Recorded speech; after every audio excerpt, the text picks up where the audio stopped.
While other players were still in the intro, this guy just skipped the whole damn thing. He dropped straight into the noob village and quickly gave himself a badass nickname, Han Shui. The first quest Han Shui got in this world was to kill slimes. These weak-ass monsters, specifically for noobs, were literally everywhere. The village elder clearly looked down on Han Shui, so when he accepted the quest, he was all fired up, wanting to prove himself. But damn, these slimes were tough as hell. Han Shui's starter pack only had one weapon, a dry branch. And that branch only dealt 5 HP of damage per hit to a slime. Not only did it not phase the slime, it just pissed it off. A slime attacked Han Shui back, and he lost 50 HP in one hit. A monster for noobs, but it dealt 10 times the damage of a noob. What kind of bullshit is this? No matter what, he had to save his ass first. Thinking that, Han Shui ran like hell before it could kick his ass again. He ducked into a corner to check his status screen. Not only was his HP paper thin, but his attack and defense were both trash, Han Shui calculated silently. The other players were probably still watching the intro, so he had to figure out a way to get way past level 1 before they arrived. Han Shui looked around for a bit and saw a soldier from the noob village. This guy had to be at least level 5 or higher, so he went up to him. "Hey, can you help me with something?" "No."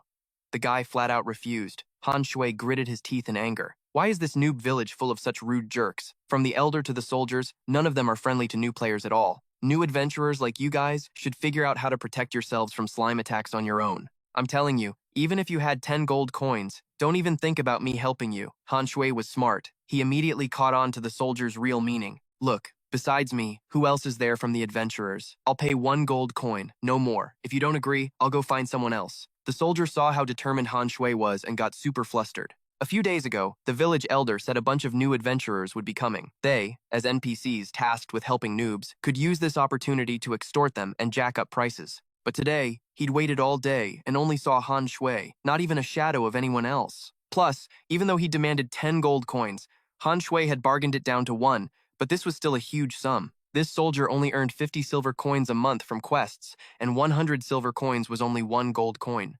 This kind of sweet deal, it'd be a waste not to take it. He quickly called Han Shui back. Then, under the guidance of this noob village soldier named Cairo, Han Shui learned basic swordsmanship, D rank, and basic combo attack, C rank. Basic swordsmanship was a passive skill, increasing attack by 5 points. Basic combo attack was an active skill. When used, it could strike twice consecutively, the first hit dealing 75% damage, and the second, 80%.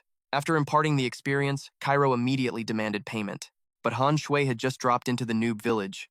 He had no personal assets yet, so the two made a contract. Within 1 week, Han Shui had to pay Cairo 1 gold coin, or he'd get his ass stabbed to death. "Hey, by the way, I'll pay another gold coin. Give me all your equipment." Under Han Shui's relentless pestering, Cairo had to compromise. So, all of Cairo's equipment was now on Han Shui. Even though it was just basic iron armor and a sword, his stats had increased a bit. In this world, the lowest equipment tier was common, then it gradually increased to bronze, silver, gold, dark gold, spirit realm, and the highest, heaven. Even if the armor and sword were the lowest tier, this time, those slimes are definitely going to have a bad time with Han Shui. Just then, the other players had also finished their intros and all dropped down into the noob village. Han Shui didn't delay any longer and ran straight to the slime hunting grounds. He tried swinging his sword, using basic combo attack. Sure enough, his damage had increased significantly. The slime, pissed off, still charged at Han Shui and hit him, but thanks to the armor, his defense also increased. Han Shui swung his sword one more time, defeating the slime in front of him and gaining 10 experience points. That feeling of a critical hit dealing 66 damage was so damn satisfying. Han Shui became even more hyped to attack. Before long, he had leveled up to 2, gaining 1 more point in attack and defense, and 100 more HP. 2 hours later, Han Shui returned to the noob village. The new players were all stuck because they couldn't beat the slimes. The village elder was extremely disappointed that this batch of adventurers was too weak. Just as he was secretly cursing them as useless trash, Han Shui returned. By now, he had already reached level 3. Han Shui threw down a sack full of slime cores. The village elder cleared his throat. Looks like at least a few adventurers barely reached the IQ level of an average person. Han Shui gritted his teeth in anger. This old man is seriously looking down on people too much. Seeing that, he fired up his own sassy mouth to retort. "This quest was too damn easy, old man. Got any other quests?" "Yes, I'll send you to eliminate the 10 great demon gods. Do you dare?" Eliminating demon gods was an SSS-Rank difficulty quest. For a noob like Han Shui, it was truly a nightmare. Originally, the Heavenfall continent was divided into 2 factions, Light and Darkness. The 10 strongest individuals in the Dark Army were revered as the 10 great demon gods. If a player eliminated them, they could receive boundless glory and countless rewards. Specifically, they would be appointed as a Tier 1 city lord, receive countless gold coins, and the village elder's mysterious family heirloom. But if this quest failed, there would also be severe penalties, including losing 50 levels, 100,000 reputation points, and paying a fine of 10,000 gold coins to the village elder. And the important thing was that the deadline to complete this quest was only 1 month. Even a blind man could see this old village elder was trying to screw him over. What's wrong? Scared now? I thought you were smarter than those other idiots. Looks like you're all the same, huh? Provoked by the village elder, Han Shui indeed fell right into the trap. Fine, I'll take it. Han Shui agreed to take the quest, but he thought the penalty was too harsh, so he demanded the village elder hand over his family heirloom first. That old man actually agreed right away, grinning widely on the outside, but secretly thinking Han Shui was an idiot. Anyone with reputation points below 0 would definitely be hunted down by the light army. He was sure those 10,000 gold coins would definitely be his. Han Shui accepted the quest and immediately received an S-rank scroll called Wrath of the Fire God. This was the village elder's family heirloom. Tearing the scroll would unleash a forbidden fire element territorial spell. Its effect was to deal 5 million fixed damage points to all enemies within a 200-meter radius in front of him. Its limitation was that it could only be used once, and so Han Shui began his 1-month demon god slaying journey. At the start of his journey, he encountered some level 5 gray wolves. These things were way tougher than those slimes. Although he struggled a bit, Han Shui was finally able to defeat it. One wolf gave him 80 experience points and 3 copper coins. Now Han Shui had a bit of regret. He hadn't anticipated that the family heirloom would be a one-time use item. No wonder that old man was so happy to let him use it first. At his current leveling speed, defeating a demon god in 1 month was impossible. Han Shui just wanted to get the hell out of this messed up world, but the system seemed to read his mind. It kindly warned him that Han Shui had signed a contract for 10,002 gold coins in this world. If he gave up, he would have to use real-world assets as compensation, and the current market price was 600 yuan for 1 gold coin. That meant Han Shui needed over 5.9 million yuan to cover the loss, and he had just graduated. His best job could only earn him 8,000 yuan a month. Han Shui forced himself to calm down. In front of him was a pack of wolves approaching, and on his shoulders was the pressure of 10,000 gold coins. Han Shui immediately turned around and ran, because with his current abilities, fighting a dozen wolves alone was impossible. He found a lone hunting wolf and defeated it. Grinding like that for 2 hours, Han Shui reached level 7 and even got a pair of wolfskin gloves that boosted his defense by 2. He'd wiped out the whole pack, but then a massive demonized wolf king showed up. According to the system description, it was originally just a normal gray wolf, but not long ago, it ran into an injured mage who was fleeing here. That mage used a forbidden spell to turn it into a powerful wolf king to act as his guardian. This thing is level 12, bronze rank, with 25,000 HP and 25 defense. Han Shui's attack could just barely break through its defense. He originally planned to farm some more mobs to level up, but if he wanted to break out of this rut, he had to find an unconventional way forward, especially since there were no other players around. With that thought, Han Shui charged at the monster. Seeing someone attack, the demonized Wolf King let out a roar and counterattacked. A single swipe of its claws cost Han Shui 200 health, while his total HP was only 700. In contrast, his own attack only dealt 9 damage to the monster. This huge gap was a death sentence for a newbie like Han Shui. To make matters worse, a level 5 wolf suddenly appeared behind him. Before Han Shui could even react, it bit hard into his wrist, costing him another 78 health. Gritting his teeth in pain, Han Shui grabbed the smaller wolf by the neck and held it in front of the demonized Wolf King. Just as he'd expected, its attack stopped. Han Shui had guessed right. Even as a wolf, it couldn't bear to harm its cub. He used the small wolf as a threat and continuously used his basic combo. The demonized Wolf King was furious, but with Han Shui using the cub as a shield, it didn't dare to move forward. Each of Han Shui's attacks dealt less than 10 damage to the Wolf King, so it took a full 2 hours just to get it down to half health. The wolf looked like it had reached the peak of its rage, and something seemed off. Han Shui immediately felt uneasy. Don't tell me this thing is evolving?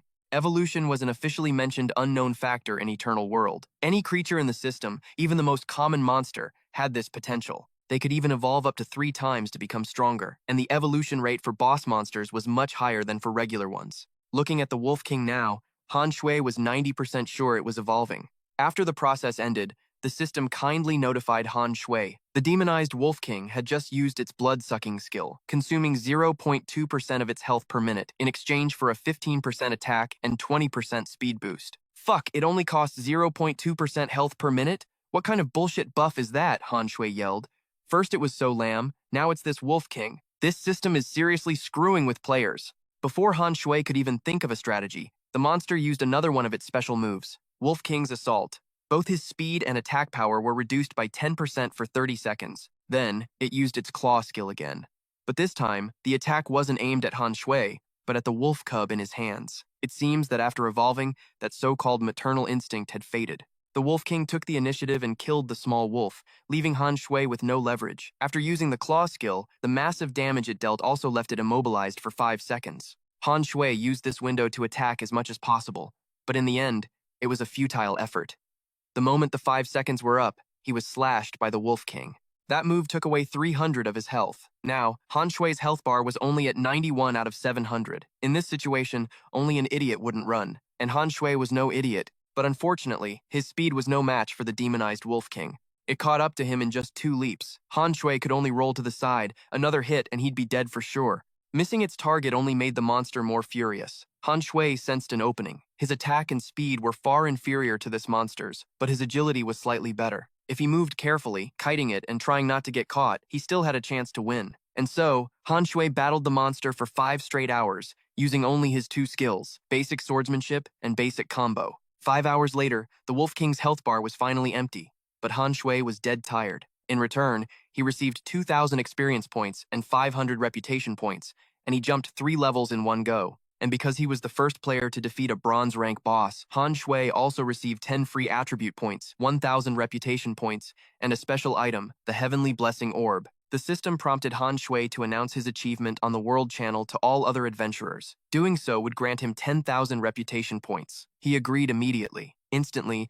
the entire continent exploded. Most players hadn't even left the beginner village yet, but someone had already taken down a boss. Han Shui's notifications immediately blew up with friend requests. He rejected them all and even blocked them from sending more requests. I just want to live a quiet life like a roadside pebble, so please leave me alone. After that, Han Shui turned back to the monster's corpse. Just as he was about to collect his loot, a cold voice suddenly rang out.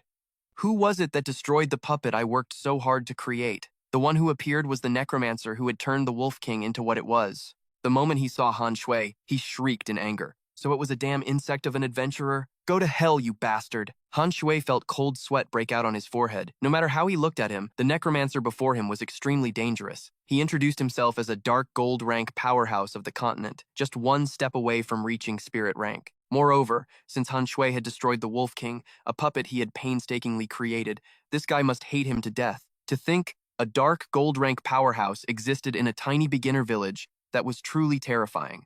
What Han Shui meant as an honest compliment sounded like sarcasm to the necromancer, which only enraged him further. Although the mage was injured and not in good shape, it was obvious even to a blind man that his power was on a completely different level than Han Shui's. Han Shui put on an obedient and submissive act, begging the necromancer to grant him one small request before he died. A request?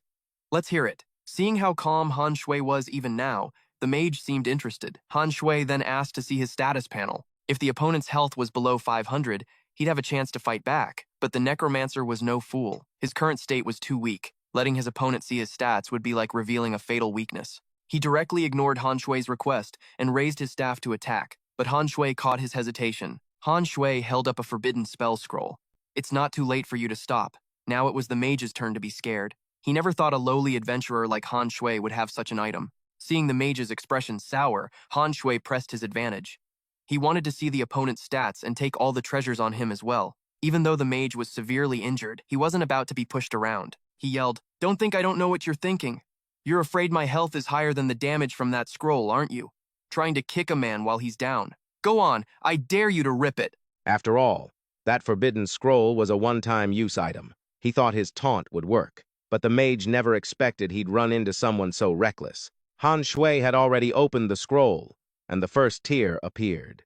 The necromancer felt a chill run down his spine. If he were at his peak, he certainly wouldn't be afraid of a measly forbidden spell, but in his current state, he really couldn't withstand it. Even as an NPC, he still wanted to live. All right. At the necromancer's words, Han Shui's actions did indeed stop. Speak. What do you want? Give me all your items and equipment, and I'll leave. Han Shui repeated his demand. I can't give my items or equipment to an adventurer, because that's a rule of this world. The necromancer's expression turned grim. He needed to find another way to compromise so he could continue to live. And that other way was to make an exception and accept Han Shui as his disciple, teaching him the swordsmanship of the dark faction. Faced with this proposal, Han Shui couldn't help but hesitate, because if he agreed to become the disciple of the necromancer Daniel, he would be considered a complete traitor to the Light faction, and would also have 100,000 reputation points deducted. Han Shui even thought that Daniel was plotting against him, because once he chose to join the dark faction, there would be no turning back, and their fates would be tied together. Besides, his class was a warrior, a well-rounded class with all 4 attributes at 3 stars. Han Shui thought he had absolutely no need for this guy's petty dark swordsmanship, but unexpectedly, Daniel played an even bigger card. He waved his hand and swore an oath to the god of Pax that if Han Shui agreed to become his disciple, he would definitely train him with all his might and turn him into the one and only Dark Swordsman. The Dark Swordsman was a hidden class, with 3 attributes at 5 stars, and the attack attribute even reached 6 stars. In history, the Eternal Continent's records also described the Dark Swordsman as the most powerful and mysterious being in history. This person was cold, violent, tyrannical, and extremely evil. Han Shui felt that these descriptions suited him perfectly. After all, compared to the path of being a goody-two-shoes, he much preferred being a homicidal maniac. Therefore, Han Shui shook hands and agreed with Daniel, officially joining the dark faction. At the same time, after this event, he successfully class-changed into the unique hidden class, Dark Swordsman. Immediately, his body and appearance underwent tremendous changes. His basic sword skill also instantly advanced to Dark Sword skill, and his basic combo turned into Frenzied Slash. He also received another rare piece of equipment, the Ring of the Undead. However, Han Shui's new look was insanely ugly. Daniel explained that it was caused by the evil aura emanating from his body, and he would return to his original form once his strength was great enough to control it. He then temporarily used a concealment spell to help Han Shui hide his true form, but unfortunately, it would only last for 3 days. Han Shui began to sigh dramatically, starting to complain. "Hey, I've class changed into a unique hidden class, but my master is just a dark gold tier necromancer. My future is really concerning." Daniel was so angry his whole body trembled. Being so bluntly criticized by his own disciple was indeed a bit upsetting. "Your ambition is quite big, kid. Don't worry. The dark faction respects strength. If one day you become stronger than me, then you can become a disciple of the 10 great demon gods." Hearing this, Han Shui's spirits soared again. Daniel then gave him an A-rank class change trial quest, saying that only after completing this quest could Han Shui prove his loyalty to the dark faction.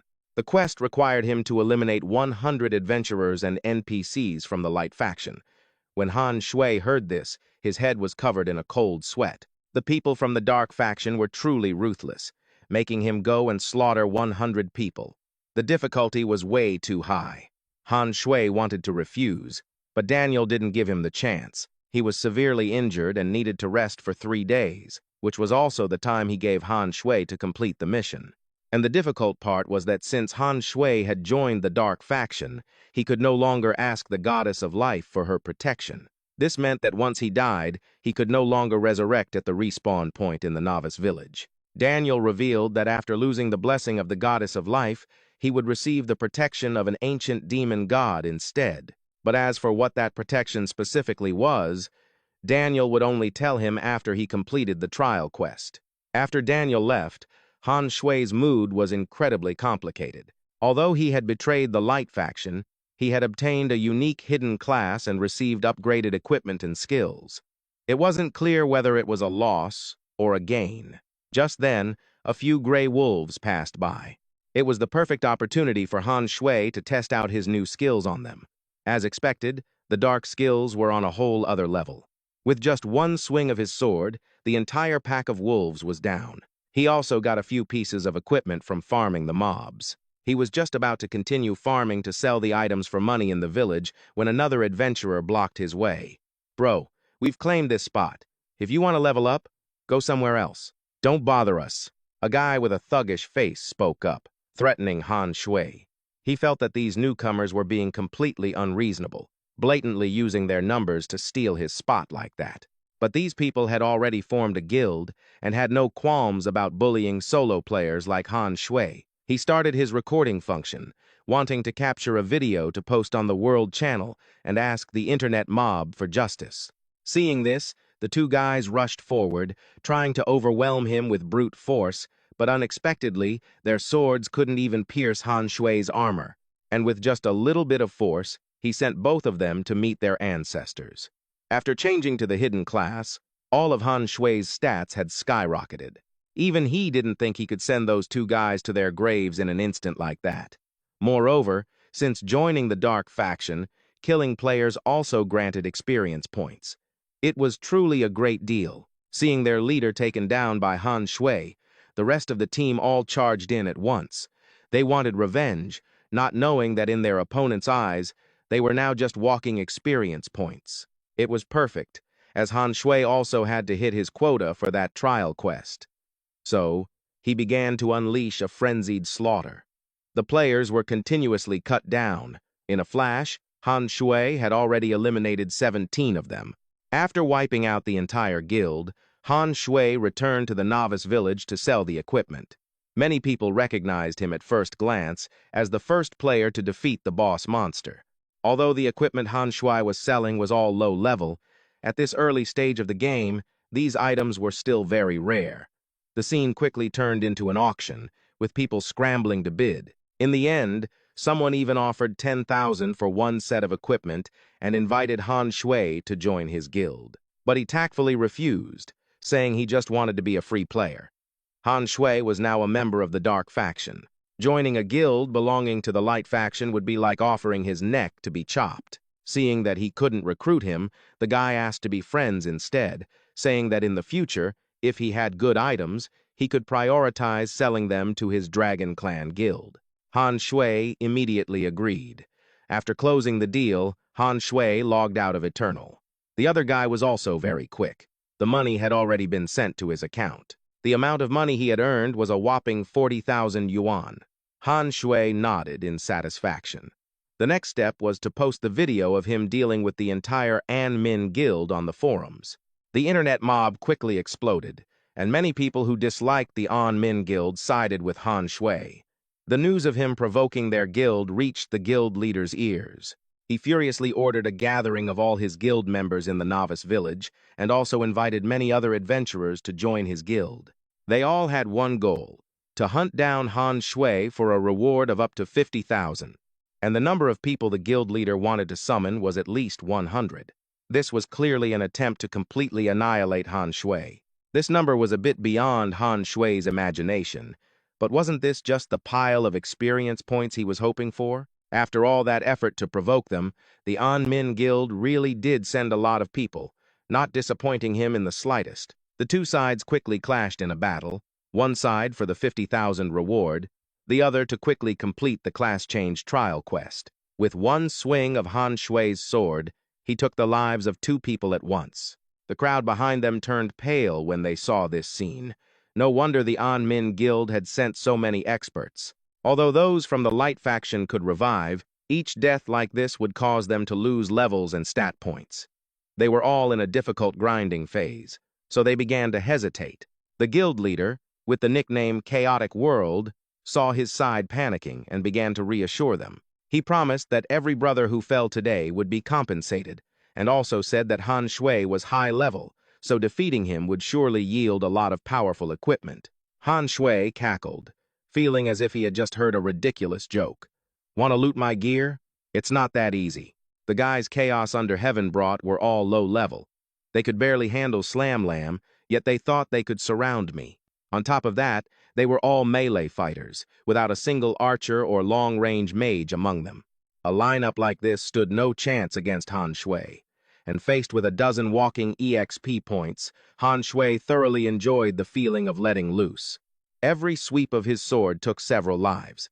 Meanwhile, even when the enemy's swords landed, they only dealt 1 to 2 points of damage. After a full 20 minutes, they had successfully knocked Han Shui down to about 1/5 of his health bar. The moment they thought they had succeeded, Han Shui leveled up to 11, and of course, his entire health bar was restored.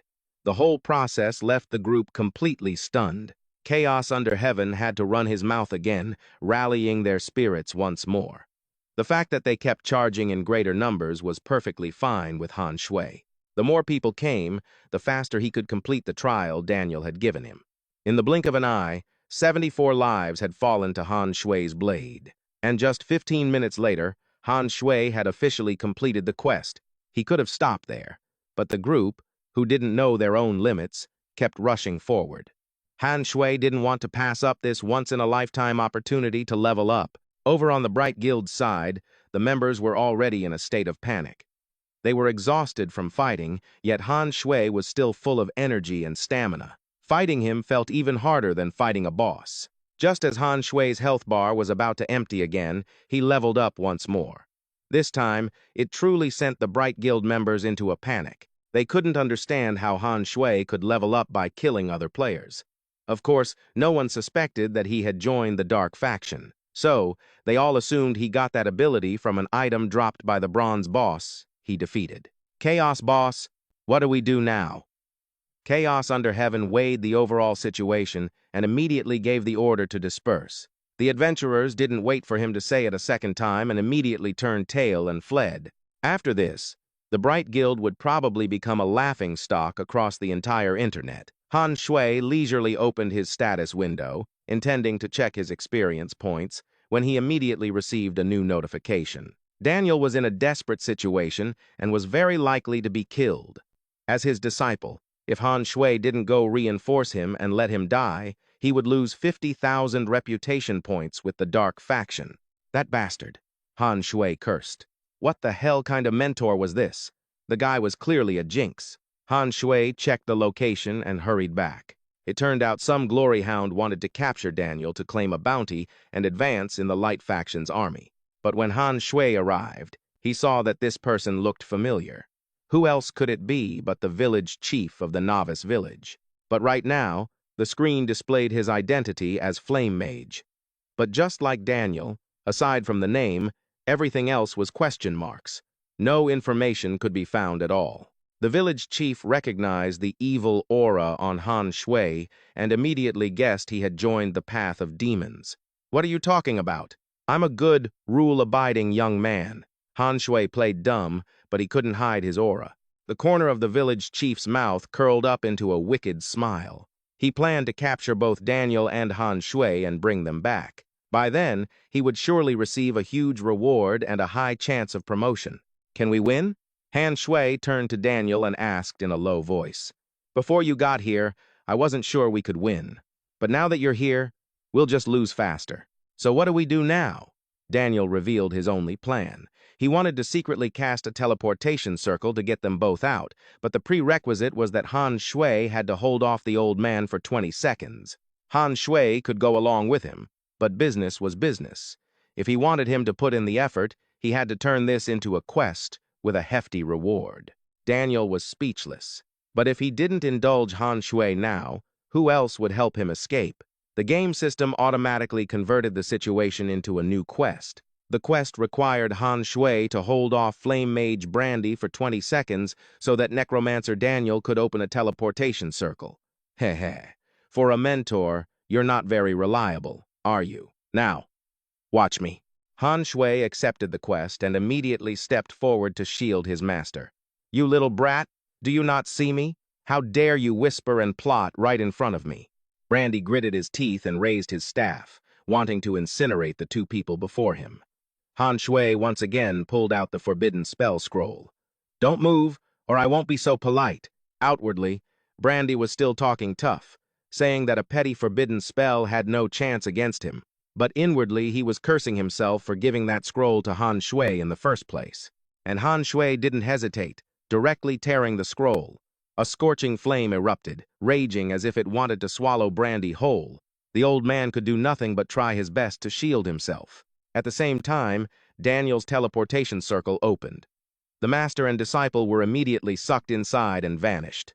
Right after, a new announcement was sent to all players. The message stated that the player Han Shui had betrayed the Light Faction and joined the Dark Faction.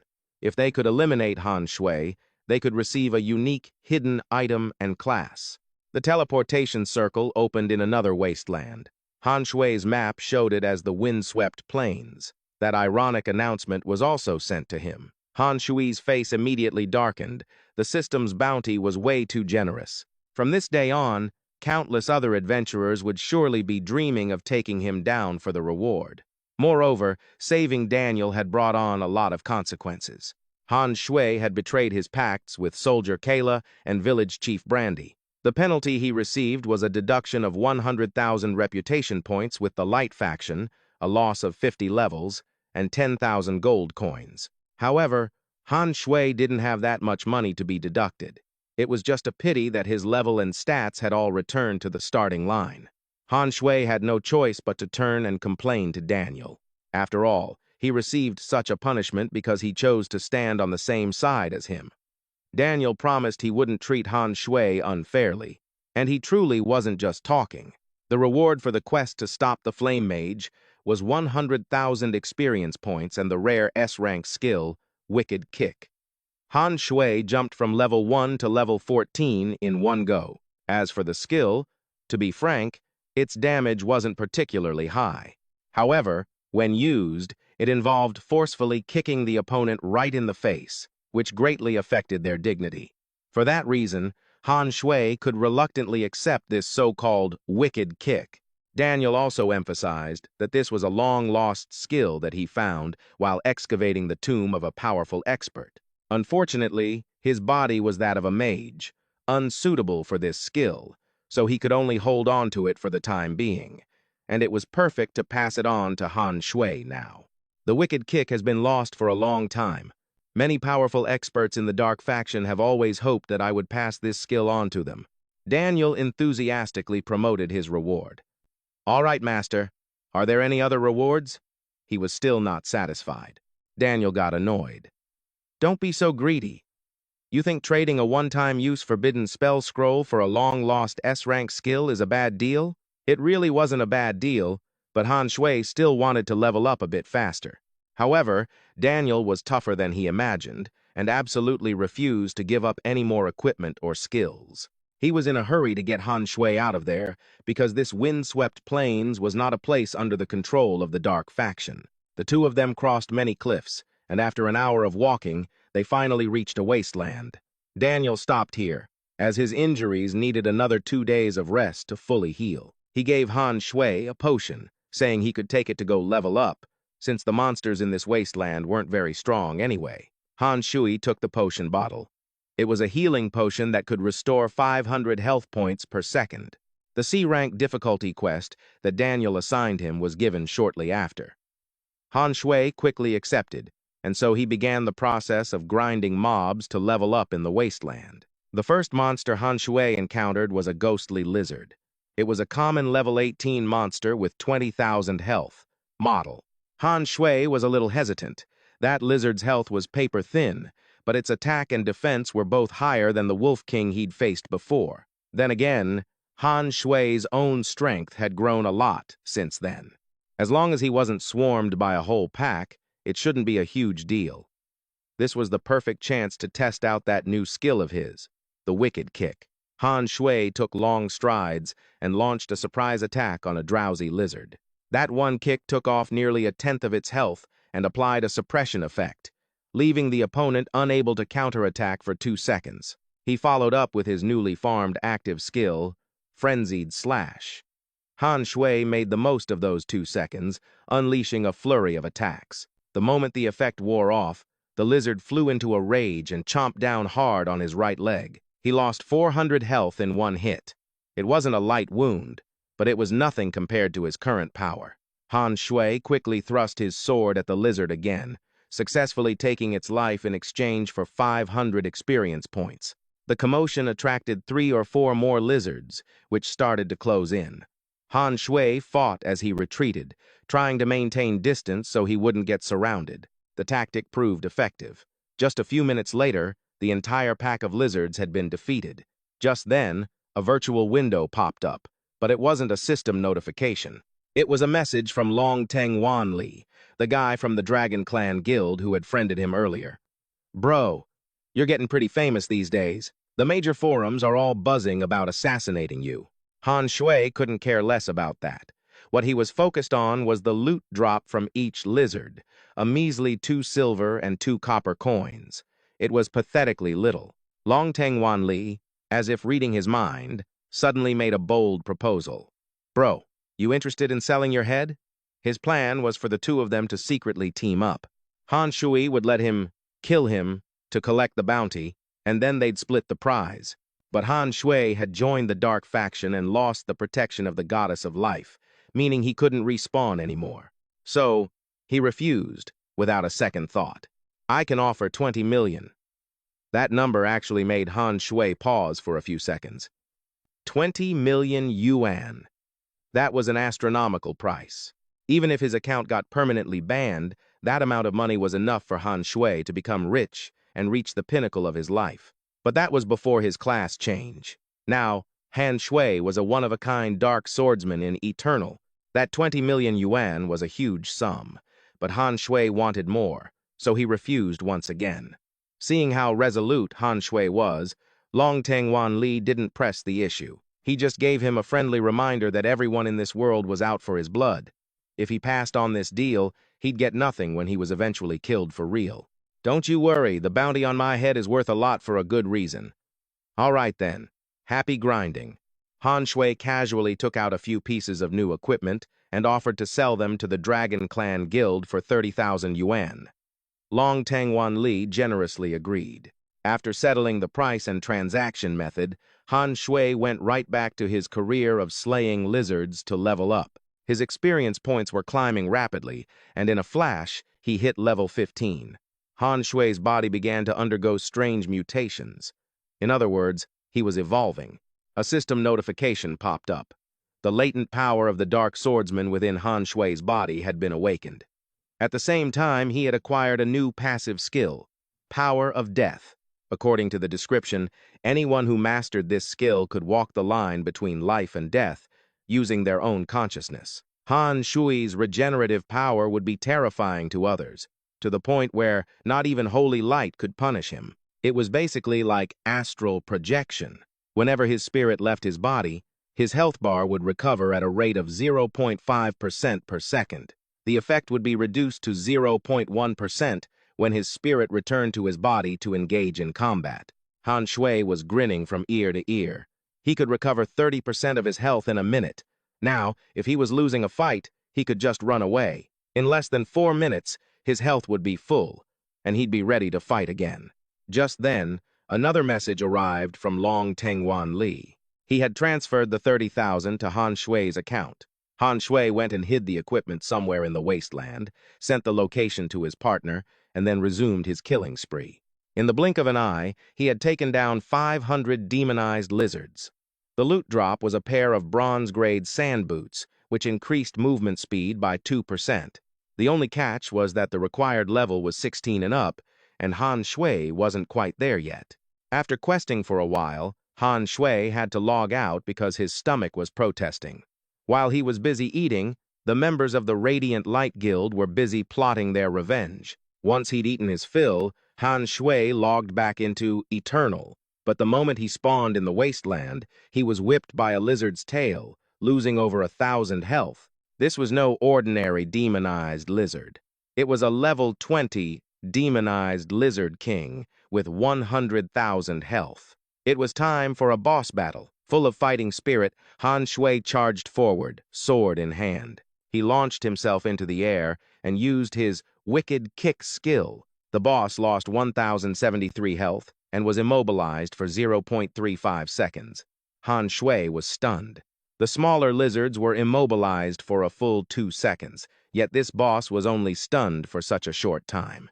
What's more, the kick had exposed him to the Lizard King's venom. He started losing 50 health points every second for 10 seconds straight. Han Shui had wanted to save it, but he had no choice but to pull out the healing potion Daniel had given him. The moment he drank it, the Lizard King attacked again. Frustrated at having wasted the potion, Han Shui unleashed a series of merciless blows. The lizard tried to use its long, heavy tail to its advantage, attempting to whip Han Shui to death, but he didn't give it the chance. First, He sliced off the monster's tail, then followed up with a combo attack. Just a few minutes later, Han Shui had split the demonized Lizard King's head wide open. The loot drop this time was huge. Han Shui's eyes went wide, and his anticipation for the equipment drop grew even stronger. And what happened next exceeded his wildest expectations. The two items that dropped were a piece of armor and a scepter, both with decent stats. Too bad Han Shui wasn't a mage.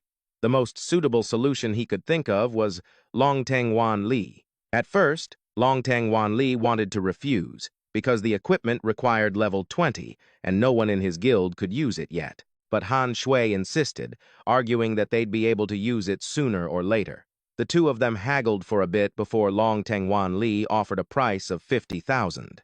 Han Shui sealed the deal instantly. They used the same old method: transfer the money first, then pick up the goods in a deserted location. In just a few short days, Han Shui had earned 100,000. The potential of the world of Eternal was immense. He was certain that it could help him earn even more in the future. Turning around, he saw there were still a few lizards left.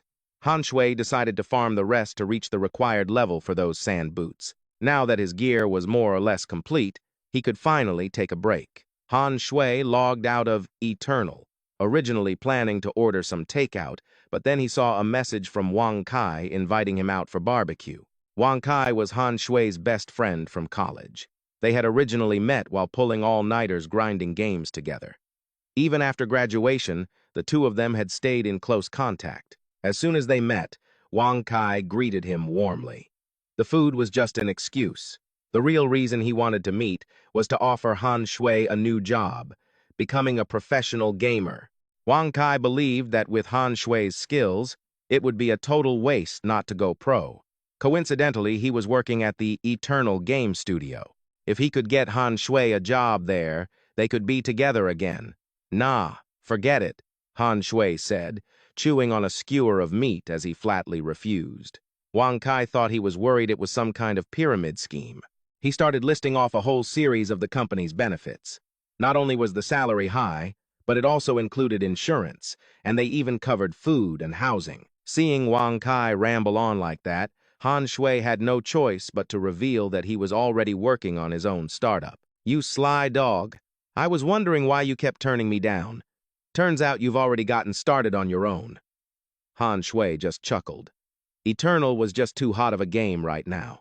Its life simulation is so incredible that people are calling it a second world. With an appeal that strong, how could a game addict like him not be tempted? Wang Kai curiously asked for Han Shui's in-game name, hoping they could level up together when he got back. But Han Shui awkwardly said that this had to be kept secret for now. After all, the entire server was after his head. Even though Wang Kai was his best friend, it was better to keep things under wraps for now, just in case. Wang Kai looked at his friend's guilty expression and was completely fed up with him acting all mysterious. Don't tell me you're being hunted in the game, are you? Damn, I can't believe he figured it out. Han Shui could only keep denying it. Wang Kai didn't pry any further. He let Han Shui in on a secret. Apparently, in the game Eternal, once players reach a certain level, they can enter a secret realm. Wang Kai didn't know the exact details of when it would open, though. But the secret realm seemed to be related to the adventurer's talents. Apparently, the game company wasn't a fan of just letting players rely on random luck of the draw. So, they decided to use trials to determine how strong a player's talent would be. The only reason Wang Kai knew this inside info was because he worked for the company. After eating and chatting for a while, they went their separate ways. The moment he got home, Han Shui rushed to log into the game. Daniel was a little surprised to see him back so soon, having finished the quest. Han Shui impatiently wanted him to cough up the reward. Daniel was quite generous, directly giving him 25,000 experience points and a silver-grade storage ring. Han Shui instantly shot up to level 17.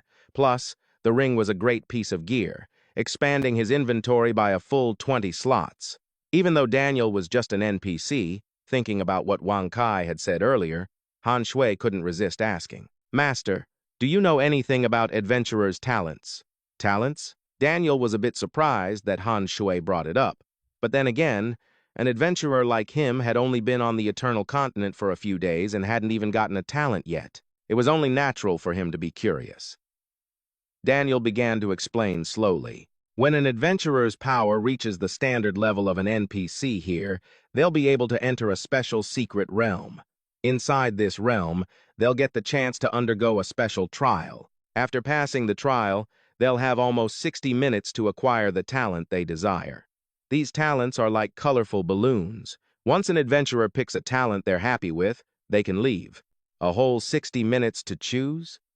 Han Shui thought he must have misheard. 60 minutes might sound like a long time, but in reality, most of the talents are pretty mediocre. In that time, you'll only see C and D rank talents. Daniel then brought up the sword god of the Luminous faction as an example. His talent is Sword Heart. When he uses any kind of sword-type weapon, his final damage can increase by up to 80%. Sword Heart is an SS rank talent, the absolute highest tier on the entire Skyfall continent. Besides the Sword God, you can count the number of people on the continent with an SS rank talent on one hand. It's the highest ranked talent recorded to date, with S, A, B, C, and D ranks below it. Seeing the ambition written all over Han Shui's face, Daniel couldn't help but caution him. Kid, don't get your hopes up. Giving you that S-rank skill, Wicked Kick, was already a steal for you. But Han Shui still didn't give up on the idea of obtaining a talent. Master, so how can I reach the NPC standard?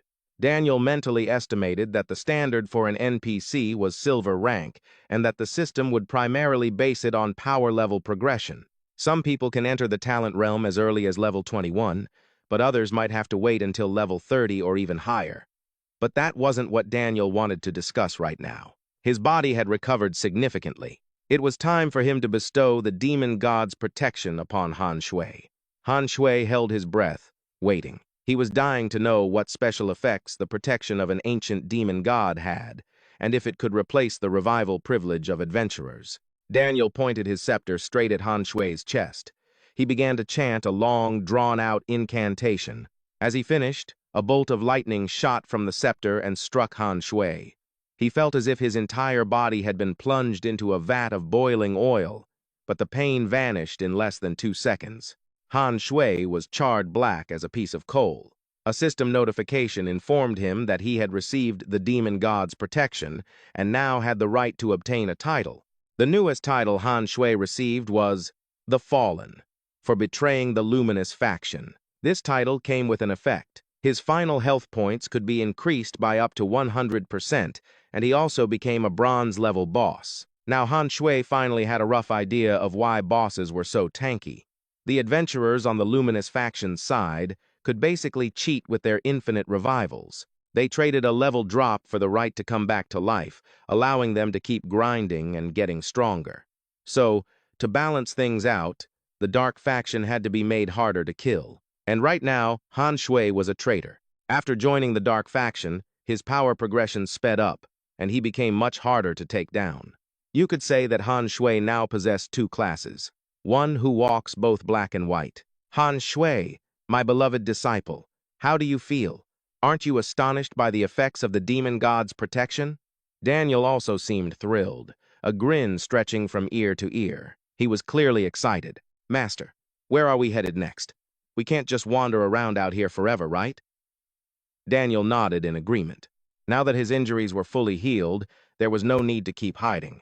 Actually, my identity isn't as simple as you think, Daniel said with an air of mystery. But Han Shui just played along, feigning excitement. Deep down, he figured the guy was just full of himself. The two of them set off on their new journey. Before long, they entered a new map, Gloom City. This place was originally the territory of the Luminous faction, called Skylight City, but after an attack by the 10 great demon gods, it fell into the hands of the Dark faction. However, because the city is so close to the Luminous faction's territory, war breaks out here often. The Luminous faction has never given up on its goal of retaking Skylight City. Just as Han Shui and Daniel reached the city gates, a clear voice called out, "The city lord has returned. Open the gates to welcome him." Han Shui froze for a moment, shocked that Daniel hadn't just been full of himself. His status really was something special. He was the lord of this gloom city. Daniel had only been promoted 6 months ago, so very few people knew.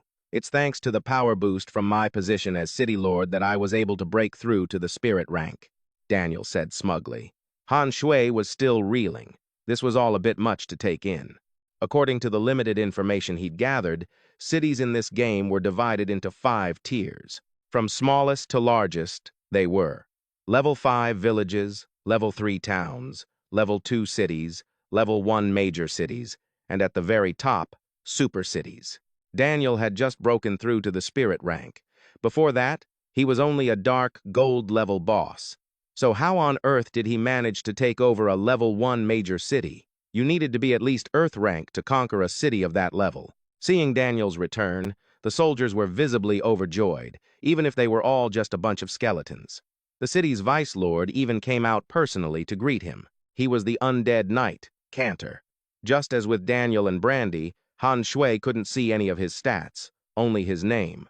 The moment Cantor saw Daniel, he hastily dismounted and knelt respectfully. Daniel quickly helped him up and then introduced Han Shui. "This is my new disciple, Han Shui. Greetings, sir.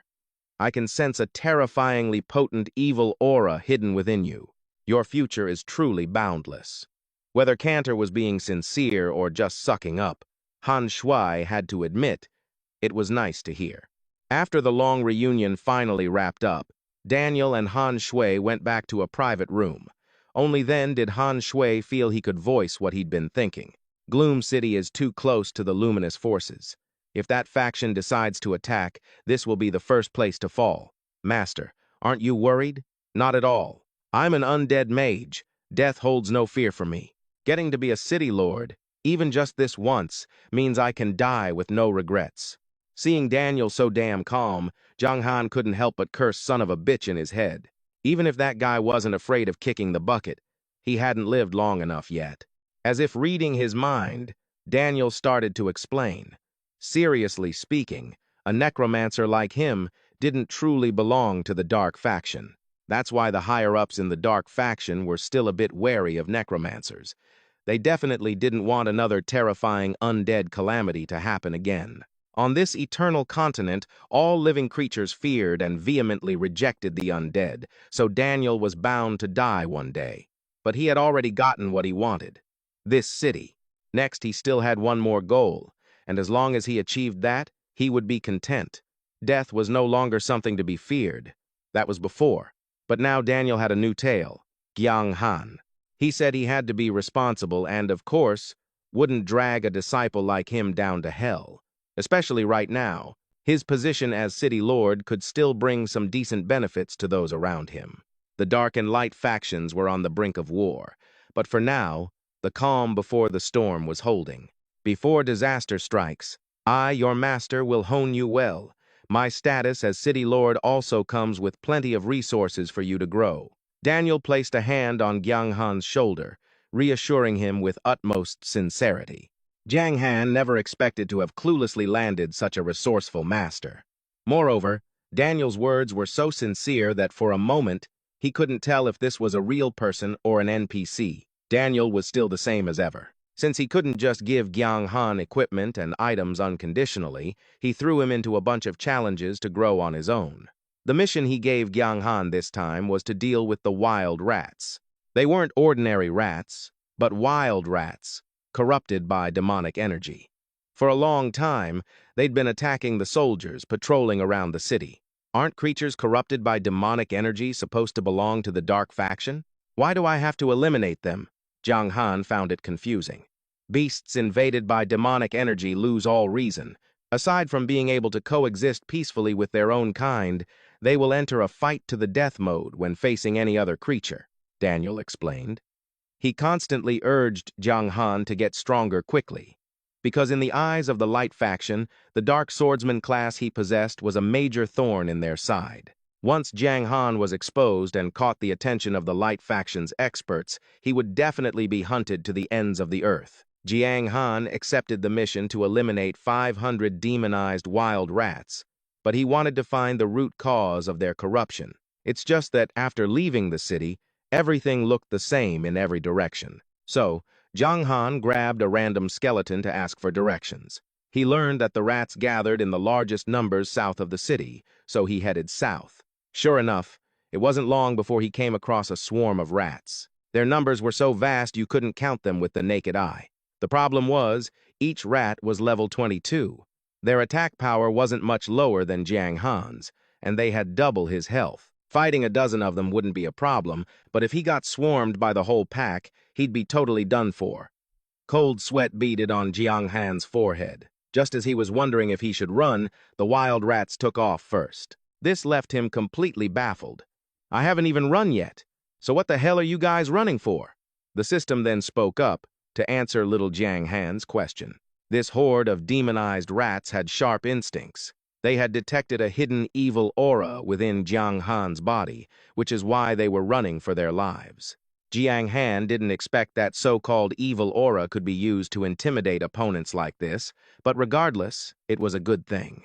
He gave chase, using Evil Stomp to suppress the rats, then followed up with Frenzied Slash. Since the rats had chosen to flee, they were no longer a threat to him. Wiping out the entire swarm was now just a matter of time. However, the number of wild rats was truly immense. It took Jiang Han a full 2 hours to complete the mission. This time, the reward drop was a pair of iron gauntlets that increased defense effectiveness by 3%. However, just like the armor from before, he had to be level 20 to use them. Jiang Han temporarily stored them in his inventory. Just as he finished, a notification appeared in the World channel. A player named God's Forbidden Zone had obtained a B-rank agility talent, becoming the first adventurer to acquire a talent. Jiang Han was first surprised, then worried. Someone had already unlocked a talent this quickly. As expected, there were too many skilled players in this game. Before he could even calm down, a new challenge appeared. Having sent the entire swarm of rats on their way, Jiang Han naturally anticipated that a boss monster would appear. This time, the boss was the demonized Rat King, a silver rank difficulty. This was going to be a tough one. His attacks could barely break through its defense, but this monster was huge, had tons of health, and hit hard. Although its level and skills were hidden, Jiang Han could tell just by looking that it far surpassed him. However, this young man had always had more guts than brains. This was the first silver rank boss to appear. He couldn't let someone else steal it. That was the theory anyway. The reality was much more difficult. Jiang Han's Evil Stomp only suppressed the Rat King for 0.2 seconds. Yet, a single bite from it wiped out half of his health bar. Luckily, Jiang Han still had some healing potions Daniel had given him. Otherwise, he definitely wouldn't have stood a chance. He swung his sword to test an attack, but it only dealt a little over 1,000 damage. By persevering like this, an hour later, the Rat King's health bar had been chipped down by half. Jiang Han was extremely tense now, because normally, when a boss's health drops to half, it's bound to enter a new phase. Sure enough, the Rat King then raised its head and let out a few squeaks. Swarms of smaller rats started pouring out from all directions. Their numbers were several times greater than before. Altogether, they could have easily crushed Jiang Han. But the moment these little rats faced him, they started trembling. Just like the previous swarm, they hesitated for a moment before turning tail and fleeing. Both Jiang Han and the demonized Rat King were left in stunned silence. Eventually, even the Rat King started to panic. Just like its underlings, it decided that running was the best option. Of course, Jiang Han couldn't just let this pile of experience points get away. Seeing the Rat King dive headfirst into a hole, he rushed forward, grabbed its tail, and started slashing wildly. But when they both fell to the bottom of the hole, the Rat King's nearly depleted health bar suddenly recovered. At the same time, Jiang Han could feel an immense source of power here. He guessed this must be the source of the demonic energy that was corrupting the rats.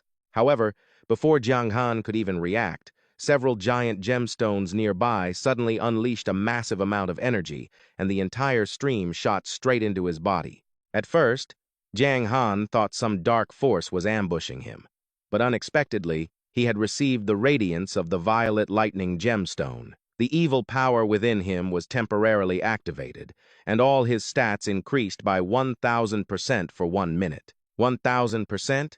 What kind of insane number was that? Even if it only lasted for 1 minute, it was more than enough for the Rat King to get wrecked by Jiang Han. With a dirty buff like that, his confidence soared. Full of fighting spirit, Jiang Han charged forward with his sword. Each casual slash took away more than 20,000 of the Rat King's health. The fifth attack was enough to send it packing. Because it was a silver rank boss, the experience points he received amounted to 180,000. Jiang Han immediately leveled up to level 19. Also, because it was a silver rank boss, he gained 1,000 reputation points, a bonus of 20 free attribute points, and a rare item called Biased Energy. This item was a scroll, and its effect was to unconditionally raise any B rank or lower skill by 1 level. So OP, Jiang Han thought in amazement. He never imagined something this good existed. Just like last time, the system prompted Jiang Han about announcing his achievement on the World Channel for a reward of 10,000 reputation points. He immediately agreed. With his current reputation, Jiang Han was practically a shining star in this game. There was no need to hide anymore.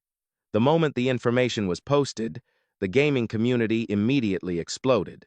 Technically, everyone's still a rookie, but while some are stuck at level 5, Han Shui has already taken down a silver boss. That's some insane power.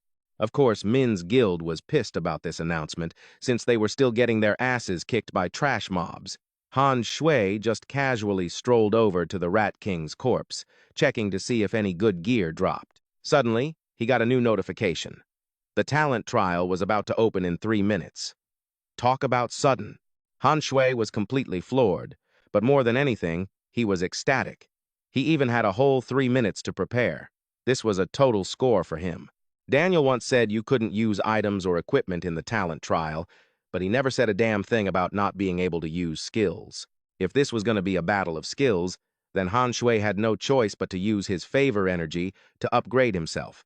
The skill he wanted to level up was, of course, dark swordsmanship. After confirming his choice, the system immediately advanced it to the A-rank skill, Art of Slaughter. The normal attack, created by dark swordsmanship, was 50. Now, the Art of Slaughter could deal 200 base damage and had an additional 20% stacking effect. Plus, it boosted his attack speed by 50%. This upgraded skill was way stronger than Han Shui had imagined. It was a 4-fold increase. The gems in front of Han Shui suddenly lit up, then transformed into an item. Han Shui reached out and grabbed it. Holy crap!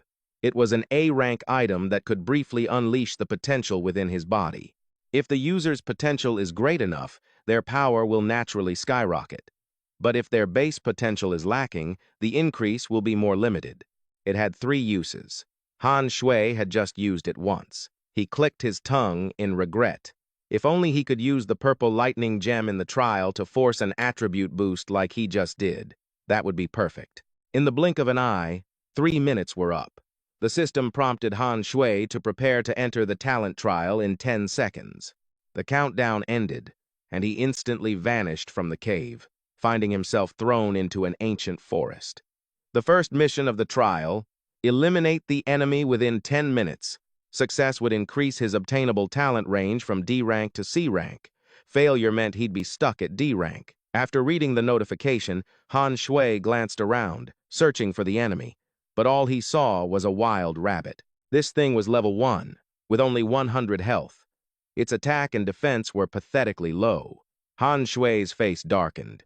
This rabbit's stats weren't even as good as a slime's. Kicking off the trial with this difficulty felt like the game was looking down on him.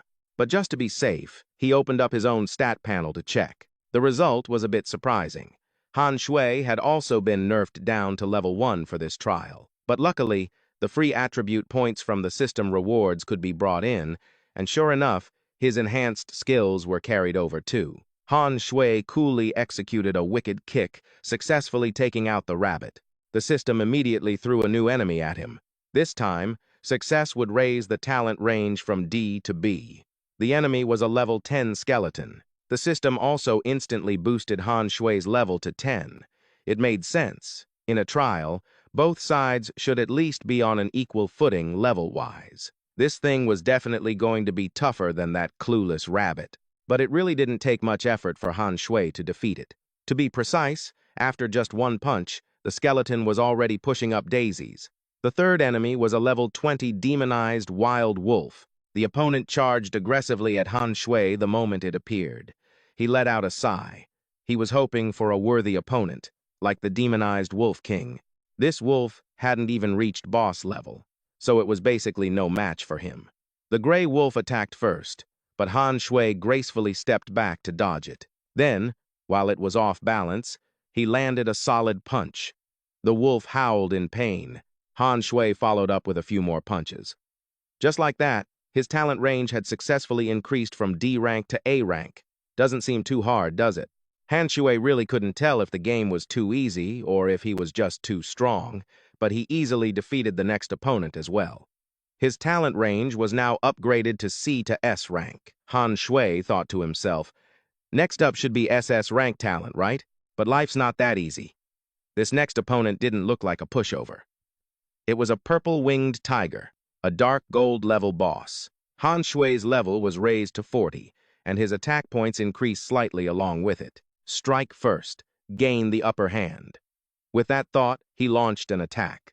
But as expected, this tiger wasn't as easy to take down as the previous opponents. Seeing it spread its wings, Han Shui quickly executed a dark kick, successfully suppressing the tiger. But immediately after, he was hit by the monster's Retribution Lightning Strike, instantly losing 6,757 health points.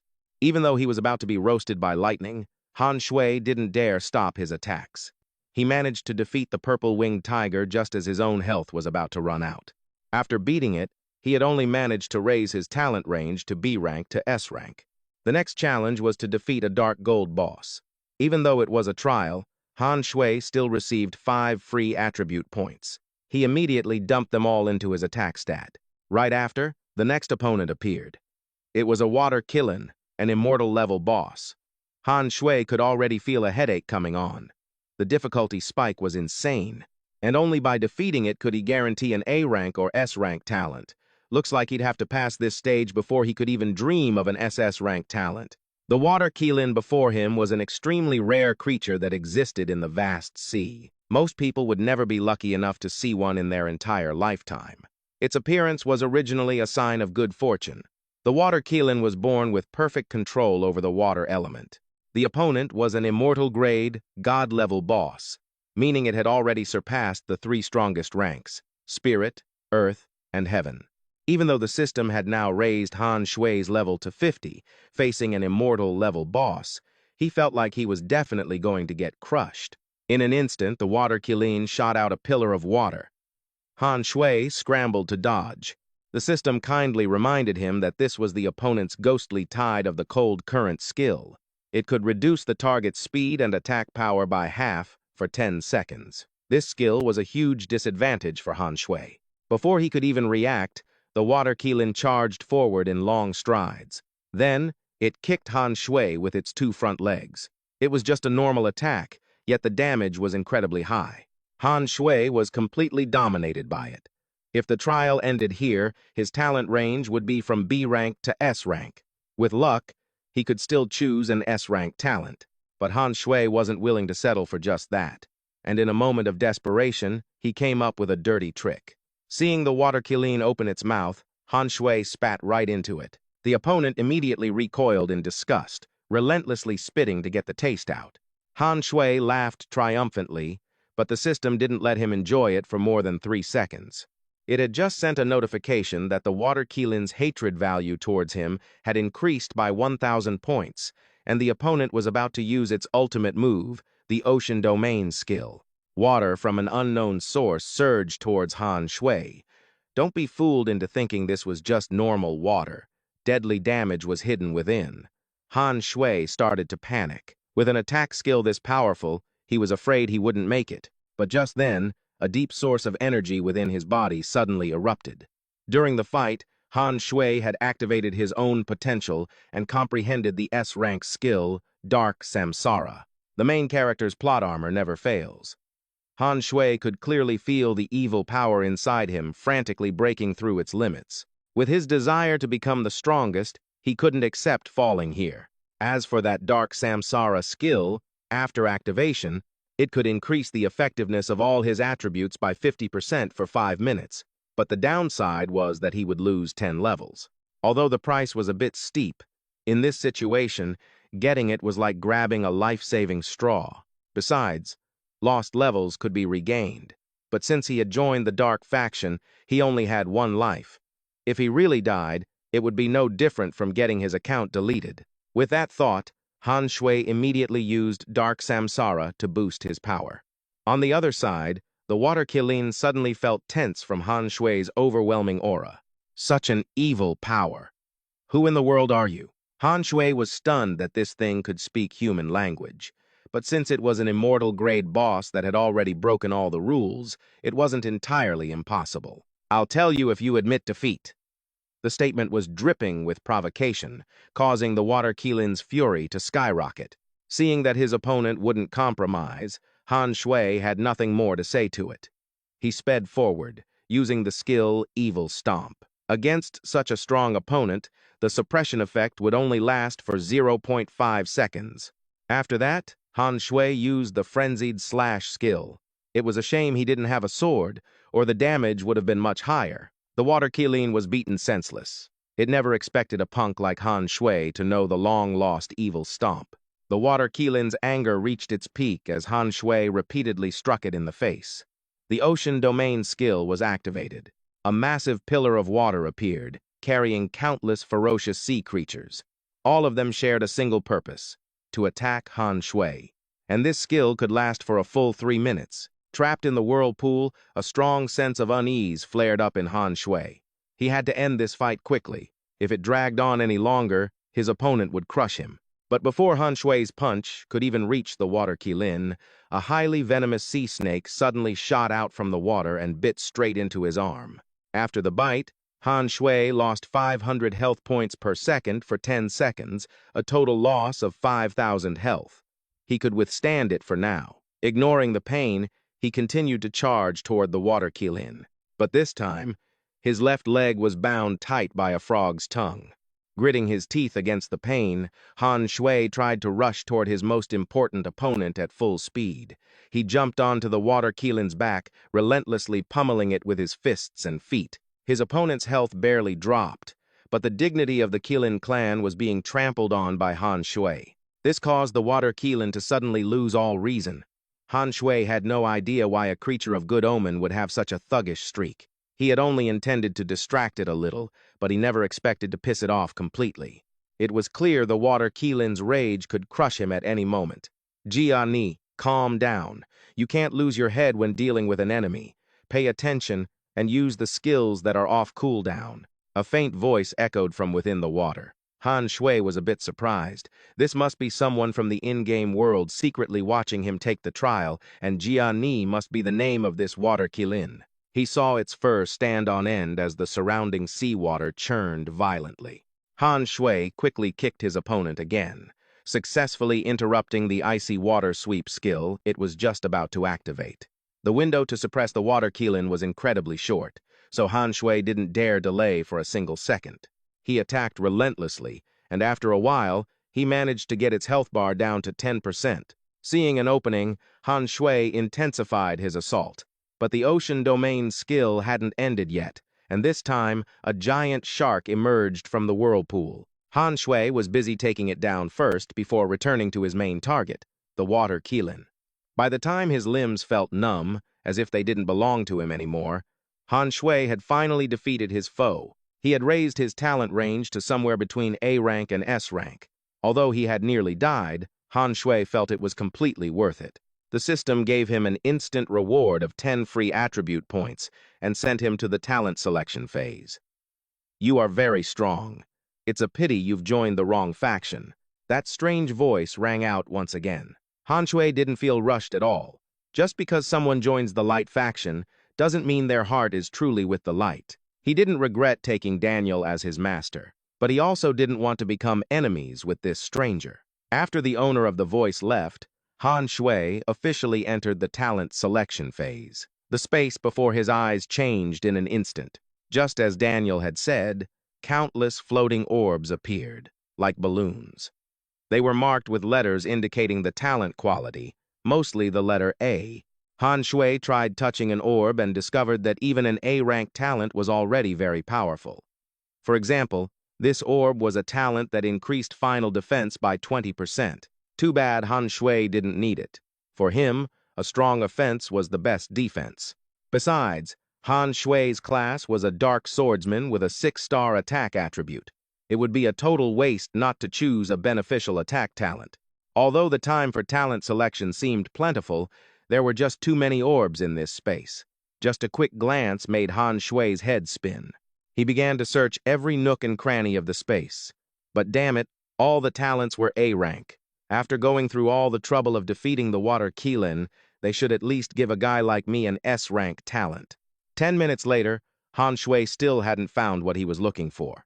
20 minutes later, it was still the same. Just as he was about to curse, his hand touched an orb that was different from the rest. This was it, the S-rank he had been eagerly waiting for. That orb held the immortality talent.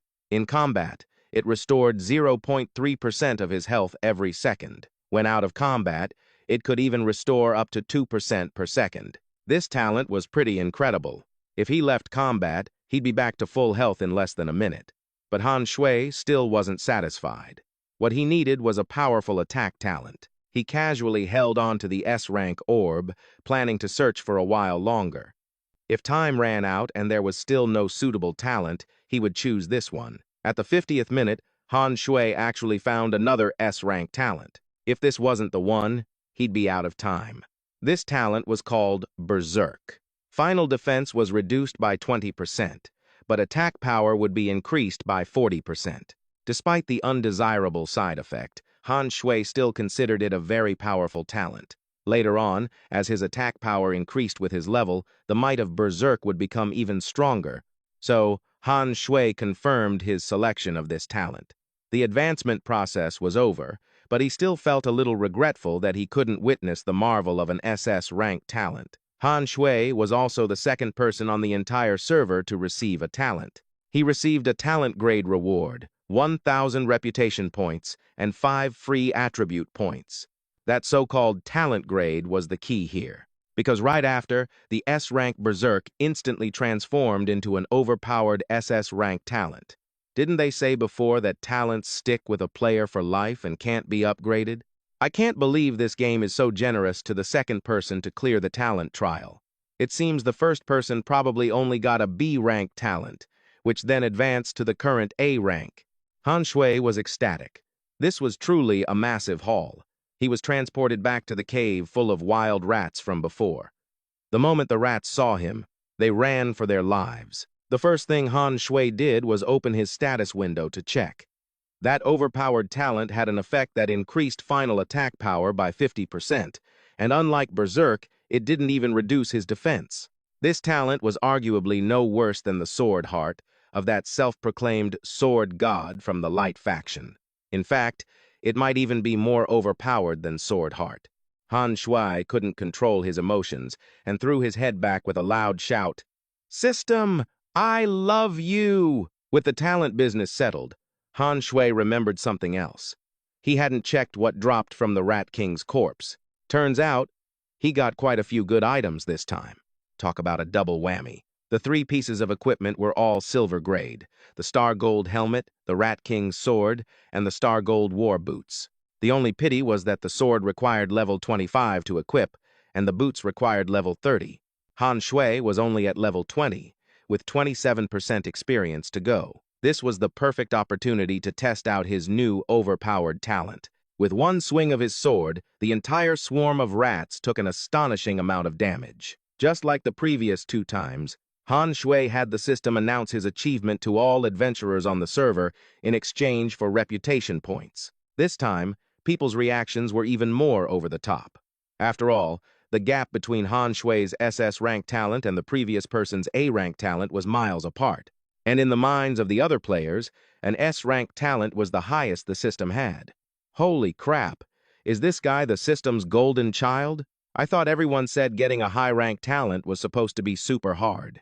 All the players paused what they were doing, focusing on the announcement about Jiang Han on the World Channel. Just then, Long Teng Wan Li also sent a private message to congratulate him. But asking was one thing. His main purpose was to find out how to get a high-ranked talent in the trial. Of course, if Jiang Han told him, Long Tengwan Li would also pay him a fair price. Jiang Han thought to himself that this was no big deal. Since Boss Long was being so generous, how could he keep it to himself? So, he revealed to him that the key was to rely on the growth star level of his skills and class. To be more specific, first, after getting enough powerful skills, you need to level them up as high as possible. Only then will you have a better chance of winning when you enter the trial. Second is to have a class with high star attributes and growth potential. This is closely related to the range of talents you can obtain. A hidden class is best, but that's all up to luck. Otherwise, you're out of it. Third, he added that you need to seize the opportunity. The first players to obtain a talent might be rewarded with a grade promotion for that talent. For example, the very first player and Jiang Han both got promotions, especially him, who was able to advance all the way to SS. Just for revealing such simple things, Long Tengwan Li generously transferred 100,000 yuan to Jiang Han's account. He felt completely speechless. This guy was just way too rich. Thanks. My passive skills are already maxed out. I figured that out a while ago, but I had no idea about the class's attribute star level. I guess your growth star level is pretty high, huh? Not high. They're all just 4 stars, Jiang Han replied humbly. Normally, 5 stars was already terrifying. If he revealed that the attack attribute of his class had reached 6 stars, it probably wouldn't be a good thing. Immediately, an announcement appeared on the World Channel. Long Tengwan Li was the one who posted it. The content was that he wanted to buy players' hidden classes for a price in the 7 figures. If it was a unique hidden class, it could even go up to 8 figures. Jiang Han was once again dazzled by this person's wealth. Players could indeed post announcements on the World Channel, but a single use cost 100 gold coins, and the cash shop system wasn't even open yet. A single gold coin was ridiculously expensive. That one announcement from Long Tengwan Li might have cost him millions. But Long Tengwan Li didn't care about the money at all right now. If he could find a hidden class, no amount of money was too much. The growth star level of a class was extremely important. In the future, every time he advanced his class, the star level would also change, widening the gap between him and other players more and more. Long Tengwan Li planned to stop focusing on leveling for the time being. Instead, he had to find a hidden class, preferably a unique one. The entire Dragon Clan Guild was mobilized to gather intelligence for him. An hour later, Jiang Han had completed the mission to clear out the wild rats and could return to Daniel to receive his reward. His level had also advanced to level 20, and he could now use the Rat King's sword. As soon as he returned to the gloomy city, Jiang Han made Daniel's jaw drop in astonishment, because when he left, his attack attribute was only a little over 200. But now, after gaining just 1 level, it had reached 750. Seeing his master's reaction, Jiang Han decided to temporarily hide the fact that he had obtained an SS-Rank talent. If he let him find out, he was afraid the shock would give him a heart attack and he'd drop dead. Daniel was extremely happy. Even if Jiang Han didn't say anything, he knew his disciple had obtained a good talent. As for how good it was, there was no need to press him for details. He acted generously, proactively asking Jiang Han what equipment he wanted as a reward. Jiang Han didn't think he would even get to choose his reward. Taking Daniel as his master was truly the best decision he had made since entering this game. Daniel had once said he wanted to use all his resources to train Jiang Han, so letting him freely choose his reward wasn't a lie. Seeing this, Jiang Han didn't hold back. He said that he had actually always wanted a powerful weapon, but powerful weapons usually had pretty high-level requirements, and Jiang Han wanted to find a way to lower their required level. With that, Jiang Han presented a good sword that required level 25 to use. Daniel did indeed have something to help him with that. He gave Jiang Han 150,000 experience points to level him up to level 21, along with an accompanying item called the Grace Pearl. This item was Daniel's masterpiece, and it had the effect of reducing the wear and tear of equipment at silver grade or below by 10 levels. Jiang Han's eyes immediately lit up, and he tried using what Daniel gave him. As a result, The Rat King's sword's required level really did drop to level 15. Now Jiang Han could use it freely. Jiang Han took out something from his bag called a Heaven's Blessing Pearl, which could enhance equipment. Daniel asked in surprise, "Where did you get this?" Jiang Han just answered vaguely that he got it through luck. Daniel had no objections to him enhancing the weapon. There were many different grades of Heaven's Blessing Pearls in this world. The quality of the Heaven's Blessing Pearl in Jiang Han's hand wasn't very good. Using it to upgrade the silver-grade Rat King's sword wasn't a waste. Encouraged by his master, Jiang Han tested its effect. The result exceeded all expectations. The sword in his hand was upgraded into the golden-quality Cold Cloud sword, and the required level was only 20, perfect for Jiang Han to use. Jiang Han swung the sword a few times and could tell it was much stronger than his old one. Because of this change, the system determined that Jiang Han's strength had entered a new tier, a silver-grade boss. His Fallen One title also advanced to Controller of Shadows, and thus the resulting attributes also changed. The biggest change was the increase in his attack value. With this number, Jiang Han even suspected he could one-shot himself, and Jiang Han's health value also increased by 150%. As expected, the protection of an ancient demon god could rival the blessing of the goddess of life. In the early stages, that protection hadn't yet revealed its true power. But as the value increased, it would become very difficult for players from the Light faction to kill Jiang Han. "Kid, looks like you got a pretty impressive talent skill, huh?" Daniel was happy seeing Jiang Han's face light up, but he also noticed an imbalance between his offense and defense. Specifically, his defensive gear was still very poor. To improve that, Daniel sent Jiang Han on another mission to get a reward. Coincidentally, sneaky-looking adventurers had been appearing around the gloomy city lately. Daniel didn't know their purpose, but if they were from the Light faction, he couldn't let them live now that they were here. And Jiang Han's mission was to deal with those people. Normally, Daniel only sent him to farm monsters, but this time it was to deal with players specifically. He had to eliminate 500 of them.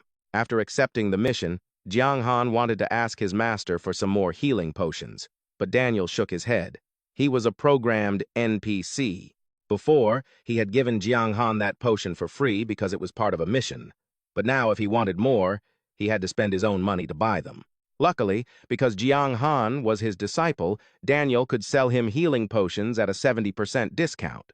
However, even with the discount, these things were still too expensive for Jiang Han because right now he only had 5 gold coins, 70 silver coins, and 10 copper coins in his bag. But his life was still more important. Jiang Han could only grit his teeth and buy 5 life potions and 4 healing potions. Just as Jiang Han stepped out of the city, a dragon flew past.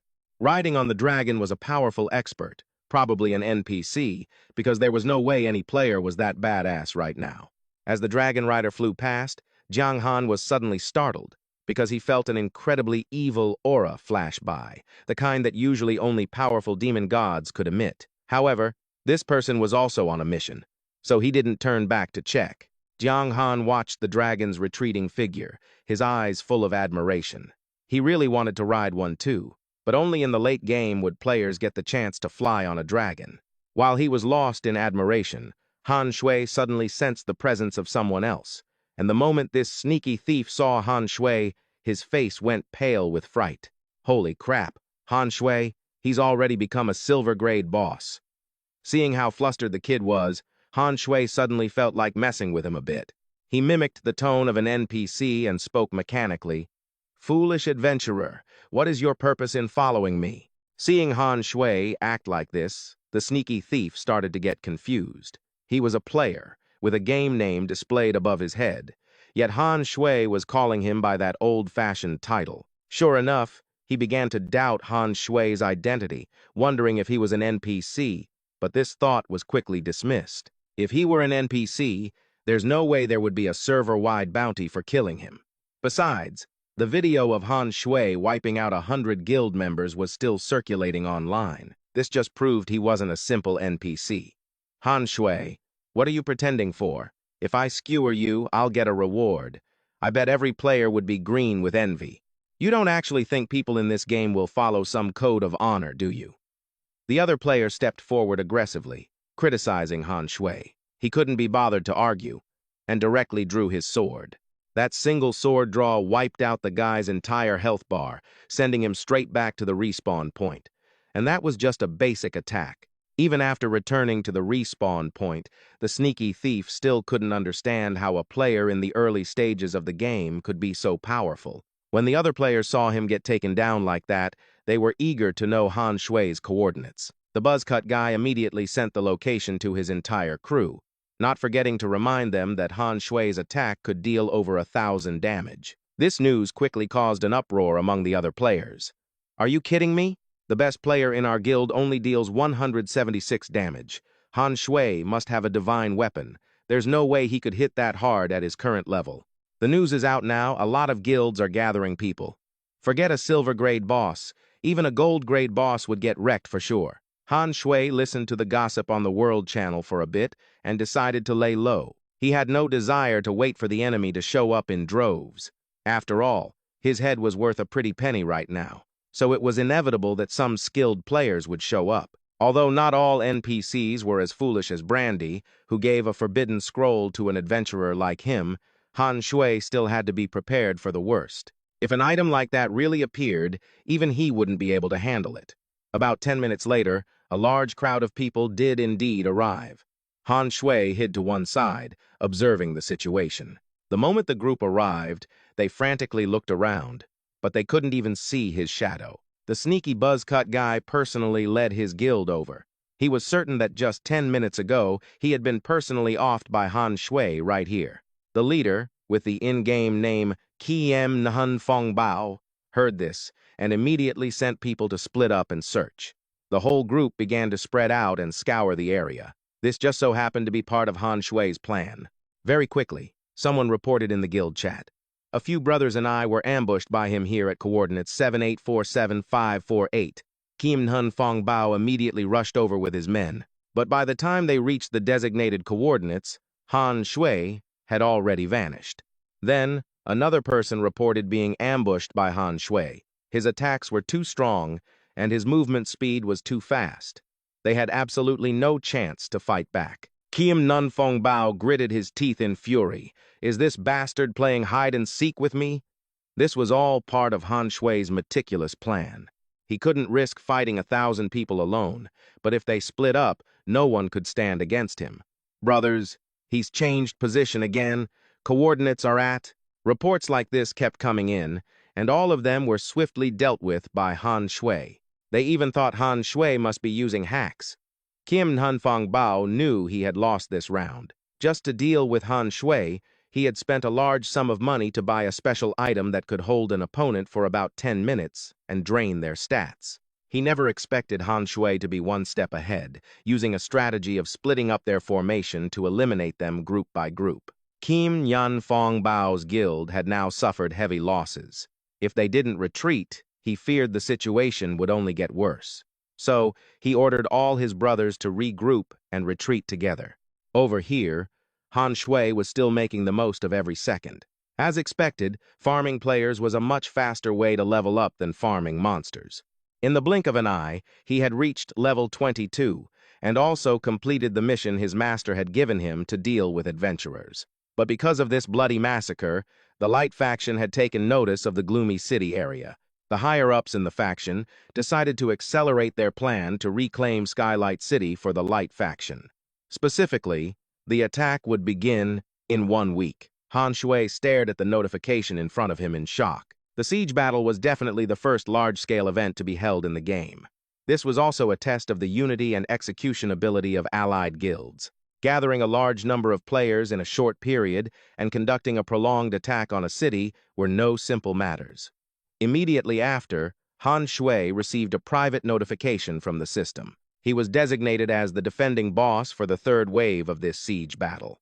If he wasn't present at the scene, he would be penalized 10 levels and 1,000 permanent stat points. This was truly the worst news Han Shui had heard all day. Holding the siege battle early was one thing, but now they were kidnapping him to be a defending boss and forcing him to participate. Han Shui felt that things were starting to get really serious. Under normal circumstances, large-scale events like this would definitely be set up for the Light faction to win, especially since almost all current players were on the light faction's side. Han Shui was the only one who had chosen a different path. Even if he tried to change the situation, he couldn't possibly win against the system's design. Furthermore, Gloomy City was only a level 1 city. The light faction would surely send at least one extremely powerful NPC. For a moment, Han Shui didn't know what to do, so he went back to discuss it with his master. After listening to him for a while, Daniel got the gist of the problem. He also hadn't expected that the current order on the Eternal Continent would now involve players. Cold sweat dripped down Han Shui's forehead. He felt that Daniel's words were too sentient, as if he were openly explaining the rules of the world inside this game. He really didn't seem like a mechanically programmed NPC at all.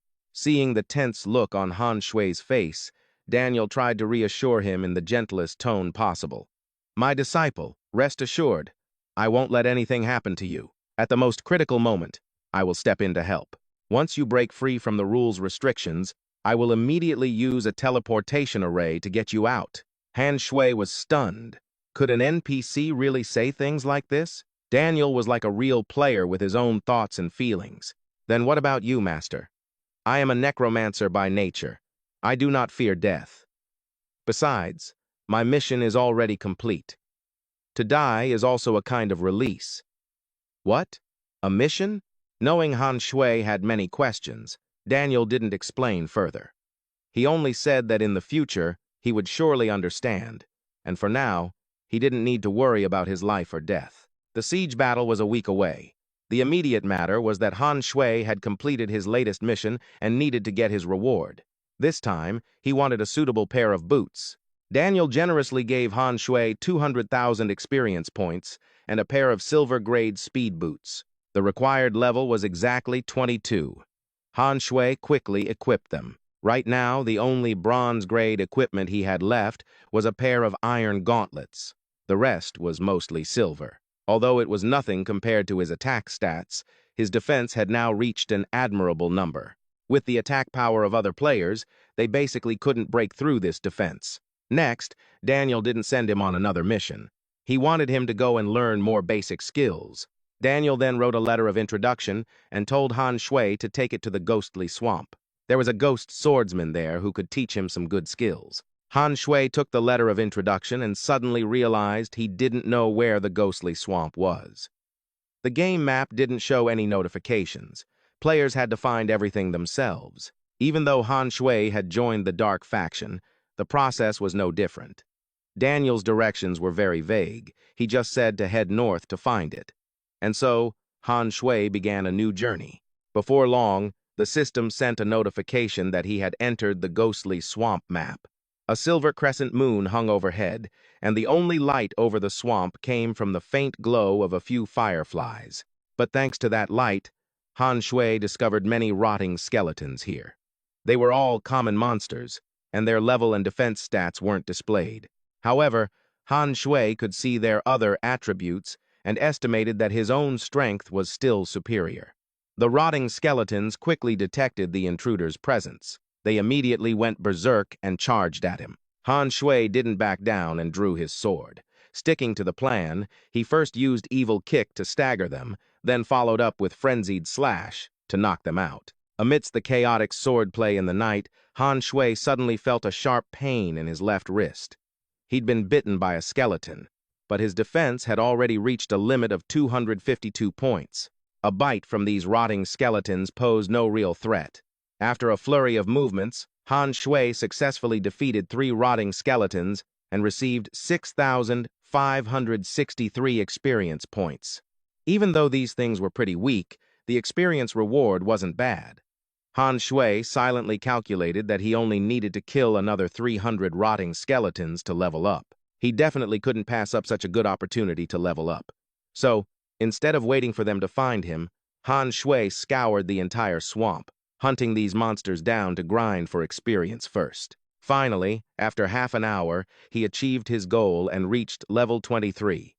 Now it was time to get back to the main issue, finding that undead swordsman. But so far, Han Shui hadn't seen anyone else besides those common monsters. Plus, the map was huge, so finding one person wouldn't be easy at all. Frustrated, he opened his quest log again and noticed something. According to the description, the undead swordsman had his own consciousness and had become the true lord of the ghostly swamp. In that case, why was he searching for him so mindlessly?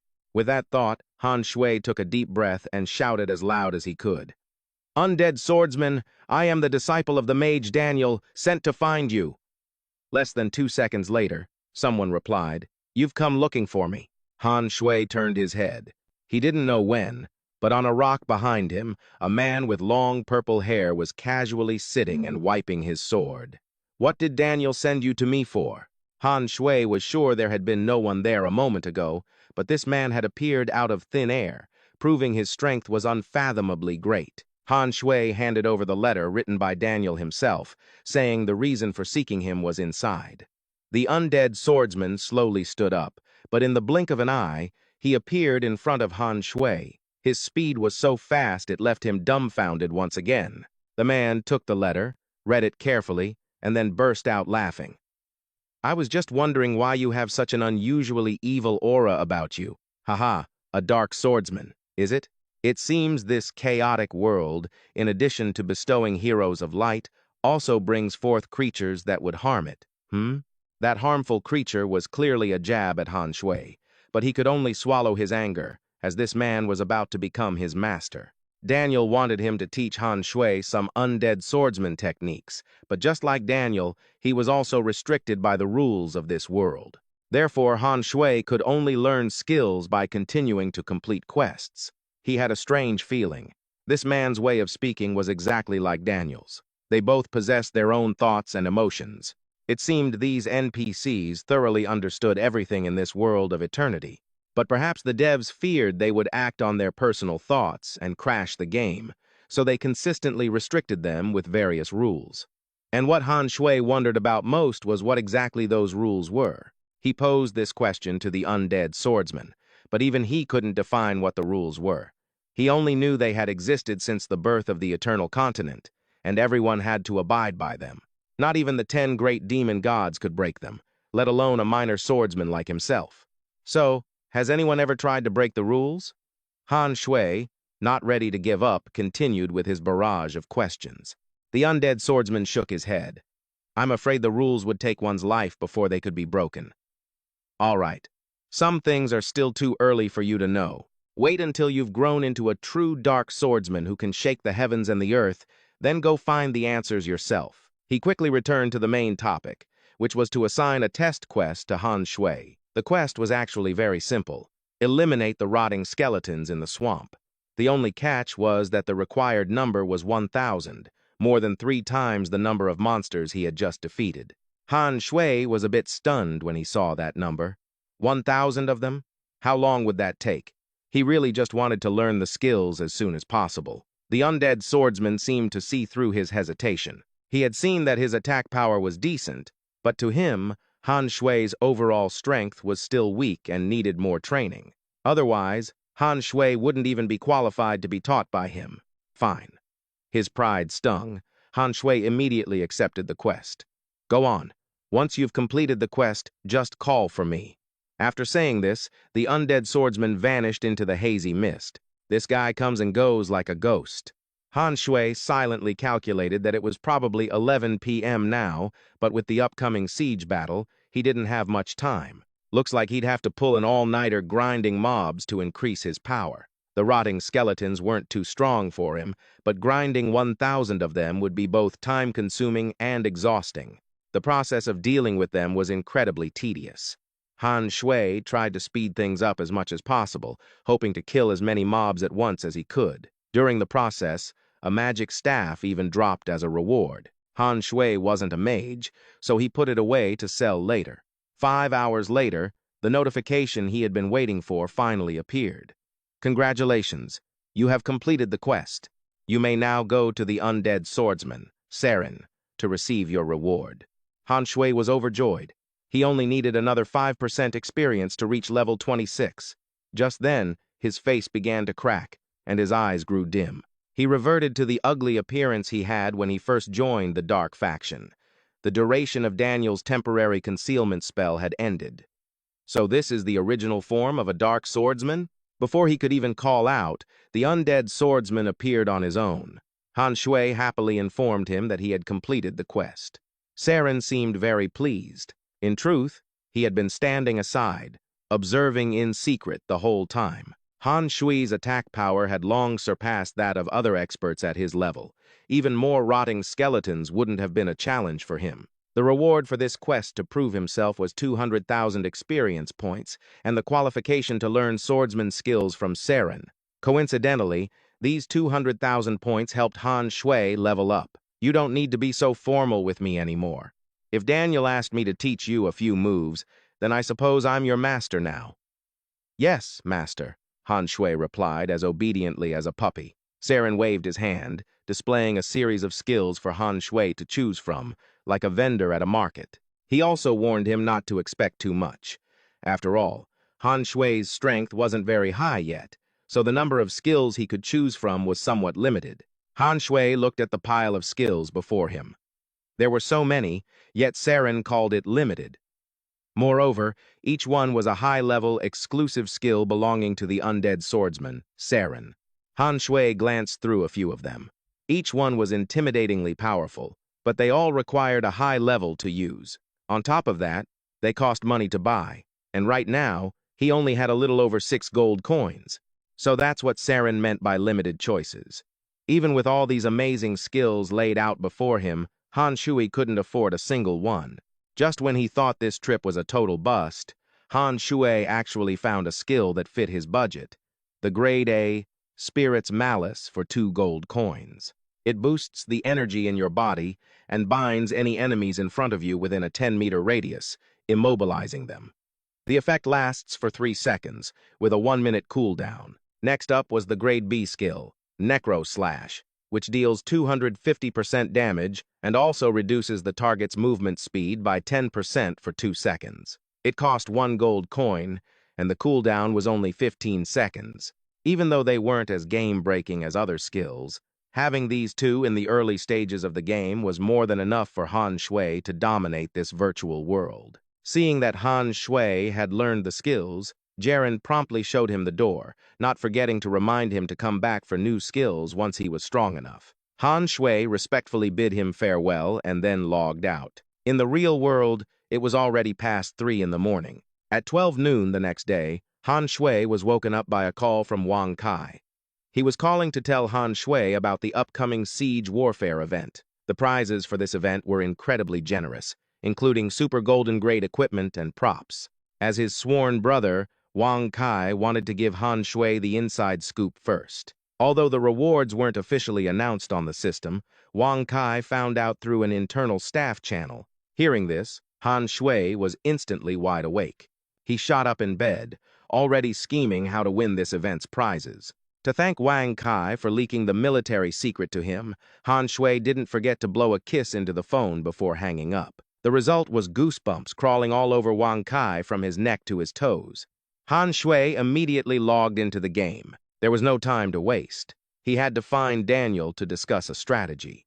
When he got back, Daniel was engrossed in brewing some kind of potion. Hearing Han Shui say he had a way to fight back against the Light faction and defend the city, Daniel didn't seem too impressed.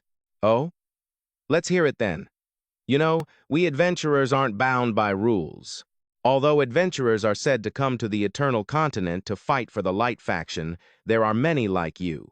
Whether we side with the light or the dark, ultimately, nothing can control our actions. Daniel immediately understood Han Shui's idea. Offer a high bounty to attract brave warriors. The Light faction has never valued adventurers that much was obvious from how the chief in the novice village always looked down on new players. So, the Dark faction just needs to do the opposite. All we have to do is attract those adventurers to fight for us. Ever since his time in the novice village, Han Shui had sensed that many players were unhappy with the NPCs' attitudes and wanted to change the game's storyline. He wanted to use that to pull them over to his side. But Daniel thought Han Shui was being too naive. The Dark faction isn't a place just anyone can join. So Han Shui changed his approach, suggesting they offer generous cash prizes and reserve the chance to join the faction exclusively for the top-ranked player. Daniel was still adamant about not letting others join the dark faction. He had only compromised with Han Shui before to protect himself. The dark faction was never meant to be a place for adventurers to just waltz into whenever they pleased. From the moment they entered the Eternal Continent, they received the protection of the Goddess of Life, so they are bound to fight for the Light faction. This is a pact that cannot be betrayed. But that doesn't mean the prize for the top player can't be a ticket to join the dark faction. Han Shui remained firm in his conviction. Daniel pondered for a few seconds, and then it all clicked. Clever boy. In that case, as long as you take the #1 spot, all the prizes from the dark faction will just be an empty promise. Han Shui nodded eagerly. His master finally understood his intention. Daniel nodded in approval, not expecting the good disciple he'd taught to become so cunning. With Daniel's consent, Han Shui's plan was quickly set in motion. And so, the system issued a new announcement to all players. The message stated that the dark faction was now recruiting adventurers and offering generous rewards. Anyone interested could register with the undead Knight Cantor, who stood guard outside the gloomy citadel. Immediately after, the system opened up a siege contribution leaderboard and a defense contribution leaderboard. These would track the contributions of players from both the light and dark factions. Han Shui also made sure to draft another announcement detailing the rewards. Specifically, the first-place winner would get to join the dark faction and receive the hidden class, Undead Swordsman. The second-place winner would receive 1 random piece of dark gold grade equipment and 1 rare S-rank prop. The third-place winner would receive 2 random sets of golden grade equipment and 1 rare A-rank prop. As soon as this announcement went out, the online community exploded. Most of them were now seriously considering defecting to the dark faction. After successfully sowing chaos among the player base, Han Shui remembered something important. He asked Daniel to cast the concealment spell on him again, otherwise, with his ugly appearance, he wouldn't dare go outside. Daniel waved his hand, and Han Shui's clean face returned. Better yet, this time the effect would last for a whole month. This was because Daniel's own power had increased, and his injuries had fully healed. Daniel suddenly asked, "Have you met Saren yet?" "Yes, sir. I learned 2 new skills. He said that once I'm strong enough, I should go back to him to learn more." "Good. It seems he truly has no intention of returning to the Light faction, which is perfect. He can provide you with forces." Han Shui was stunned. What Daniel said meant that Saren had once been a member of the Light faction. Seeing Han Shui lost in thought, Daniel continued his instructions. "In the letter I sent before, I made it clear. If one day I pass on to the other side, Saren is the one who will take my place and look after you, my little leopard cub."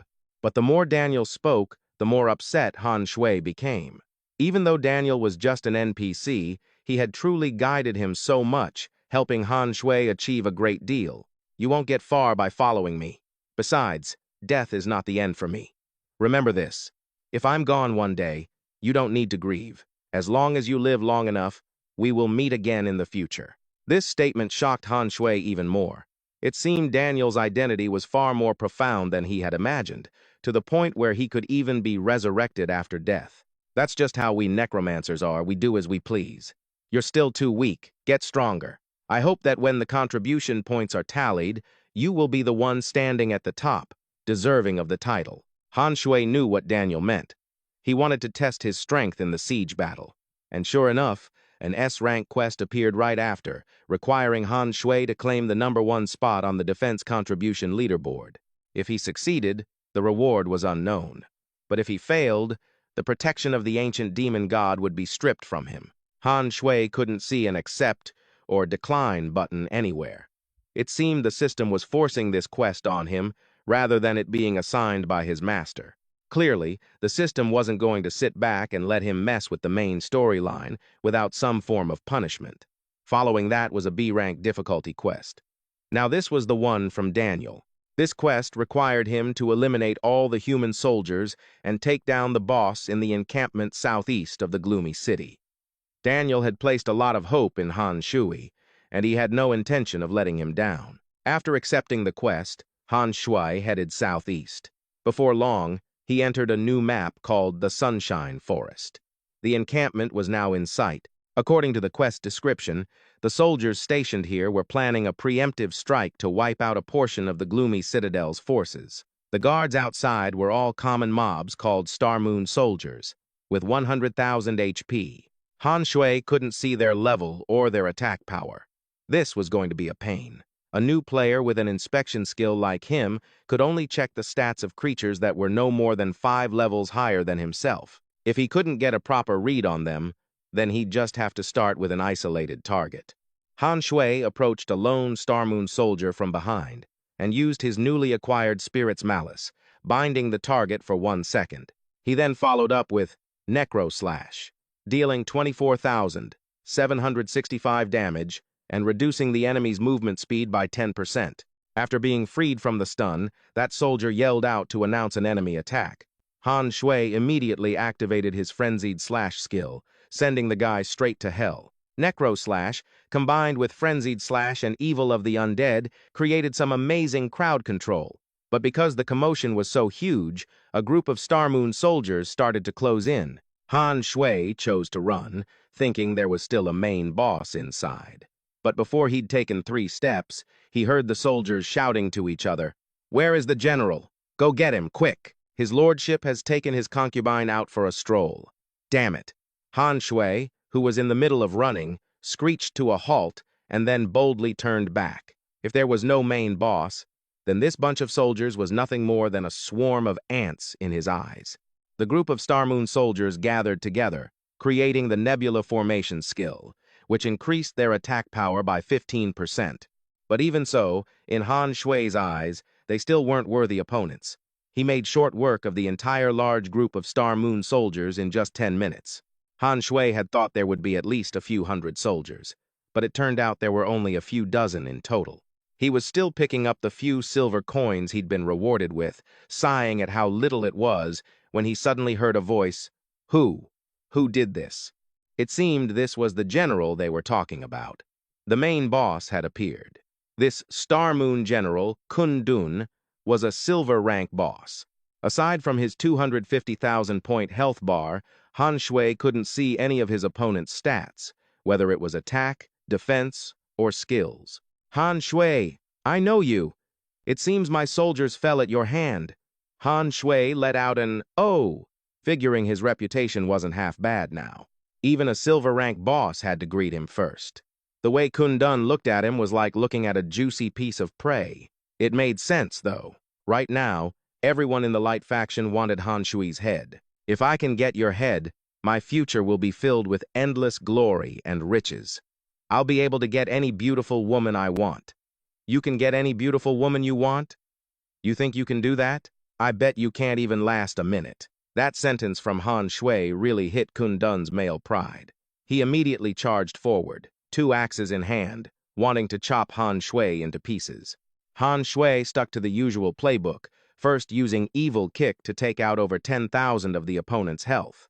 But because the level difference was too great, his skill couldn't create a suppression effect on Kun Dun. Even Han Shui hadn't expected that. He was counterattacked by Kun Dun and lost a quarter of his health bar in just a few moves. The situation wasn't looking too good. Although Han Shui's attack power was high, his health points and defense couldn't keep up with Kun Dun's. If brute force doesn't work, I'll use finesse. With that thought, Han Shui fought while retreating. When his health bar was down to 1/3, Han Shui took out a healing potion to use, then used the Evil of the Undead skill again. This time, he successfully managed to bind Kun Dun for 0.8 seconds. Just as Evil Kick's cooldown finished, Han Shui used it again to chip away another 10,000 of Kun Dun's health, but his opponent couldn't have predicted Han Shui's next move, because he tucked tail and ran. Kun Dun didn't give chase, mainly because he couldn't keep up. He was just about to take his concubine back to the barracks when Han Shui suddenly reappeared. It turned out he had only run away to stall for time until his health bar recovered to 100%. Kun Dun flew into a rage, charging at Han Shui in a fury. But Han Shui just repeated the same sequence as before, using a series of attacks to whittle down his opponent's health, then running away and using healing potions. Once his health was full again, he'd come back to fight. You treacherous, dishonorable brat! After a few rounds of this, Kun Dun had already been driven mad. His health bar was now down to half. Once again, as Kun Dun was about to leave with his concubine, Han Shui appeared, this time with an incredibly defiant expression. Running away when you can't win? You're pretty pathetic. Kun Dun was furious. You. Kun Dun kept stammering, unable to form a sentence, mainly because he couldn't understand how Han Shui could say something like that without an ounce of shame. Han Shui didn't have time to waste on a war of words with him. Taking advantage of his agility, he once again took the initiative to attack. Kun Dun's aggro switch had been flipped. He swore that today he would fight Han Shui to the death. Kun Dun's attacks became increasingly ferocious. A silver rank boss really wasn't easy to deal with. Kun Dun's skill was like a whirlwind. If Han Shui so much as touched it, he would continuously lose health. Faced with this situation, he could only continue to rely on healing potions and dodge to the side, waiting for Kun Dun's skill to end before coming back. After the skill ended, just as Han Shui had predicted, his opponent's strength had weakened considerably. He timed his strike perfectly, and one of the axes in Kun Dun's hand fell to the ground. Dropping a weapon was the same as admitting defeat.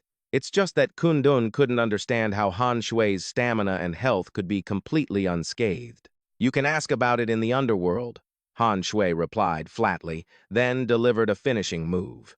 He had defeated Kun Dun. The mission to destroy the barracks was complete, and the reward was quickly sent. 600,000 points, experience, and 1,500 reputation points. After this mission, Han Shui jumped to level 28. 2 gold coins and 2 silver rank items dropped from Kun Dun's corpse. They were the rock wall armor and his weapon, the thunder-suppressing axe. The armor wasn't bad, but the weapon's attack power wasn't even as good as the cold cloud sword in Han Shui's hand, so he planned to sell it for cash. So, Han Shui messaged Long Tengwan Li again, but the level requirement for the thunder-suppressing axe was 35, while the highest-level player Long Tengwan Li knew at the moment was only level 23. Han Shui still tried to persuade him because he had joined the Dark Faction and had no storage. Any equipment he got had to be sold for cash immediately. Otherwise, if he died, both the items and his character would disappear. That would be a total waste. After some haggling, Han Shui closed the deal with Long Tengwan Li for a price of 200,000. The transaction method was the same as before. Then, Han Shui suddenly noticed Kun Dun's concubine still cowering and trembling in the distance. A really scummy thought suddenly popped into his head. Han Shui had long been curious after hearing that the NPCs in the game were incredibly realistic. And here was an easy target. Han Shui wanted to give it a try, but before he could even lay a hand on the concubine, the system sent a red warning. Han Shui's behavior was considered depraved. If he still forced the action, it would be recorded by the system, and a call would be put out for both factions to hunt him down. Han Shui stopped immediately. As expected, the developers wouldn't let players get away with bullshit like this in the game. Whatever, Han Shui wasn't interested in this woman anyway. He gave her a task instead: go to the Light faction and deliver a message. Tell them that Han Shui is waiting for them in Gloomy City, and whoever doesn't show up is a little bitch. The concubine nodded hastily and scurried away like a dog. With the mission complete, Han Shui quickly returned to see Daniel. This time, the reward he wanted was still the Grace Bestowal Pearl. Daniel, of course, agreed. Han Shui immediately used the item on the rock wall armor to meet the equipment's level requirement. After putting it on, the defensive effect was indeed not bad. Just as he finished, the system announced that Han Shui's power had met the requirement to activate the Dark Faction's power rankings. Han Shui opened the rankings to take a look. The 10 names sitting smugly at the top were the 10 great demon gods. He curiously searched for his own in-game name and found himself ranked at 99,995th. Being the optimist that he was, Han Shui could only console himself that the number of characters he couldn't beat in the Dark Faction didn't exceed 100 million. It seems you now know the names of the demon gods, don't you? Although the 10 great demon gods are incredibly powerful, invincible on the Tianheng continent, you shouldn't feel inferior. In the future, you might even have a chance to enter the top 10. Han Shui knew Daniel wasn't the type to make things up just to console him. what he said could definitely come true. Because Han Shui possessed the only hidden class, Dark Swordsman. According to Daniel, the previous generation's Dark Swordsman was also one of the all-powerful 10 great demon gods. Hearing that, Han Shui became even more curious. How could someone so powerful just kick the bucket? Daniel didn't explain this.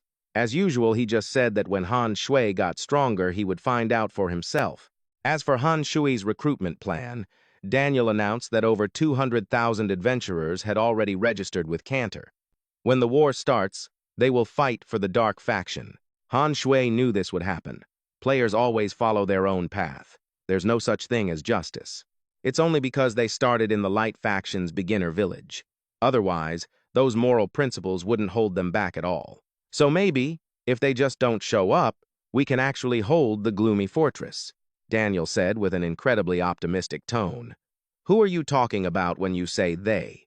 You actually know, so why are you playing dumb? Han Shui was caught off guard by Daniel's question, but he was starting to vaguely guess the truth. But I haven't figured it out yet, so let's just keep following the story. After that, Daniel brushed aside any talk of the distant future. For now, he wanted Han Shui to take on a mission, training the Skullfrost soldiers, the main monster force defending the city. Han Shui agreed to accept the quest, but he was starving right now. He needed to log out of the game and order something to chow down on. And just then, Wang Kai called to invite Han Shui out for some malatang. The two of them headed out. Of course, once they got to the restaurant, it wasn't just about eating. Wang Kai enthusiastically asked if Han Shui was having any problems.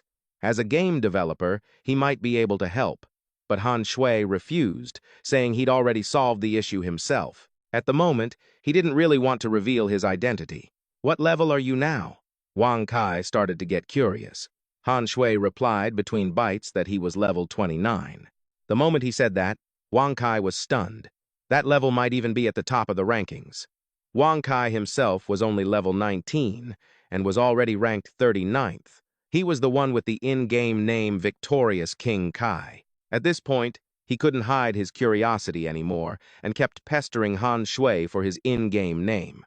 Han Shui thought about it for a moment, then decided to tell him. Bro, I'll tell you, but you can't tell anyone. You think I can't keep my mouth shut?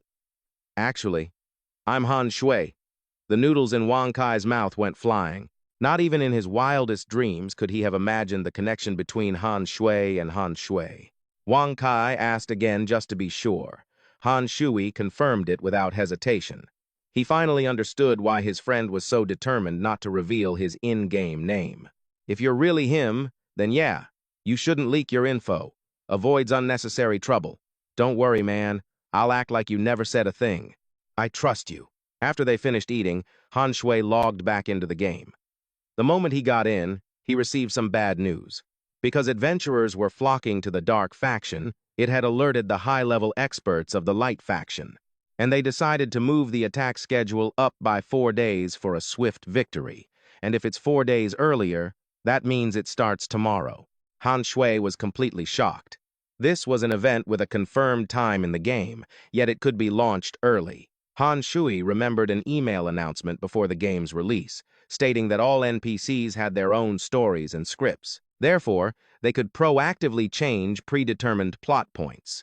Before, Han Shui had just thought it was a gimmick by the developers to pique players' curiosity. But with the current situation, it seemed like the NPCs in the game really had free will, or maybe he was just overthinking it. Speeding up the siege could also be the developers' way of discouraging players from joining the Dark Faction. But whatever the reason, this was a huge disadvantage. Han Shui felt he had to do something, and fast. First things first, he had to complete the soldier training mission Daniel gave him. Even though it was the middle of the night in the game, he still summoned all the skeleton soldiers in the city. Once they were all assembled, Han Shui began his teaching career.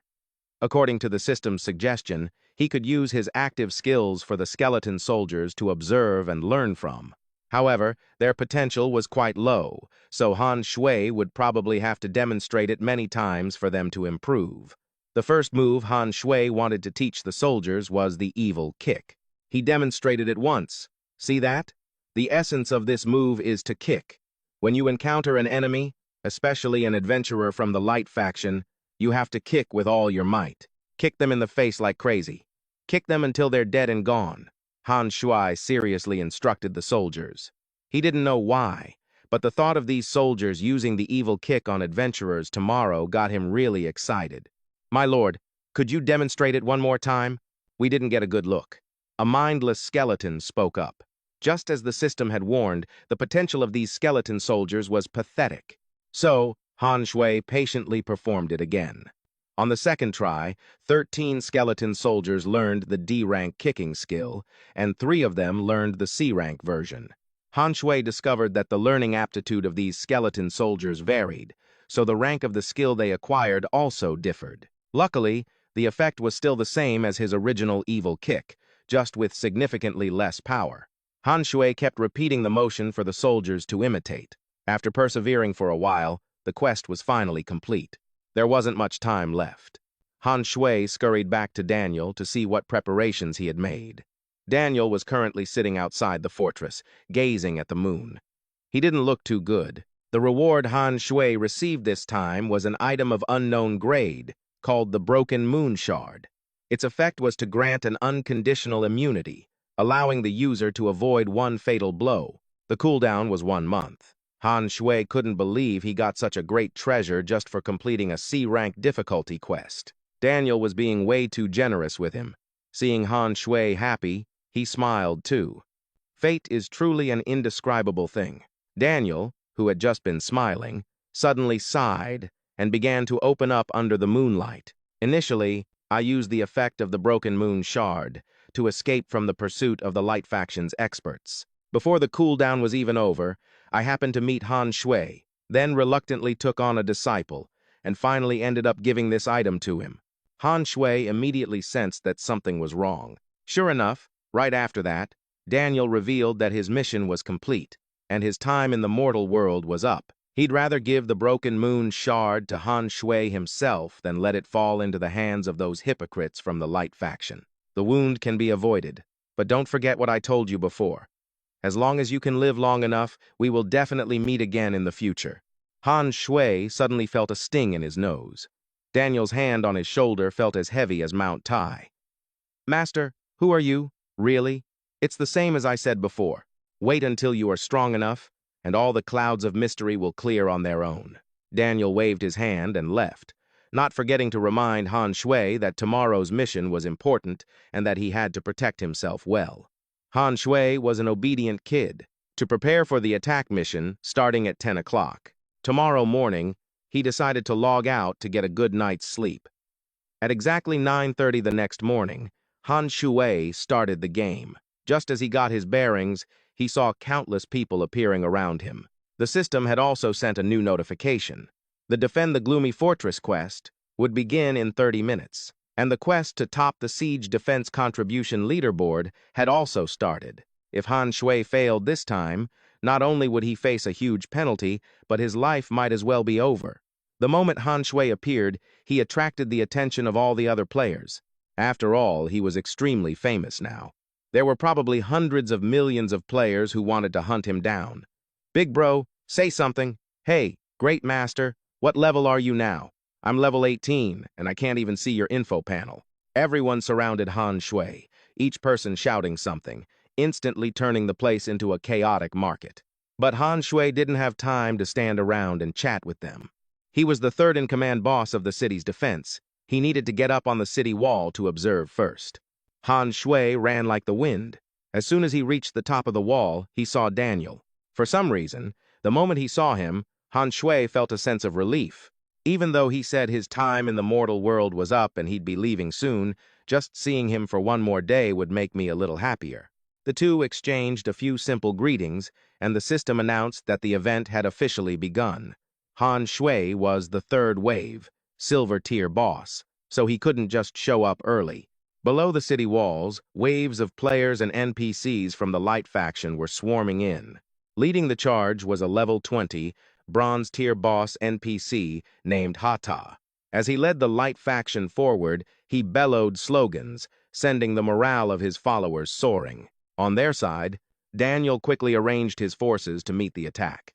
A city gate opened, and the skeleton soldiers marched out. They used the stomp skill Han Shui had just taught them the other day to launch a preemptive strike. Most of the players couldn't adapt to this kind of attack and were cut down in droves. Even the players on the dark faction were stunned to see the skeleton soldiers use that wicked stomp. Holy shit, they don't just attack you. They go right for the face. These skeletons are brutal, seriously impressive. Good thing we managed to get on their side.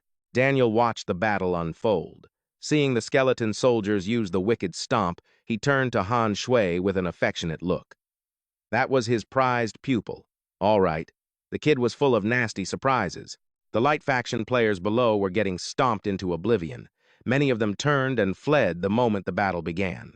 But desperate times make for heroes, and the light faction wasn't short on capable people. They fought fiercely, and the first names were already popping up on the contribution leaderboard. Han Shui didn't want to just sit around and wait. Even though he was the third wave boss and couldn't leave the walls yet, he still wanted to rack up some points. As luck would have it, the guy next to him was an archer. Han Shui decided to borrow his weapon. At first, the guy was pretty hesitant. In his eyes, Han Shui's class was a fighter. He shouldn't be able to use a bow. In the end, he only agreed after Han Shui paid him 10 silver coins for 10 arrows. The bow wasn't anything special, just a common-grade wooden bow. After Han Shui equipped it, his attack power dropped to just 842. He took careful aim and fired his first arrow. Unsurprisingly, it hit a light faction adventurer, earning him 1 contribution point. But the person he'd hit turned out to be a level 20 Vice Guild Master with a Defense Warrior class. The fact that he'd one-shotted the guy made the already wary light faction players even more terrified. And the bow's owner was left gaping in astonishment. It was just a normal wooden bow, and Han Shui wasn't even a professional archer, so how could he unleash that much damage? Not bad at all. Han Shui clicked his tongue, then drew the bowstring again. Just like before, he took down a level 21 enemy fighter. The guy standing next to him was getting more and more shocked. Another one-shot kill? Did he get this strong just by joining the dark faction? And he never misses? Han Shui couldn't hide his satisfaction. It seemed his swordsmanship wasn't the only thing he was good at. His archery was nothing to scoff at either. Pressing his advantage, Han Shui knocked 3 arrows at once. I am Han Shui. You can also call me a legendary archer reborn. You didn't know? Man, this guy really knows how to talk big. The 3 arrows he fired all hit their targets. The only problem was, this time the targets were 3 of his own skeleton soldiers. For the friendly fire, the system deducted 1 point for each soldier, and he even earned a loving glare from his master, Daniel. My dear legendary archer, if you keep shooting like that, you're going to wipe out our entire army. Han Shui's face fell, and he seriously reevaluated his actions. He'd gotten cocky from the praise and started firing wildly at his own troops. He had to get his act together. He couldn't let everyone look down on him. The battle raged on intensely. 20 minutes later, the NPC Hata was down to a sliver of health. A player with the in-game name Clueless Sleeper landed the final blow, receiving 25 bonus points. That player was now number 1 on the Siege Defense leaderboard with a total of 129 points. Meanwhile, Han Shui was only in 4th place with 51 points. After Hata fell, the first wave of the siege ended. In 5 minutes, the second wave would begin. Led by the level 25 bronze tier boss, Thunder S. Angus. Angus was even more aggressive than Ha-Ta. The moment he appeared, the morale of the light faction warriors soared once again. The dark faction players weren't about to be outdone. Soldiers rained arrows from above, while, down below, the 2nd Legion marched out of the city. This time, the skeleton soldiers were led by their own bronze tier boss, matching the enemy. The attack power of this skeleton general was far superior to that of the regular soldiers.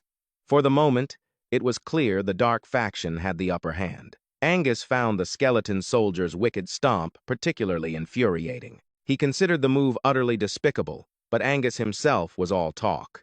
While leading the charge, he was cut down in a single blow by the skeleton general. Having lost their general so early on, the light faction's 2nd Legion became a headless snake. The dark faction players and skeleton soldiers pressed their advantage, and it wasn't long before they had slain countless enemies. The battle grew increasingly chaotic. Time flew by, and the third wave of the siege was about to begin. This time, it was a level 35, silver-tier boss named Kai Luo. What the hell? A jump from a level 25 bronze boss straight to a level 35 silver boss? Shouldn't it have been level 30? The Dark Faction players started to panic. Looks like the difficulty really ramps up on the third wave. We have to be careful. When Han Shui heard the name Wrathful Soldier Kai Luo, he grew thoughtful. It sounded like the name of someone he'd met recently, but he wasn't sure if it was just a coincidence or if it was really the same person.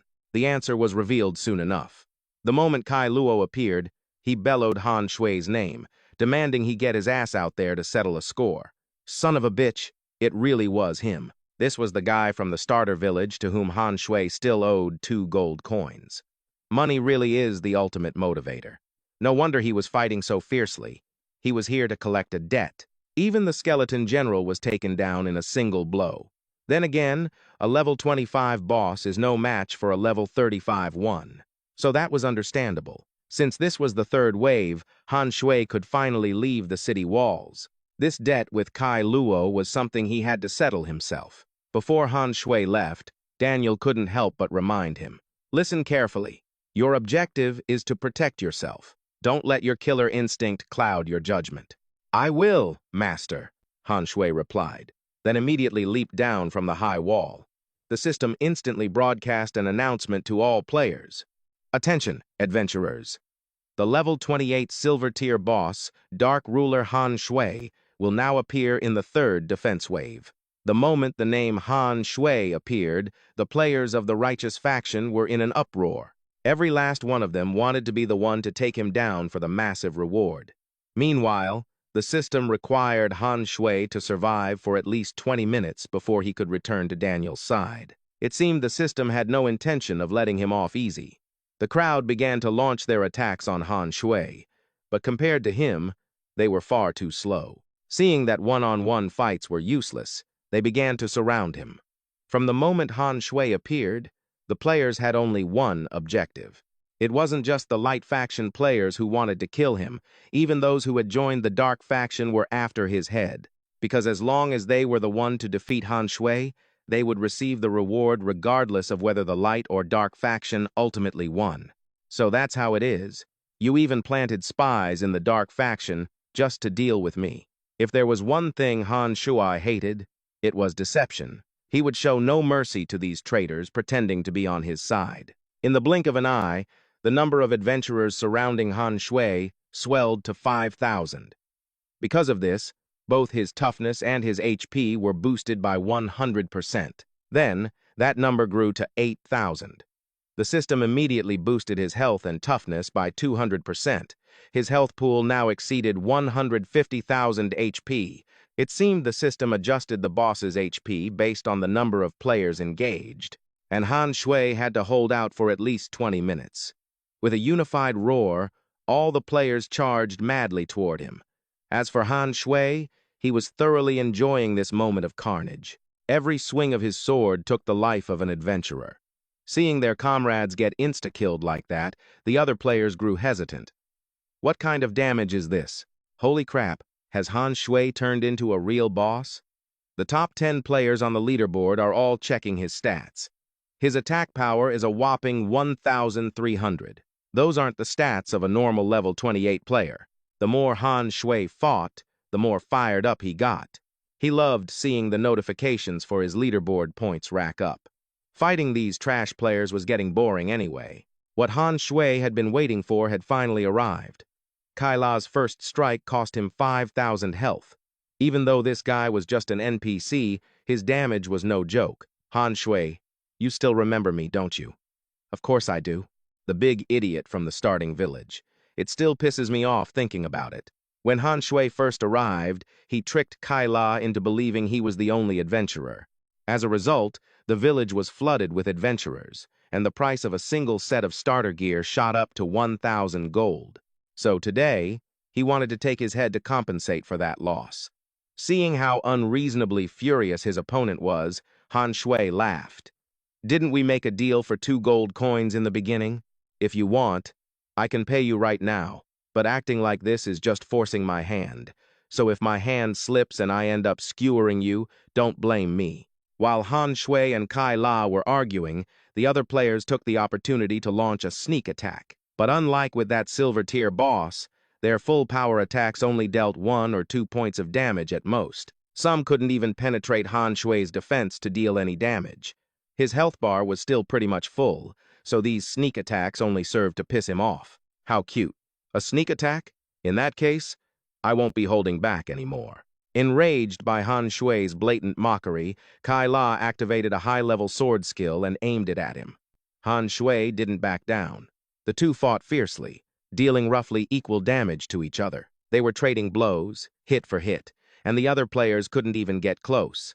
They all thought Han Shui was on a suicide mission. After all, Kai La was a level 35 boss. There was no way Han Shui could match his tankiness. After 2 minutes of melee combat, Han Shui's health was nearly depleted, while Kai La still had plenty left. He then used the evil spirit skill, causing his opponent to lose control for 1 second. After that second passed, Kai La furiously charged at him again. Is that all you've got? Of course, a cunning guy like Han Shui wouldn't put himself at a disadvantage. As Kai La charged forward, he suddenly switched targets, attacking an adventurer behind him. After defeating him, Han Shui received 2,340 experience points, instantly leveling up to 29. His health bar was also completely refilled. Kai La was so furious his whole body trembled. You treacherous bastard! And you're still as stupid as ever. If Han Shui's sword dealt 1 point of damage, his trash talk dealt 1,000. Driven mad with rage, Kai La poured all his strength into his sword and lunged forward. But in his rage, he left an opening. Han Shui immediately seized the opportunity to use his signature evil kick. That single blow dealt over 10,000 damage. His classic combo was to follow up the evil kick with frenzied slash. This time was no different. Han Shui beat Kai La senseless, forcing him to retreat temporarily. To be safe, Han Shui took out a health potion, restoring 1,000 HP per second for 10 seconds. You mongrel, Kai La growled.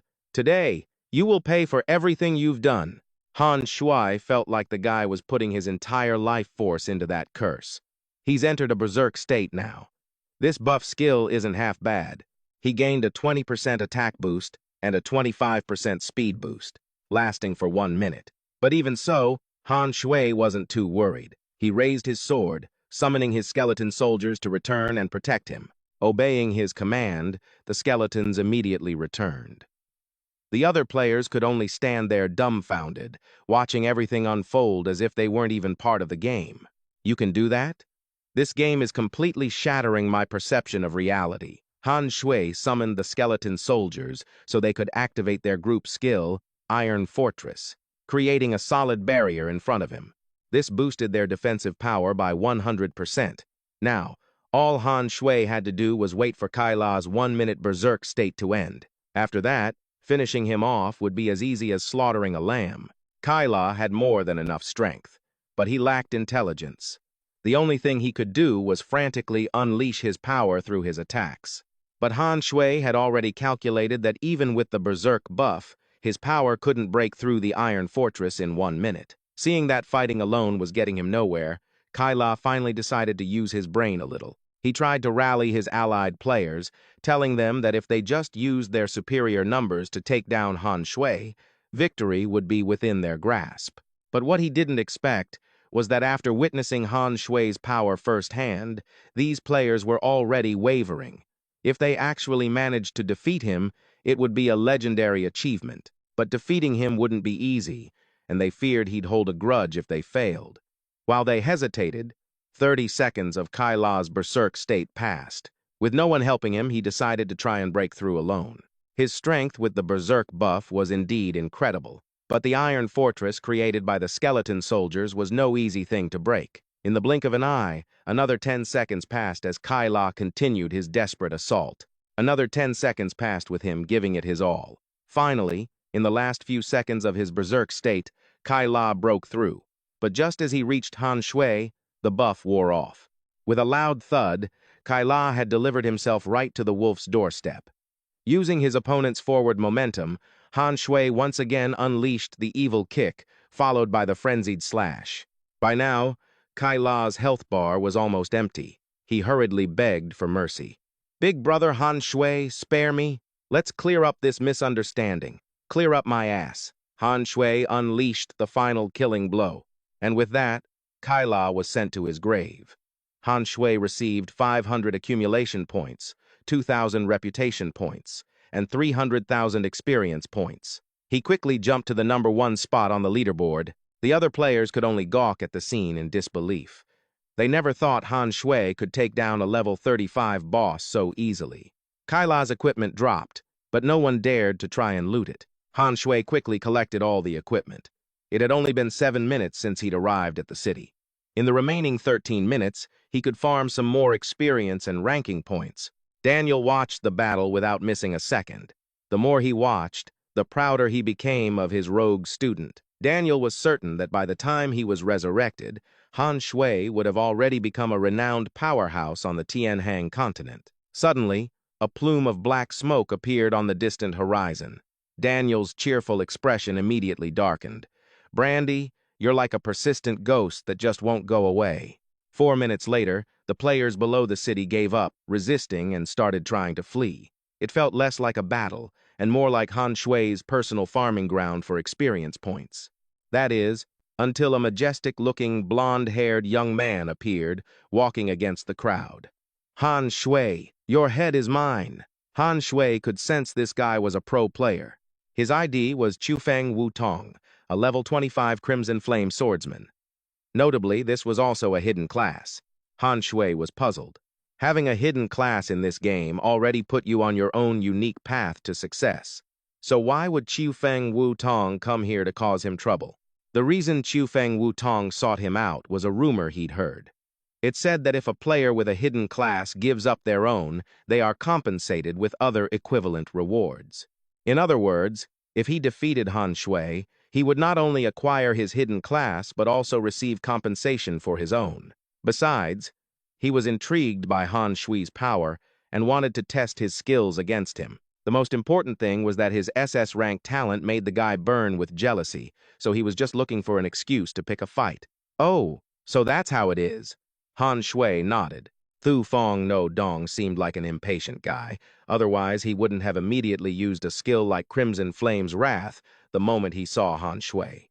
After using it, all stats increase by 50% for 2 minutes. The price to pay after the skill ends is a 10-level drop. Even Han Shui considered it a pretty decent skill. Although the cost was huge, the burst of power was truly immense. It seemed he had no grudge against the guy, but his opponent had already gambled on a life-or-death battle right here. The opponent attacked first, and just one of his blows cost Han Shui 10,000 HP. The crowd of players, as if grasping a lifeline, immediately started worshipping Thu Fong No Dong like a living god. "So cool. The nemesis of Han Shui has appeared. I told you there were tons of great players in the eastern region. It's definitely not just him. We'll just wait here and steal the kill at the end."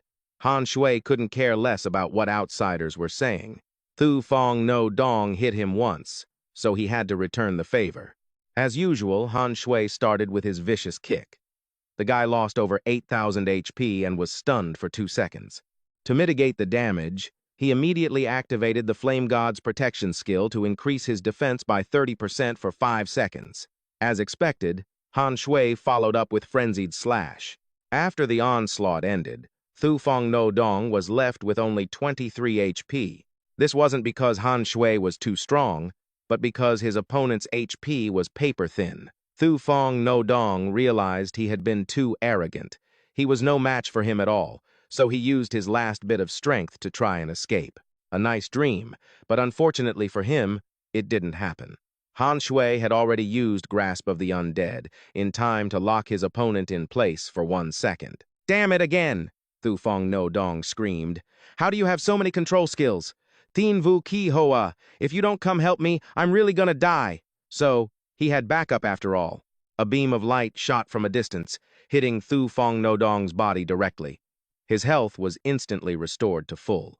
It turned out the Tien Vu Kai Hoa he had just called for was a holy priest, and the skill she had just used was Divine Heal.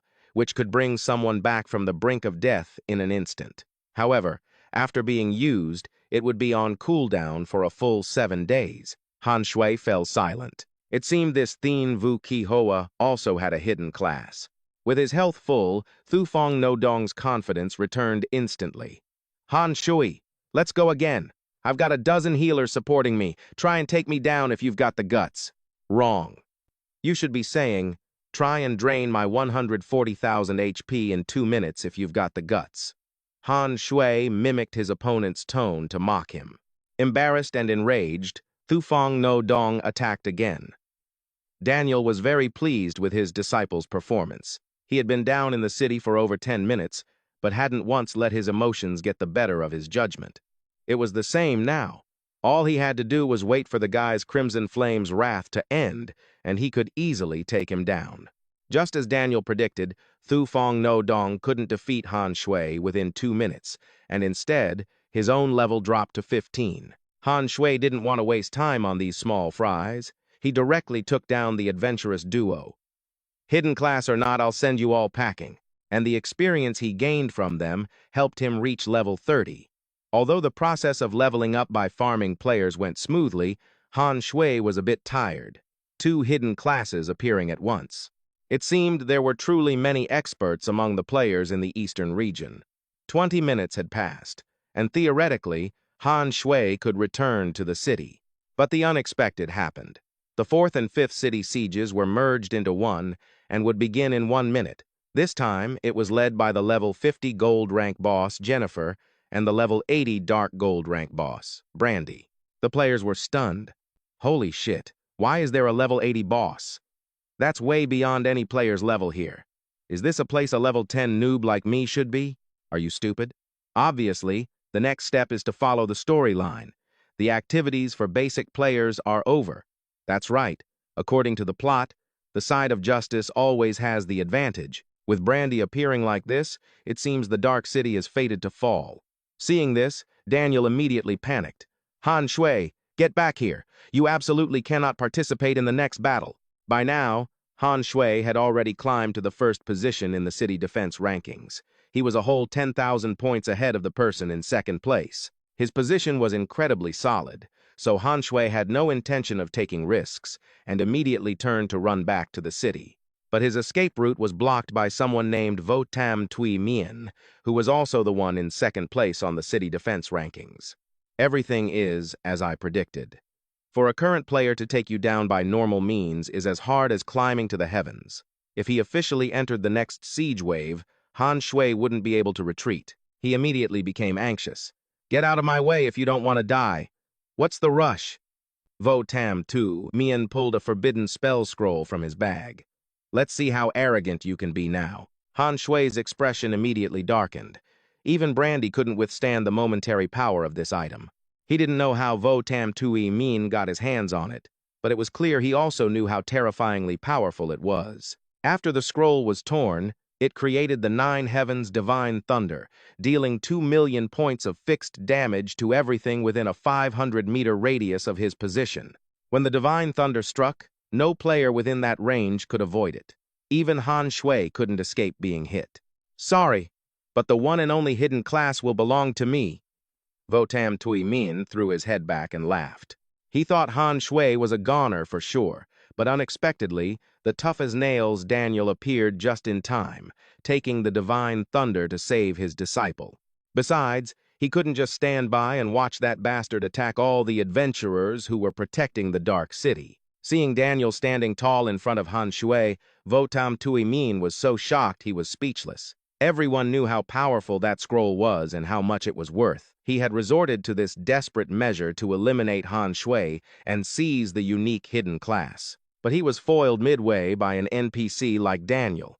And besides, why could an NPC even participate in a fight between adventurers? Daniel had no intention of giving him an answer. Instead, he swiftly sent him to meet his maker.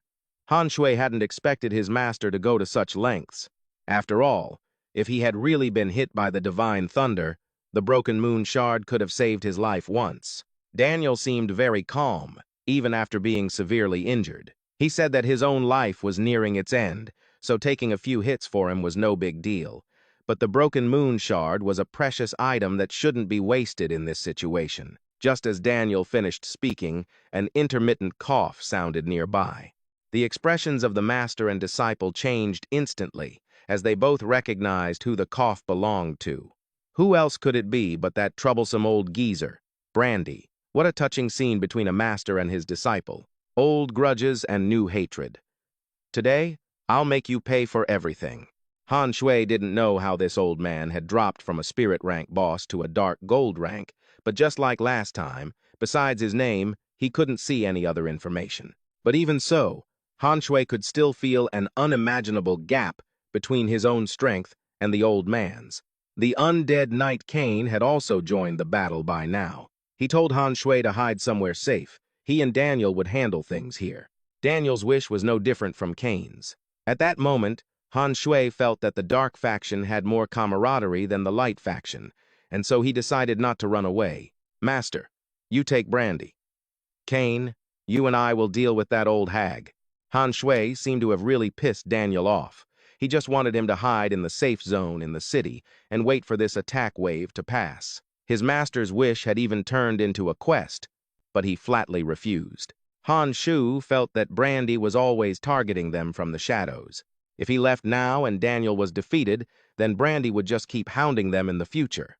It would be better for him to stay and help his master, to eliminate him together and prevent future trouble. Despite a rather rocky start, the current relationship between Han Shui and Daniel could truly be described as a deep bond between master and disciple. Seeing how determined he was, Daniel couldn't stop him anymore. They divided the tasks exactly as Han Shui had just said. Daniel would fight Brandy, while he would help Cantor fight Jennifer. Jennifer was an ice mage. She brought with her a massive legion of ice that could launch a group skill, a massive hailstorm. A wave of hail rained down, and any adventurers hit were either severely injured or died instantly. They felt they couldn't keep risking their lives like this. So many people hurriedly logged out of the game. The remaining people were led back to the city by Daniel to take refuge. But how could that old geezer Brandy let them go so easily? He and Jennifer charged into the city after them. The moment those two entered, Daniel gave the order to spring the trap. The Dark Faction's adventurers began to attack with bows and arrows. However, these low-level arrows couldn't even scratch the two major bosses, so in the end, it still came down to the two big bosses on their side and Han Shui. On Han Shui's side, he assigned Cantor to a support role while he would fight head-on. But it was the undead knight who initiated the fight first, using his charge skill to increase his movement speed by 35%. This skill could knock back the first enemy it hit and lasted for 10 seconds. Seeing him charging on his horse, Jennifer quickly erected a wall of ice. The undead knight's charge shattered this line of defense, opening a path for Han Shui to attack. As usual, he started with an evil kick, but that old hag managed to block it with her bare hands, taking only 1 point of damage. Han Shui really didn't think a level 50 gold tier boss would be this strong, able to stop his evil kick with just one hand. The evil kick skill is powerful, but you are too weak, Jennifer sneered contemptuously. Just then, Cantor rushed in to rescue Han Shui.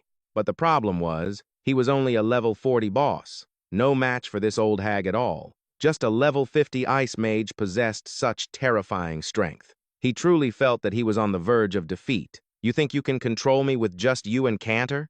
How ridiculous. I can't believe you think so highly of yourself. Not only was this old hag tough as nails, but her words were vicious. Han Shui was sent flying by her attack. Cantor had taken a hit earlier and thought he was done for, but it turned out he was only knocked off his horse. Now that he was back on his feet, Jennifer found him even more of an eyesore. She condensed several sharp ice pillars in her hand and shot them all at the undead knight. He was hit by all of them and collapsed once again. If you're in such a hurry to be reincarnated, then I'll grant you your wish, Jennifer shrieked. Just as she was about to deliver the killing blow to Cantor, Han Shui fortunately managed to stop her in time. This time, because she was distracted, his evil kick landed, causing the opponent to lose over 140,000 health. What are you pretending for? The old hag turned back. A minute ago, When Han Shui was sent flying by Jennifer, the physical pain was one thing, but the frustration in his heart was 10 times worse. Even though he had surpassed the vast majority of other players, he still felt so useless. First Master Daniel, and now Cantor, had to put themselves in danger to save him time and again. Han Shui felt like he was dragging them down, and he couldn't stand to let their sacrifices be in vain. Although his whole body ached, Han Shui forced himself to stand up. For him, this life-or-death battle had to be fought to the very last breath. And so, he took the violet lightning gem out of his bag. This item could still be used 2 more times. Immediately after activating it, just like last time, the potential within Han Shui's body erupted, and all his stats soared by 1,000% for 1 minute. That's why, while he was getting his ass kicked by Jennifer just a moment ago, he could now stomp her under his foot and deal hundreds of thousands in damage. Not only were the other players astonished, but even Jennifer couldn't understand how he had obtained such incredible power. Now that he had successfully controlled the opponent, the next step, as usual, was a frenzied slash. Jennifer was pinned under Han Shui's foot, without a single chance to fight back. After this, Cantor truly saw him in a new light. After the frenzied slash ended, he even helped Han Shui by adding a spear thrust to Jennifer's chest. The old hag was severely wounded and screamed for Brandy to help. But that old geezer was busy dealing with Daniel right now. How could he have time to help her? "Brandy, if you don't help, I'm gonna die," Jennifer's desperate cry echoed. Brandy was extremely annoyed.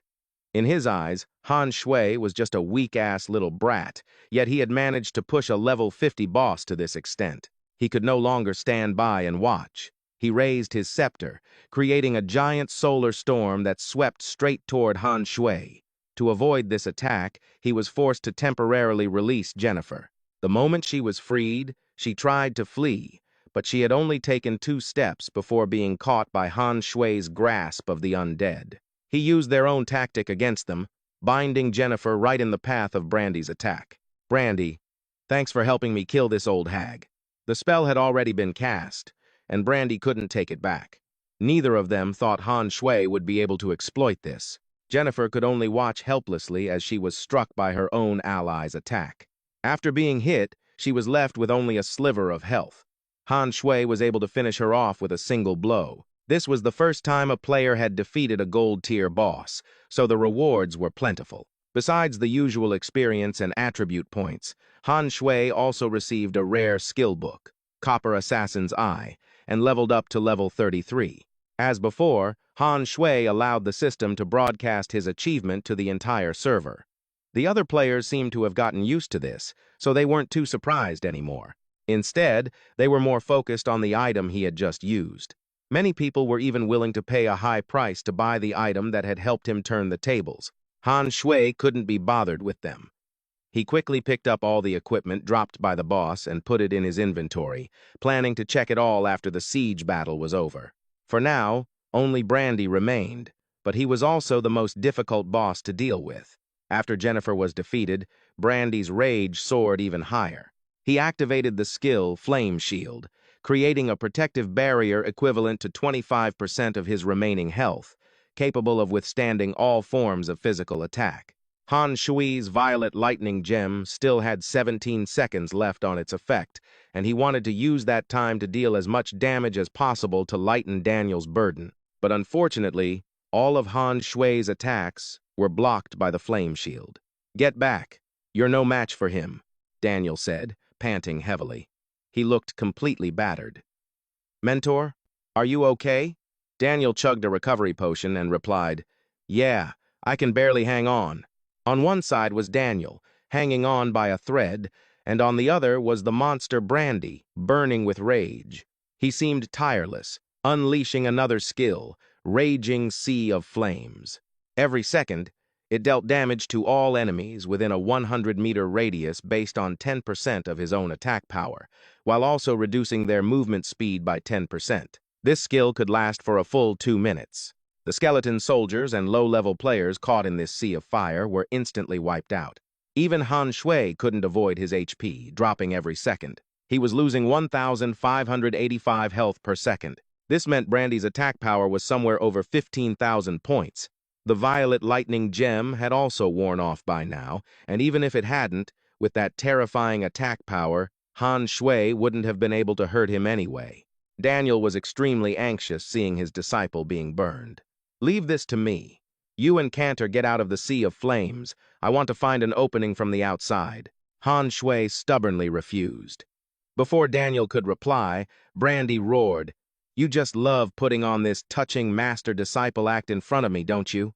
Don't you feel it's so fake it's nauseating? You maggots, messing with me time and time again. Today, I'll send you to hell together."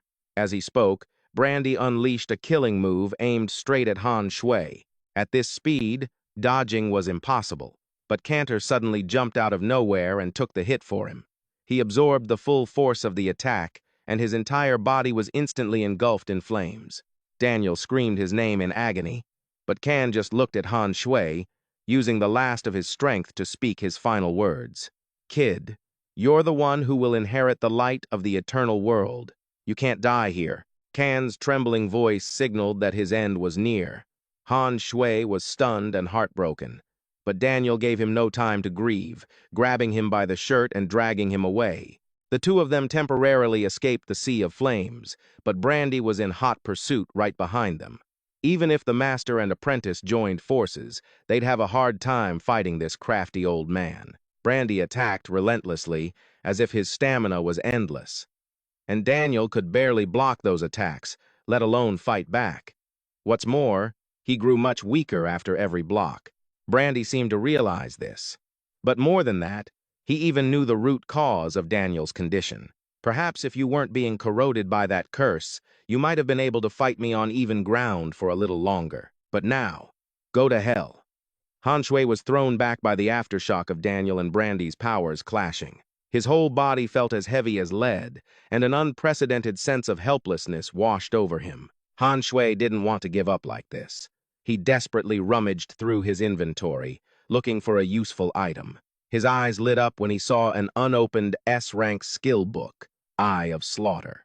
This skill allowed the user to check an opponent's true strength and even see certain weaknesses. The condition was that the opponent couldn't be more than 50 levels higher than the user. Without a moment's delay, Han Shui immediately learned the skill.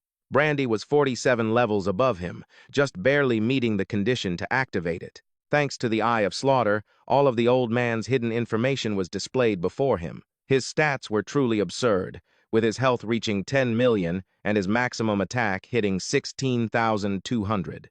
Even his defense was as high as 12,100. His four main skills, Scorching Fireball, Flame Dragon Tornado, Flame Shield, and the Sea of Blazing Fire he had just used, had been used in rotation. And the reason why Brandy was always targeting Daniel became clear. It was because his own lifespan was running out, so he was always looking for ways to extend it. He finally set his sights on the necromancer Daniel, hunting him down to earn merit, then using the holy baptism of the Church of Light to find a way to survive. Most importantly, Han Shui had seen his opponent's weakness. Brandy was ancient, so his stamina was his fatal flaw. When he was constantly unleashing skills earlier, Han Shui thought the old man was tireless. But looking closely now, he could see that even breathing was a struggle for him. Han Shui immediately spoke up to warn Daniel. "Master, don't fight him head-on anymore. That old man's stamina is low. Just drag out the fight with him." Daniel didn't know why Han Shui said that, but since his favorite apprentice had spoken, he would definitely follow his advice. Daniel waved his hand, summoning all the skeleton soldiers in the city. They immediately swarmed like ants, surrounding Brandy. If there was one thing the old man hated, it was this kind of low-level trash, so his attacks were vicious. Brandy cursed non-stop as he fought. "My stamina is low? You little shit, are you mocking me? Even if I'm old, my stamina isn't weak. Don't you dare try to humiliate me with this horde of skeletons." And indeed, these low-level soldiers weren't enough to drain Brandy's stamina. Even if his stamina was truly low, dealing with this rabble was still too easy. Daniel suddenly gave a helpless smile. "As long as I'm alive, their attacks will never stop." Hearing this, Han Shui became frantic. That sounded like Daniel was planning to sacrifice himself. "Master, you can't. As long as we're alive, there's still a chance." "If you sacrifice your life, we'll lose anyway." Daniel shook his head. A chance? There was never any chance. Every word from Daniel made Han Shui's heart burn with anxiety. What did he mean by that? Could it be? There's another wave coming? Over on the other side, Brandy was going berserk in the sea of flames. He seemed to realize Daniel was planning to sacrifice himself, and his laughter grew even more malicious. That's right. Come here and die obediently. Daniel wasn't afraid of sacrifice, but he was afraid that after he was gone, Han Shui still wouldn't be able to deal with that old man. And with his personality, he would definitely hunt the boy to the ends of the earth. If he fell, he could still be revived later. But he wouldn't allow Brandy to become a nuisance that would stand in his disciples' way. Daniel planted his staff upright, and an enormous power erupted from his body. The pressure was so immense that Han Shui couldn't even stand firm. This was insane. Just a few seconds ago, his master was gasping for breath, and now he was like a completely different person. The sky quickly turned pitch black, and storm clouds churned without end, swirling into the shape of a hurricane. And from the eye of the storm, a bolt of lightning suddenly struck Daniel's body. Immediately, the system sent Han Shui a new notification. Your master has just received an unknown protection. All stats increased by 100 times. This state can be maintained for 10 seconds. Han Shui felt his heart was about to leap out of his chest. All stats increased by 100 times. What kind of terrifying buff was this? This is bad. This is trading a life for a life. Daniel was planning to take his own life to drag that damn old bastard down to hell with him. Daniel's sudden change made Brandy extremely suspicious. Although the buff time was short, before attacking, Daniel still took a moment to give his disciple some final words. You've truly done your best. There's no need for pity. Your master once said that if you live long enough in the future, we will meet again. When that time comes, you will know who I am. Daniel's smile was incredibly light, as if he had been set free. Then, Daniel raised his staff, aimed it straight at Brandy, and fired a beam of dark purple light. The damage was indescribable. Brandy didn't even have time to be terrified. He was gone in an instant. As Brandy slowly faded away, Daniel could no longer stand. He leaned on his staff and slowly collapsed to the ground. The system also announced that for an unknown reason, Daniel's stats had been reduced by 100 times. Han Shui's emotions were a complete mess. He wanted to run over, but his master shooed him away like a chicken. Run! If you don't run now, you won't make it. From a nearby tall rooftop, a blond man in shining armor appeared. His laughter echoed through the area. The ultimate attack of a peak necromancer, truly. No matter how many times I see it, it's always astonishing. With this person's appearance, the system immediately sent a warning. The unexpected death of the Flame Mage Brandy has caused a change in the plot regarding the hidden boss, Holy Knight Herpk.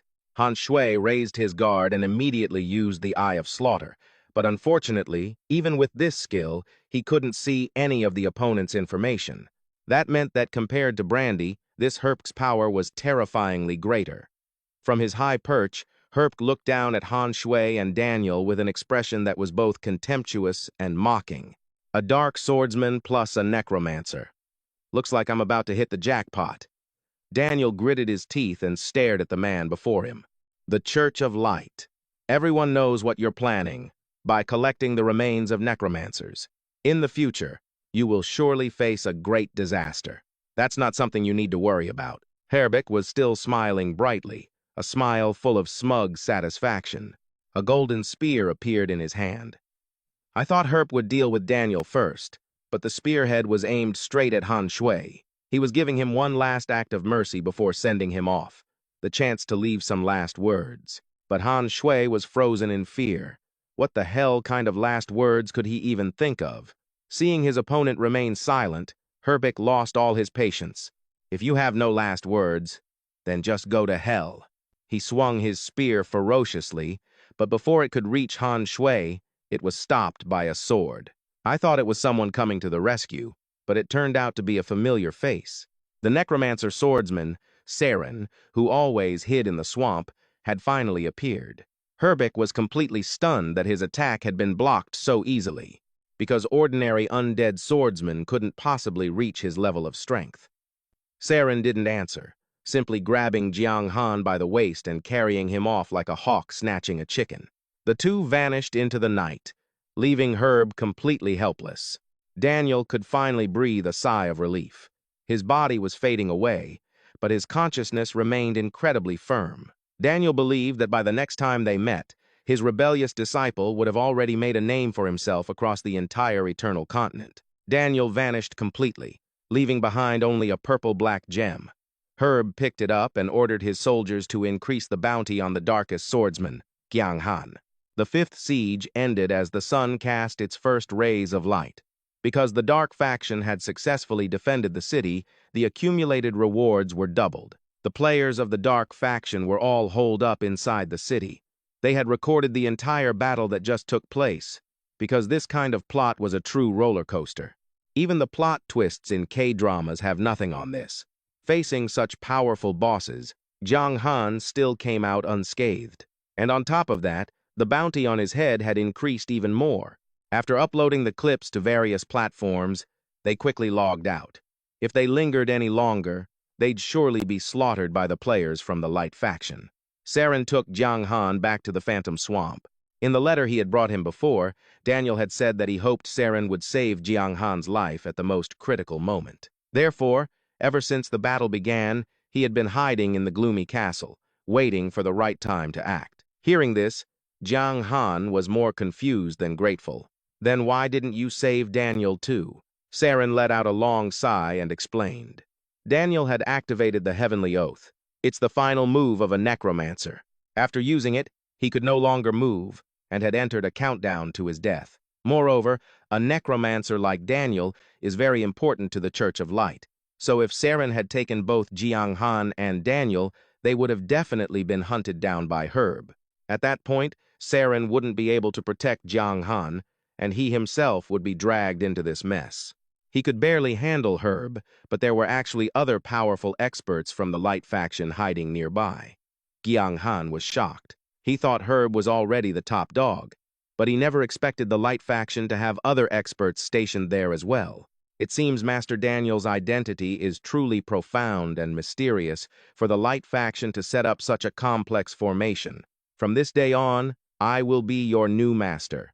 Your performance at the Gloomy Castle was not bad. I'm quite impressed. But if you want me to accept you as my disciple, you still have to pass a test. Saren's voice broke through Jiang Han's chaotic thoughts. He remembered Daniel had told him that after he passed away, this undead swordsman would become his next master. Therefore, Jiang Han didn't resist at all and immediately accepted Saren's test. Although the defeat at the Gloomy Castle was regrettable, Daniel had said many times that as long as he lived long enough, he would meet him again in the future. Therefore, the most important thing to do now was to get stronger, find clues, fully understand the Eternal Continent, and most importantly, find out Daniel's true identity. The test was converted into a B-rank difficulty quest called Treasure Hunt. He had to find a mysterious treasure hidden by Saren at the edge of the map. If he failed, not only would he not become his disciple, but he would also be fined 10 gold coins. After Jiang Han accepted the quest, Saren vanished. Just then, the battle at the Gloomy Castle also came to an end. In the end, the Light faction still won, but Jiang Han received a lot of rewards based on his individual contribution, including a ton of experience points, a rare dark gold-grade Azure Wind Ring, a gold-grade item called the Black Scale Vambrace, and the hidden class, Undead Swordsman. Although Undead Swordsman was also a hidden class, because Jiang Han already possessed the rarer hidden class, Dark Swordsman, he didn't plan on changing classes. Jiang Han leveled up to level 36 and simultaneously became a juicy target for every player on the continent. He thought his master taking care of Brandy would be the end of it. He never expected Herb to jump in out of nowhere and even increase the bounty on him.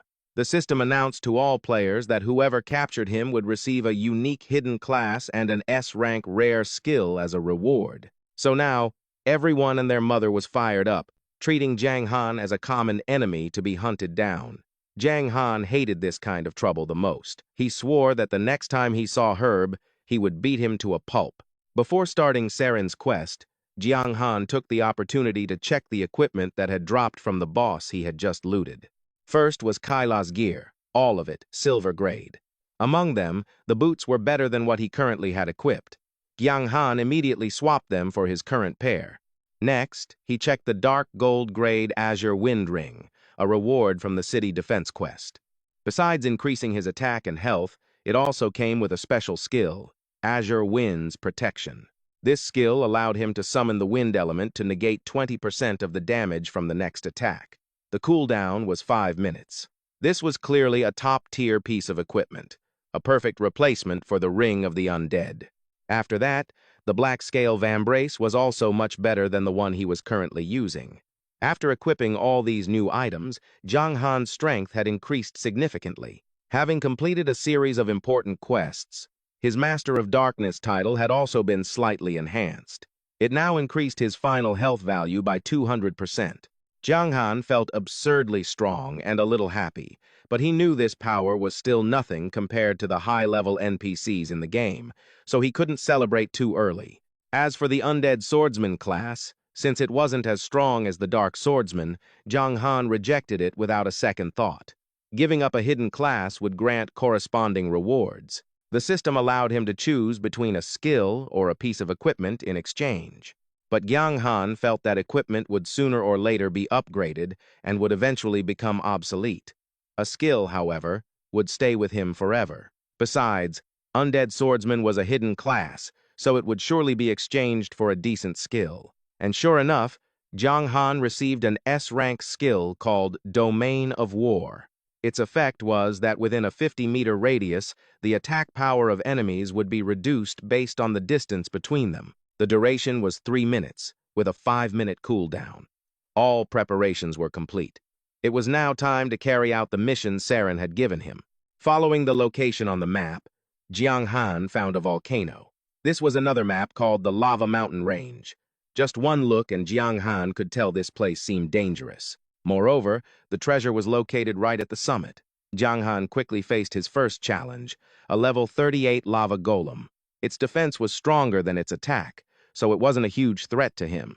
This was a perfect opportunity to test the power of his new skill. As soon as the Domain of War was activated, his attack increased by 20% and the opponent's attack decreased by 20% for 3 minutes. Jiang Han seized the opportunity and hit it with a strike that dealt over 15,000 damage. Seeing how powerful his attack was, the opponent curled up and used its petrification skill. This skill increased its defense by 30% for 2 minutes, but the price was a 20% reduction in its attack power.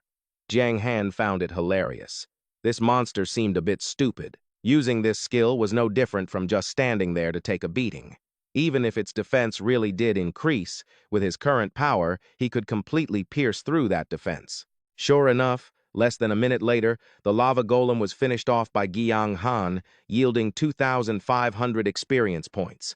That wasn't a bad number, but to level up now, Jiang Han needed 1,200,000 points. By his calculation, he would need to defeat 480 more of them to be enough, which was a huge waste of time. So Jiang Han continued to climb the mountain. The higher he went, the hotter it got. Soon, he encountered the monsters from the upper levels. This time, it was Fire Dagger monkeys, a pack of level 40 fire monkeys with 2 skills, Taunt and Rock Throw. They were the most hated creatures on the Eternal Continent due to their habit of taunting their enemies. Jiang Han was still wondering how these monsters could possibly taunt players when the monkeys started talking. "Look, someone's here. This guy's ugly as shit, and his name is ugly too. Ha ha ha. Look at this weakling. How the hell did he even crawl his way here?" So that's what it was.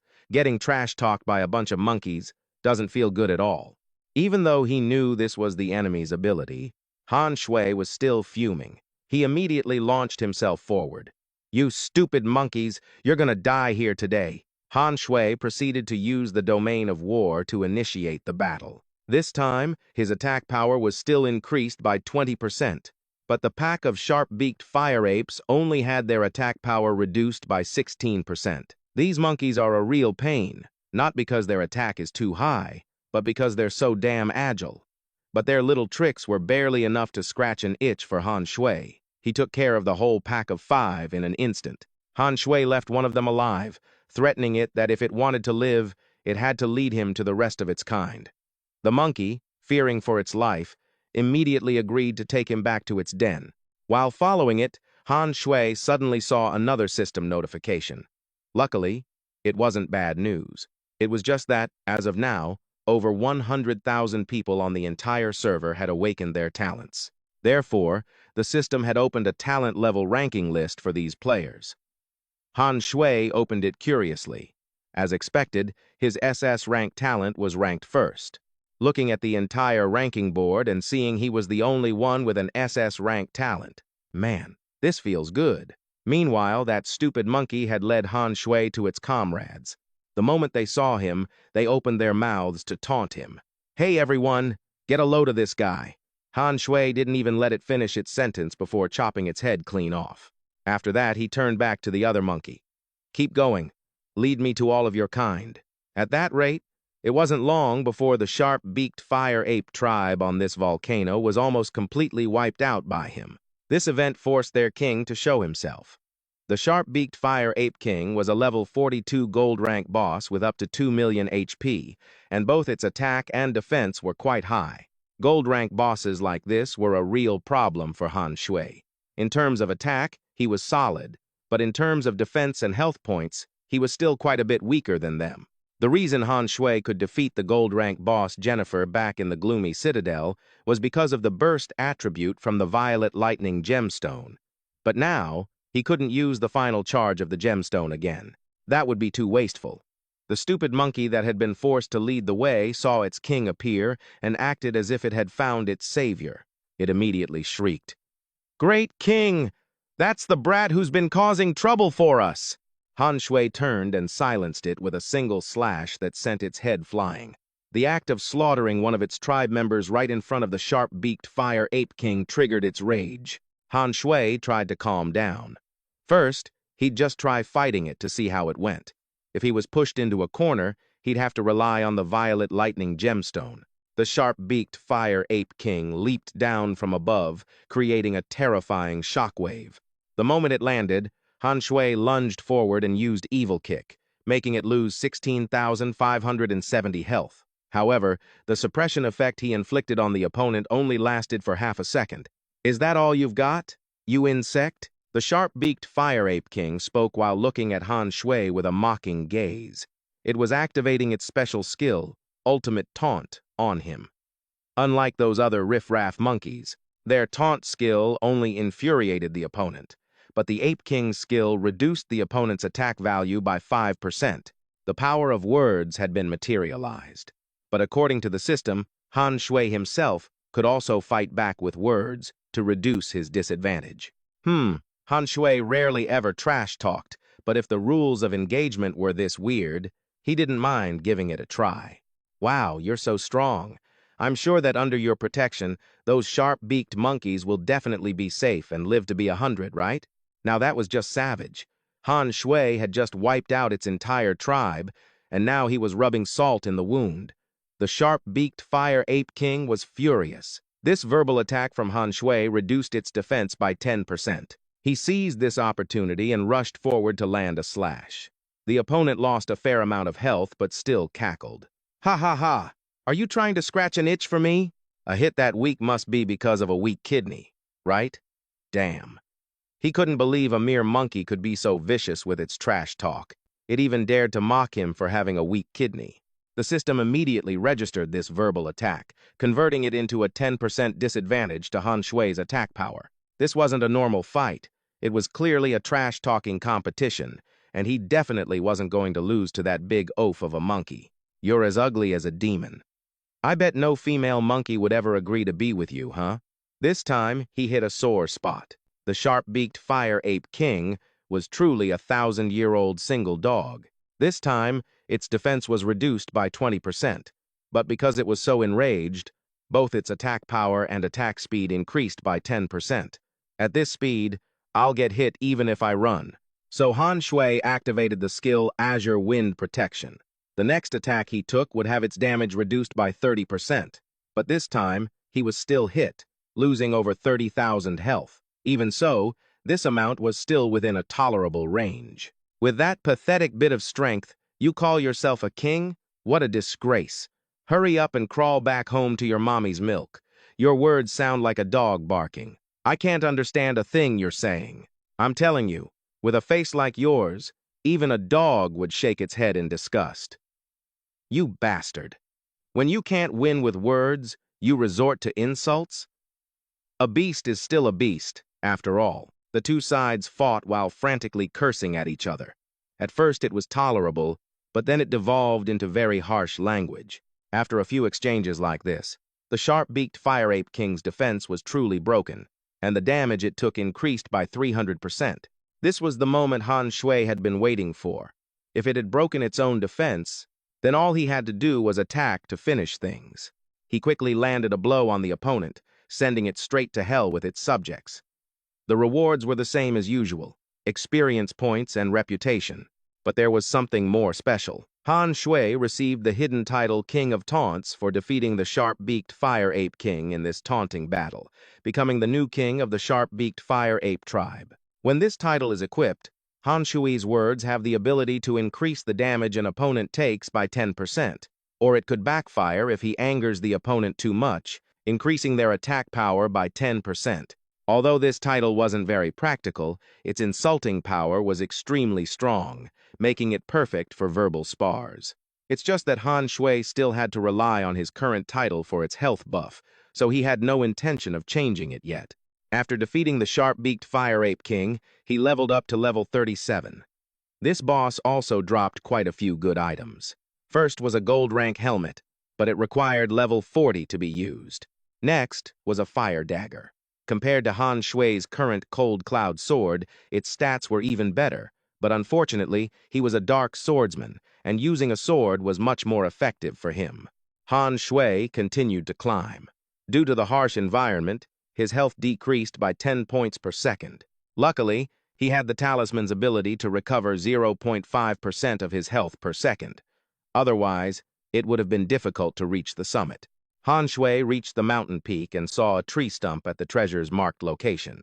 His face immediately darkened. He thought Saren would have arranged for him to find something of extraordinary value, but the result was just a useless, white-grayed piece of wood. But whatever. At least the quest was complete. Han Shui then headed back down, preparing to meet his new master. But after taking a few steps, the potential of the dark swordsman began to stir. The system alerted him that his body had sensed an aura with a similar origin to his own, its location only 500 meters away. Han Shui was shocked. Could there be another treasure on this volcano's peak? He started to feel his way towards the location, based on the distance given by the system. But when he was only 1 meter away, the area all around him was empty. There's nothing around here. Could it be underground? As soon as the thought popped into his head, Han Shui started digging with his sword. Sure enough, he hadn't been digging for long when the tip of his sword hit something very hard. It was a door. Han Shui quickly received a new prompt. He had discovered the hidden map, Tower of the Quaking God. The door opened, revealing a deep, vertical tunnel below. According to the description, this place was rumored to be a mysterious land where countless top-tier warriors once fought a battle to the death. Han Shui felt this place wasn't very safe. After all, he couldn't respawn like the players from the Light faction. But then again, if you don't take risks in a game, it's hard to get very far. With that thought, Han Shui jumped down into the tunnel. The moment he landed, Han Shui was struck by an attack. Before taking the full hit, he managed to activate his Azure Wind Ward skill, reducing the damage by 20%, but even so, he still lost nearly 160,000 health. The system explained that the attack was from the raging flames he had triggered, a forbidden curse left on the ground by a demon god. Due to the erosion of time, the curse's power had greatly diminished. A chill ran down Han Shui's spine. The curse's power had eroded, and yet it still wiped out almost all of his health. If he hadn't activated Azure Wind Ward just now, he would have been a goner for sure. Luckily, he had the power of death, which healed him every second. After a while, Han Shui's health bar was full again, and his Azure Wind Ward skill was off cooldown. Han Shui cautiously took another step, only to be burned by the demon god's raging flames again. Just like before, he activated Azure Wind Ward, barely managing to hang on to his last sliver of health. The system sent another notification with the same message as before. Han Shui was getting pissed. Suddenly, he saw a staircase not far away, leading deep underground, with black smoke rising from it. It seemed this was the very aura that had drawn him here. Han Shui stood still for 5 minutes to let his health regenerate, then took another step. This time, the raging flames didn't ignite. Han Shui let out a sigh of relief. Thankfully, not every single step was a trap. After that, he walked with much more confidence. On his very next step, the guy triggered the curse again. "Damn it," Han Shui hissed. "I swear, I just want to go back to the swamp with my master and be done with this." And so it went. Get burned. Wait to heal. It took him half an hour to finally reach the staircase, but when he tried to rush down, he slammed into an invisible wall. Man, this demon-suppressing tower is just one damn thing after another. Han Shui tried slashing the wall with his sword, but nothing happened. It seemed there had to be some kind of mechanism to get through. While Han Shui was racking his brain, the broken moon shard flew out of his bag on its own. It passed right through the invisible wall, and when Han Shui chased after it, he went through as well. Perhaps the one who created this wall also created the broken moon shard for him, which is why the two were attuned. Han Shui walked down the stairs. Both the walls and the floor were covered in countless slash marks. It looked like an unimaginable battle had once taken place here. In the deep, dark corridor, Han Shui saw the first corpse. The system introduced him as Ge, once one of the 10 great demon gods who commanded the elements. He died here, in this secret realm during the Great War of the Demon-Suppressing Tower, unknown to the world. Han Shui was stunned. Even one of the 10 great demon gods had perished here. Just what kind of divine being existed in this tower? None of the equipment on Ji's body was usable anymore. Han Shui pressed on. Deeper down, he discovered a room filled with white bones, a chilling sight. Seeing so many powerful experts fallen here, he was more certain than ever that the demon-suppressing tower was no simple place. Han Shui continued deeper. Upon reaching the 4th floor, he was ambushed by a sword intent, losing 800 health points per second. But thanks to his power of death, the damage was negligible. In the center of the 4th floor room, Han Shui discovered an armored skeleton standing upright, still clutching a sword in its hand. This was the Dark Swordsman, Luo Yi, also one of the 10 great demon gods from ancient times. He possessed the power to shatter heaven and earth, and his might shook the entire world, yet he still ended up dying in this place. Standing before this previous Dark Swordsman, Han Shui felt his breath catch.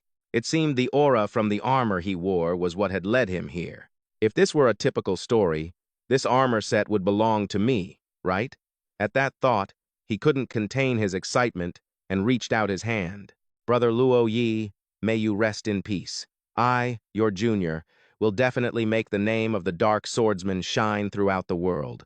"Oh, is that so?" A voice echoed from the air, making Han Shui's heart stop. "Who's there?" he shouted. The skeleton in front of him rapidly transformed as a blinding purple light surged out, then coalesced into a human figure behind Han Shui. The figure before him was tall and imposing, looking just like Luo Yi.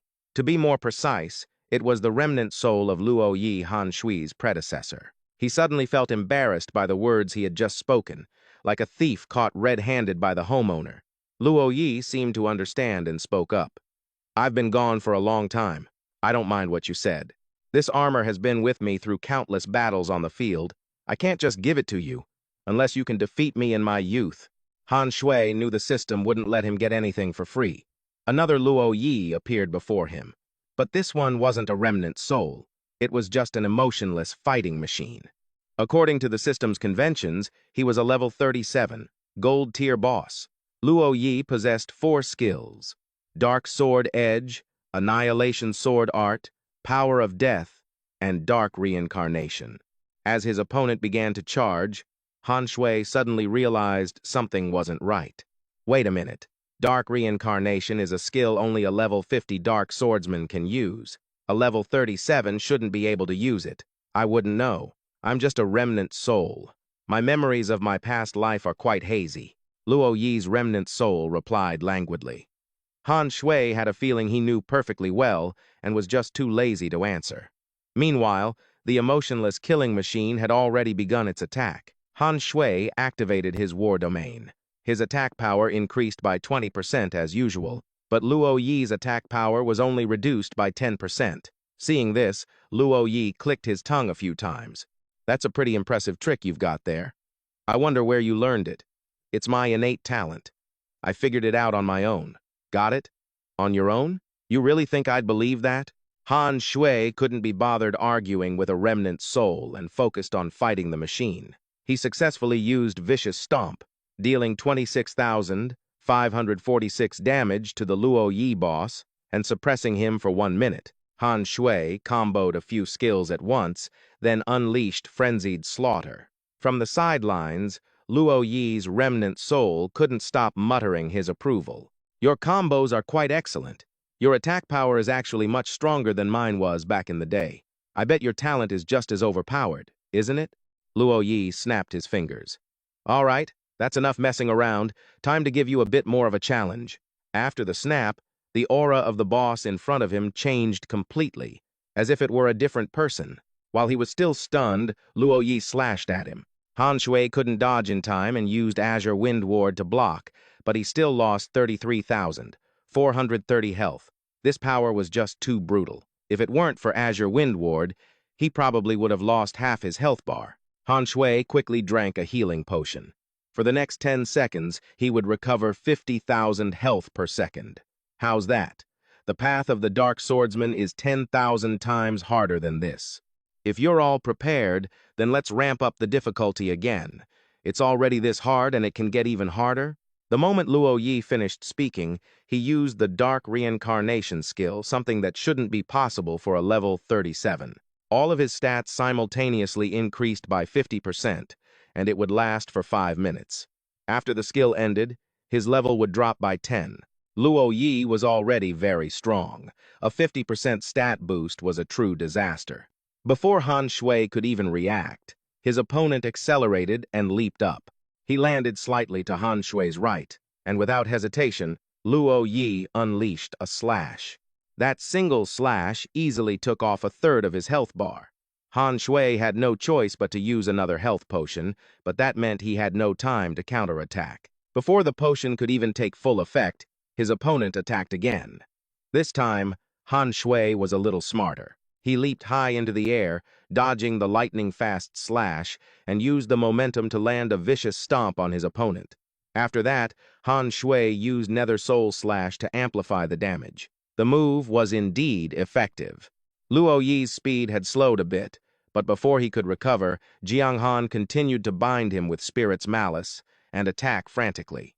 Luo Yi's remnant soul observed from above, nodding continuously in praise of his successor. Jiang Han's coordination of his skills was truly intelligent. But right now, Jiang Han was having a massive headache. The control effect had ended, and his opponent resumed his crazed assault. He had originally planned to hide behind the large pillar in the room for a bit, waiting for Evil Kick to come off cooldown, but Luo Yi shattered it with a single blow. Taking a hit from an attack with that much power would probably send me straight to heaven, and Evil Kick is still 5 seconds away from being ready. Meanwhile, Luo Yi attacked without a moment's rest. Seeing his opponent slash towards him, Jiang Han had to rely on Azure Wind Ward again. Luckily, he didn't die, but now he only had a little over 30,000 health left. That was too brutal. It seemed like a single one of Luo Yi's moves was enough to send Jiang Han on his way. Fortunately, after taking that hit, Evil Kick was ready. Without a moment of hesitation, Jiang Han landed a direct kick on his opponent, followed by the familiar Necro Slash into Spirit's Malice, and then Frenzied Slaughter. A series of skills was unleashed smoothly, causing Luo Yi to lose a significant amount of health. Jiang Han calculated the timing, and seeing that the control effect was about to end, he immediately increased the distance between them. But unexpectedly, his Spirit's Malice ended earlier than planned. Because his skill had been interrupted by Luo Yi's control skills multiple times, its effectiveness had been reduced by 80%. Jiang Han cursed silently. The system was playing dirty. There was this kind of effect too? With no time to widen the gap, just one more hit from this attack, and Jiang Han would be done for. After all, the Broken Moon Shard would save his life once. but the trial given by Luo Yi would end, and he wouldn't receive that set of armor. Jiang Han closed his eyes, accepting this outcome.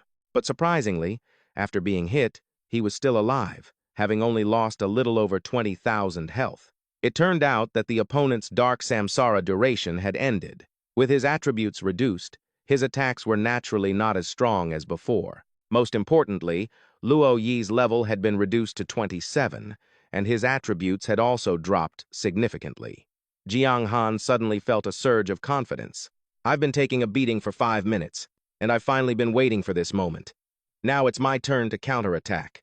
Without Dark Samsara and with his level reduced, fighting Luo Yi was much easier. Jiang Han attacked frantically, as if venting his frustration from the 5 minutes of getting his face smashed in. He finally defeated the Phantom of the Dark Swordsman Luo Yi, receiving 1 million experience points and leveling up to 38. Luo Yi's remnant soul couldn't help but applaud enthusiastically. Not bad at all. Very cunning. Jiang Han panted heavily. Although he was exhausted, the feeling of joy from completing the quest was great. Luo Yi kept his promise and gave him the gold-grade dark armor set. This item was crafted from inverted dragon scales and countless precious ores.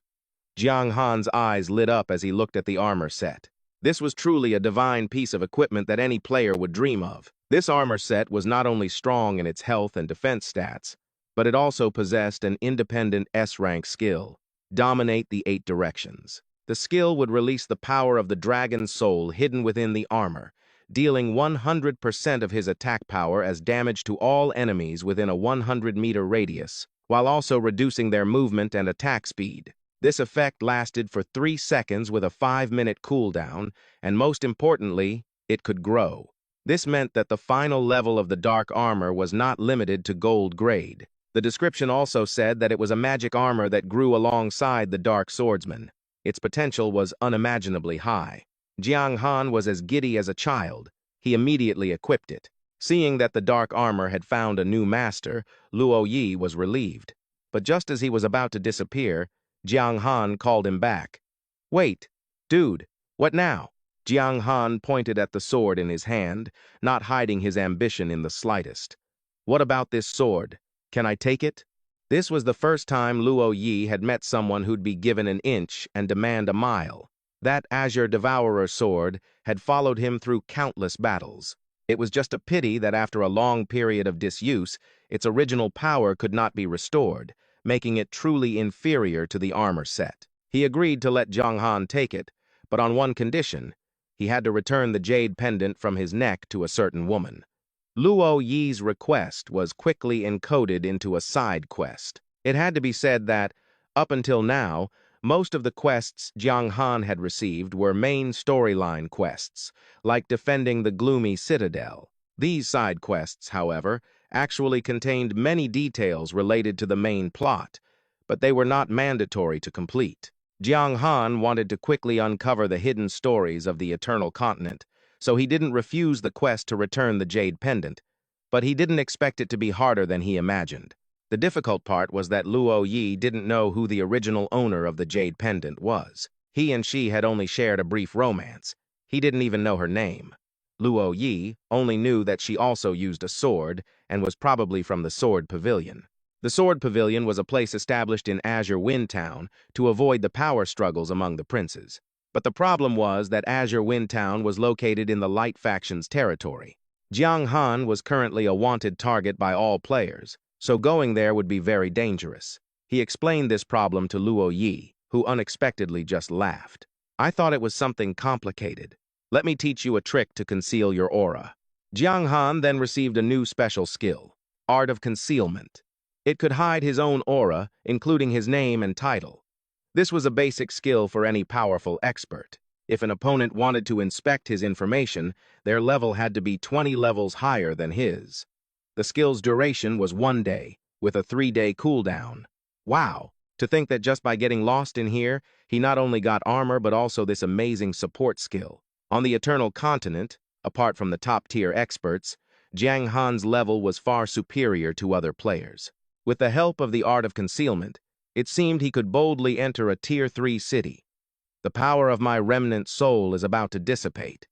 Is there anything else you want to ask? Hearing Luo Yi say this, Jiang Han suddenly remembered something. He took the broken moon shard out of his bag. Do you know the origin of this thing? Luo Yi's attitude clearly changed upon seeing the broken moon shard. However, instead of answering, he asked Jiang Han where he got it. Jiang Han answered honestly that a mysterious person had given it to him. After hearing this, Luo Yi fell even deeper into silence. A gift? It seems you and that person are bound by fate. Who are you talking about? Jiang Han grew more anxious as he saw Luo Yi starting to fade. That person is the source of all the corpses inside this god-suppressing tower, the one who caused top-tier experts, including myself, to die here. A mysterious monster. The broken moon shard came from him. As soon as Luo Yi finished speaking, he completely vanished, leaving Jiang Han standing there in a daze. He never thought his former master could be that powerful. No wonder Daniel was always hesitant to speak when he asked about the death of the previous Dark Swordsman. Only now did he know that Luo Yi had been defeated by his hand. But the more Jiang Han thought about it, the less he understood. If Daniel had killed the previous Dark Swordsman, why did he hold no grudge against him? On the contrary, he was willing to devote all his efforts to training him, even sacrificing himself to save him. Jiang Han had countless questions, but he probably couldn't find the answers right away. The priority now was to complete the side quest first. He took the jade pendant from Luo Yi's neck, and his bones turned to dust, leaving only the spirit-grade Azure Blood Devourer sword. According to the description, this weapon was no longer as powerful as it once was. However, it was still a precious magic weapon. If Jiang Han couldn't complete the quest to return the jade pendant within 3 days, it would be temporarily locked and unusable. The Blood Devourer sword's special skill was Blood Drink. Consuming fresh blood would make it more powerful. Every time it killed someone, its attack power would increase by 1%, stacking up to a maximum of 20 times and lasting until the combat state ended. Hearing what Luo Yi said earlier, I thought this was a pile of scrap metal. I didn't expect that even after being worn down, this sword is still so badass. Looks like Han Shui really scored big on this trip. Suddenly, a broken voice echoed through the space, startling him. The voice came from underground. This god-suppressing tower must have a 5th floor. But Han Shui could feel the aura coming from below was too powerful, making him feel suffocated. Han Shui wasn't a reckless person. The floor below was definitely not a place someone like him could explore. Besides, getting the dark armor and the blood-devouring sword was already a huge win. Getting out of there was the priority. Half an hour later, Han Shui made it back to the surface. He carefully marked the location of the god-suppressing tower, planning to return and investigate later when he was stronger. But unexpectedly, his troubles weren't over yet. Han Shui ran into a giant serpent monster. It seemed this was the overlord of the lava mountain range. However, both his attack and defense stats completely outclassed this huge beast, so it didn't take Han Shui long to deal with it. After dealing with the serpent, Han Shui felt completely exhausted, and this was real fatigue. From the battle at the gloomy citadel until now, it was already 2 in the morning. He returned to Ghost City to turn in the quest to Saren. After completing it, this dignified man officially replaced Daniel as Han Shui's new mentor. He noticed the changes in him at a glance. Looks like you had quite a haul in the lava mountain range. Just a bit of luck, sir. Saren nodded. Han Shui was about to log off and sleep when he suddenly remembered something. He took out the jade pendant fragment for him to inspect. He had only intended to ask about it, but unexpectedly, Saren recognized it at a glance as an item from the Sword Pavilion. You know the origin of this thing. I was once a disciple of the Sword Pavilion myself. Of course I'd know the origin of this jade pendant. Wow, this was a bigger score than he'd expected. Han Shui never thought Saren was a disciple of the Sword Pavilion. According to him, every female member of the Sword Pavilion, whether a disciple or an elder, possessed a jade pendant. If she developed feelings for a man, she would give it to him to show her affection. This was an unwritten rule of the Sword Pavilion. No wonder Luo Yi said he and that woman had a brief romance. Saren examined the jade fragment carefully and determined that its owner must have an extremely high status. That meant returning this item would be dangerous for Han Shui. However, This was also a matter of fate. Serene thought for a moment, then said, "The sword in your hand also comes from the sword pavilion. It's time to return it as well. Come with me tomorrow. But first, get some rest. From the gloomy citadel to the lava mountain range, you've been through a lot." Han Shui let out a sigh of relief. After saying goodbye to Saren, he logged off and went to sleep. When he woke up, it was already noon the next day. Han Shui immediately logged into the game. Saren was already there waiting. The two of them began their journey to Qingfeng Town. Along the way, Han Shui grew very curious about logging in and out. The NPCs in Eternity seemed to possess their own consciousness. Yet neither Saren now nor Daniel before had found it strange that he would suddenly appear and disappear. Don't you adventurers from another world return to your own space? That interesting skill must be a privilege bestowed upon you by the god of time and space, right? It seemed the game had an established explanation for the NPCs, involving this so-called god of time and space. The two continued on their way. Before long, a system notification announced that Han Shui had entered the Skylight City map. He looked up, extremely surprised to find that this was the former gloomy citadel. Now, the city was filled with soldiers from the Light faction. However, to get to Qingfeng Town, they had to pass through the gloomy citadel's teleportation array. This happened to be the perfect opportunity for Han Shui to test out the concealment art skill that Luo Yi had taught him. After activating the skill for the first time, the system sent a new prompt. You have used the concealment art skill. Please set an alias and fill in your virtual stats. Alias. After reading the notification, Han Shui unconsciously repeated the word, not expecting the system to register what he had just said. And just like that, Han Shui's new ID became Alias. This name made even the usually cold Saren burst out laughing. The two of them entered the gloomy citadel together. Saren already had the ability to hide his identity, so it wasn't a problem. Many players couldn't help but laugh the moment they saw Han Shui. It wasn't just the careless name, his current appearance was also hilarious. Han Shui was a bit embarrassed, but being laughed at for being ugly was better than being recognized as Han Shui and getting hunted down. The two quickly found the teleportation array and spent 50 silver coins to travel to Qingfeng Town. This was a level 3 town. Although it wasn't far from the dark faction's sphere of influence, no one dared to trespass because the reclusive sword pavilion was located here. Saren thought it wasn't wise to make a move during the day and wanted to wait until later.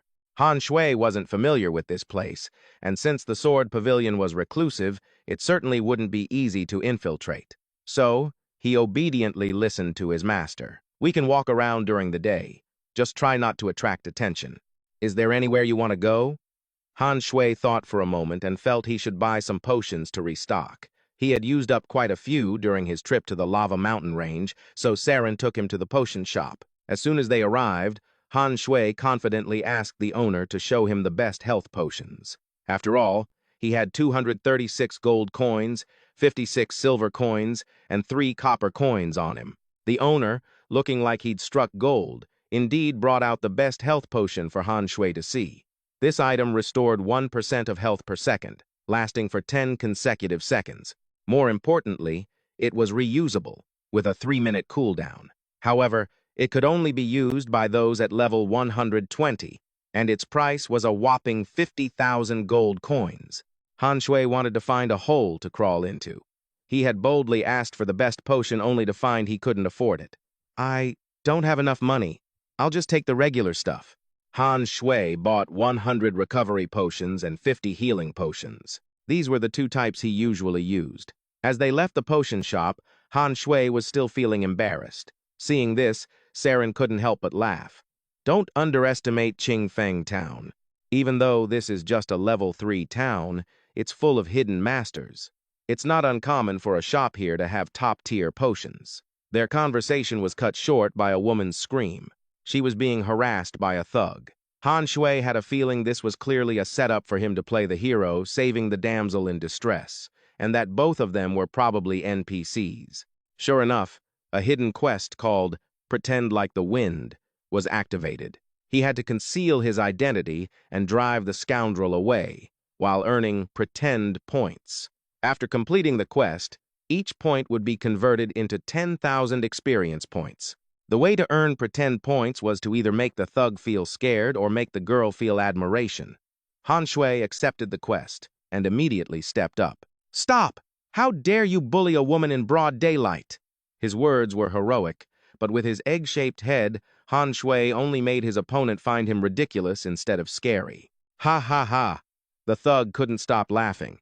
"With that egg head of yours, you want to be the hero saving the damsel? Ha!" Not only did he fail to scare his opponent, he was looked down upon instead. The system immediately deducted 5 pretend points from Han Shui. He was furious, going into the negative before he'd even earned any. Han Shui gritted his teeth, veins popping on his face, and roared, "Get lost!" This time, his opponent was a little scared, and he gained 1 pretend point. But it was only a little. The guy was tough, too, and he shouted back defiantly, "You dare ruin my fun? Do you have any idea who I am?" "Well, do you have any idea who I am?" "You're Alias?" "That's right. I'm Alias, because you're not strong enough to see my real name." Finding out who this guy wasn't hard. Han Shui used his bronze eye of slaughter and discovered his opponent was a level 50 gold-tier boss. His name was Bei Fu, and his character backstory was that of a notorious local robber. He was once a disciple of the Sword Pavilion, but he was expelled for harassing the female disciples. After that, he started causing all sorts of trouble in town. Han Shui was stunned. This thug was actually a gold-tier boss, and his stats were nearly on par with the level 80 brandy from before. And the system rated this quest as only D-rank difficulty? Meanwhile, after hearing what Han Shui said, Bak Fu started to doubt his true identity with an unconcealable sense of caution. Because of this, Han Shui gained another 5 pretense points, but his opponent had already started drawing his sword. "If we make a move here, I'm afraid it'll attract too much attention. I don't care who you are. If you've got the guts, then show me what you've got," Bak Fu taunted. "Show you my hands. You're too weak. You're not even worthy of seeing my true strength. Xiao Xie, help me get rid of him." This Xiao Xie was Saren. When he heard Han Shui say that, his face darkened. But this bratty disciple, as much of a handful as he was still his disciple. Saren took about 2 seconds to calm down, then quickly got into character to support Han Shui. "Did you hear what our young master said? Scram! Our young master can't stand to see others bully the innocent." This master and disciple duo really deserved an Oscar. Han Shui's words, combined with Saren's killing intent, truly terrified Bak Fu. He began to consider the possibility that this guy was some big shot hiding his name and appearance. Otherwise, how could he dare to act so arrogantly with just a subordinate by his side? To save his own hide, Bak Fu quickly made a run for it. As he fled, he didn't forget to threaten that he would find reinforcements to settle this score. Han Shui received 30 pretense points for intimidating him, and another 20 points because the girl had begun to admire him. He hurriedly said goodbye to her. He had to get out of there before that bastard actually called for reinforcements. "Sir, you saved my life. Please, could you tell me your real name?" "My name is Daniel," Han Shui replied nonchalantly. Saren was speechless. The pretend like the wind mission was complete. Han Shui received a total of 51 pretense points, which he converted into 510,000 experience points. Afterward, Saren took him to the auction house to sell his unused equipment. The two were busy for a whole day, and finally, it was 8 p.m. Qingfang town was shrouded in the mystical night, so they decided to infiltrate the Sword Pavilion together. The Sword Pavilion had a classic, ancient Chinese architectural style. It looked majestic just from the outside. Han Shui had once read a forum post where someone said that sneaking into the Sword Pavilion was extremely dangerous. If you were discovered by a high-level NPC, you would be instantly decapitated. Even though you wouldn't die for real, you would still drop 5 levels, an incredibly severe penalty. Today, Han Shui had infiltrated the place, but he only had 1 life, so he had to be extremely cautious. "Master, where should we go?" "You head to the hidden sword chamber in the east. There are definitely people there who can give you the answers you seek. As for me, I have to go to the sword forging pond to change my sword." Han Shui was stunned for a few seconds. His master was telling them to split up, wasn't he? but the person he was told to find was the Sword God. Even though he had no idea what this person looked like, just hearing the title Sword God was enough to intimidate Han Shui. As if reading his thoughts, Saren reassured him, "You don't need to worry. Although I've never met this generation's sword god, those who study the sword are generally righteous by nature. If they understand your purpose for being here, they likely won't make things difficult for you." Even though Saren spoke with absolute certainty, Han Shui wasn't convinced. Even though this was just a side quest, it was still S-rank in difficulty. Would the sword god really let him off that easily? But his master didn't seem like the type of person you could whine and plead with. After giving him his instructions, he used his lightness skill and vanished. Han Shui was left alone, struggling to stay out of the NPC's line of sight. He moved cautiously with every step, and finally found the hidden sword chamber that Saren had mentioned. The sword god was inside. Han Shui seriously wondered if pushing the door open now would get him instantly killed with a single sword strike. However, if it really was the sword god, they would have detected him long before he even stepped inside. With this in mind, Han Shui confidently pushed open the door to the hidden sword chamber and entered. But then, something unexpected happened. The system automatically canceled the effects of his stealth skill because a powerful expert had appeared within Han Shui's vicinity. All Han Shui could see was a girl in front of him, reading a book. She looked a little surprised to see him. "Why is it you?" Han Shui was even more surprised than she was. First, he never thought the sword god would be a girl. Second, the way she spoke, it was as if she already knew him, and yet, this was the first time they had ever met.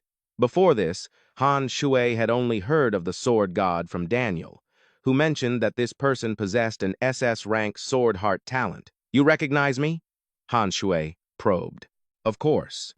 Back in the gloomy citadel, if Saren had killed Herbak, I would have been next." Han Shui suddenly recalled Herbak's words from that time that there was another powerful expert hiding at the scene of the battle. He suddenly realized that the Church of Light and the necromancer Daniel were intimately connected. Likewise, the undead swordsman Saren and the Sword Pavilion also had a relationship. The world may be divided into black and white factions, but there were always such tangled relationships between them. Han Shui held his breath, staring intently at the girl. If she was the sword god, then the book in her hands must be some peerless scripture. The sword god tilted her hand slightly, revealing the title of the book she was reading. It was The Tyrannical Sword, God Fell for Me. Han Shui was stunned. He never expected the sword god to read such a trashy novel. He decided not to waste any more time and directly took out Luo Yi's jade pendant. "The main reason I came here was to ask if you know who the owner of this jade pendant is." The moment she saw the jade pendant, the sword god lost her composure and lunged forward. When she heard Han Shui say that it had been given to him by the previous generation's dark swordsman, she grew even more agitated. "Is he still alive?" The moment the question left her lips, the sword god dismissed it herself. If the dark swordsman were still alive, how could Han Shui have possibly inherited the title? It was the only unique hidden class that existed on the Eternal Continent. Only when the predecessor dies can a successor emerge. When I met him, he was nothing more than a remnant soul. Since you know the origin of this jade pendant, please return it to her for me. I won't disturb you any longer. Farewell." Han Shui had intended to leave right then and there, but ended up with a sword pointed at his throat. As expected of an S-rank side quest, there was no way he would get through it that easily. However, if he attacked now, his chances of winning were practically zero. Han Shui's mind raced, and in the end, he decided to take a gamble and make a bet with her. "How about this? Let's make a deal. If I can survive a single strike from your sword, you have to let me leave the Sword Pavilion unharmed. I belong to the Light faction. How can I just stand by and watch you leave this place safely? I'm afraid the City Lord would have grounds to hold me accountable later." This was bad. She had absolutely no interest in his bet. Han Shui grew increasingly flustered. "I only came to return the jade pendant.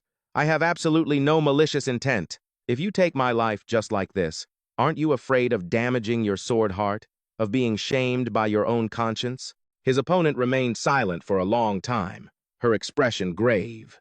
Han Shui felt he'd made the wrong move.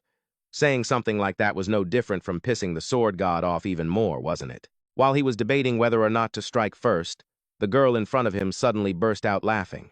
I'm just kidding. It's just as you said. If you only came here to return the jade pendant, then I really have no reason to take your life. Han Shui let out a sigh of relief, but his heart immediately sank again as she continued.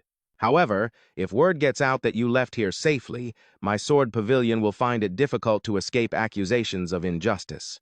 Let's do this. I will fight you using the strength of a silver rank. If you win, you can leave the sword pavilion. If you lose, well, you'll have to leave this world. And so, faced with the sword god's irrefutable offer, Han Shui's quest automatically changed from return the jade pendant to challenge the sword god. However, while undertaking this quest, his own strength would also be reduced to silver rank, ensuring a fair fight against the sword god, Dongfang Yixin. Han Shui relaxed slightly. If it was a challenge between opponents of the same rank, then perhaps he still had a chance to win. He agreed. Dongfang Yixin snapped her fingers, and the hidden sword chamber vanished. The scenery around them was replaced by a desolate wasteland. Even though it was a challenge between equals, Han Shui still felt a little tense. After all, the person before him was the master of the sword pavilion, one of the top figures in the light faction. Even the emperor had to show her some respect. The sword god's skills were also incredibly diverse, including sword control, technique break, peerless blade, demon-sealing sword art, and the forbidden art, myriad swords return to origin. Han Shui paid special attention to that last skill, the forbidden art, myriad swords return to origin. Any skill with the word forbidden in its name was a technique that had reached the level of a forbidden spell, possessing terrifyingly destructive power. I have to fight this one for real, or I'm gonna end up in a coffin. Dongfang Yixin also wanted a quick and decisive battle. The first skill she used was Sword Command, increasing her attack speed by 50% and her attack range to 200 meters. More importantly, it could be used continuously with no cooldown. A chill ran down Jiang Han's spine. Her first skill was already this terrifying, worthy of the name Sword God. At the speed of that demon-breaking sword, Jiang Han couldn't run. He could only defend. He immediately used Malevolent Spirit's grasp to control the blade. This was the first time Jiang Han had used a skill on a piece of equipment instead of a person. The control effect only lasted for 0.35 seconds, after which he immediately followed up with Wicked Trample. Dongfang Yixin was visibly stunned. These moves of yours? I saw them myself back at the Gloomy Citadel. I never expected you could use them in such a way. She snapped her fingers, recalling the demon-breaking sword. This time, Dongfang Yixin charged straight at him, weapon in hand. This played right into Jiang Han's hands. He activated his war domain, increasing his own attack power by 20% while simultaneously decreasing the sword god's by 10%. As Dongfang Yixin continued her charge, Jiang Han showed no intention of dodging. He simply let her sword run straight through his chest. The attack cost Jiang Han 16,475 health. While his opponent was still gaping in shock, Jiang Han grabbed her blade with his bare hand. Gotcha. With one hand, Jiang Han gripped the demon breaker, piercing his chest, while with the other, he attacked his opponent with frenzied slash. The sword god lost a significant amount of health and used all her strength to retrieve her sword. She gave him a hard look. I don't like this fighting style. Han Shui is clearly trading his life for his opponent's. The sword god wanted to chew him out, but unfortunately, Han Shui isn't the type to chat during a fight. Before the distance between them could widen, he immediately used the Tremor of the Eight Directions skill again. The Dragon Soul was unleashed, dealing massive damage to Dongfang Yixin. Both her movement and attack speed were lowered. Han Shui seized this opportunity to continue his assault. But this time, as his sword lunged forward, the sword god used a skill-breaking ability to nullify it, making her immune to 80% of the damage. Dongfang Yixin retreated a few steps, using almost all her strength to launch a single strike. Unable to dodge in time, Han Shui once again used his Azure Wind Protection skill to reduce the damage. Seeing the astonishingly small amount of health he lost, Dongfang Yixin decided to stop fighting. Let's stop here. In terms of pure silver rank strength, without using forbidden spells, I admit I am no match for you. Your talent is truly overpowered. And just like that, Han Shui's challenge, the Sword God mission, was complete. The experience points he received helped him level up to 40, officially becoming a gold rank boss. His title also changed from Master of Darkness to Lord of Darkness, and his attributes changed accordingly. Han Shui was still puzzled as to why Dongfang Yixin had suddenly conceded defeat. Her health bar was clearly still quite full, and she hadn't even unleashed many of her skills yet. You came to return the jade pendant, so I never intended to take your life. This was purely a formality. If I had let you go immediately, it would have been a forced violation of the rules. First there was Daniel, now Dongfang Yixin. It was clear that the NPCs in this world had their own minds. Although they were still constrained by game rules and character settings, they all had personal awareness and emotions, and even wanted to break the game rules to do as they pleased. You should go. Dongfang Yixin shooed Han Shui away as if warding off an evil spirit. After you leave here, the chapter of chaos should begin. The chapter of chaos? What do you mean? The hatred between the two great factions has always been irreconcilable. A few days ago, the Light faction recaptured Dark Shadow Citadel, which proves they've already made their preparations. And you coming here to return the Jade Pendant was perhaps the call of fate. The more the Sword God spoke, the more confused Han Shui became. He wanted her to explain a bit more clearly, but Dongfang Yixin had already coldly shut the doors of the Hidden Sword Pavilion. Han Shui had no other choice but to leave quickly, not forgetting to give a bow before he left. After all, this sword god had forcefully bent the rules of a normal NPC to spare his life. Once he left the sword god's sphere of influence, his art of concealment skill became effective again. Saren had been waiting for him for a long time. Han Shui wasn't sure if he was imagining things, but after returning from the sword execution pond, his master's spirits seemed to be much better. Both of them had completed their tasks, so they returned to the swamp together. The ghost has returned home.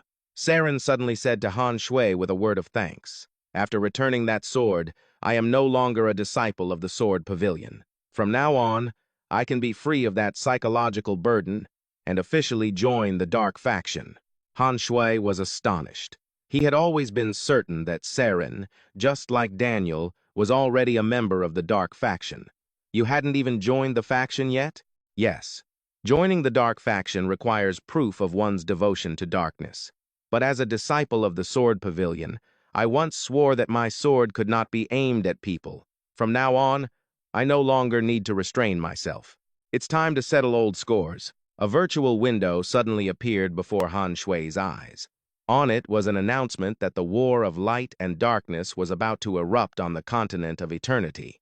And besides Han Shui, every other player could also see this announcement.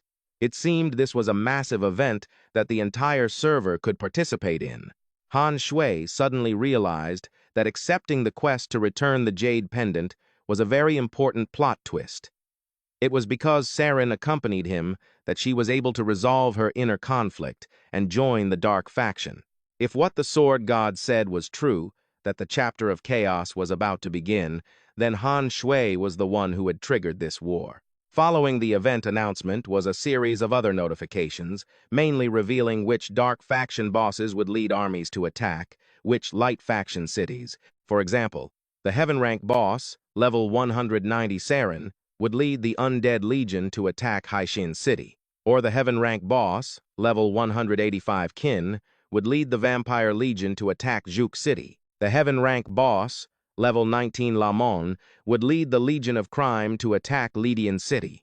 All of this would happen at the same time in 3 days. The sheer amount of siege information made Han Shui's head spin. He didn't know who the other dark bosses were, so he planned to help his master attack Haishin City. But unexpectedly, Han Shui himself was also a boss who would lead an army into battle. His dark army would attack Ice and Snow Town, also in 3 days. As soon as this information was released, the players exploded. They couldn't believe that Han Shui had become a gold rank boss in the blink of an eye. As for Han Shui, being a member of the Dark faction, he had no way of refusing the city siege mission. This was an S-rank quest. The reward for victory was receiving the status and treasury of a demon god. but failure meant death. However, Han Shui didn't feel any fear at all. On the contrary, he was a little excited. Right now, he was only a gold rank boss, yet he could become a commander of an entire legion. This mission was something to be proud of. It seems you don't feel any fear at all, do you? Very good. I also hope you return victorious. You too, Master. Saren nodded a few times and then disappeared, leaving Han Shui alone. He looked for something to do to keep busy, first equipping the new title, Lord of Darkness. His final health value had increased to 250%. Han Shui felt he had become unbelievably strong, probably strong enough to enter the top 100 on the Dark Faction's power rankings. He opened the rankings to check, only to see himself at rank 8,450. Damn it. The people in the Dark Faction are grinding like crazy. He had struggled for so long, going through life and death so many times, and still couldn't get ahead. Han Shui decided to put the game aside for a bit. He logged off to get some sleep. The next morning, Wang Kai called him first thing. Bro, that's awesome. You became a city sieging boss in the event. Wang Kai first expressed his admiration, but more importantly, he called to remind Han Shui to be careful. He had seen the posts on the forum. The news of Han Shui becoming a siege boss had already become a hot topic. The players who heard the news all wanted to go to Ice and Snow Town to settle the score with him. All right, I'll be careful. Han Shui said goodbye to Wang Kai and logged into the game, just in time to see a few other adventurers farming monsters. They immediately recognized him as Han Shui. Knowing he was no pushover, most of the players in this group wanted to retreat. However, the leader of this adventurer group didn't want to do that. Ever since the campaign at Dark Shadow Citadel, their top priority had been to take Han Shui's life. To achieve that, they had relentlessly studied clips related to him to understand the skills he used. Today, Han Shui had appeared right in front of them, like a bounty falling from the sky, so he didn't want to run away from a fight. Hearing their leader say this, the others with him thought it made sense. They began to calm down and devise a strategy. The adventurer named Ying Shi would be in charge of harassing Han Shui to prevent him from using control skills. The archer named Li Ri would attack from a distance, and the one named Mu An would be responsible for healing. As for the adventurer, they called their leader, who seemed to also be a swordsman, he would be the one to both attack and absorb the main damage. Sounds like a nice script, but unfortunately, it didn't happen. That swordsman didn't even manage to touch Han Shui before he was sent flying back to the novice village to respawn with a single sword strike. The other three suffered the same fate. Han Shui dealt with them without expending any effort at all. Sorry, but in the face of absolute power, any strategy is just fleeting clouds. Han Shui flashed a smug smile. Suddenly, he received a new notification. Someone had bought the equipment he put up for auction in Qingfeng Town. Importantly, that person had paid 2,147 gold to buy his gold-rank Scorching Flame Flood Dragon equipment. Someone even paid 112 gold for a pair of silver-grade boots. I have no idea what rich whale spent 2,147 gold. But hey, money in my pocket is all that matters, so I don't really care. At the same time, the currency exchange system has been successfully activated. The gold-to-cash exchange rate is 1 to 193. Looks like the gold farmers are about to get rich. Han Shui tried exchanging a little bit of gold for real money. His account was immediately credited with 530,000. With the side stuff out of the way, it's time to focus on the main quest, attacking Snowfrost Town in 3 days. Han Shui didn't dare to slack off, immediately getting up to find monsters to level up. He entered the Dead Silent Plains map, and the first monster he encountered was a level 50 Black Demon Panther. This thing was an elite monster. Compared to common monsters like the Molten Rock Golem in the volcano, its stats were way higher. But compared to Han Shui's current abilities, it was still small fry. He grinded mobs diligently, but after a full day, he barely managed to climb to level 41. Han Shui had just leveled up and didn't even have time to celebrate when the system announced that the difficulty of the main quest, Siege and Plunder, had increased. When I first accepted the quest, it was S-Rank difficulty. Now it's become SS-Rank, although the quest content hasn't changed. An increase in difficulty like this feels like the system is forcing me to challenge my own limits. My bro, Long Tengwan Lee, who always buys my equipment, suddenly contacted me. But this time, his purpose wasn't to trade, but to give me some intel. I don't know how those players did it, but they managed to get a level 60 Dark Gold boss to guard Snowfrost Town. They probably want to use this boss to put me in my place. Although a Dark Gold rank boss is stronger than me, it's not like we're a world apart. As long as its strength isn't so overwhelming that I'm just a fish on the chopping block, I can definitely find a way to win. All right, thanks for the info, brother. Don't mention it. Good luck, and don't you dare die to those gimp asses. Long Teng Wan Lee offered a few simple words of encouragement and then disconnected. Han Shui then received a new notification. Saren is currently leading the Dark Legion and waiting for you in the Ghostly Marsh. The departure time is not far off. Han Shui immediately returned to the marsh to rendezvous with his master. Under Saren's command was a legion composed entirely of undead swordsmen, but even Han Shui's pupil of slaughter couldn't detect any of their stats or information. This proved that these swordsmen had to be 50 levels higher than him. Saren's army is just too badass. In life, their strength was not equal to mine, so they were not fortunate enough to regain their consciousness as I did. Thus, they became true undead swordsmen, nothing more than killing machines. Saren explained, then pointed to the opposite side. Over there was the Dark Legion commanded by Han Shui. It's just that, compared to his master's legion of undead swordsmen, this bunch looked both scrappier and a whole lot noisier. Watching the Dark Legion he commanded shouting meaningless, axe and args, Han Shui's face darkened in silence.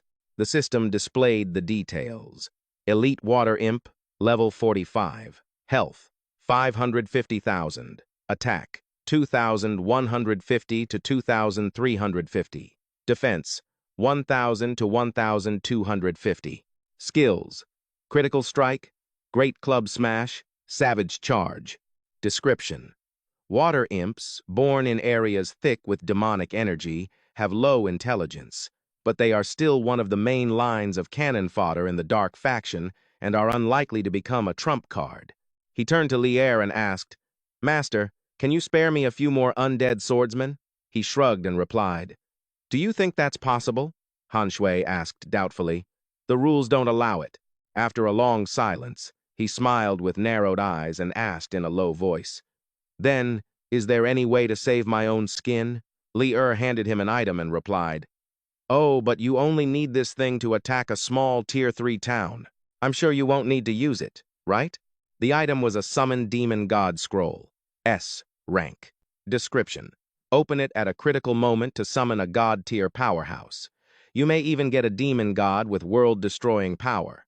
Effect: Guarantees the interruption of a formation created in the void for 1 minute, with a chance to draw the attention of a god-tier powerhouse and bring them directly to the battlefield. Han Shui took it and marveled. "Whoa, this thing is awesome. With this item, I can even attack a Tier 1 main city." He quickly reminded him, "Unless there's absolutely no turning back, don't summon these great evil things lightly. If you call them out and fail to pique their interest, you'll get yourself killed." I heard about some guy who got curious and summoned the great demon god Ego. The next second, he was swallowed alive and turned into food. Hearing this, he broke out in a cold sweat and made a promise. "Don't worry, I absolutely will not use it recklessly," he thought to himself. Looks like this thing isn't just a life-saving scroll. If used wrong, it could be a death warrant. Deciding to push his luck, Han Shui held out his hand to beg for more. "So, Master, do you have any safer items for me?" Lier growled angrily. "Don't push your luck. Daniel isn't here, so you're picking on me alone. Is that it?" He raised a hand to his mouth and coughed to hide his embarrassment, saying, "If you're all prepared, then let's set out." He replied disappointedly, "Fine." Then they both headed towards the undead warriors, who were standing in neat formation, weapons in hand. Han Shui turned and asked curiously, "Master, how do you view the Dark faction?" Lier replied calmly, "A rebel force seeking to overthrow those in power." Hearing this, he exclaimed in surprise, "They don't represent evil? Undead, demonic infection, the 10 great demon gods. In my mind, this should be the very symbol of evil."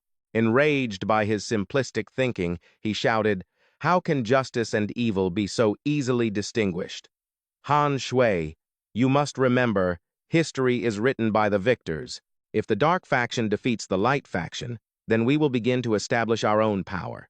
And even if they are of the light, they too must become the darkness." Hearing this, Han Shui could only remain silent. Li clenched his fist and continued, "I have met noble undead, and I have also seen the most despicable ruler of the light faction. Of course, I'm not claiming that the dark faction is the side of justice, but I am trying to justify the extreme methods of the dark faction. But among the 10 great demon gods, there are some who have human blood. It's just that according to the light faction, they betrayed humanity." Seeing his serious expression, he thought to himself, this conversation is a huge info dump. This must be related to the main quest down the line. Afterwards, Li led Han Shui and the Dark Legion on their way. When they reached a vast, lush, green field, he observed the surroundings and announced, "We're here." The system also announced, "You have entered the Green Spring Prairie map." He looked at the vast, sprawling grassland with rows of mountains undulating in the distance and asked doubtfully, "This place?" Li didn't answer but walked forward, reaching out his hand as if groping for something, and then touched a certain spot. A golden light suddenly flashed, spreading like a domino effect. The area of golden light expanded more and more, like a giant golden wall. He took out a scroll and explained, "This barrier divides the Tianheng continent into many parts. If your strength is insufficient," then he opened the scroll and tore it in half. Purple light swirled around as he finished his sentence. "You can never cross it." A large rift appeared in the golden wall before them. Li turned his head to look at Han Shui and urged, "Let's go. Past this barrier, we will reach the human dynasties." As he followed, he looked around and the system announced, "Please be aware. You have entered a forgotten region, outside the sphere of influence of other nations. The death penalty is doubled." Seeing this, Han Shui smiled to himself and wondered, "The death penalty is doubled? If I die, my account gets deleted directly, so what difference does that make to me?" As if remembering something, he suddenly turned his head and spoke up kindly. "You're not familiar with this place. I will guide you to a location near Snowfrost Town." He immediately bowed his head and replied, "Thank you, master." Li led Han Shui to a place completely covered in white snow. He pointed to a residential area nestled among the pine trees and announced, "This is the town you need to attack, Snowfrost Town." The system announced, "You have entered the Snowy Wind Mountain Range map." He took one look and then made up his mind. "All right, I will definitely conquer it." His body stood straight against the biting cold wind, but his voice was filled with confidence. "Tremble, you rookies of Icewind Town." Seeing him like this, the man offered some encouragement. "It's good that you have confidence. I wish you a victorious return so we can enter the demon god's treasury together to search for treasures." Jiang Han repeated the key phrase in surprise, "the demon god's treasury." On the outside, he put on an eager-to-learn expression. "Master, what's in the demon god's treasury?" Li told him what he knew. The treasury contains treasures collected by the demon god, including extremely rare equipment, skills, and items. There are even job change certificates for secret classes. You can choose whatever you want from there and take it with you, but of course, you can only take one thing. A flash of surprise appeared in his eyes as he thought to himself, "They even have job change certificates for secret classes. Even if I don't use it, selling it would be worth hundreds of thousands, maybe even millions, not to mention the other precious treasures." Having figured it out, Jiang Han waved goodbye and said, "Master, if you have other business, I won't keep you any longer. We'll meet at the treasury gate." Seeing how impatient he was, the man was left speechless. He led the Dark Legion to a wide, flat area and gave an order, "Set up camp here. If the enemy attacks, send someone to inform me immediately." They all responded in unison, "Yes, sir." Jiang Han looked at the forest ahead and said, "There's still time. I'll go level up nearby first." Then, he went deep into the Icewind Mountain range alone. Hearing a rustling sound ahead, Jiang Han let out a small "oh" as he saw the silhouette of a large creature. The red-eyed white bear saw him too and let out a threatening growl. System information. Icewind Monstrous Bear. Elite level, level 55. Health, 800,000. Attack, 3,200 to 3,480. Defense, 1,900 to 2,050. Skills, Thick Hide, Paralyzing Claw, Berserk Charge. Description: a bear-like creature from the outskirts of the Icewind mountain range. They thrive in cold weather and are extremely aggressive. Many unsuspecting adventurers have entered the Icewind mountain range and been devoured alive by them. Jiang Han tightened his grip on his sword and assessed. Very aggressive. As a level 55 elite monster, it surpasses the Dark Demon Panther in every aspect. Then again, level 50 is around the second job change. Is that why its stats are so high? The Icewind Monstrous Bear suddenly let out a roar and charged through the snow, but he wasn't afraid and quickly rushed towards it. The Icewind Monstrous Bear revealed a ferocious expression, raising its paw to use the paralyzing claw skill. Not letting it get its way, Jiang Han stomped his foot to launch himself onto its head, executing an evil stomp that caused it to miss. Then he drew his sword and slashed repeatedly at his opponent. Frenzied slash. Finally, he used his finishing move, Quake the Eight Directions. An unwilling roar echoed as its massive body collapsed onto the snow. System notification. Congratulations, you have defeated the Icewind Monstrous Bear and received 14,000 experience points. Seeing the round orbs appear on the snow along with a system notification. B-Rank Snowball Spell. Description: snowballs aren't just for snowball fights. They can also kill. Effect: after use, continuously summon 10 snowballs to attack the enemy over 5 seconds, each dealing 30% damage. Learning requirement: Mage. Jiang Han exclaimed in surprise.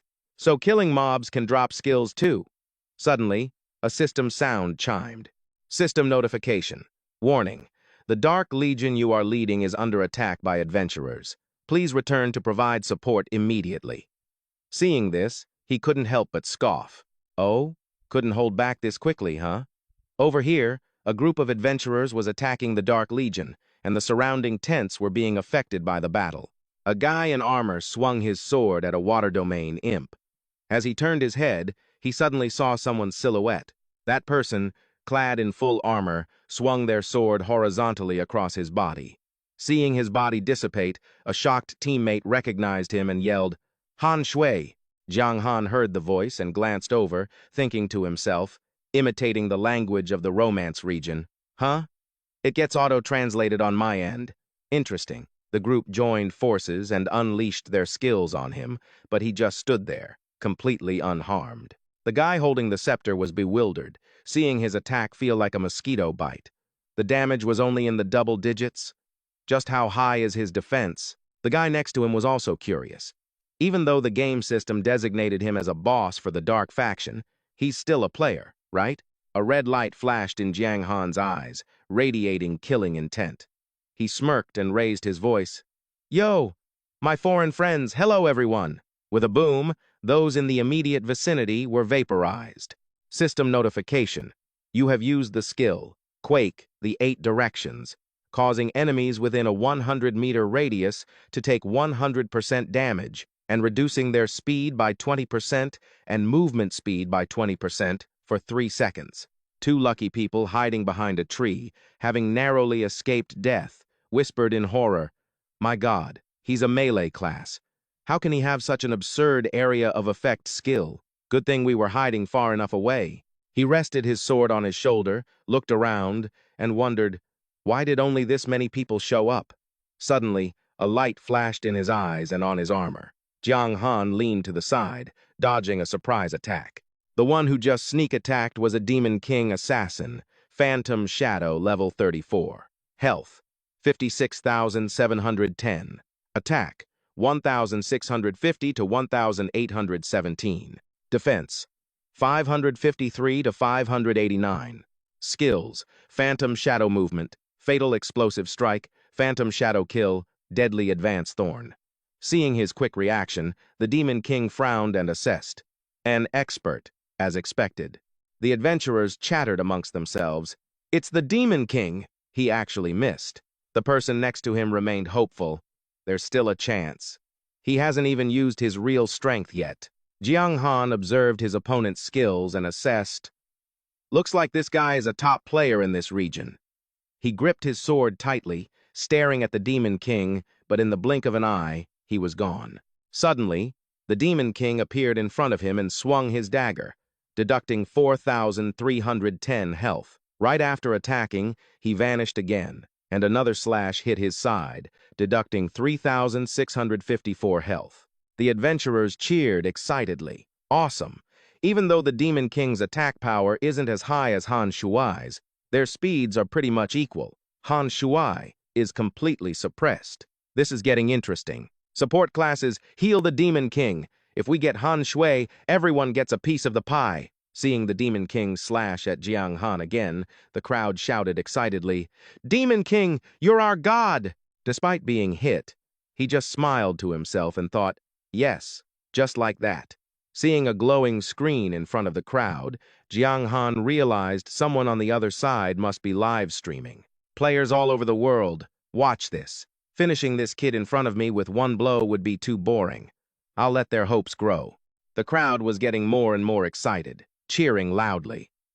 Then, at the peak of their excitement, he suddenly thrust his sword through the Demon King's chest, making him cry out, "Ah!" This was the trap Jiang Han had set, extinguishing all their hopes. He opened his mouth, his tone incredibly cold. "Oh, my bad. My hand slipped. System notification. You have killed the Demon King and received 16,356 experience points." The crowd, who had been on Cloud 9, suddenly crashed back to Earth, a chill running down their spines. The Demon King's figure vanished into thin air, and a golden light emanated from Jiang Han's body. System notification. You have leveled up to level 42. The whole crowd quickly turned and fled for their lives. Terrified screams rang out, "Monster! There's no way to beat him. Can people from the Eastern server level up by killing players? What's the point of fighting anymore? Let's run." After it was over, he turned and instructed, "No one will probably try to sneak attack for the next 2 days, but stay vigilant. I'm going deeper inside to level up." The water domain imp nodded and replied, "Yes, sir." 2 days later, while Jiang Han was at the barracks, a system notification announced, "You have received the main quest. The SS-Rank Siege and Conquer has officially begun." Then, the system issued 5 consecutive announcements. System announcement: the Sea Heart City Siege Battle, initiated by the Dark Faction, has officially begun. System announcement: the Vermilion Bird City Siege Battle, initiated by the Dark Faction, has officially begun. System announcement: the Lightning City Siege Battle, initiated by the Dark Faction, has officially begun. System announcement: the Highcliff City Siege Battle, initiated by the Dark Faction, has officially begun. System announcement: the Ice and Snow Town Siege Battle, initiated by the Dark Faction, has officially begun. Seeing the system announcements, Han Shui knew it was time. "First wave of attackers," he ordered. "Prepare to advance." A level 20 Gu boss stepped forward and said, "My lord, I will lead this attack." After getting Han Shui's approval, it led the assault team towards Sea Heart City as a system announcement appeared. Please be advised, the Dark Legion, led by the level 20 bronze boss Gu, has launched the first wave of attack. The fully armed soldiers of Sea Heart City scoffed. "They're just level 20 trash. Let's go, brothers." A short time later, seeing the system announcement that the Dark Legion led by Guja had been routed, he couldn't help but sigh. That was fast. Looks like their levels are higher than 20. Han Shui raised his hand, signaling the start of the second wave. A branch of the Dark Legion quickly charged forward. System announcement: attention. The Dark Legion, led by the level 25 bronze boss set, has launched the second wave of attack. The enemy soldiers fought while shouting warnings. "The level of these undead has gone up. Don't let your guard down." As soon as that wave was over, he raised his hand, pointed forward, and gave the order. Third wave. The battle between the two sides grew more intense. The soldiers, exhausted and angry, yelled, "How many more waves are there? I'm about to break! Damn these undead!" Just as Han Shui raised his hand to say, "Fourth," A system prompt appeared. System announcement. You must wait 5 minutes before launching the fourth wave of attack. Otherwise, the attribute points of the fourth wave's creatures will be reduced by 20%. Seeing this, he couldn't help but laugh to himself. Well, that's brutally honest. The system is pretty thoughtful, though, giving the player some time to rest and prepare after 3 consecutive waves, huh? Suddenly, the screen lit up, showing the image of Long Tengwan Li.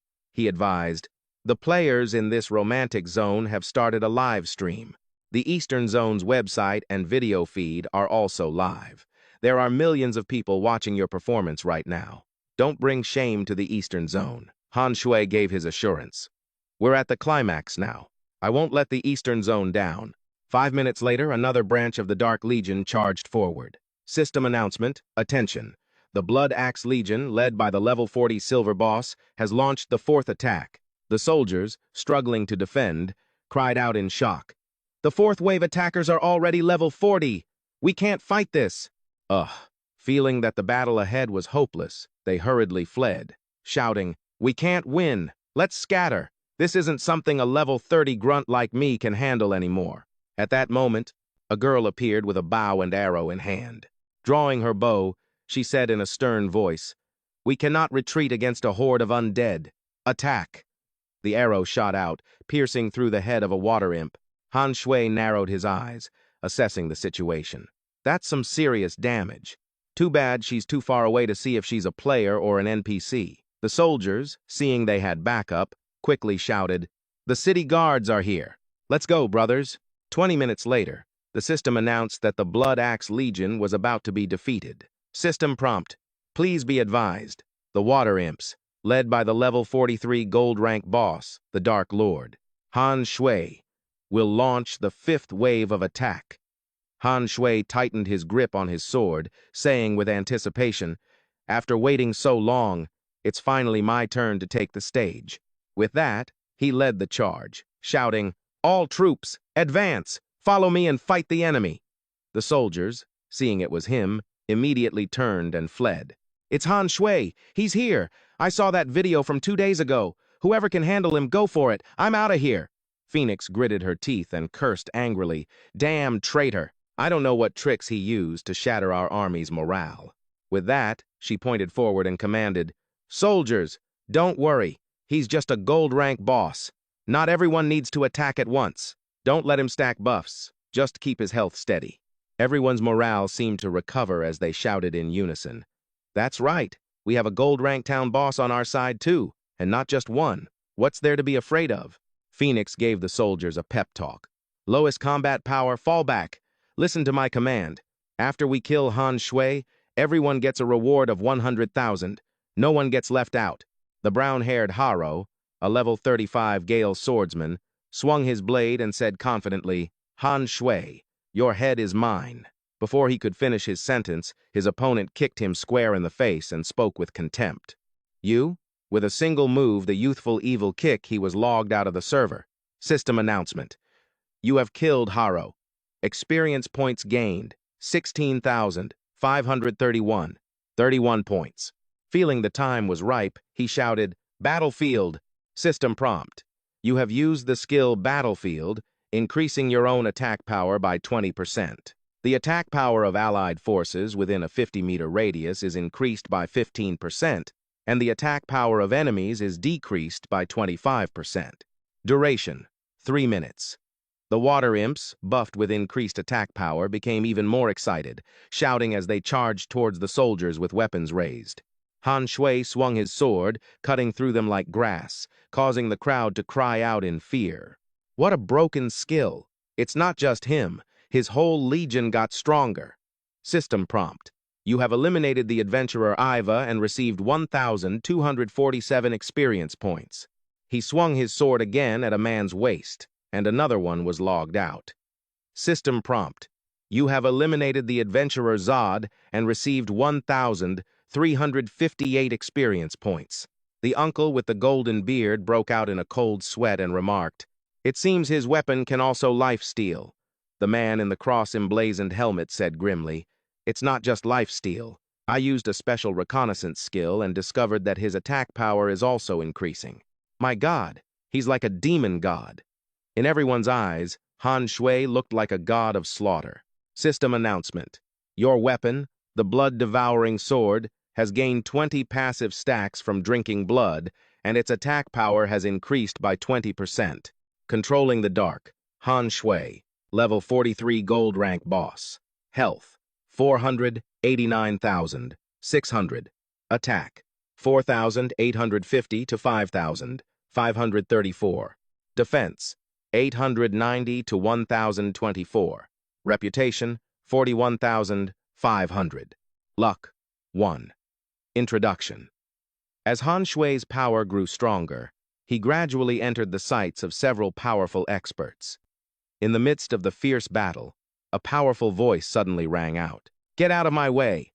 A man on horseback, holding a spear, charged forward, shouting, "Traitor, die!"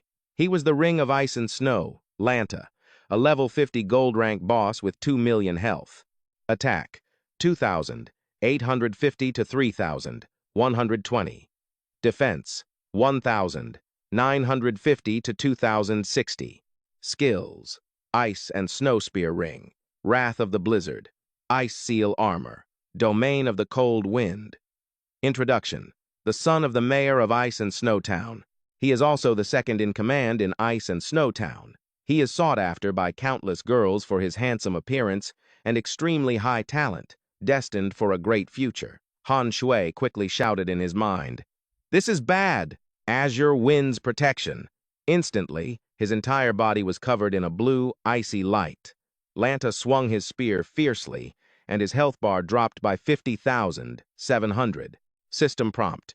You have been hit by Ring of Ice and Snow, Lanta's Ice and Snow Spear Ring. You have lost 50,700 health points. Your attack speed has been reduced by 20%, and your movement speed has been reduced by 15% for 5 seconds. Seeing a chunk of his health bar disappear, Han Shui gritted his teeth, thinking angrily, "That attack speed isn't bad. This kid's strength is extraordinary." The more he thought about it, the angrier he got. "We're both gold rank bosses, but he gets a mount?" a soldier said excitedly. "All right, our gold rank boss has taken the field." Lanta raised his voice. "Today, we will make sure Han Shui dies here in our romantic zone. That wolf has demoralized the entire eastern zone." Han Shui pursed his lips and cursed inwardly. "This great one has been fighting on foot this whole time. Damn it, this kid has to die." As if he could hear Han Shui's thoughts, he raised his voice in provocation. "Oh? What are you looking at? Don't tell me you don't have a mount? Unless you're some big shot from the eastern continent who walked all the way to our ice and snow town." His entire body glowed with purple light as he used the skill. He said in a low voice, "Not a bad taunt. Too bad you're using it on the wrong person." He then transformed into a purple dragon. It opened its mouth and roared, causing the horse Lanta was riding to rear up. System notification. You have used the skill Quake the 8 Directions, dealing 100% attack power to enemies within a 100-meter radius. Attack speed reduced by 20% and movement speed reduced by 20% for 3 seconds. He gripped the reins tightly and snorted coldly. Lanta spurred his horse forward, shouting, "Pathetic skills! You can only pull off cheap tricks like this." Han Shui raised his arm, and a purple light shot towards his opponent. He said coldly, "More than enough to deal with you." System notification. You have used Undead Claw, disabling the target's mount for 2 seconds. As the horse froze, Han Shui commanded, "Get off."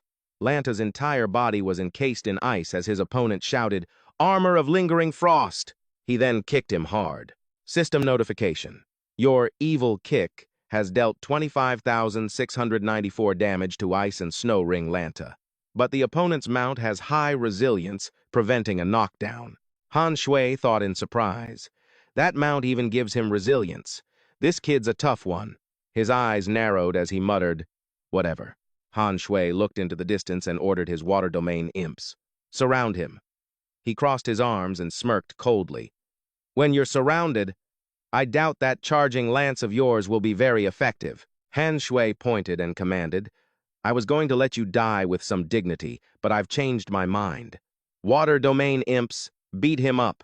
especially that pretty face of his. Lanta tightened his grip on the reins, taunting, "What? You reckless Easterner, do you dare fight me fair and square?" Ignoring him, the weapon-wielding water domain imps slowly closed in.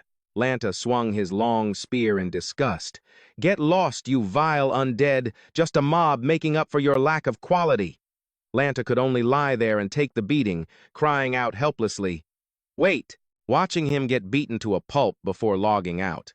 A pot-bellied water domain imp said regretfully, "What a shame. I actually liked that handsome face." System notification. The guardian boss of Ice and Snow Ring Lanta, has been defeated. System notification. Congratulations on defeating the level 50 gold rank boss, Ice and Snow Ring Lanta, with the help of the water domain imps. You have gained 500,000 experience and 1,000 reputation. You have leveled up to 44. He figured that since he didn't get the kill by himself, the rewards were drastically reduced. Phonix, her eyes welling with tears, screamed, "Damn it! He used such despicable tricks to kill my beloved brother." She raised her hand, signaling, "Follow me! I will kill him myself and avenge my brother." Teo spoke up to remind her, "Calm down, Phonix. According to the rules, we can only join the battle after he enters the city." Outside, the city gates opened, and the panicked shouts of soldiers were heard. "Han Shui is here!" System notification. Please be aware that the elite ice and snow generals, led by the level 50 gold rank boss Wind and Snow Guardian Phonix and the level 60 dark gold rank boss Wrath of the Cold Wind Teo, will serve as the defending force for the fifth wave. Han Shui froze, wondering to himself, "Two bosses, and one is dark gold rank?" Han Shui looked at the enemy forces swarming like ants before him. After 5 rounds of siege warfare, both sides had suffered heavy losses. But now, they had gathered their elite guards and top players, along with a gold rank boss and an unfathomably strong dark gold rank boss. He let out a breath, thinking to himself, "I faced 2 bosses at once during the battle for Gloom City, but I was lucky to have Daniel and Cantor then." He tightened his grip on his sword and raised it. "Now, I'm all alone." Han Shui shouted, "Daniel, Cantor, watch me. The battle that will make Han Shui a legend starts right here." Phonix shot a flaming arrow, sneering, "You're about to die, and you still dare to run your mouth." The arrow grazed his cheek, drawing blood, and his health dropped by 22,341. She knocked 3 more arrows to her bow, cursing, "You damn traitor! Today, I'll take your head as an offering for my fallen brother." System information. Wind and Snow, Guardian Phonix, level 50 gold rank boss. Health, 2,800,000. Attack, 3,000 to 3,150. Defense, 1,800 to 2,000. Skills, armor-piercing arrow, blinding arrow, cold wind domain, homing arrow. Introduction. Daughter of the mayor of Ice and Snow Town and its de facto ruler. Possesses stunning beauty and elite archery skills, pursued by countless men. Phonix gave the order to fire, and a rain of arrows flew towards Han Shui's forces. He swung his sword, deflecting the volley. Despite this, the water domain imps behind him suffered heavy casualties. Han Shui gritted his teeth, worried. Their firepower is too dense. At this rate, we'll be wiped out before we even get to them. He sped up, determined. I have to charge forward and draw their fire. Han Shui sprinted up the stairs at full speed, throwing the soldiers into a panic. "He's too fast. He's almost here. Careful, he's going for an evil kick." He smirked and whispered, "Wrong." Then, he transformed into a large purple dragon. System notification. You have used the skill Quake the 8 Directions, dealing 100% damage to enemies within a 100-meter radius. Their attack speed and movement speed are also reduced by 20% for 3 seconds. 3 seconds later, Han Shui reverted to his original form. He swung his sword and cut down the nearest soldier, who screamed in pain, "Agh!" Suddenly, 3 arrows whistled in from behind. They hit him squarely, and his health dropped by 132,100. Han Shui quickly used a healing skill. System notification. You have used a healing potion, restoring 1,000 health per second for 10 seconds. He cursed to himself, "Damn it. 1-on-1, I'm confident I could kill her. But with all these players getting in the way, and a dark gold boss still hiding somewhere, I can't risk using my full power. Looking back, he saw his minions approaching and breathed an inward sigh of relief. Good. My water domain imps are here. They can buy me some time. I can use the chaos to wipe out the other players. With that thought, Han Shui commanded, Water domain imps, destroy every enemy here. A resounding understood answered him. The two sides charged into a fierce battle. After he used a skill, the system announced, You have used warfare. Attack power increased by 20%. All allies within a 50-meter radius gain a 15% attack boost, while enemies suffer a 25% attack reduction for 3 seconds. An arrow flew towards Han Shui, but it hit the soldier beside him in the head, causing him to cry out. Phoenix roared in anger. Bastard! She grabbed an arrow and stabbed it into a water domain imp's neck, making it log out instantly. Phoenix rallied her soldiers. Wipe out these vile undead. Han Shui won't escape. He paid her no mind, simply continuing his forward assault. Suddenly, the Ghost King appeared from behind, swinging a dagger at Han Shui's back. System notification. You have been struck in a critical spot by the Ghost King, losing 4,356 health. You have entered a stunned state for 35 seconds. He glanced back, saw him preparing to lunge, and cursed inwardly. The Ghost King. It's him again. Quick as a flash, the Ghost King stabbed Han Shui in the spine, deducting 12,634 from his health. He spun around to find nothing there. The Ghost King had used demonic shadow stealth.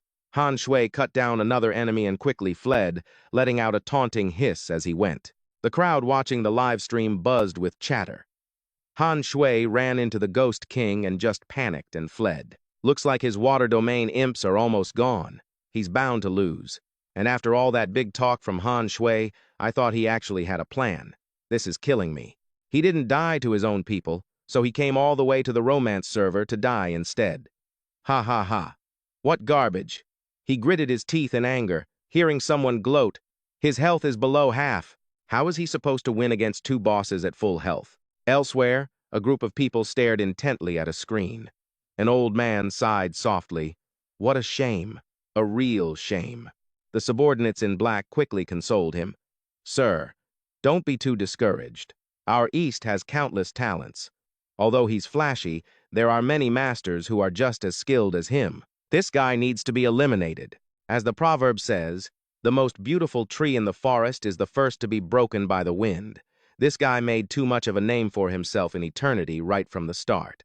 If he had just kept his head down and stayed humble, his future achievements would have been far greater. He wasn't anxious at all. Just watch, he said. He looked at the young man before him and spoke his thoughts. Maybe he can actually pull off a miracle. As soon as Han Shui swung his sword, the system announced, You have slain an elite guard. Receive 20,000 experience points. Seeing another notification, Your water domain ghoul has been destroyed. He let out a sharp breath and asked, How many are left? The words had barely left his mouth when an arrow struck him in the back, deducting 56,424 health points. Seeing Han Shui's health was critically low, a soldier quickly shouted, Over here! His health is almost gone. Phoenix drew her bow, her voice cold. Traitor, go to hell with my little brother, she aimed and said in a low voice. Repent. But the soldiers blocking her way made it impossible for Phoenix to get a clear shot. She snapped, All of you, get out of the way. I want to kill him myself and use his head as an offering for my brother's spirit. Ignoring Phoenix's words, the crowd brandished their swords and rushed forward, shouting, The first kill is mine. Die by my sword. Move it. The first kill belongs to me. Furious that the soldiers weren't listening, she shot an arrow into one of their heads, saying with disgust, Pathetic. Just as he predicted, a smug smile spread across his face. Never underestimate the ambition of these players. Then, Han Shui leaped up, using their heads as stepping stones to dash forward. Han Shui vaulted off each person's head. A system notification appeared. You have used Evil Stomp. Movement speed plus 200% for 2 seconds. Target receives 31,265 damage. Inflict suppression for 2 seconds. Seeing him leap up nearby, one of them yelled, "He's heading to the second floor, after him." Just as they gave chase, a group of people burst out of a door, panicking. "Ah, help us! Someone broke in from the second floor!" The moment they entered the room, Han Shui had already smashed through the window and jumped out.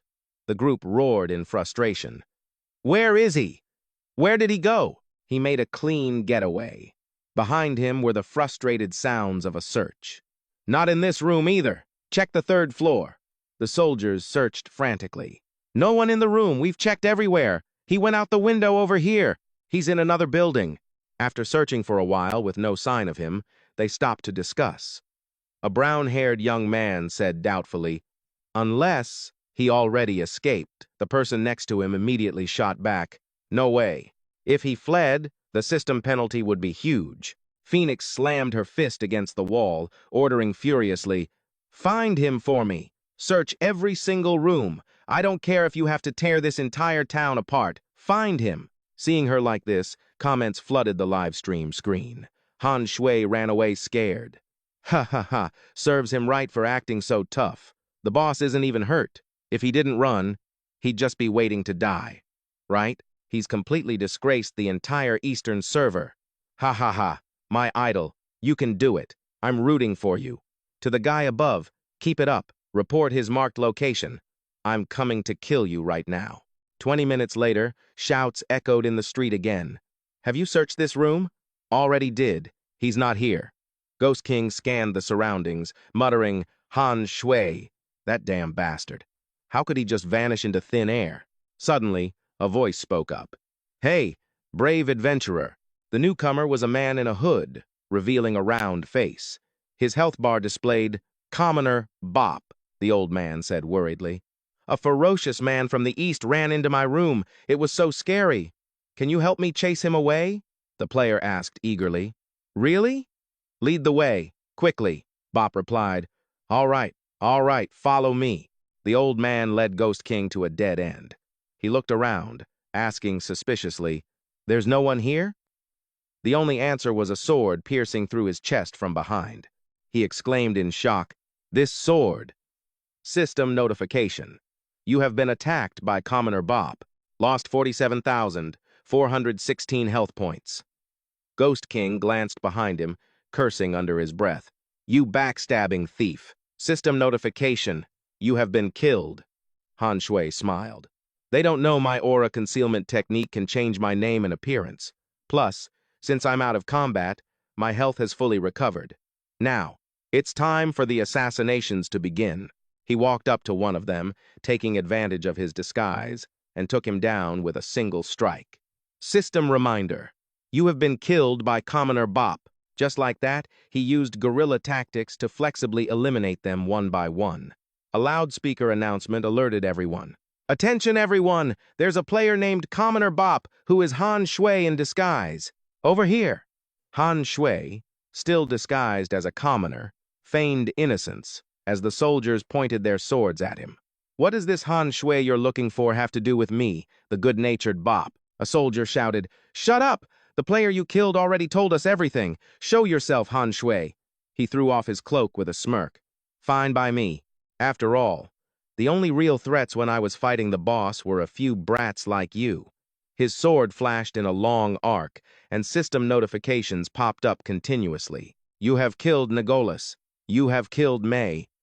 A player realized in shock and wondered, how is he at full health again? The only answer he got was another cold notification. "You have killed Iron." Phoenix rushed in from out of nowhere, drawing her bow and shouting, "Han Shui!" With a whoosh, Han Shui stared intently at the 3 arrows tearing through the air towards him. He swung his sword up, the sound of metal on metal ringing out with a sharp clang. Han Shui spoke coldly. "Anyone who stands in my way will be eliminated. Now, it's your turn." Furious at being mocked, she fired an arrow, spitting, "You!" Han Shui gripped his sword and dashed forward, using the skill Evil Oppression Stomp, kicking hard towards Phoenix's chest. System reminder. You have used Evil Oppression Stomp, inflicting 26,589 damage and suppressing the target for 1 second. He then began to swing his sword wildly, using the frenzied slash skill. Han Shui looked down on her and said, "In the end, you're just an archer who specializes in long-range combat. You think you can win when I'm this close?" Her eyes widened, fear showing on her face. Seeing him raise his sword for the final blow, Phoenix desperately shouted, "Teolo, are you not going to help me, or will you only be satisfied when you see me die?" The moment she finished speaking, an ice ball shot in from a distance, startling Han Shui. He quickly leaped up, dodging the critical hit. Teolo's voice slowly rang out. "My dearest Phoenix, how could I bear to watch you die? It's just that this kid is too cunning. I was waiting in the shadows for him to use his ultimate move. But, since you're asking for my help, that must mean you're willing to marry me." Next to him was his system information.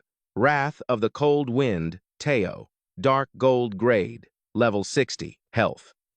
6 million. Attack, 9,500 to 10,200. Defense, 5,500 to 6,100. Skills, Ice Cone Technique, Frozen Silent Scroll, Self-Freeze Despairing Cold Wind. Introduction. Originally, the gold-grade expert Teo, a super-strong, greedy, and lecherous man. In order to become strong enough to possess Phoenix, he used every method to force his way through breakthroughs and was promoted to dark gold grade. However, his face was burned by the flames from a potion, and his true strength has been weakening. Phoenix frowned at Teo Lo and gave a cold command. "Kill him." The man looked down from above and spoke. "As you command, my beautiful bride, and thank you for visiting. You've allowed me to win Phoenix, and on top of that, such a huge reward. Give up the struggle. I'll grant you a quick death." Han Shui looked at the info panel, breaking into a cold sweat. His stats are too high. My max attack is just over 4,000, but this Teo Lo guy's defense alone is 6,000. I can't even break through his defense. But, looking at his introduction, it says his stats might not be as strong as they appear on the surface. He decided to taunt Teo Lo. "You may be dark gold grade, but from what I can see, you're just a man with no ambition." Teo Lo laughed in response. "Oh? I suppose we can consider those your last words." Han Shui smiled and said in a low voice, "For example." Then he swung his sword towards Phoenix, saying with an all-knowing look, "You paid such a heavy price just to have her. She must be very important to you, right?"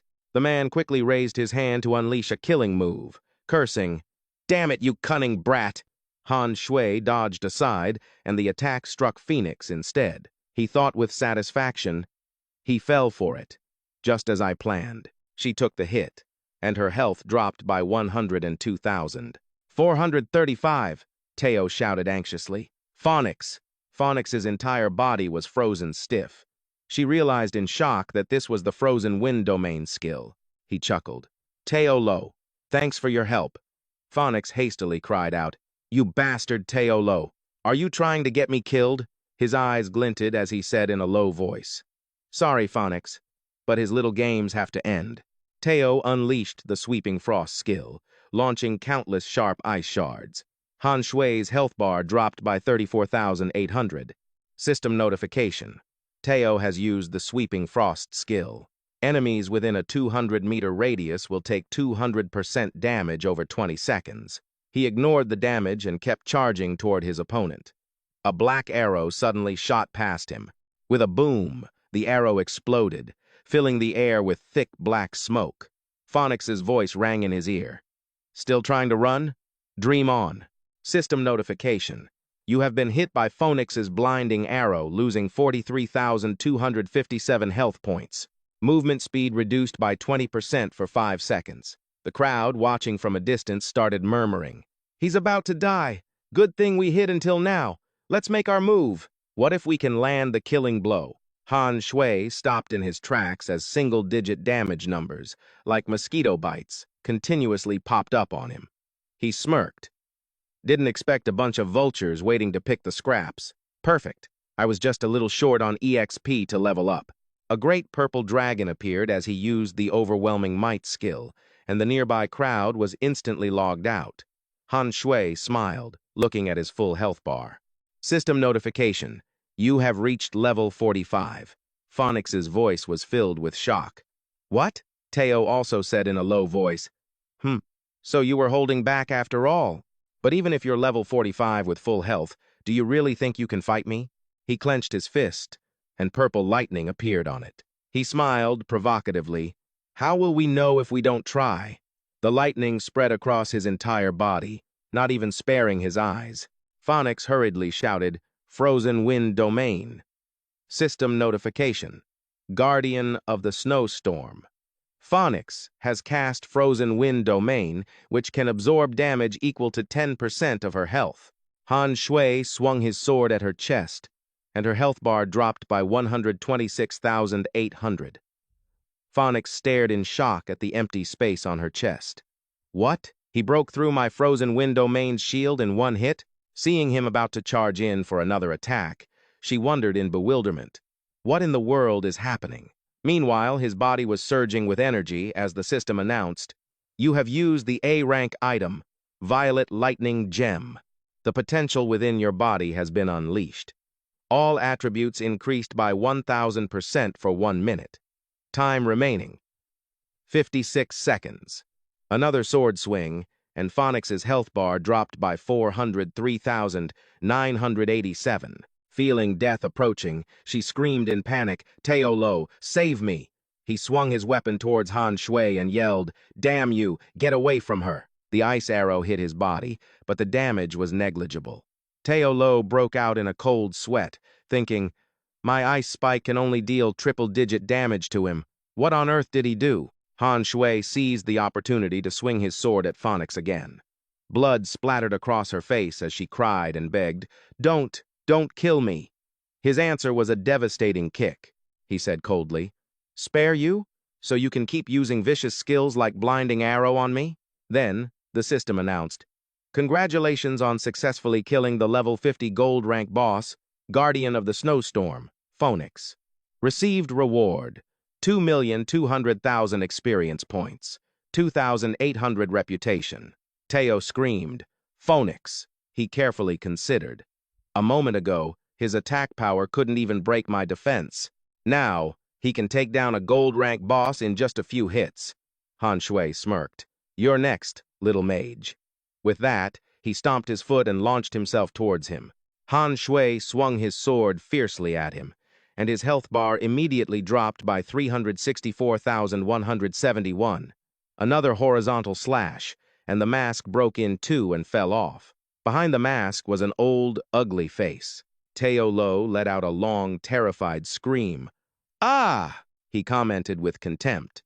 Oh, so this is what you look like behind the mask. It seems the price for being a dark gold rank is quite severe. Seeing Han Shui about to charge, he quickly yelled, Despairing Frozen Wind. System notification. Wrath of the Frozen Wind, Teo Lo, has used the Despairing Frozen Wind skill. You have lost 576 health points. Attack speed reduced by 25%. Movement speed reduced by 20% for 5 seconds. Teo gritted his teeth, speculating inwardly. Only this much damage. It seems he's used some kind of powerful trick. I can't fight him head-on. He shouted once more, Self-freeze! Instantly, Teolo's entire body was covered in a thick layer of ice. System notification. Frozen Wind. Teolo has used the self-freeze skill. Defense increased by 100%. Recovers 200,000 health points per second. Lasts for 20 seconds and cannot move during this time. As he healed, he spoke smugly. To suddenly burst out with such high damage, you must have used some powerful trick, right? But how long can you maintain that kind of power? He replied confidently. Don't worry. Long enough to kill you. System notification. Time remaining for the Violet Lightning Gem. 26 seconds. As time ticked down, Han Shui continuously swung his sword at Teolo. He stood still inside the block of ice, watching his health bar shrink, while he frowned, racing against time. Time was up. The ice covering Teolo shattered. His eyes widened in fear as he thought, This is bad, unless his buff lasts longer than I thought. Feeling death draw closer, Teolo quickly turned to flee. Han Shui raised his hand, releasing a cloud of black smoke, and said in a low voice, Trying to run? System notification. You have used Spectre's Grasp. immobilizing the target for 2 seconds. With 1 second left on the violet lightning gem, he raised his sword and brought it down with a powerful slash. The opponent lost 435,621 health. System notification. Congratulations on killing the level 60 Dark Gold rank boss, Wrath of the Frozen Wind, Teo Lo. Received reward: 4,500,000 experience points and 600 reputation. Then, the notification screen lit up again. System notification. Congratulations on defeating the Dark Gold rank boss, Wrath of the Frozen Wind, Teo Lo. As the first player in the game to defeat a Dark Gold rank boss, you will receive an additional reward: 8,000 reputation, 30 free attribute points, and the rare item, Divine Spring Gem. Han Shui let out a breath. It should be over now. At the same time, the violet lightning gem expired. Suddenly, the sound of clapping was heard. A person in a red cloak praised, "How wonderful!" He spun the weapon in his hand and said, "To be able to turn the tables all by yourself, that ability is truly admirable, truly praiseworthy." System notification. Please be aware that due to the death of Wrath of the Frozen Wind, Teo Lo, and the hidden boss plotline, the story character, Divine Knight Herbach, will be activated. When Han Shui saw who the opponent was, he exclaimed in shock, "It's you!" His cloak fluttered in the snowy wind. Herbach walked forward and said, "That's right, it's me. Last time, you were saved by that traitor, Shay Lier. That's the only reason you're here to suffer today." He gritted his teeth, trying to keep a clear head, telling himself to analyze the situation rationally. Both Cantor and Daniel are NPCs. I shouldn't blame myself for their deaths. Han Shui recalled what Daniel had said then. "You've already tried your best. There's no need to be heartbroken. My master once said that if you live long enough in the future, we might have a chance to meet again. At that time, you will know who I am. Kid, you are destined to be a dazzling light in this eternal world. You shouldn't fall here." He murmured in his mind, then suddenly snapped out of it. Han Shui shouted, "After we left last time, what did you do to Daniel?" He replied coldly, "This? Although Daniel used a heaven-defying forbidden spell and was sure to die, if the enemy's city lord dares to be our enemy, he will naturally be punished. Even if his body dies, his soul will be tortured." Hearing this, his heart sank. His mind went blank, and his eyes widened, bloodshot. His whole body felt like it was burning with rage. Han Shui roared indignantly, "And you call yourselves the faction of light?" The armor on his body suddenly flashed with light. System notification. Stimulated by your rage and the blood of the powerful foes around you, your dark armor has been upgraded to Dark Gold rank. Its attributes have also increased significantly. He leaped up, pointed his sword at him, and let out a loud roar, "Kill!" Herbach's eyes glinted, and he smirked, like an egg trying to break a stone.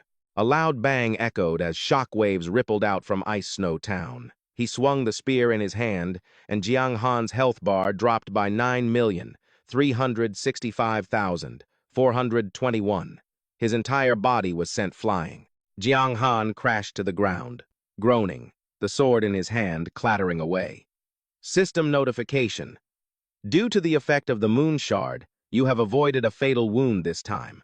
He licked his lips mockingly. "Oh? I didn't expect you to have a trick like that up your sleeve. That's fine. The judgment ends before it even begins. How boring." He raised the golden glowing spear in his hand and shouted.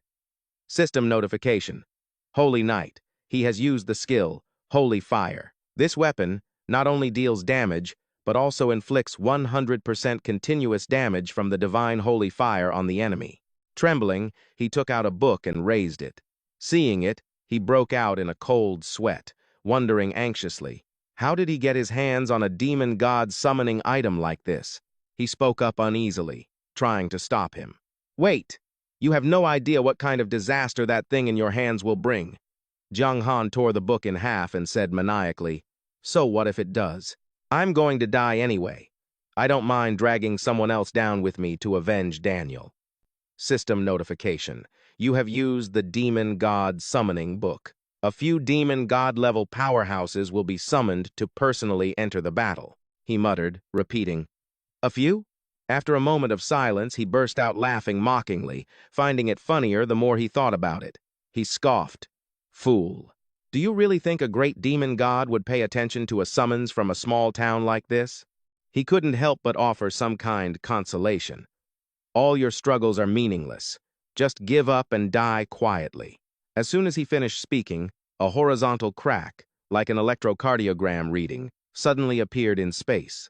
The crack grew larger and larger, and even the surrounding space began to blur. From within the crack, a foot slowly stepped out, followed by a figure who pushed aside the endless dark space with both hands and emerged. System notification. Attention. One of the 10 great demon gods of the Dark Faction, Lo the Evil Curse, has arrived in Ice Snow Town. All non-combatants evacuate immediately or face the consequences. The townspeople, also receiving the system notification, broke into a panicked chatter. Oh my God, what is that? Run! Ice Snow Town is doomed. Oh my God, what am I seeing? My heart is pounding. He thought to himself uneasily. The pressure is overwhelming. Even he was sweating nervously, wondering why just one look at him made him feel an endless darkness. Lo spoke, his voice as cold as ice. Foolish divine power. Then he raised his four-fingered hand, unleashing streams of red energy mixed with flashing lightning. He cried out in fear, "Holy light protection!" Immediately, his entire body was enveloped in a dazzling golden light. System notification. Holy Night. He has used Holy Light Protection, making himself immune to 99% of damage for 5 seconds and teleporting to the nearest Light Faction main city. Boom. His health bar dropped by 99,564,231. 4 seconds left on the teleport. He couldn't believe his eyes, wondering, how is this possible? Even after blocking 99% of the damage, it was still almost enough to kill me. 3 seconds left on the teleport, he roared. Blood Oath! His health bar shot back up.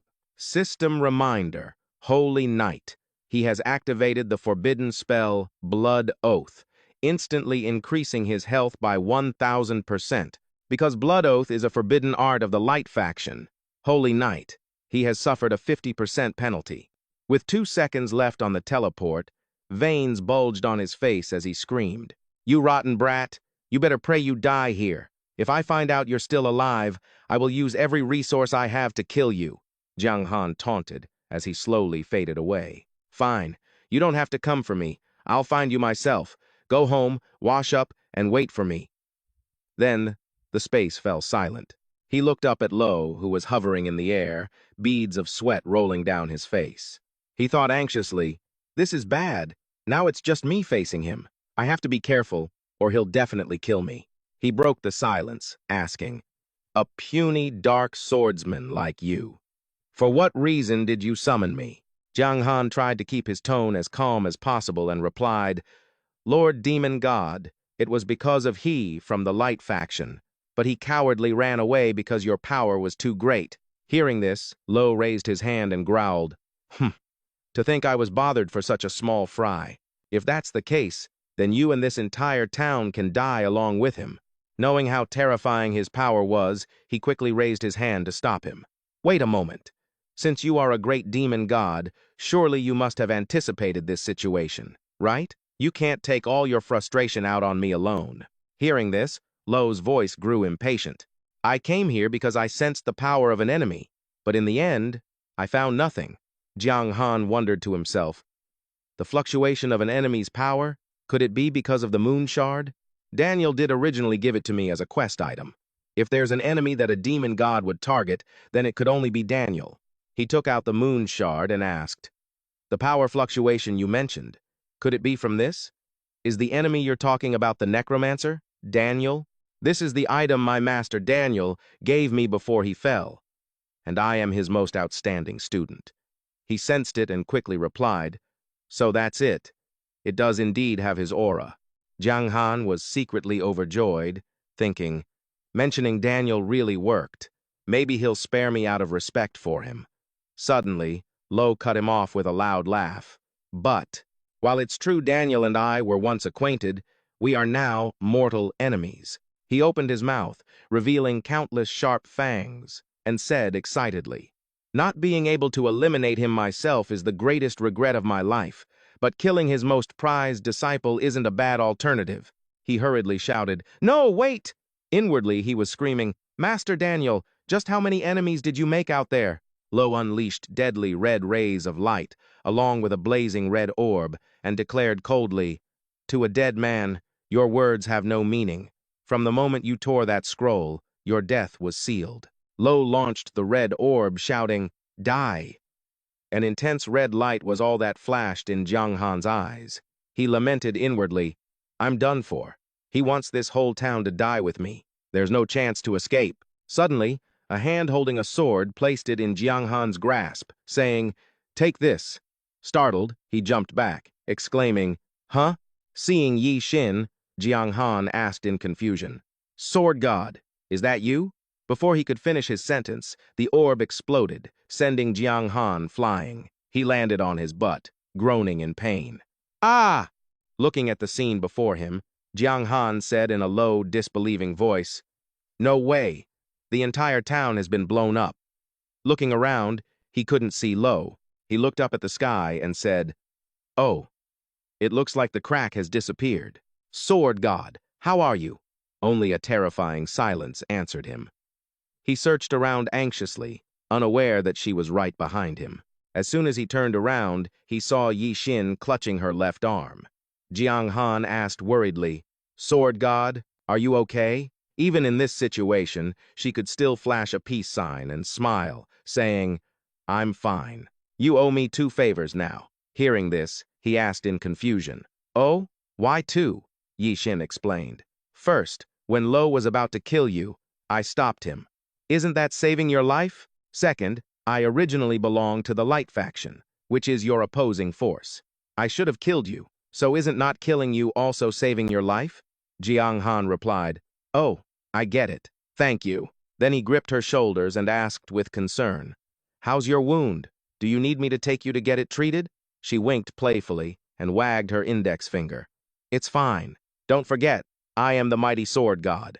Jiang Han pointed to where Lo had appeared and asked, "I see the crack is gone. Did you win?"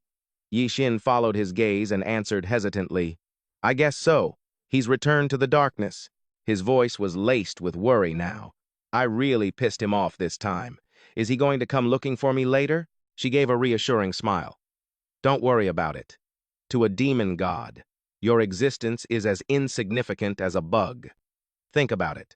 Would you remember the sins a bug committed against you?" Jiang Han, completely dejected, opened his mouth. "Thanks for the explanation, but that was a little harsh." Hearing this, Yi Xin covered her mouth in embarrassment and said, "Ah, my apologies." With that, she said her goodbyes, not forgetting to remind him, "Since things have come to this, don't you forget about those 2 favors." He nodded in response. "All right, I'll repay you when I get the chance," Yi Xin shouted, summoning her sword, and a blade quickly flew over from a distance. She stomped her foot hard on the ground, launching herself up and landing steadily on the sword before departing. Jiang Han watched her shrinking figure, muttering in admiration. Sword riding is just so cool. Suddenly, his entire body flashed with a familiar golden light. System reminder. Congratulations on completing the SS-Rank main quest, Territory Siege. You will receive a reward of plus 4 million experience.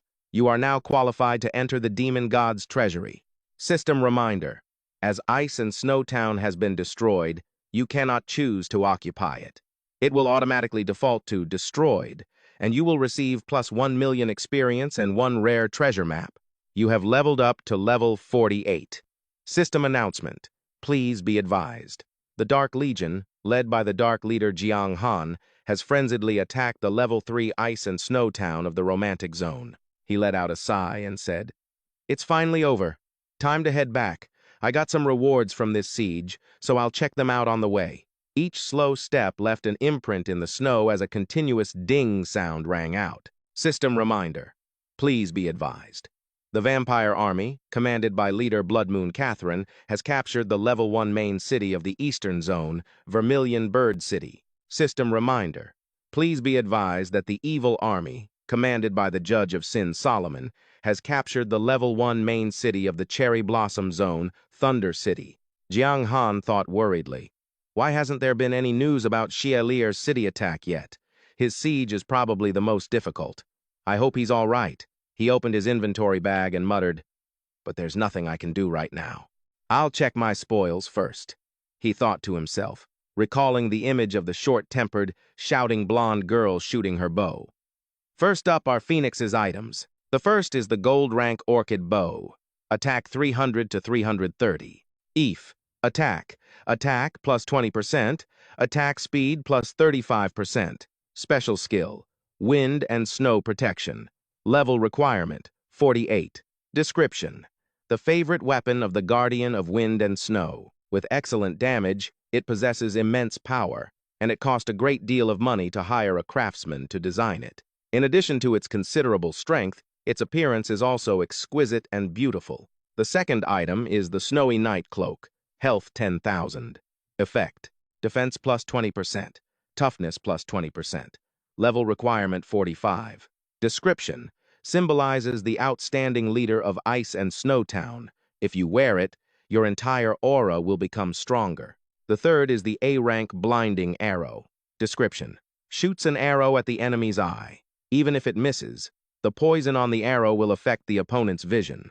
Effect, hitting an enemy deals 150% damage and inflicts a health debuff of minus 50%. Cooldown time of 5 minutes, profession requirement. Archer. Jiang Han rubbed his chin in satisfaction. All good stuff. I didn't expect the equipment, cloak, and other gear I don't need could sell for hundreds of thousands. He recalled in his mind, next is Lanta's stuff, and there's also a skill book. The items include the Ice and Snow Bracelet, Gold Rank, Defense 100 to 120, Health 5,000. Effect, Health plus 30%, Level requirement 46. Description, a bracelet made from ice and snow crystals with outstanding defensive capabilities. Next is the A-rank Ice Seal Armor. Description, unleashes the power of ice to form a blue armor around the body to resist enemy attacks. Effect, defense increases by 30% for 2 minutes, cooldown time of 10 minutes. No profession requirement. Jiang Han decided to learn Ice Seal Armor first. System announcement. Congratulations, you have learned the A-rank skill Ice Seal Armor. He heard the system announcement. Your A-rank skill, Ice Seal Armor, has been restricted by the evil power of the Dark Swordsman and transformed into the A-rank Black Flame Armor, he wondered aloud. Black Flame Armor? System announcement, A-rank Black Flame Armor description. The black flame hidden within the body covers the entire body, enhancing defensive capabilities and slightly increasing resistance to blows. Effect, defense increases by 30%. Lasts for 2 minutes. Additional effect, toughness plus 10%. Cooldown time of 10 minutes. Jiang Han said excitedly, awesome! This unique hidden class is truly extraordinary. It can even enhance existing skills. Thinking of that old masked guy, he thought. Finally, let's see what he could have dropped. The treasures from a dark gold rank boss definitely won't be bad. First is the gold rank Wind Spirit Boots, defense 70 to 90, health 5,000. Effect, movement speed plus 20%, level requirement 48. Description, crafted by a high-end tailor. The boots are enchanted by a wind element magician, making them ultra-thin, breathable, and very light. The second is the A-rank Blazing Flame Potion.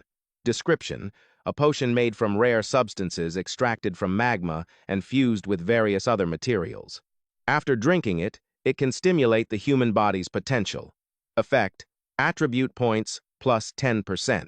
Side effect, there is a more than 20% chance of rejection, resulting in fire resistance minus 10%. The third is the dark gold rank Cold Wind Robe, defense 280 to 330, health 20,000. Effect, defense plus 30%. Additional effect, ice element resistance plus 20% with the special skill Self-Freezing. Level requirement, 55. Wearing requirement, Mage, Summoner. Description, this seemingly fragile set of clothes has extremely strong resistance to cold air. Its material is very special, and ordinary swords can hardly penetrate it. It will surely make many mages anxious. Finally, the dark gold rank Flame Demon Helm, defense 200 to 230, health 12,000. Effect: defense plus 35%, level requirement 58. Description: the exterior of a helmet made from the hard and hot surface rock of a flame demon, fused with a large amount of precious ore. Its appearance is very domineering. It is one of the most outstanding dark gold level set pieces. Set effect unknown, he said with regret. Besides the robe, I can't use anything else, especially this flame demon helm, which is actually a set item. His fingers tapped continuously on the screen as Jiang Han muttered, "It's a pity this helmet's level is too high. I have to swap out the gear I can wear first." Elsewhere, Yi Xin was riding her sword through the wind and snow when a voice suddenly rang out. "Why would a sword god of this era save a no-name dark swordsman?" She replied nonchalantly. "It's none of your business," Luo said with disgust. Unless every generation of you sword gods has to have some ambiguous relationship with those dark swordsmen. Fine, you can go." Seeing him leave, she called after him, "Wait a moment, we haven't determined a winner yet." Luo spoke faintly. "With your strength, you're not even enough to fight me. When I was still human, the sword god of that time did me a favor, which is why I'm letting you go like this." He didn't even turn his head as he offered a warning. "Next time you dare to block my path, I will wipe out the sword pavilion." Yi Xin stood still watching him, then turned and left. She frowned, vowing to herself, "Luo actually dared to look down on me. You just wait. The next time we meet, I will definitely kill you myself." Jiang Han looked at the snowy night cloak on himself and laughed heartily. "Heh heh, wearing this cloak really boosts my cool factor quite a bit." Seeing all the equipment slots filled on the system panel, he happily added his dark armor. As his level increased, his strength also reached a new tier. The dark gold rank dark armor's defense could increase from 230 to 250 up to 500 to 550. Health from 20,000 to 50,000, defense effect from plus 30% to plus 50%. Additional health effect from plus 20% to plus 30%. Special skill: A, the 8 directions. Level requirement level 45. Exclusive profession, dark swordsman. Special effect: cannot be damaged, cannot be removed. At this moment, Jiang Han suddenly remembered, "Oh, right. I got some rewards from defeating that old lady back in Dark City. My level wasn't high enough back then, so I didn't check." His finger pointed towards the ice crystal stone as he mumbled, "This ice crystal stone isn't bad. It can upgrade my elemental resistance stat. The scepter can only be sold." Ice crystal stone, rank B. Description: precious crystals condensed on the peak of a snow mountain. Effect: can be socketed into a weapon. Socketing it on a ring can increase ice elemental damage, while socketing it on defensive gear can increase ice elemental defense. System announcement: you have socketed the ice crystal stone onto the wind spirit boots. The wind spirit boots received an additional effect of plus 10% ice elemental defense. Jiang Han opened his palm, a golden light flashed, and he said with a determined gaze, "Finally, let's see what reward I get for this dark gold kill." The reward for the first kill on a boss is bound to be good. It was an orange-yellow, multifaceted gem. The specific information for the level 5 God-favored jewel stated it was a precious gem that only those who become patrons of the gods have a chance to possess. It contains astonishing power, something that even the strongest experts would flock to and seize for themselves. Its effect: after use, you can choose to merge 2 of your skills into one, making yourself stronger. This does not include talents. Seeing this, he couldn't help but marvel. As expected of the first kill reward for a dark gold boss. This God-favored jewel's effect is the real deal. 2 skills can be combined into one, making you even stronger. Could 2 S-rank skills possibly merge and become SS-rank? Just then, a system announcement declared that the Undead Legion, led by the undead swordsman Z. Lear, had attacked the main city, Oceanheart City, in the U.S. server region. This made Jiang Han's jaw drop in surprise. "Oh, so there's news about Xie Lier. He probably knows more. I should go meet up with him first." With that, he clenched his fist with a resolute expression. Finally, let's check out these powerful new attributes. Then, the system panel opened with an announcement. Dark Lord Han Shui, level 48 gold grade boss, health, 655,200, attack, 4,041 to 4,383, defense, 2,331 to 2,583, reputation, 69,300, luck, 1. Description. As Han Shui grows stronger, he has begun to fall under the watchful eyes of several powerful forces. The cold weather made Jiang Han unable to stop himself from coughing a few times. Cough, cough. When Xie sees how much stronger I've become, he'll definitely have to change his tune. He walked to the mysterious swamp, and upon seeing the person he had been wanting to meet, he raised his hand and shouted joyfully, "Mentor, I've returned." Hearing Jiang Han's voice, he smiled and praised him. "Han Shui, you truly did not disappoint me. I never expected that Lode, the evil cursed demon god, could be summoned to the ice and snow town through that scroll." Jiang Han gave a thumbs up in agreement and replied with a smile, "Just lucky," while thinking to himself about the demon god's arrival. The game announcement mentioned it, so it's definitely not a secret. But no one knows that the sword god intervened to save me. Lear approached and asked with some curiosity, "The demon god didn't give you any trouble?" He shrugged and shook his head. "Nope. He had something to do, so he just blew up the ice town and then disappeared." Hearing him say that, he sighed with a look of guilt. "It was my carelessness. I shouldn't have given you such a dangerous item." Jiang Han felt a bit awkward, thinking guiltily about the sword god's help. "I should keep my mouth shut. I don't want her to get into trouble for helping me." With that thought, he chose his words carefully. "The way things unfolded was beyond my imagination, too. Mentor, you don't need to take it to heart." Jiang Han then changed the subject. "Mentor, do you know about the god-favored jewel?" Hearing his question, Lear was a bit surprised and asked back, "The god-favored jewel?" After a moment of thought, he explained, "That is an extremely rare item. It seems your trip was quite fruitful. It can combine two skills into a single, more powerful one. And there's a chance of raising the skill's rank.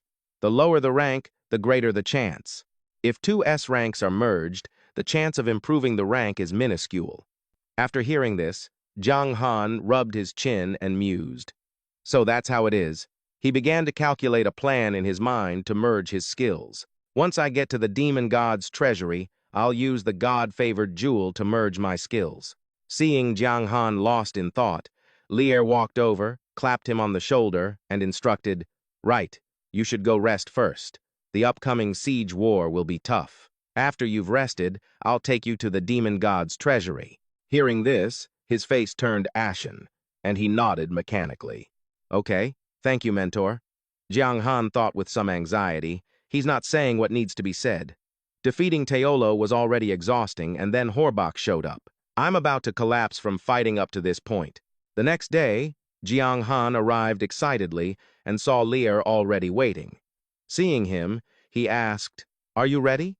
Jiang Han landed on the ground and nodded. Lear said with satisfaction, "Then let's set off." And so the two of them began their journey. After walking for a while, he suddenly spoke up from behind. "Mentor, when can I learn how to ride a mount?" Hearing Jiang Han's question, Lear glanced at him with a sly expression. "Mount riding? Soon." He widened his eyes in confusion, thinking, "Soon? Could it be at the second-class advancement?" An hour later, the two stopped in front of a vast city. A system notification appeared. "You have entered the dangerous map Mistfall City. Mistfall City, a superclass main city. Although the 10 demon gods are elusive and hard to track, Mistfall City is their gathering place and where the treasures of the demon gods are kept. If someone could capture this castle, they would surely become a legendary figure on the Tianheng continent." At that moment, a group of people could be seen in the distance, rushing over like a whirlwind. Jiang Han noticed the commotion and turned to look behind him. They sped past him like a blur. As they ran, they shouted excitedly, "Demon God's treasury, here we come!" He turned to Lear in astonishment and asked, "Who are these guys?" He replied calmly, "They are just like us. They successfully attacked a boss in a faction of Light City. Only the leader of the winning city in this attack can enter the demon god's treasury. He paused for a moment, then turned his head back to explain. The treasury has 5 floors, divided into locations for equipment, potions, skills, props, and special tools. There will be no fighting or looting inside, so you can choose with peace of mind. But you must never, ever go to the 6th floor. The prison on the 6th floor holds many terrifyingly powerful experts who can command the wind and rain. With your current strength, if you go there, you will certainly die. Half an hour later, at the treasury's entrance, they were slowly approaching the cave mouth to claim their spoils. Jiang Han stood to one side, glancing at the green giant in front of him, thinking, can this giant kid even get into the treasury? As if reading his mind, Liar turned to reassure him, don't worry. As soon as he passes through this door, that kid's large body will be shrunk to a normal proportion. Since the selection time is limited, we'll have to split up to choose our items. Hearing his words, he felt a bit more at ease and nodded. With that said, Jiang Han quickly entered the treasury's door. The moment he poked his head in, his eyes widened in astonishment at the sight before him. Inside was a city with ancient architecture. Suddenly, a system prompt appeared. Attention! You have entered the demon god's treasury.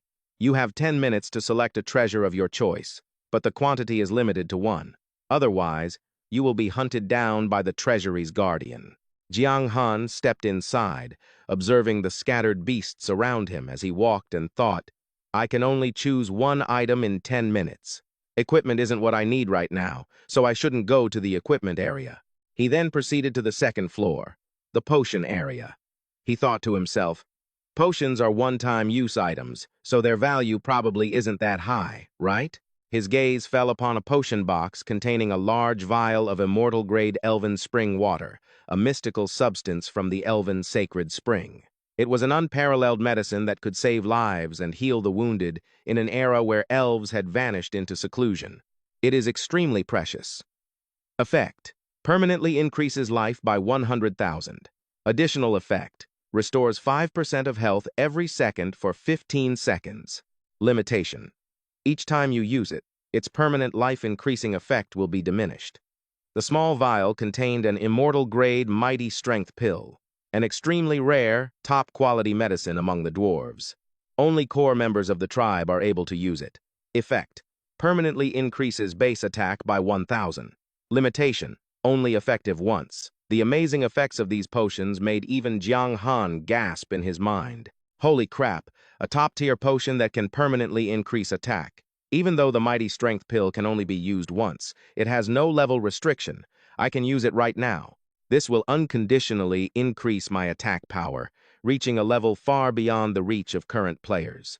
He covered his mouth to steady his breathing, reminding himself, calm down, before continuing to weigh his options. 2,000 attack power is obviously valuable in the early stages, but it's still just the early stages. Simply put, it's precious, but not one of a kind. With that thought, Han Shui went straight to the 3rd floor, the skill area. As he walked, he wondered if he could find a powerful skill to combine with the God's Favor gem.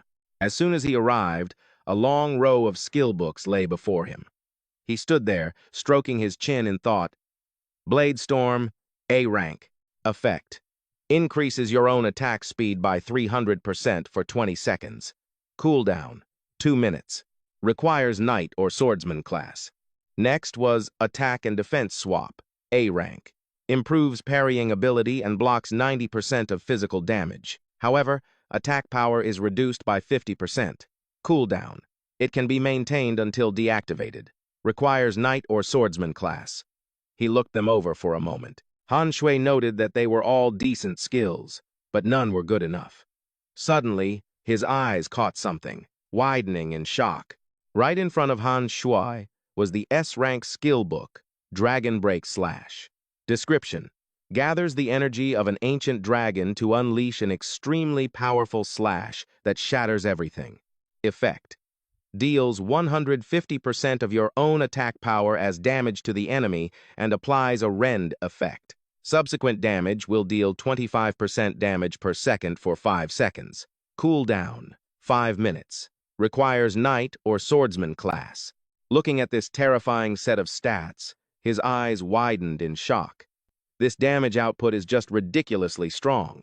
Han Shui then picked up the Dragon Break book to examine it. After a moment, he thought, 4 minutes left. I should probably take another look around. If there's no better option, I'll choose this skill book. He then moved up to the 4th floor, the treasure area. Han Shui continued to observe the surrounding treasures. Proof of class change. Crimson Flame Swordsman, hidden class. Proof of class change. Black and White Summoner, hidden class. Soul Collector, hidden class.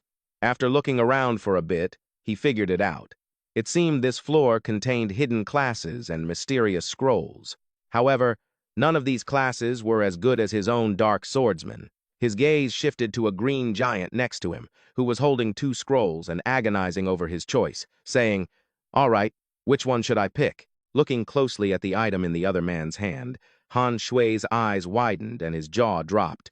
Holy crap, he's holding a scroll. The item in Fei Qi's hand prompted a system notification. S-Rank Replica Painting Tube. Description. The painting tube contains a special power that can create a perfect duplicate of an item. Effect: 100% chance to replicate items of S-Rank or lower, 50% chance to replicate SS-Rank items. Seeing this, Han Shui thought with a grin, the replica painting tube. Now that's what I want. With this, can't I get another God's favor gem? Calm down. I should convince him to choose the hidden class in his left hand. He began to psychologically manipulate Fei Qi. Hey brother, what are you thinking about? Let's be blunt. Guys at our level are like ants to the truly powerful. They could crush us with a single move. You're not thinking of passing up a hidden class to boost your strength just for that painting tube, are you? Hearing Han Shui say this, he hesitated a little. Well. After a moment's thought, Fei Qi nodded and said, "You're right, but if used well, this painting tube is no worse than a hidden class." He replied, "You're not wrong. For the strong, that tube is a great item. But for us, we might die before we even get a chance to use it." Fei Qi fell silent, his eyes glancing at the hidden class in his other hand, blood-soaked warlord. He pondered for a moment, then sighed. "You're right. My current class is just a normal warrior. I don't even have any rare items worth replicating. The hidden class is the best choice for me right now." Then, Fei Qi put the replica painting tube back in its place. Watching his retreating back, Han Shui thought, even though I had my own selfish reasons, he's not wrong. Even for a current gold rank boss, getting a rare item is difficult. He stepped forward, picked up the replica painting tube, and smiled in satisfaction. With this tube, I can get 2 God's favor gems. That will increase my chances of getting an SS rank skill. If I'm lucky enough, I might even get 2 SS rank skills. After getting what he wanted, Han Shui quickly left. Time to put this skill book back. Just then, a system notification appeared. Attention, you have 10 seconds remaining in the demon god's treasury. As he was looking at the crowd in front of him, a hand tapped him on the shoulder from behind. It was Fei Qi. He walked up and said, "Brother, thanks for the advice earlier." He hadn't offered the advice out of kindness, of course. It was only because he wanted the item for himself. Han Shui gave a forced smile. "Don't mention it." Fei Qi extended his hand in a friendly gesture. "Let's be friends. I'm Fei Qi. Not opposed to making a new friend." Han Shui shook his hand. "Yat Han Shui Shui." He thumped his chest and laughed. "If you're ever in trouble, come find me in Tianhai Town. I'll protect you." System notification. Fei Qi the Berserker. Level 55 gold rank boss. HP 4 million. Attack 3,650 to 3,800. Defense 2,200 to 2,350. Skills: Innate Divine Strength, Berserk Combo, Boiling Blood. Description: became a traitor due to his deep hatred for the Church of Light. Gained entry to the demon god's treasury by successfully raiding and plundering Tianhai Town. Han Shui smiled and replied, "Thanks." He was a bit surprised internally. So, he's a gold rank boss. Not that far off from Phoenix and Lanta. No wonder he could raid a town. With that settled, he walked out of the treasury's entrance.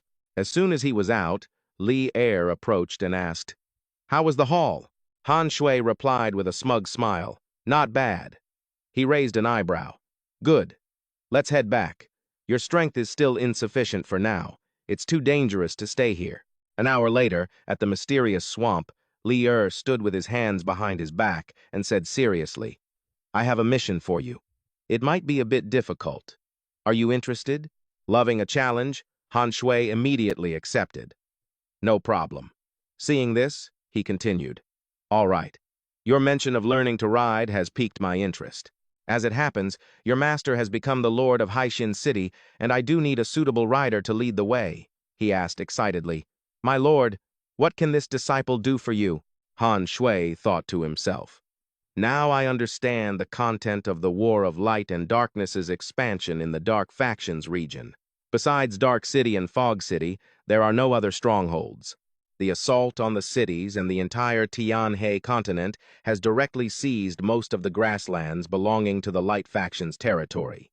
Li said nonchalantly, Don't call me my lord anymore. It feels a bit strange. Hearing this, he changed his address. Master, what is the mission you mentioned? He replied. Near Cloud Beast City, in the Purple Flame Bamboo Forest, there's rumored to be a secret realm. Inside, there's a very rare beast. Find it. Then tell me its exact location.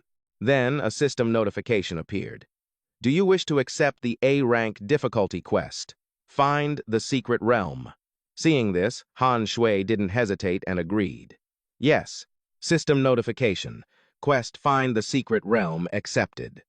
Description. A secret realm is called secret because it cannot be easily found by just anyone. Quest requirement. Find the secret realm. Reward. 1 rare skill book. Seeing him agree, Li vanished from before Han Shui in satisfaction. Very well. Go. Afterwards, he quickly made his way towards Cloud Beast City. Han Shui held the painting tube and thought, Before I get to Cloud Beast City, I'll replicate a God's Favor gem first.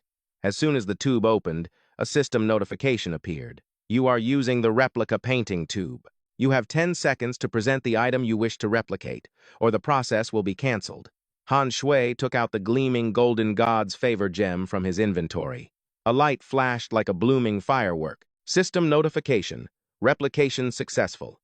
You have obtained 1 God's Favor gem. He held the 2 gems in his hand, smiling to himself. 2 God's Favor gems now. Should I take a gamble? System notification. Do you wish to use the item God's Favor gem? Han Shui's lips twitched. Heh, what's there to be afraid of? If I'm going to gamble, I'm going all in.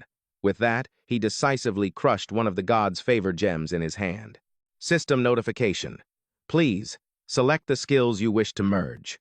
Han Shui shouted. War and Evil Kick, he thought to himself. It says select, but it's not like I have any other S-rank skills to choose from. System reminder. Do you wish to merge the S-rank skills War and Evil Kick? Warning. After merging, the probability of obtaining an SS rank skill is extremely low. It is more likely to result in an enhanced, rare S-rank skill. He was a little hesitant. A low probability. If this fails, my 2 S-rank skills will just become 1. But he accepted anyway. And just like that, the Evil Kick and War cards materialized in front of him. He looked at the 2 glowing cards, praying silently. Please, it has to be SS rank. System notification. Congratulations. You have successfully merged the 2 S-rank skills, War and Evil Kick. You have obtained the SS rank skill, War Stomp. Luck value +1. Han Shui screamed internally. SS rank! It's actually SS rank. It worked, he burst out laughing. System, I love you. System notification. SS rank War Stomp. Effect. Focuses power into your leg and unleashes a stomp on the enemy.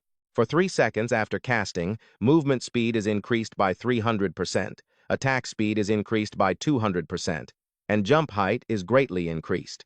This attack deals 200% damage, guarantees a critical hit, and creates a powerful suppression effect. Additional effect. Creates a powerful airwave centered on the impact point, dealing 120% damage to all enemies within a 100 by 100 range, and reducing the attack power of all party members, including yourself. The reduction or increase depends on both parties, lasts for 1 minute, with a 1-minute cooldown. Han Shui was ecstatic. This is an SS rank skill? Holy shit, it's so damn powerful. Compared to the original evil kick, the movement and attack speed have increased a ton. Plus, the duration is 1 second longer, the usual weapon disarming effect has been removed, the damage is doubled, and it's a 100% critical hit. Once the excitement wore off, he immediately set out. Hey, that was awesome. Time to hit the road. I'll probably be there after I cross the mountain ahead. Half an hour later, as soon as he stepped into the area, the system announced, "You have entered the Cloud Beast City map. Cloud Beast City, a level 2 city. Introduction. Known as one of the best cities for pets and mounts on the Tianheng continent. It's a frequent haunt for summoners and knights, and is extremely popular among residents and adventurers." Han Shui ran straight into the forest. System notification. "You have entered the Purple Flame Woods map." He chuckled and said, "Looks like this map isn't something the main player base can explore yet." Suddenly, a voice came from behind Han Shui. "You're in quite a hurry." He glanced back, but saw no one, thinking, "Is someone else here?" Then, from behind a tree, 2 snakes appeared, getting intimate with each other. The male snake pinned the female snake against the tree, saying, "With such a beautiful view, we should do something we enjoy." They were Snake Man minions. The system described them as descendants of a divine snake and a human, but due to excessive breeding, their diluted bloodline has made them extremely weak. They generally dislike working and enjoy doing shameful things. Han Shui strode forward and yelled, "In broad daylight, have you no shame?" Seeing its fun ruined, the Snake Man angrily cursed, "Who the hell are you?" Han Shui got into a stance, ready to charge forward and attack, and said with a grin, "Watch this." He used the skill he had just successfully combined, leaping down from above. War Stomp. Han Shui's stomp reduced its health bar by 91,791. System notification. You have used the skill War Stomp, dealing 91,791 points of damage to the opponent.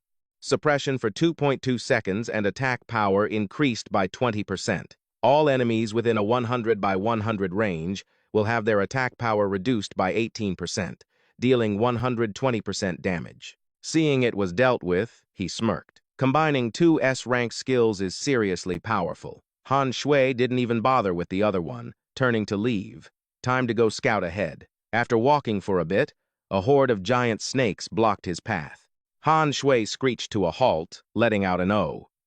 The snake raised its head and stared at him. System notification.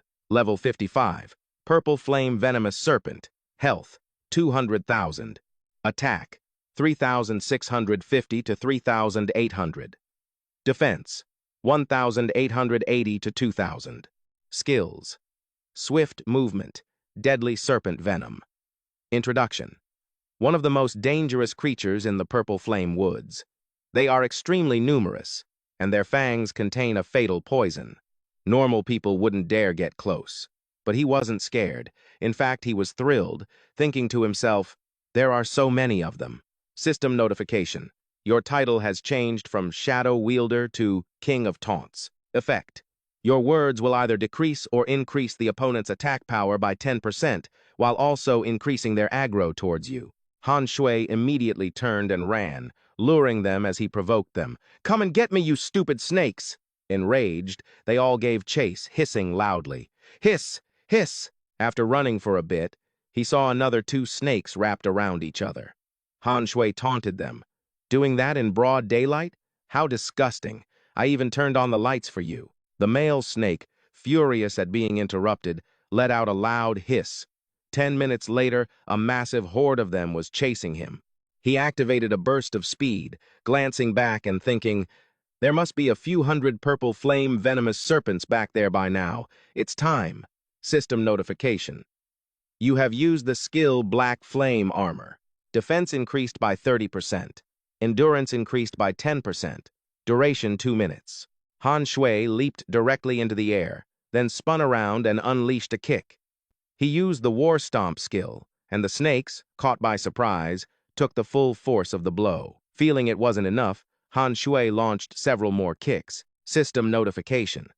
You have used the skill War Stomp, dealing 99,791 points of damage to the purple flame venomous serpent, suppressing it for 2.2 seconds. Your own attack power increased by 20%.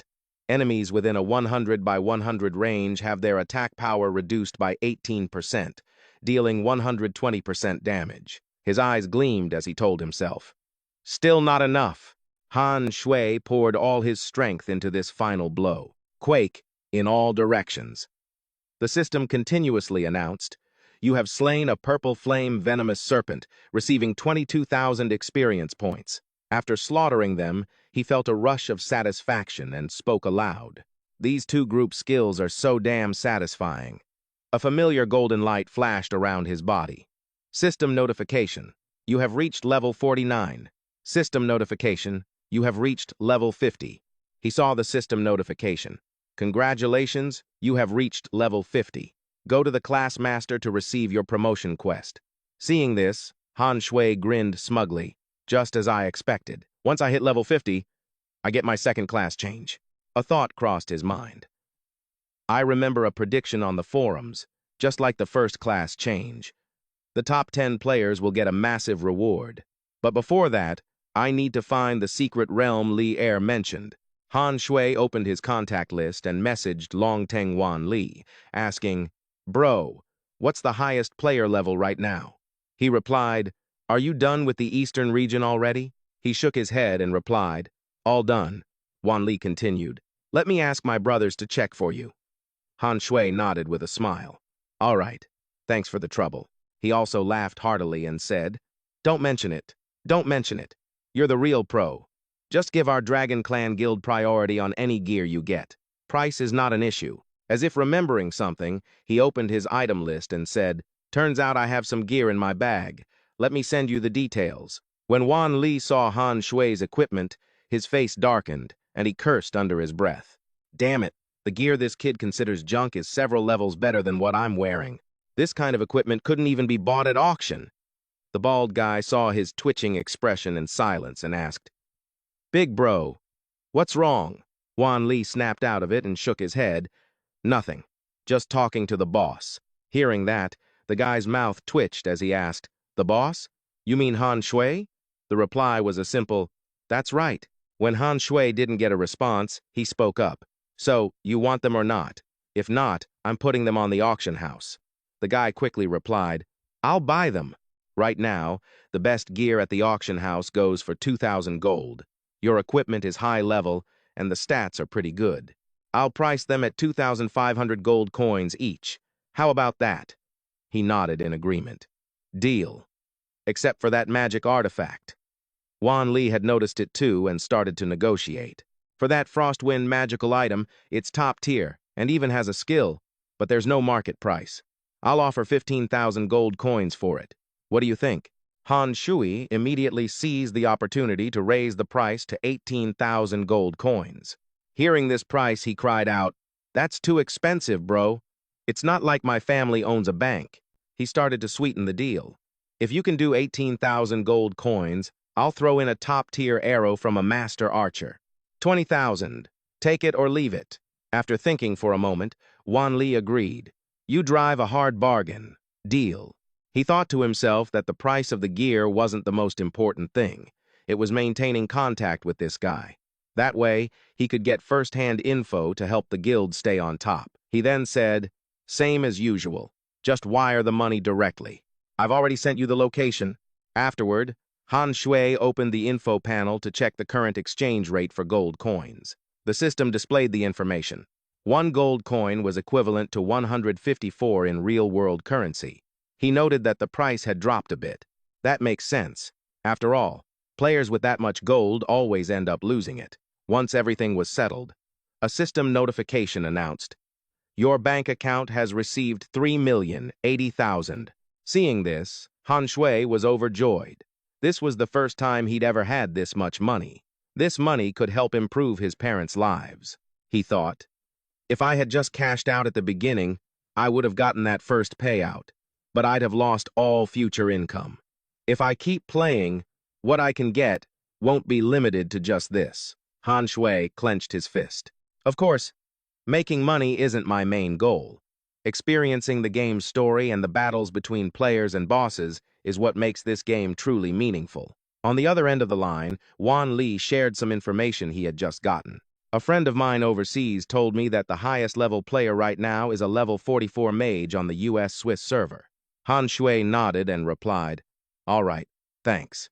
He thought to himself, "Level 44 is pretty strong, only 6 levels lower than me. But his grinding efficiency definitely can't be as high as mine." He then turned to look into the forest. "I need to deal with these violet flame venom snakes first, and then I'll go complete Li Er's quest." An hour later, Han Shui used his Quake the Eight Directions skill to slaughter countless of them and level up.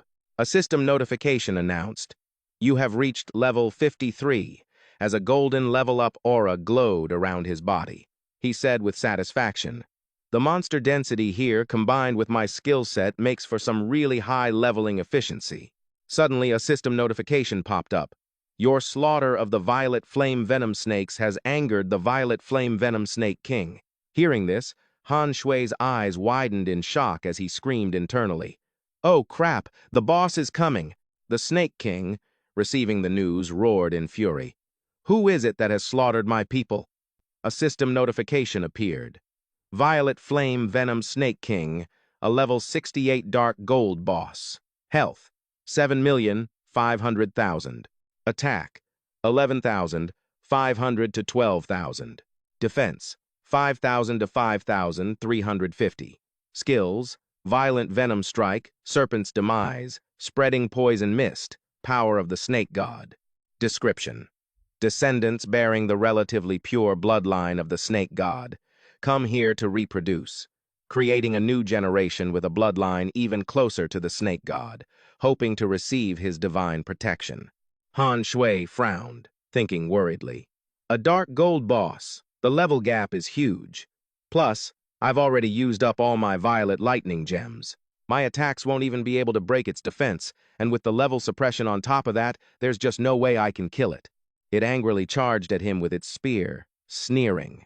"Foolish primate, I will offer you as a sacrifice to the father of all serpents, our great snake god." Han Shui just stood there, waving with a smile. "So sorry, I've got places to be. Let's take a rain check on meeting your snake god, yeah?" The Snake King paid him no mind and slammed its spear down, but he had already vanished, with only the word "bye" echoing in its ears. Outside the game, Han Shui took off his helmet, breathing a sigh of relief. "Good thing I wasn't in a combat state yet. As long as the enemy doesn't hit me, I can still log out to save my skin. Besides, I've already gotten the first kill achievement for a Dark Gold boss. I'm in no rush to kill this one. I'll just wait for it to leave and then log back in." He thought, might as well go grab something to eat and get a workout in too. So Han Shui went out, calling his parents to check in while he jogged. "Mom, how have you and Dad been?" "I just transferred some money to you. Did you get it?" His mother replied, "We got it, Xiao Han. Where on earth did you get so much money?" "I'm doing fine, but your father got heat stroke at his unit 2 days ago." Han Shui replied, "I'm working now, remember? The pay is decent, and I just got a project bonus. You two should really think about retiring. You've worked hard enough." His mother laughed.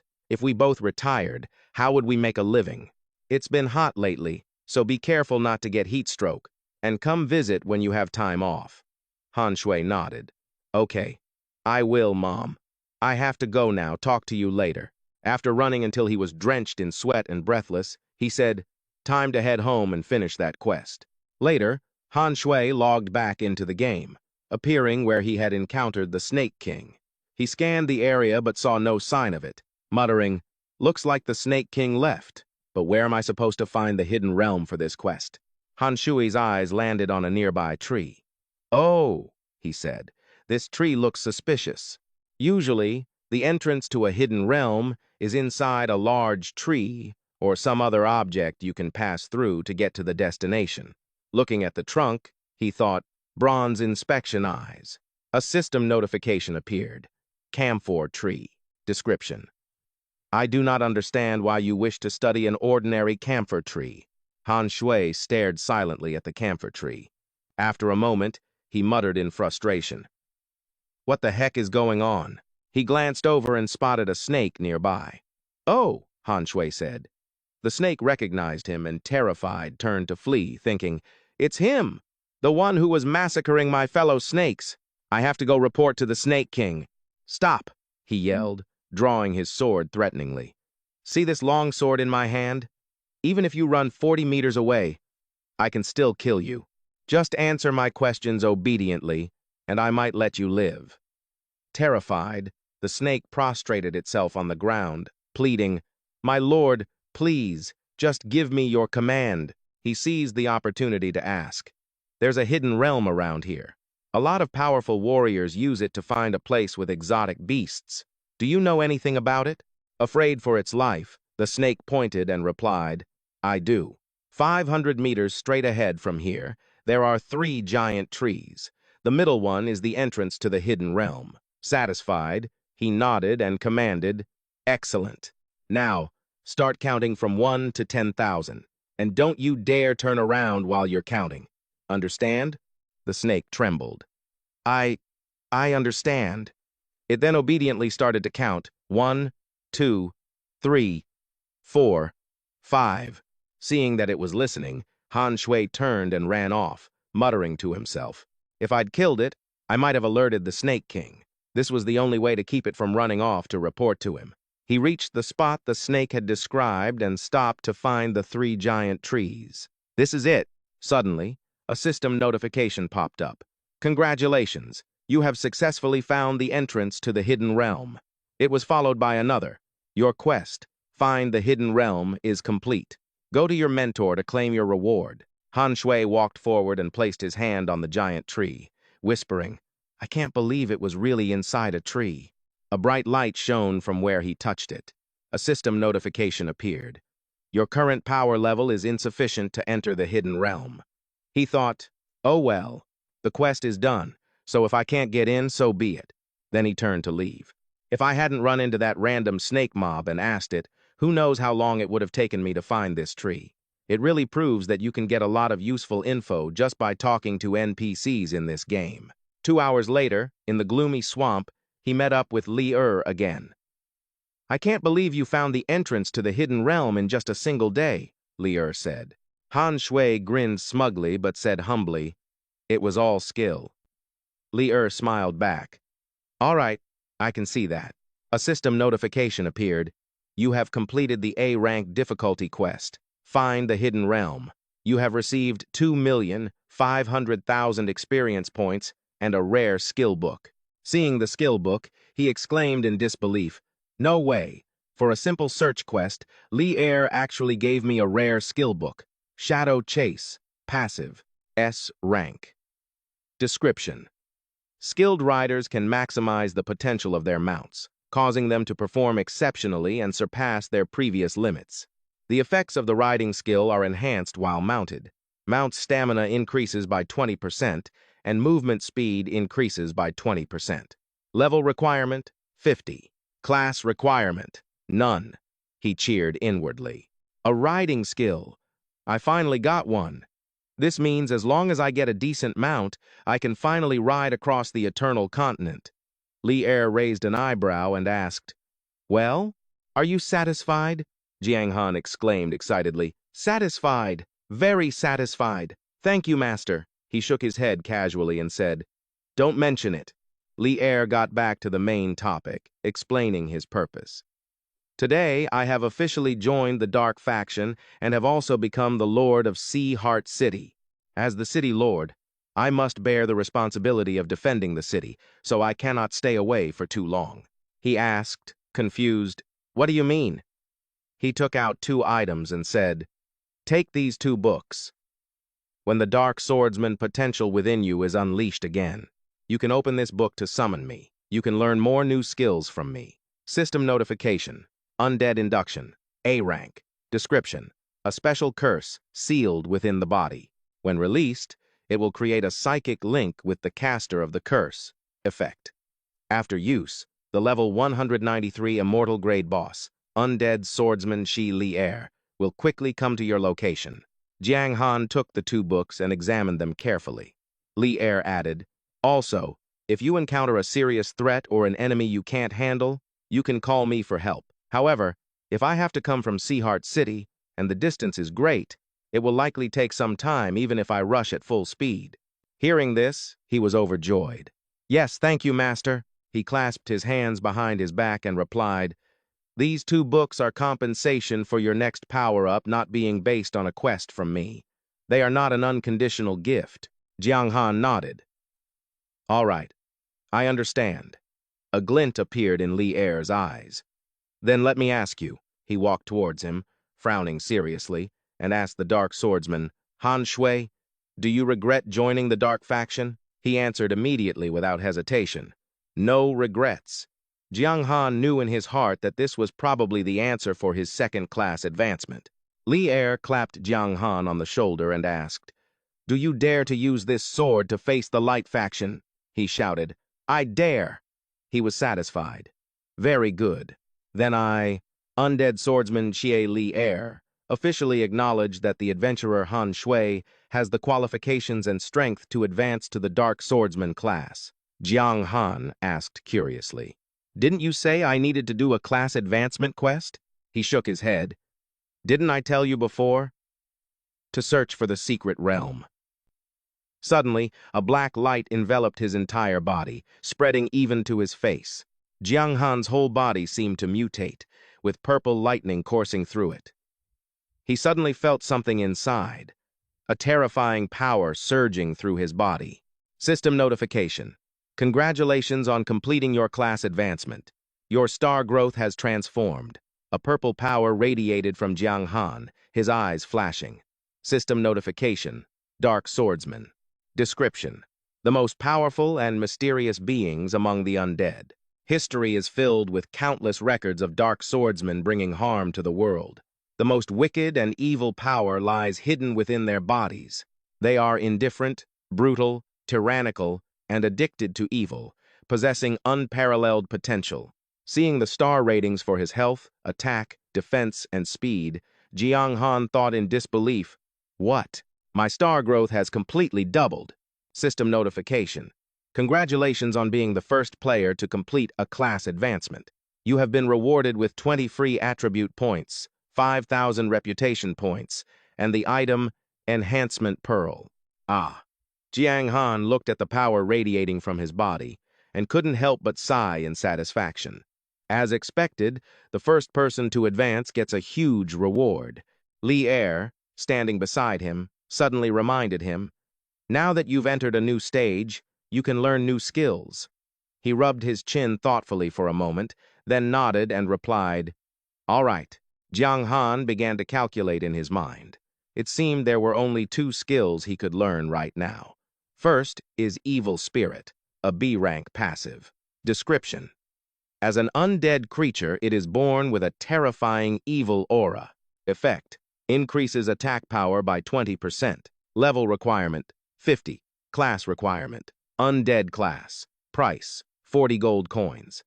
Second is Bone Shattering, Strike, A rank. Description: most creatures have bones. By forcefully shattering their bones, their actions and attacks will be greatly hindered.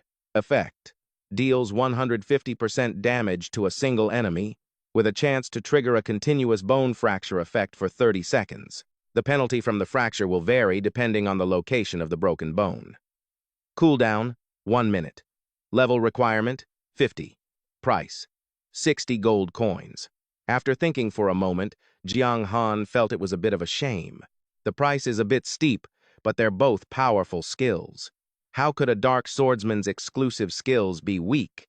While he was thinking, a system notification appeared. You have learned Evil Spirit. You have learned Bone-Shattering Strike. His expression suddenly turned serious. By the way, you were originally the mayor of Ice and Snow Town. Li Er clasped his hands behind his back and walked over to Jiang Han. I heard the demon god Laura went too far and destroyed the entire town. He nodded in response. That's right. His eyes turned cold, his voice firm. I still advise you to find a suitable town to use as a daily resting place. Gathering a force of your own can help you avoid a lot of unnecessary trouble. Hearing Li Er's advice, He pursed his lips resolutely and quickly reassured him, "Don't worry, master. Your disciple knows what to do." Hearing Jiang Han's determined words, he turned to leave in satisfaction, leaving him with, "It's good that you understand. Since you've learned the skills, I should also be on my way to defend Sea Heart City." Jiang Han waved and called after him, "All right, master. Take care." His face slowly returned to normal, his eyes still following Li Er's departing figure. He muttered, "Looks like I won't need to come to this swamp anymore. Now, let's check out the reward for being the first to advance," Jiang Han said, looking at the golden pearl in his hand. Enhancement Pearl, A rank. Description: a very rare pearl that can make equipment stronger. Effect: allows you to choose the enhancement level of a piece of equipment. Note: enhancement success rates are tiered. Please use with caution. Restriction: effective on equipment of Earth grade and below. He thought in astonishment, the highest grade of equipment it can enhance is Earth grade. Using it now would probably yield the greatest benefit. As he was examining it, the system suddenly notified him, "Do you wish to use the enhancement pearl?" Jiang Han clenched the enhancement pearl in his hand and said, "Yes." System notification: please select a piece of equipment to enhance. Jiang Han immediately chose the blood-devouring sword. System notification: you have enhanced the weapon blood-devouring sword. Its attributes have greatly increased. He looked at the sword in his hand. The system opened the sword's information. Blood-devouring sword, spirit grade. Attack: 650 to 750. Increased to 1,100 to 1,300. Effect: attack, plus 40%. Increased to plus 50%. Attack speed plus 50%. Increased to plus 60%. Additional effect: lifesteal plus 15%. Special skill: blood drinker. Advanced. Level requirement: 48. Description: the sword of the Dark Swordsman. Luo Ri has unfortunately been eroded over many years, and its power is now only 1,000th of what it once was. However, it is still a rare weapon. Faced with the power and stats of the blood-devouring sword, he exclaimed in satisfaction, "So cool! The basic attack cap of 1,300 has nearly doubled, and the various percentages have also improved to a certain extent. Additionally, the attached skills have also been enhanced." The system notified again. Blood Drinker. Advanced. Passive, A rank. Drinking blood will make the blood-devouring sword stronger with each kill. Attack will be stacked by 1%, up to a maximum of 30 stacks, lasting until the end of the battle. Jiang Han swung the blood-devouring sword and said, "The stack count for Advanced Blood Drinker has increased by 10 layers, which is equivalent to an extra 10% attack in close combat." He slung the sword over his shoulder, pointed a finger at the system panel, and muttered, "First the second-class advancement, and now my weapon has been enhanced. My stats must be terrifying now." The system displayed the information. Shadow Holder Han Shui, Gold Grade Boss, Level 53, Health, 817, 600. Attack 7,106 to 7,799. Defense 2,940 to 3,192. Reputation 74,300. Luck 2. Introduction. Called the Son of Eternity by explorers. He possesses things beyond the reach of ordinary people with his talent and potential. No one knows how far he can go. Han Shui's jaw dropped, unable to believe it as he exclaimed, "A total of 7,000 extra attack points. That's more than twice as strong as a gold rank boss of the same level." The 2-star growth upgrade brought such a huge improvement. It seems the evolution to a dark gold rank boss is just around the corner. With everything settled, Han Shui moved confidently, thinking, time for a little exercise. Back to the Violet Flame Forest to find the Serpent King. In the depths of the Violet Flame Forest, he planted the blood-devouring sword in the ground and stood before the Serpent King, taunting it. "Hey!" With a look on his face that was just begging for a punch, Han Shui yelled, "You pathetic little worm! This young master went through all the trouble of finding you just to take your head." System notification. The Violet Flame Venomous Serpent King has registered your insult. Attack power decreased by 10%.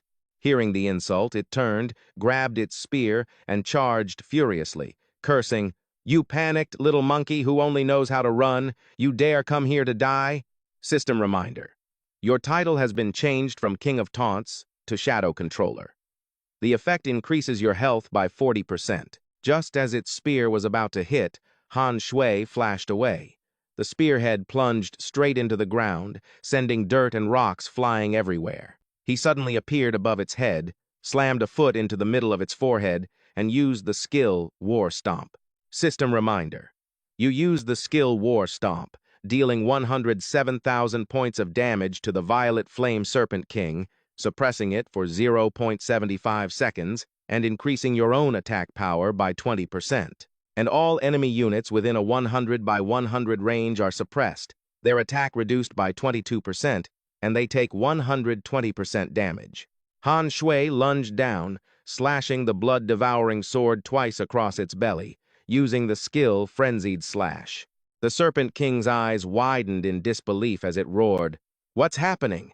Last time, you couldn't even pierce my defense, and now you can hurt me this badly?" Seeing it still dazed, he seized the opportunity to charge forward and use the skill Nether Claw. The blood-devouring sword pierced through the Serpent King, and at the same time, he immediately used Bone-Shattering Strike. Just after the skill was unleashed, the system announced, "You have used the skill Bone-Shattering Strike, causing the Violet Flame Serpent King to take 56,534 points of damage. Due to the effect of Bone-Shattering Strike, the Violet Flame Venomous Serpent King's speed will be reduced by 30%. Han Shui pulled his sword back and retreated. It furiously swung its spear at him, snorting coldly. "Humph, it seems your strength has improved, but to me, it's just a monkey's trick." Following that, the Serpent King released a cloud of green, poisonous smoke, pervasive poison mist. The system announced that the Violet Flame Venomous Serpent King had used the skill. Within the range of the pervasive poison mist, health will decrease by 5% every second, lasting for 1 minute. Han Shui, afflicted by the poison, found it difficult to move as his strength slowly drained away. He calculated, "The poison damage is too high. If I don't do anything, I'll be dead in 20 seconds. Looking at its bloodshot eyes, he gritted his teeth and thought, "Since I'm faster than it, its physical attacks are basically no threat to me. I have to rely on the blood-devouring sword to lifesteal." Suddenly, its head, with its eyes full of red veins, appeared behind Han Shui. System reminder. You have been attacked by vicious serpent venom. You have lost 132,470 points of health. Your attack power has been reduced by 15%, and your attack speed has been reduced by 25% for 1 minute. He gritted his teeth and told himself, "I can't lose like this." He desperately looked for a way out. No, as long as I'm in this poison mist, not only will I lose health, but my vision will also be impaired. I should probably get off the battlefield first. Seeing Han Shui's posture indicating he intended to flee, the Serpent King flicked its tongue and pointed at him. "Trying to run? My children, come out and enjoy your prey." Suddenly, countless snakes crawled out from nowhere, slithering towards Han Shui. He let out a confused sound, but seeing the swarm of snakes crawling towards him, he couldn't help but feel overjoyed.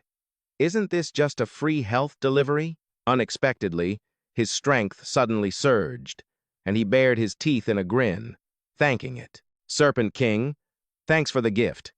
World Shaker." The system continuously sent out notifications. "You have cast the skill World Shaker, dealing 200,000 points of damage to the Violet Flame Venomous Snakes. Due to the lifesteal effect of the blood-devouring sword, you have recovered 30,000 health points." Han Shui smiled, looking at his full health bar, and thought to himself, "With my current attack power, one powerful strike is enough to kill these venomous snakes instantly." He felt refreshed and taunted. "Come on, let's keep fighting." Hearing Han Shui's taunts, the Serpent King roared in anger. "You despicable human." It raised its spear, channeling power into it and chanting, "Great Serpent God, please grant your loyal subjects strength. I am willing to sacrifice everything to you." System notification. The Violet Flame Venomous Serpent King has activated the skill Serpent God's Power at the cost of being unable to cast skills, in exchange for a 100% increase in attack power, 50% increase in speed, and 50% lifesteal, lasting until the end of the battle. He felt no fear in his heart, laughing to himself. This is hilarious. If it hadn't used this skill, it could still threaten me with the poison mist. Serpent God's Power sounds intimidating, but I have War Stomp and the advantage in movement speed. As long as I use the slowing skills of Nether Soul Slash and Bone Shattering Strike, it won't even be able to touch me. The two of them charged at each other like a storm. The Serpent King swung its spear towards him, sending dirt and rocks flying. Han Shui took the opportunity to step on its body, channeling power into his leg and using the skill War Stomp. He thought to himself, "Next up is garbage time." 30 minutes later, he was still using the skill Frenzied Slash. Then, Han Shui poured all his strength into one final slash towards the Serpent King, shouting, "Nether Soul Slash!" It was hit by the skill, its power and health completely depleted. It roared in disbelief, "How can you?" Its body gradually faded away. System notification. Congratulations on killing the level 68 Dark Gold rank boss, the Violet Flame Venomous Serpent King. Experience reward plus 20 million, reputation plus 28,000. A familiar golden light flashed. Your level has increased to level 56. He wiped the blood from the corner of his mouth, sighed in relief, and said, "It's finally over. Let's see what loot the Dark Gold rank boss dropped." System reminder. Congratulations. Your reputation has reached 100,000 and the World Martial Arts Tournament event has been activated. Seeing this, Han Shui's eyes widened in surprise. Oh, the World Martial Arts Tournament. Then the system reminded him that he was the first player on the entire server to achieve 100,000 reputation. You will receive an additional reward, the SS-Rank dual contract. Han Shui opened the system to check, asking in confusion, "Dual contract?" On the system panel, information about the SS-Rank dual contract appeared. Introduction. Once the contract is formed, it specifically requires the two signatories to fight to the death. The loser gets nothing, the winner takes all. The parties in the contract must engage in a fair one-on-one duel at the agreed time and place. There can be no outside interference. The winner will receive everything, including profession, equipment, items, wealth, and so on. Number of uses, 1 out of 1. Reading this information, he became a little thoughtful. This is basically a life and death battle. The price the loser pays can only be described with one word: pathetic. If prepared properly, this scroll could have a massive effect. But the Dark Swordsman is definitely not the only ultimate secret profession, which makes this scroll a little less valuable. Han Shui decided to put this scroll away for now. He might even be able to sell it for a good price. Next, to deal with the spoils of war. Holding a short dagger in his hand, the system announced, "Venomous Fang, Dark Gold rank, level requirement 65. He looked at the blade in his hand. He thought, "Looks like the equipment dropped by the Serpent King requires level 65 to use. I'll put it in my backpack for now." System reminder. Registration for the Adventurer exclusive event, the World Martial Arts Tournament, has now opened. You can go to any third tier or higher town in the Light faction to register. We hope all adventurers will actively participate and strive for first place. Seeing this, he smiled and said, "Perfect. I can use the aura concealment technique to safely enter a town of the Light faction. I should head to the nearest third-tier town." Halfway there, Han Shui heard someone counting nearby. 9,995, 9,996. He let out a low, questioning, "Oh?" He recognized the person and wondered, "Why is this kid still here? Unless I stay here and keep counting after I leave." Ba'er continued to drop and count, not yet noticing the person in front of him. 9,997. 9,998. Jiang Han looked at it, thinking this kid's honesty was actually kind of cute. Ba'er finally looked up, saw him, and said excitedly, 9,999, 10,000. I have to hurry back and report to Lord Snake King. Jiang Han coldly delivered the bad news. Your Snake King has already died by my hand. Since you kept your promise so faithfully, I'll spare you. What are your plans for the future? Hearing this, Ba-er's eyes widened, not knowing what to do. I will follow whatever arrangements my lord has for me. He nodded in satisfaction. Very good. I can see you're very honest. Are you willing to follow me? It bowed its head low and replied, I am willing. Jiang Han said, Good. Stand up. Do you have a name? The snake person rubbed its head and introduced itself. Oh, this humble one's name is Ba-Ba-er. Hearing this name, he screamed internally, Ba-Ba-er, system. Are you serious? Outwardly, he said, Ba-er, is it? Very well. You just wait here for an opportunity. Once I've captured a city, I'll have an important mission for you. Hearing Jiang Han say he didn't have a city, it was shocked. My lord, you're so powerful, but you don't have a city yet? Seriously? His face darkened as he thought to himself. Are you actually this honest, or are you just faking it? Jiang Han smiled slyly, pointed at Ba-er, and said, Good question. It's precisely because I'm so powerful that I accidentally destroyed all the cities while I was conquering them. Don't worry. Once I've secured the throne of a city, I'll definitely make you a general. All the beautiful snake women in the world will be yours to enjoy. Hearing this, Ba-er covered its face shyly and said, How annoying. I'm a female snake, you know. The corner of his mouth twitched slightly. I didn't think it was a female snake. He then corrected the title. Then a female general is fine, too. Jiang Han turned, waved goodbye, and added, It's getting late. I have to go. After the Snake King's death, more and more adventurers will come here. Be sure to hide yourself well. I'll come back for you once I've captured a city. Ba-er nodded and replied, As you command. As he stepped into a new land, the system announced, You have entered a new map, White Crane Town. Jiang Han thought for a moment and said, Before entering the town, I should use the conceal aura technique to disguise myself a bit. The system prompted, The conceal aura skill has been used. Please set a pseudonym and fill in the various other sizes. A purple aura radiated from his head. He yelled, Ah, for the love of God, don't use a random name like that last alias. The system announced, You are using the alias ID again. The intelligence system has given you a more humane name than your last alias. Jiang Han yelled, Oh, come on! Again? System, are you sure you're intelligent and not just an idiot?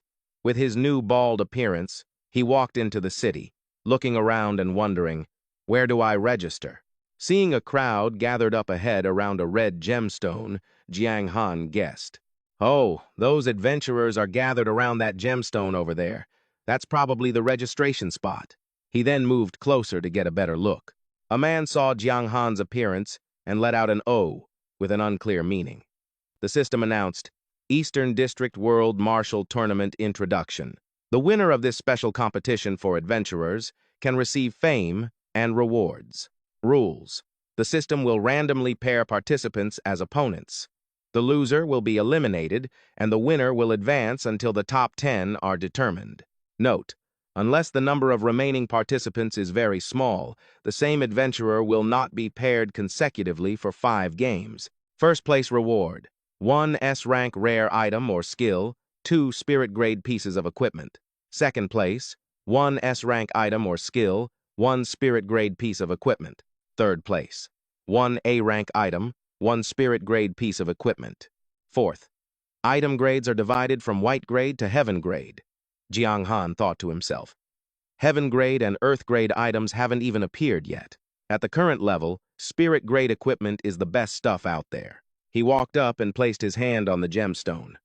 The first place prize is so generous, it looks like I'll have to fight a proper battle. The system prompted, Do you wish to register for the World Martial Tournament?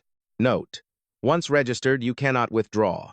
If you fail to go online to compete within the specified time, you will be considered to have forfeited, and your level will be reduced by 2 as a penalty. Jiang Han quickly agreed. Yes.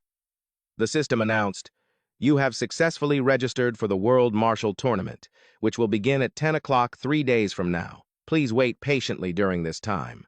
The man next to him stepped forward and said contemptuously, Some level 18 scrub wants to join the World Martial Tournament? You really don't know your place. System announced. Thunderhand, level 37, Qigong Master, special profession. He turned and smiled. Ha, you better pray you don't get matched with me. Otherwise, I'll show you what it means to wish you were dead. The man angrily held out his pinky finger in a gesture and scoffed. Humph, a tiny fish like you? I could chop you into 8 pieces with just one finger.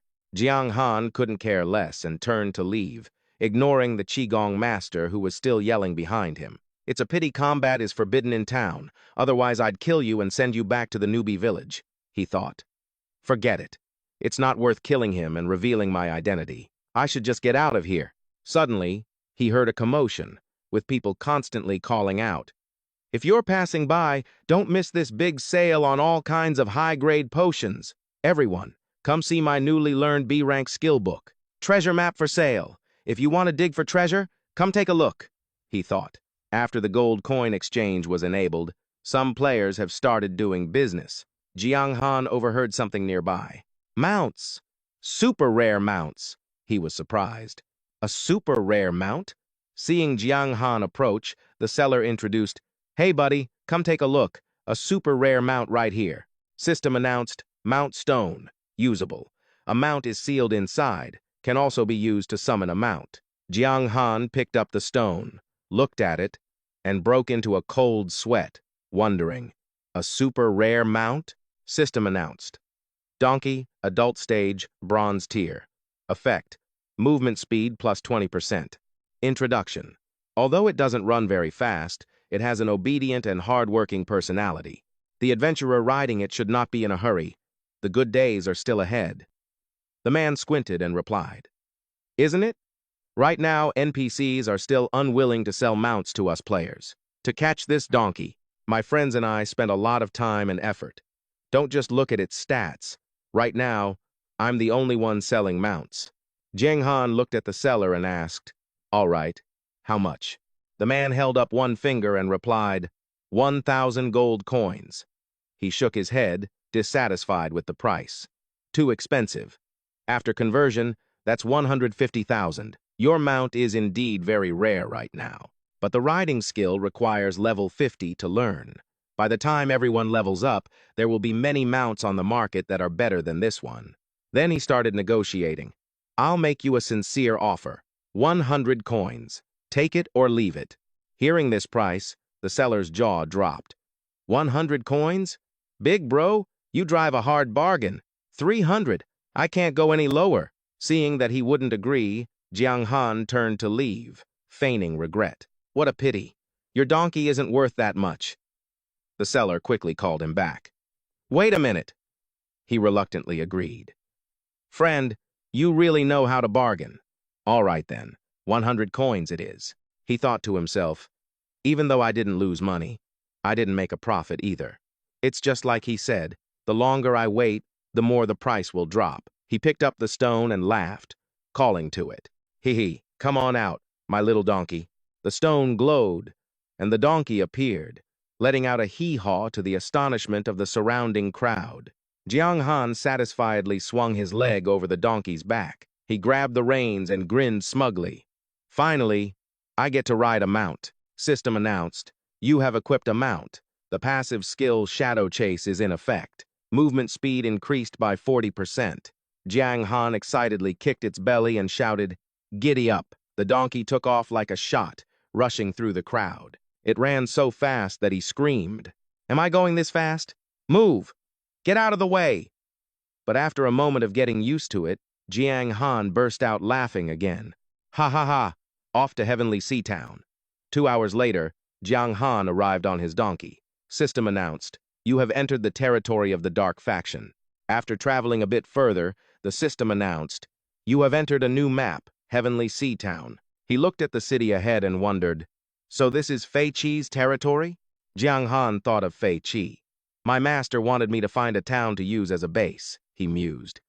This is perfect. I can go see Fei Qi, who I just met a few days ago in the demon god's treasury. Inside the city walls, the streets were filled with the cheerful sounds of people. Peppa, don't run off! Fresh fish, caught right outside the city. Come and get it, everyone! Seeing this, he smiled to himself. I can't believe a city that was just attacked and occupied by the dark faction could be this orderly. And what's more, the original residents haven't even been driven out. Fei Qi. That guy might look rough around the edges, but he's managed to run this town surprisingly well. Jiang Han dismounted his donkey and walked slowly through the city gate, looking around and taking everything in. It seemed this was the town master's residence. A guard spotted Jiang Han and called out, "I'm sorry, sir, but this is the town master's residence. Unauthorized personnel are not allowed to enter." He got straight to the point. "I've come to seek refuge in Tianhai town. Would you please inform your town master?" one of the guards instructed. "Wait here for a moment. I'll go inform the town master." Jiang Han nodded. "All right." He walked over to the other guard and asked, "Were you guys soldiers for the light faction before this? Why are you so loyal to Fei Qi?" The man replied, "The former town master was a greedy, vicious bastard. After Fei Qi came, he brought order back to Tianhai town, piece by piece. We surrendered to him willingly. As long as we can live a good life from now on, what difference does it make whether we're with the dark faction or the light faction?" Before long, the sound of hurried footsteps approached. "It was Fei Qi," he said cheerfully. "Brother, I didn't expect we'd meet again so soon," Jiang Han replied. "The town I was supposed to attack. Well, I accidentally destroyed it. I had nowhere else to go, so I ran over to your place to seek shelter. You don't mind, do you?" Fei Qi laughed and shook his head. Of course not, of course not. No need to be so formal. In fact, you've come at the perfect time. System notification. Town Master of Tianhai Town, the Berserker, Fei Qi. Passionate war general, rare class. His eyes widened in surprise as he thought about what Fei Qi had just said. "You've come at the perfect time. Don't tell me this is a quest." Fei Qi continued. "If you ask me, you're a much better fit to be the master of Tianhai Town than I am. How about, I give the position to you?" System notification. Do you wish to accept the commission from the Berserker, Fei Qi, and become the town master of Tianhai Town? Jiang Han was stunned, his mind racing. Is it possible Fei Qi isn't as generous as he seems? Is he afraid I'm going to take over his town, so he's trying this reverse psychology trick on me? But with all my knowledge from the romance of the Three Kingdoms and water margin, no, that's absolutely impossible. With that thought, he shook his head and refused. "No," Fei Qi asked, bewildered. "You won't accept? Brother, I'm being completely sincere about giving you the town. Besides, I've already put everything in order here. All you'd have to do is maintain things as they are." He remained firm. "I can't." With a serious expression, Jiang Han said, "Brother Fei Qi, I genuinely support you. I have absolutely no intention of taking over what's yours. Brother, if you keep pushing this position on me, then I'll have no choice but to leave." Fei Qi hesitated after hearing that. "Well, about that," Jiang Han cut him off. "Brother, is there a specific reason you want me to be the town master? Or is there something you're finding hard to say? Could it be he has a quest for me?" Jiang Han thought. "But he's already a gold-tier boss. This has to be a main storyline quest, right?" He sighed and replied, "Let's go inside the manor and talk." Once in the room, Fei Qi sat down on a chair. Jiang Han stood opposite him and asked, "Brother Fei Qi, what's really going on? Can you tell me now?" Thinking of his tribe, he replied, "All right. My tribe was originally from a small village on the very edge of the Light Faction's territory. Back then, the Church of Light was always oppressing us, forcing all the able-bodied young men from our tribe to go repair their defensive fortifications. He thought of the state of his tribe and the guards. So, we rose up and fought back. We drove out the officials who were stationed there, but that only resulted in even harsher oppression." The more Fei Qi spoke, the angrier he became, his eyes turning bloodshot. "The army of the Church of Light came to crush us, intending to slaughter everyone in my village. My little sister, she was only 8 years old. They took her away. I have no idea where she is. I was just lucky to have survived that massacre. After that, I joined the Dark Faction, but I never gave up searching for my sister." He frowned and continued, "It wasn't until recently, when I attacked Tianhai Town, that I finally learned what happened to my sister from the previous town master." Jiang Han understood. So, that's why you want to hand the town over to me. You want to go to their stronghold and rescue your sister yourself. Fei Qi nodded. That's right. And actually, this whole thing involves you, too. Jiang Han asked, confused. What do you mean by that? Fei Qi spread his hands. Brother Han Shui, I've heard the stories about you. You were once a member of the Light faction, too. But because of your ties to the residents here, you hit a dead end, fell into massive debt, and finally pledged yourself to the necromancer, Daniel. During the battle for the Gloom City, your master, Daniel, was killed. In fact, all 9 necromancers perished. After their deaths, the Church of Light gathered what was left of them and turned them into gems. He was completely shocked, his mouth hanging open as he asked about Master Daniel. I can't believe I'm hearing this stuff about my master from him, he thought. I really thought his quest was just some side plot, Fei Qi explained. They say the necromancers were created from the scattered power of an adventurer who called himself a peerless expert. After he died, his power split into 9 parts. If you gather all the gems they became after their deaths, you have a chance to break the rules of this world, allowing a being from a higher dimension to descend upon the Tianheng continent. He revealed the Church's true goal. The Church of Light's purpose for collecting those gems is to summon one of the gods they worship down to the mortal realm. Jiang Han was stunned. An adventurer. So Daniel was just a fragment of some adventurer's power? According to what Luo Yi said, the battle in the Divine Pagoda town probably wasn't to deal with Daniel, but to deal with the adventurer's original form. He spoke up. Thinking about it, he asked curiously, "What does it mean to break the rules?" Fei Qi shook his head. "I don't know the specifics. All my information came from the previous town master. That bastard was running this town into the ground, so I killed him." He clenched his fists, his voice filled with anger. "It's because the fundamental nature of that adventurer's power is evil. The Church of Light wants to summon their god, so they plan to use 100 virgin girls with extremely high light element affinity as sacrifices to purify the evil essence within those gems." Fei Qi roared in fury. On one hand, they preach about love and justice, patting themselves on the back. But on the other, they're sacrificing those girls to the light. My sister is only 8 years old. How could those animals do that? Seeing Fei Qi's rage, Jiang Han thought, it seems he knows this is a suicide mission. That's why he decided to hand Tianhai Town over to me. He frowned and asked, "And you think you can actually save your sister like this? Infiltrating the Church of Light. That's just a suicide mission." Up until now, Fei Qi had only been thinking about saving his sister, not about anything else. "I know there's a high chance I'll die. But if I don't even try to save her, what kind of big brother would I be? I have a special method that can teleport me directly to where my sister is. As long as I can defeat the guards around her, I can get her out." System notification. Congratulations, you have activated the hidden rescue mission. Difficulty, SSS-Rank. Do you accept? An SS rank difficulty quest. Does this mean the quest will change depending on my actions? It seems like this mission is going to be incredibly dangerous.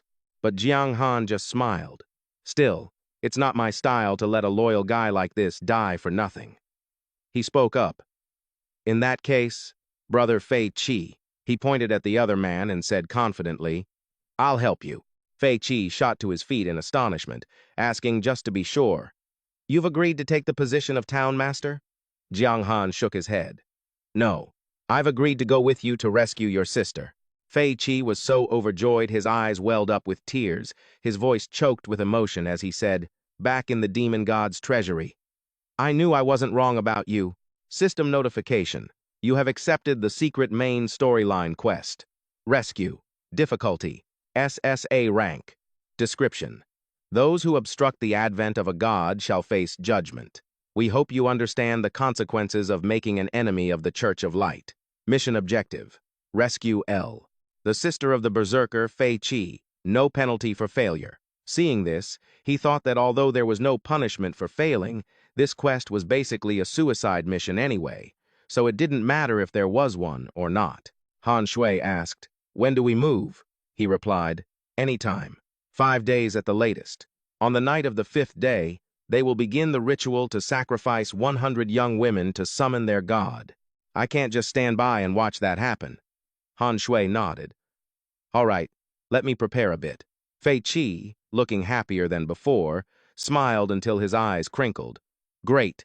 Brother Han Shui, just say the word if you need anything. You can use any of the resources in the city, he suggested. Can you give me some kind of cushy job in Tianhai town? Except for the position of town master, he agreed without a moment's hesitation. A cushy job it is. System notification. You have been appointed as the royal bard of Tianhai town. Han Shui's mouth twitched. A bard really is a pretty cushy job. Is there anywhere around here to grind levels? Somewhere, with a bit of high difficulty. Fei Qi rubbed his chin, thought for a moment, and replied, 2 hours' walk north of the city is the Flame Demon mountain range, but the flame demons there are very strong. You should be careful when you're training, brother. Hearing the words flame demon, he immediately thought, flame demon. That must be the place where the flame demon equipment drops. Han Shui walked over to a stall and said, Shopkeeper, I'd like to trade for 100 mount stones. The shopkeeper nodded. Sure thing. The total comes to 3 gold coins. Because the chance of capturing a mount in the eternal world was so low, and the rarer the species, the greater the difficulty.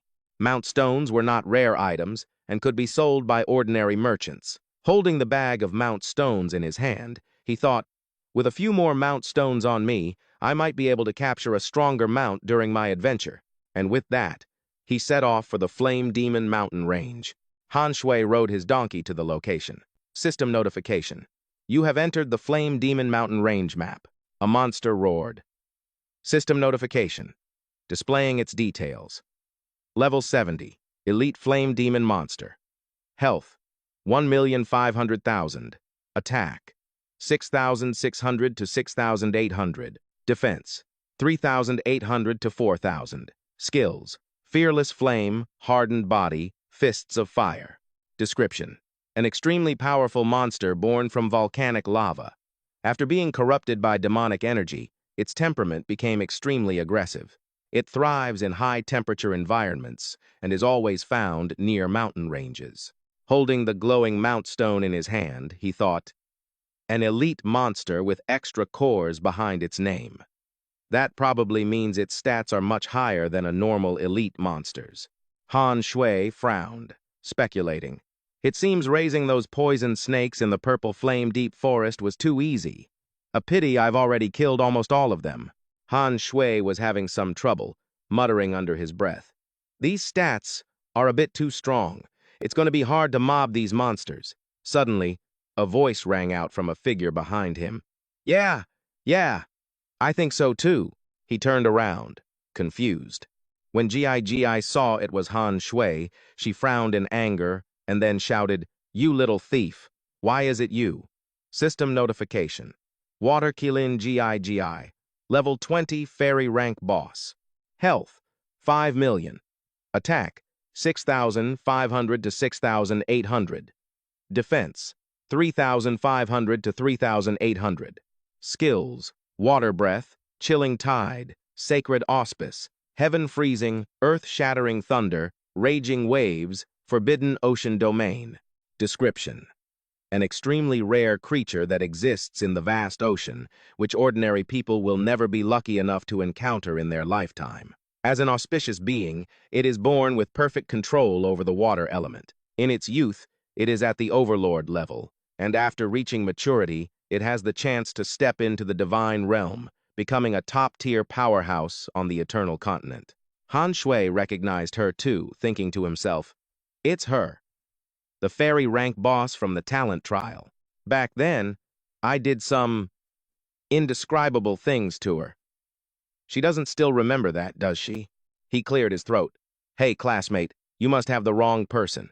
The memory of him spitting on her face flashed in Gi's mind, and she seethed. Even if you were turned to ash, how could I mistake you? Han Shui.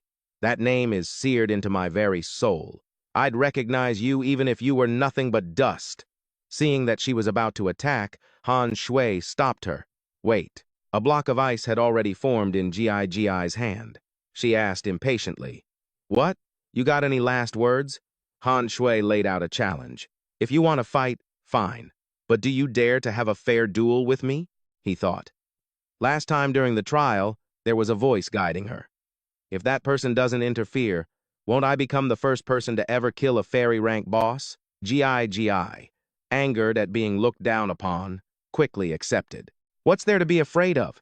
Let's fight, Han Shui asked again. You're not going to call for backup if you lose, are you? She scowled, her face darkening. Of course not. Suddenly, a golden beam of light shone down from the sky, and a voice called out, Jair, don't cause trouble.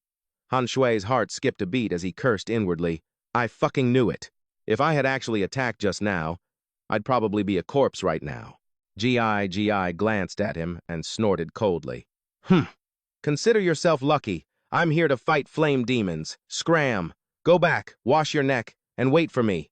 He grinned, crossing his arms. Nope, can't do that. I'm here to fight flame demons too, little sis. How about this? Let's compete to see who kills more. The loser has to agree to the winner's condition. She scoffed and agreed. Fine, what's the condition? Han Shui pretended to think, then replied, all right, how about we bet an S-rank item? Hearing this, Gi was stunned. Huh? You have an S-rank item on you? She immediately turned and pointed at Han Shui, shouting, Dad, he has an S-rank item on him. Should we just kill him and take it? His mouth twitched a few times. Can't you have a little backbone? Your father is a wise and noble gentleman, a divine and martial artist. Besides, he's an auspicious Keelan. How could he do something as vile as killing someone for their loot? Gi stuck out her tongue. Like I need you to tell me that, he said. So, you dare to bet or not? Just say the word. She put her hands on her hips, full of confidence. Bring it on. What's there to be afraid of? System notification. You have received the quest, The Wager. Difficulty, A rank. Description. You truly have guts as big as the sky, daring to make a bet in front of the father-daughter duo, the Water Keelans, and you're betting on who can kill more flame demons. Time limit, 2 hours. Quest reward, unknown. He smiled smugly, then let the bet begin. Gi smirked. You'd better open your inventory and take a good look at that S-rank item, because in a little while, it's going to be mine. System notification. The 2-hour countdown has begun. Gi then turned and flew off. System notification. Gi. 0. Han Shui. 0. She approached a flame demon and created an orb of water in her hand. Gi threw the orb, which transformed into a serrated disc and shot towards it. The flame demon was hit but seemed largely unharmed. Its health bar only dropped by a small chunk, he exclaimed in amazement. As expected of a fairy rank boss. She can deal that much damage at only level 20. It seems the water attribute attacks she has are a perfect counter to the flame demons. Behind him, another flame demon stood with its fist clenched, about to attack him. Han Shui's lips moved. My turn to make a move. The fist came crashing down, but he leaped up, causing it to miss and slam into the ground. Han Shui landed and slashed at them provocatively. Come and get me, you stupid blockheads. A whole group of them gathered behind Han Shui, chasing after him and roaring. Wow! Gi, standing in the distance, raised an eyebrow, wondering. He's mobbing them. His strength probably isn't enough to handle so many flame demons at once. On the other side, he leaped up, attacking from above. Han Shui's foot slammed right into a flame demon's face. System notification. You have used the skill War Stomp, dealing 152.4 damage to the flame demon, suppressing it for 1.5 seconds and increasing your own attack power. Enemies within a 100 by 100 range will have their attack power reduced by 13%, dealing 120% damage. They attacked with their fists, roaring in anger. 4 stone arms swung at him from the same direction. Han Shui nimbly leaped up to dodge the attack, and their fists slammed right into their comrades' faces. System notifications popped up continuously. Flame Demon was attacked by Flame Demon's Fists of Fire, losing 57,911 health points, and is burning for 1,000 damage per second, lasting for 10 seconds. He fought with gusto, thinking to himself, these flame demons are really tanky. It's going to take a while to burn them all down. Standing off to the side, her eyes were wide and her jaw was agape as she exclaimed, My God. Are adventurers' skills really this powerful? Gi gritted her teeth. Damn it. My current level is restricted, so I can't use my AoE skills. Crap! At this rate, I'm going to lose. Half an hour later, system notifications kept popping up. Congratulations, you have slain the elite monster, Flame Demon, and received 35,000 experience points. Joya, 12. Han Shui, 34. Watching Joya fight with growing intensity, Jiang Han thought to himself, not bad, kid. She's taken down 12 of them one by one. Guess you can't underestimate a celestial-grade boss, even if she's only level 20. Suddenly, his gaze shifted to her. Wait a sec.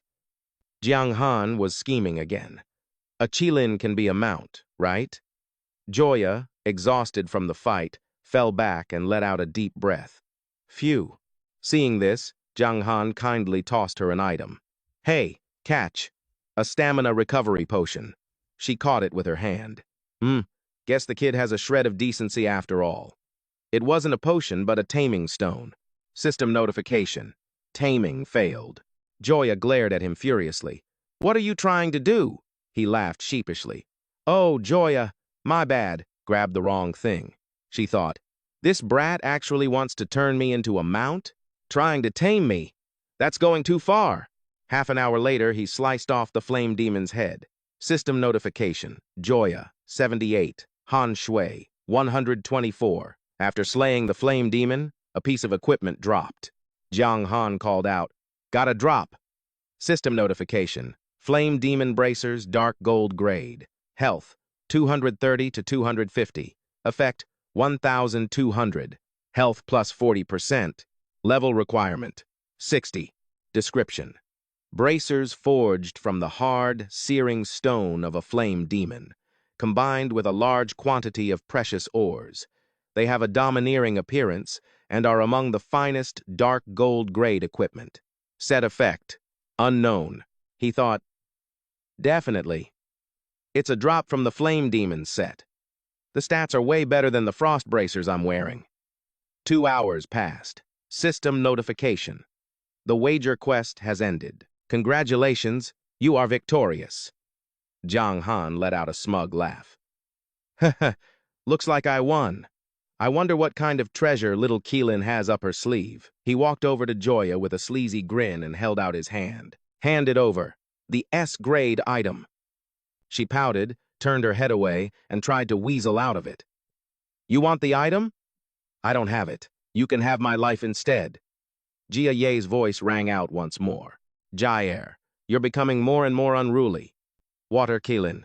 Jia Ye, God grade. He appeared, patting Joya's head. You agreed to the wager yourself, and now that it's come to this, you want to go back on your word? You're ruining the Water Qilin's reputation, she grumbled and snorted in annoyance. Seeing Jia Ye's rank, he thought in shock. God grade? This might be the highest level NPC I've ever encountered. Aside from his name, everything else is just question marks. The man looked at him and said, Little one, this would be the second time we've met, wouldn't it? Jiang Han's mind raced. He's right. This is the second time. Last time, during the talent trial, he was very clear. He even pitied me for joining the wrong faction. Outwardly, he just nodded and replied. That's right, Jia Ye remarked. You've grown quickly, even faster than I imagined. He laughed sheepishly, scratching his head. Thanks for the compliment. The man took an item from his robes. I only speak the truth. We honor our bets. Take this. When Joya saw what Jia Ye took out, she quickly tried to stop him. Father, that's two. Before she could finish, he snapped, Jair. Joya pouted, pursed her lips, and turned away in silence. Jiang Han took the item and replied cheerfully, Thank you. System notification. Qilin's blessing. S-grade. Description. Qilins are bearers of good fortune. Their blessings bestow countless benefits upon other living beings. Effect. Permanently increases base health by 50,000. Permanently increases base. Attack by 500. Permanently increases base. Defense by 400. Permanently increases. Movement speed by 10%. Luck +1. Additional effects. Unknown. Status. Cannot be used. He stared at the Keelin's blessing, thinking, the effect of this scroll is just insane. The massive boost to all these base stats is enough to make any player go crazy. But why can't I use it? Seeing Jiang Han's silence, Jia Ye asked, "Do you know why I've given you this scroll?" "Genuinely curious," he said. "Please, sir, enlighten me." The man explained, "First, to forge a good relationship. I have high hopes for your future. Consider it an early investment." Jia Ye continued. "Second, we of the Water Keelin clan are beings of good fortune. We are born with the power to attract good omens and ward off bad ones. Little one, you carry an extremely intense aura of malice. You are bound to run into a great deal of misfortune in the near future. It's best to be careful." Jiang Han's eyes widened in disbelief. Is he really an NPC? How can he predict a player's future? What do I have to do to use it? Jia Ye shook his head. Don't worry about how to use it. You'll understand when the time is right. Then, his eyes twinkled as he stroked his chin and looked at him. Speaking of which, it seems you wanted to turn my daughter into a mount. Jiang Han gave an awkward laugh. Oh, that. I was just kidding. Just trying to liven things up a bit. I knew you were there all along. Jia Ye said bluntly, "You are not yet worthy of riding a water Keelin. Summon your mount." He looked at the man, puzzled. He wants me to summon my mount? Is he going to give me some kind of bonus? So Jiang Han summoned his mount, a donkey. When it appeared, Joya couldn't help but burst out laughing. "Pfft, your mount is a donkey?" Annoyed at being mocked, Jiang Han shot back. "You just wait. It's a little donkey now, but maybe someday it'll be you." Jia Ye paid them no mind. Very well, very well. Let me give you a small gift before I depart." He raised his hand, creating a pale blue orb of light. Then, Jia Ye shot it directly into the donkey, causing it to fuse. The donkey bared its teeth and its eyes bulged, clearly in discomfort. System notification. Your donkey mount has acquired the bloodline of the Water Keelin. Aptitude has undergone a transformation. System notification. Your mount has mutated. Its aptitude has skyrocketed, successfully evolving into the dark gold grade boss, the blue-scaled beast. A layer of glossy blue scales appeared on its back. System notification. Blue-scaled beast. Stage. Adult. Rank. Dark gold grade boss mount. Level. 50. Movement speed. 100. 20%. Attack. 30%. Health. 50%. Effect. Toughness plus 30%. Special skill. Level ground. Description. An ordinary donkey that was fated to fuse with the bloodline of a Water Keelin, transforming it into a unique creature. It possesses astonishing speed and the resilient endurance of a donkey. Extremely rare. Jiang Han was ecstatic. Forget the fact that its speed is 6 times that of the old donkey, it even gets an attribute boost. Riding this thing in battle could increase my attack power and health. Joya protested, annoyed. "Father, using your blood to enhance that donkey's potential is such a waste," he replied calmly. "You adventurers are from another world. I can't just hand out benefits for no reason. Let's do this. Consider it a reward for slaying 1,000 flame demons. How does that sound?" He smiled and nodded. "All right, thank you very much." System notification. You have received the quest, Slay the Flame Demon. Difficulty. B. Description. If you slay the Flame Demon, you can obtain a precious dark gold grade mount. With a reward like this, what are you waiting for? Quest requirement, eliminate a swarm of flame demons. Current progress, 0 out of 1,000.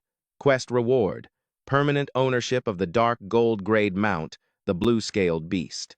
He was stunned to see the system notification. Your blue-scaled beast's loyalty has increased to 100 points, Jiang Han recalled. So mounts have a loyalty stat too. I read a guide online once. The minimum is 60 points. Whether it's a mount or a pet, there's always a chance they'll run away. Over 80 points, you can command them freely, and they'll never betray you. As for 100 points, that's incredibly hard to get. Barring any incidents, they'll be loyal to the death. As Jia Ye was leaving, he bid farewell, The war between light and darkness is inevitable. Ah, I'll be waiting to see what you can do. Not one to back down. Joya pointed a threatening finger at him. You just wait. Next time I'll beat you till you cry. He just laughed it off. Work hard and get strong, my mount. Someday, you'll carry me as we ride the wind. Jiang Han glanced at the remaining flame demons. All right, next up is clearing out the rest of these guys. 2 days later, at 9:30, a system notification showed his quest progress. 965 out of 1,000. Your level has reached 60. Looking at his equipment in the system panel, he thought, I've managed to get a few pieces of the flame demon set these past 2 days. Just a little more time and this quest will be done. System information. Flame demon boots, dark gold grade. Defense, 180 to 200. Health, 10,000. Effect, movement speed plus 35%. Level requirement, 59. Description, set effect unknown. He stared at the system prompt in amazement. Model, please be advised. The first knockout round of the World Martial Arts Tournament, East Region, which you are participating in, will begin at exactly 10 o'clock. Would you like to proceed to the venue in advance? Note, when the event officially begins, you may choose to teleport to the competition venue immediately or forfeit the match. Han Shui clicked on the system panel to check. His level was high enough. He decided to equip the Flame Demon set first to see its effects. Once done, the system announced, Flame Demon 2-piece set, health plus 20%. 3-piece set, attack plus 20%, defense plus 20%. Dark Lord, Han Shui, level 60 gold tier boss, health 145,600, attack 900, 47 to 10,000, 368, defense 5,115 to 5,512, reputation 102,300, luck 2. He laughed gleefully. Hoo-hoo, my attack power is over 10,000. Although they say that after collecting the 5-piece set, you get a skill called Flame Demon's Possession that increases all stats by 10% for 1 minute with a 1-hour cooldown. The power isn't bad. Too bad it's not a weapon or armor. It can't compare to the blood-devouring sword and the dark armor. It's not worth swapping them out, so this will have to do.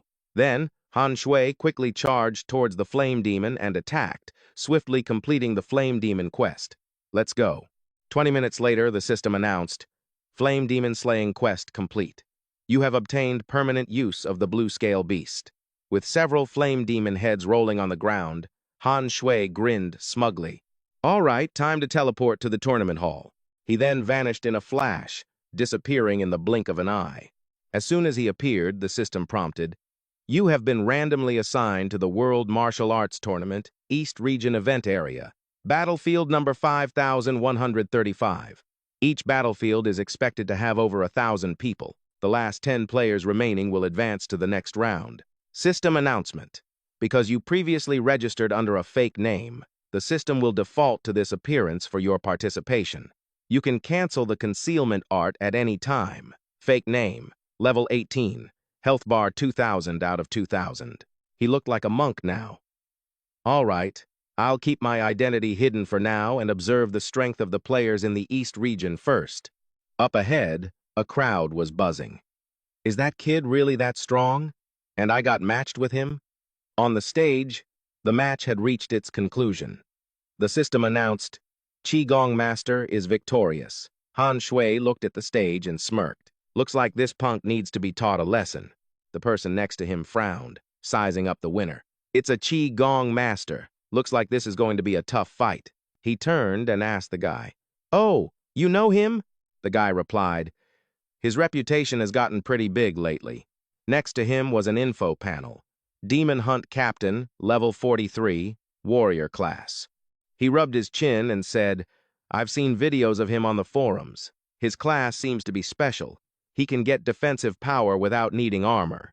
Plus, he can increase his cultivation by attacking other players. So there are often videos of him attacking people out in the open. As they were talking, someone came over and called out, Big bro, the hunting competition is about to start. Let's go watch the fight. The Demon Hunt Captain nodded and replied, All right. Han Shui recalled that he seemed to have met them somewhere before. Suddenly, the system announced, Your match is about to begin. Please get ready. Then the system announced, "You will be teleported to the fighting stage in 3 seconds." He cracked his knuckles and smiled. This should be interesting. I'll probably run into quite a few old enemies in this competition. Han Shui's opponent was a muscular guy. When the guy saw him, he was surprised.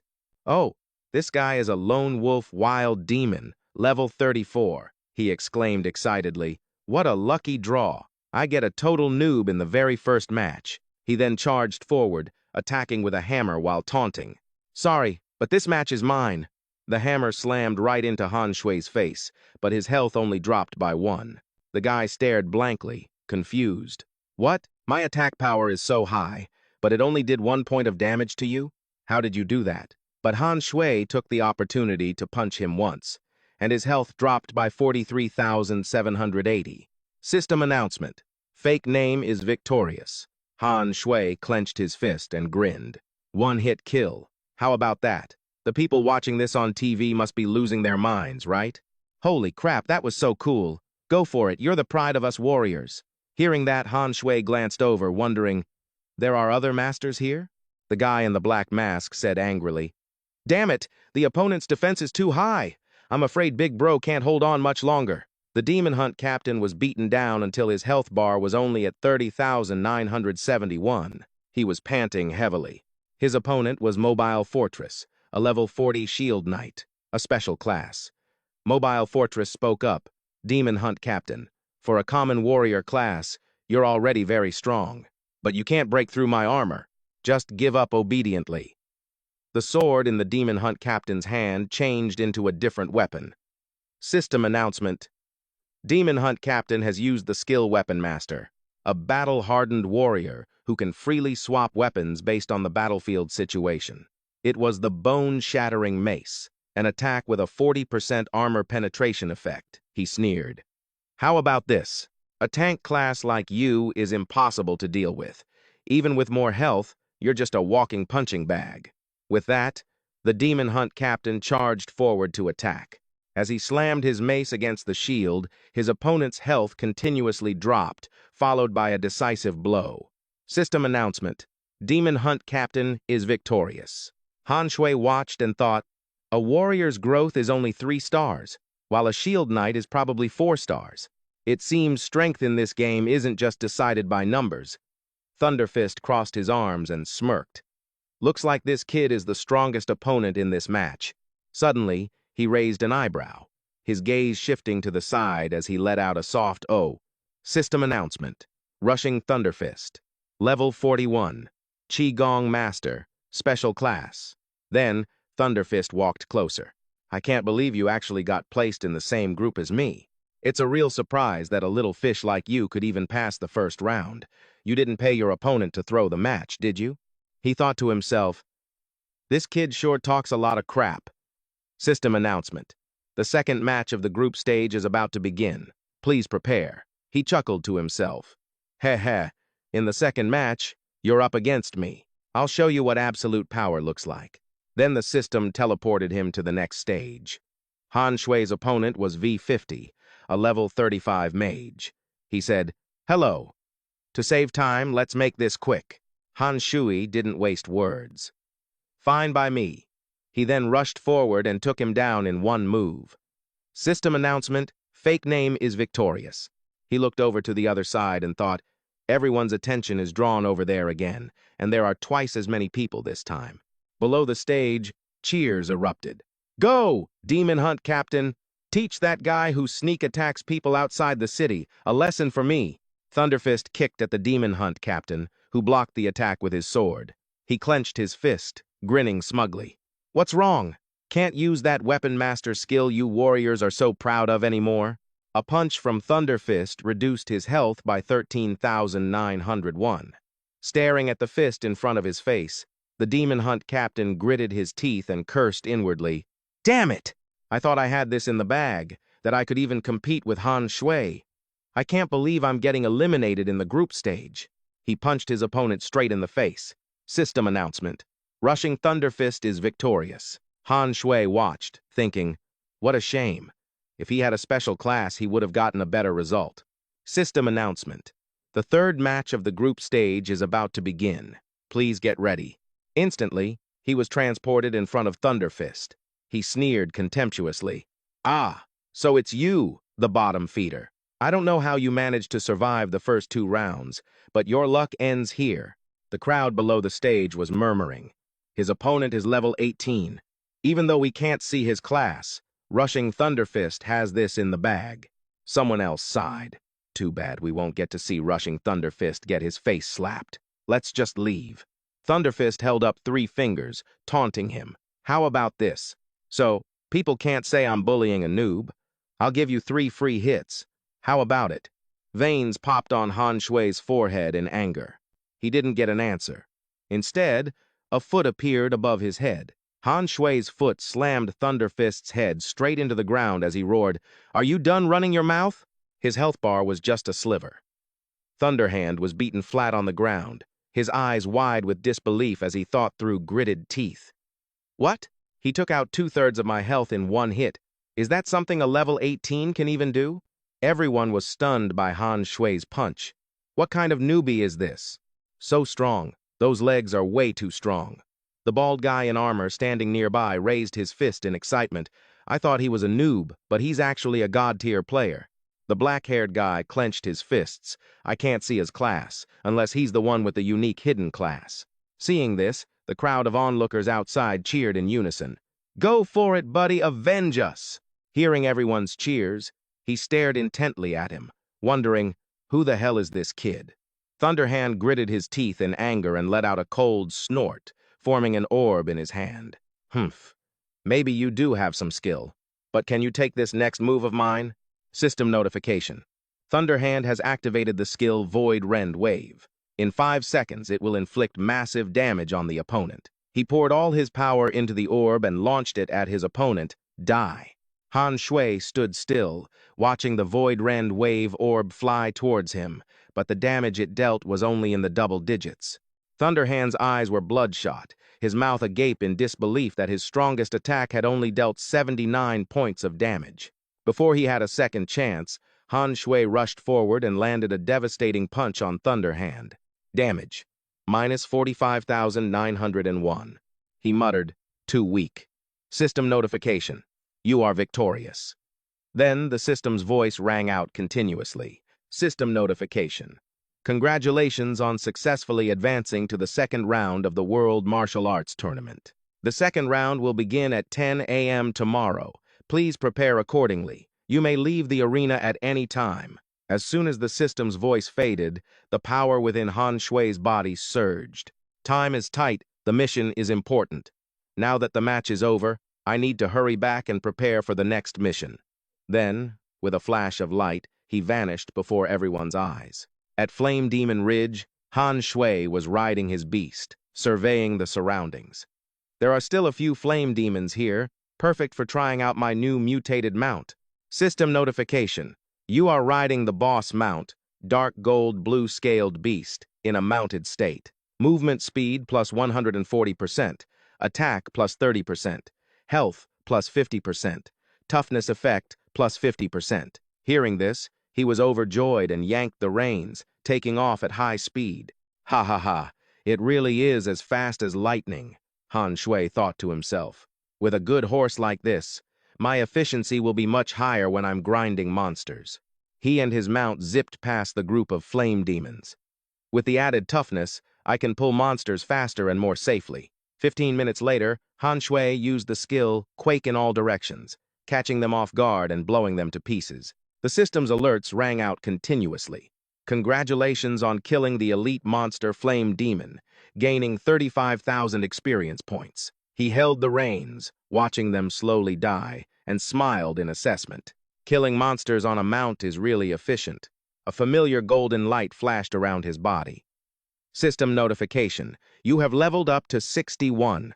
Suddenly, he glanced towards the cloud of dust. But with all this, I've nearly wiped out all the flame demons here. Since that's the case, I'll head back to the Sword Pavilion first and ask the Sword God for information about the Church of Light's sacrifice ceremony. The scene changes to Han Shui returning to Qingfeng Town to the Sword Pavilion. He watched from a distance as a person in front was swinging a sword. It was the Sword God. She was practicing. Yixin suddenly sensed a presence, a pair of eyes staring at her. She immediately swung her sword towards him. I ordered you to get the hell out of the sword pavilion? You dare to come back here? Caught by surprise, Han Shui couldn't block the attack and took the full force of the sword strike, his health plummeting to just 1 point. He broke out in a cold sweat, not knowing whether to laugh or cry. 1 point. Great. I was almost a goner. Seeing that it was Han Shui, she exclaimed in surprise, "It's you." She leaned on her sword and looked at him. Are you addicted to coming here or something? Do you have any idea the immense pressure I face when you come looking for me? Han Shui walked over and replied, Don't worry, I came in secret. I mainly have something I want to discuss with you. Hearing this, she raised an eyebrow and asked, Oh? What is it? He began to recount everything. Then he rubbed his chin and said with his eyes closed, Turning 100 children into sacrifices. I can't agree with such methods, so I want to destroy that ritual. Hearing Han Shui's words, Yixin's expression hardened, and she remained silent. After a moment of silence, she crossed her arms and shook her head. I am also a representative of the Light faction. My hands are tied. I can't help you. Seeing her refusal, he thought to himself, is it because of her faction allegiance that she's unwilling to help? It seems I won't be able to borrow the sword god's power to get through this. Suddenly, Yixin shouted out of nowhere, I can only tell you this much. Dark swordsmen are evil. From beginning to end, they are evil. Your body, your bloodline, your soul, they are all evil. 3 dots appeared over Han Shui's head as he stared and thought, what kind of twisted logic is that? I, Mr. Jiang, am a good person. Suddenly, dark clouds gathered in the sky and thunder began to rumble. They both looked up, and a look of fear appeared on her face. She urged him, You need to leave quickly. Go now. If you don't go, I really will have no choice but to kill you. Without a moment's hesitation, Han Shui quickly took off. Thanks. He logged out of the game. I have the tournament tomorrow, so it's best not to stay up late tonight. I need to wake up early to go save people with Fei Qi. Han Shui pulled his phone from his pocket and dialed Wang Kai. Right. There's one more thing. As soon as the call connected, he got straight to the point. Bro, I need you to do me a favor. Wang Kai immediately replied, What's with the formality? With our relationship, if there's anything I can do to help, I definitely will. He said, I need you to find a large number of thieves to sneak into the dark faction, find an NPC for me, and tell him that I might die at the hands of the Church of Light. I've already transferred the operational funds to you. Wang Kai nodded. All right, I was just wondering why there's been no news from Han Shui lately. You're not secretly plotting something evil, are you? Han Shui laughed and said his goodbyes. Hey, you'll find out in 2 days. I've got a lot to do tomorrow. I'm going to sleep first. Bye-bye. At 7 o'clock the next day, in Tianhai Town, a green aura emanated from Han Shui as he logged into the game. Time to start the rescue mission. I should be able to make it to the tournament at 10 o'clock. Up ahead, Fei Qi was testing the axe in his hand, swinging it down. Han Shui rushed over from behind, shouting, Fei Qi. He heard the voice and turned around. Han Shui said urgently, The plan has changed. If we don't save your sister within 2 hours, she's dead for sure. Upon hearing this, Fei Qi was shocked and gritted his teeth, his hand tightening around the axe handle as he exclaimed, What? That damned Church of Light. They're actually performing the sacrifice ahead of schedule. Han Shui felt a bit of self-blame. I'm sorry, Brother Fei Qi. I'm the one who pushed the plan forward. He said, There's no time to explain. Have you figured out a way to save your sister? He nodded. I have. As he spoke, a jade-green object appeared in Fei Qi's hand. I spent a lot of money to buy a positioning teleport scroll. The location has been set to Tianhai Town. As long as we rescue her, we just need to last for 10 seconds and wait for the teleportation array to activate, and we can return safely. As for how to get there, he clenched the bracelet and explained, the binding bracelet has 3 uses left. Like the scroll, it can activate a special, one-time use array to instantly reach an opponent. However, the formation sealing her is special, and we can only teleport to the outside of it. Also, within a 10-meter range, I can swap positions with an opponent, but swapping requires both people's consent. My sister, she won't agree. Han Shui quickly interrupted. We can explain the extra details after we get back. Fei Chi nodded, and a surge of power emanated from his hand, enveloping them both. All right, let's go. Then, with a flash of light, the two vanished on the spot, leaving only a faint blue glow behind. At the secret passage of the Church of Light's formation, countless people stood guard, surrounding a group inside. System notification. You have entered a dangerous map, secret passage of the Church of Light. The two emerged from the spatial rift. Seeing the intruders, the church guards shouted, "Who's there?"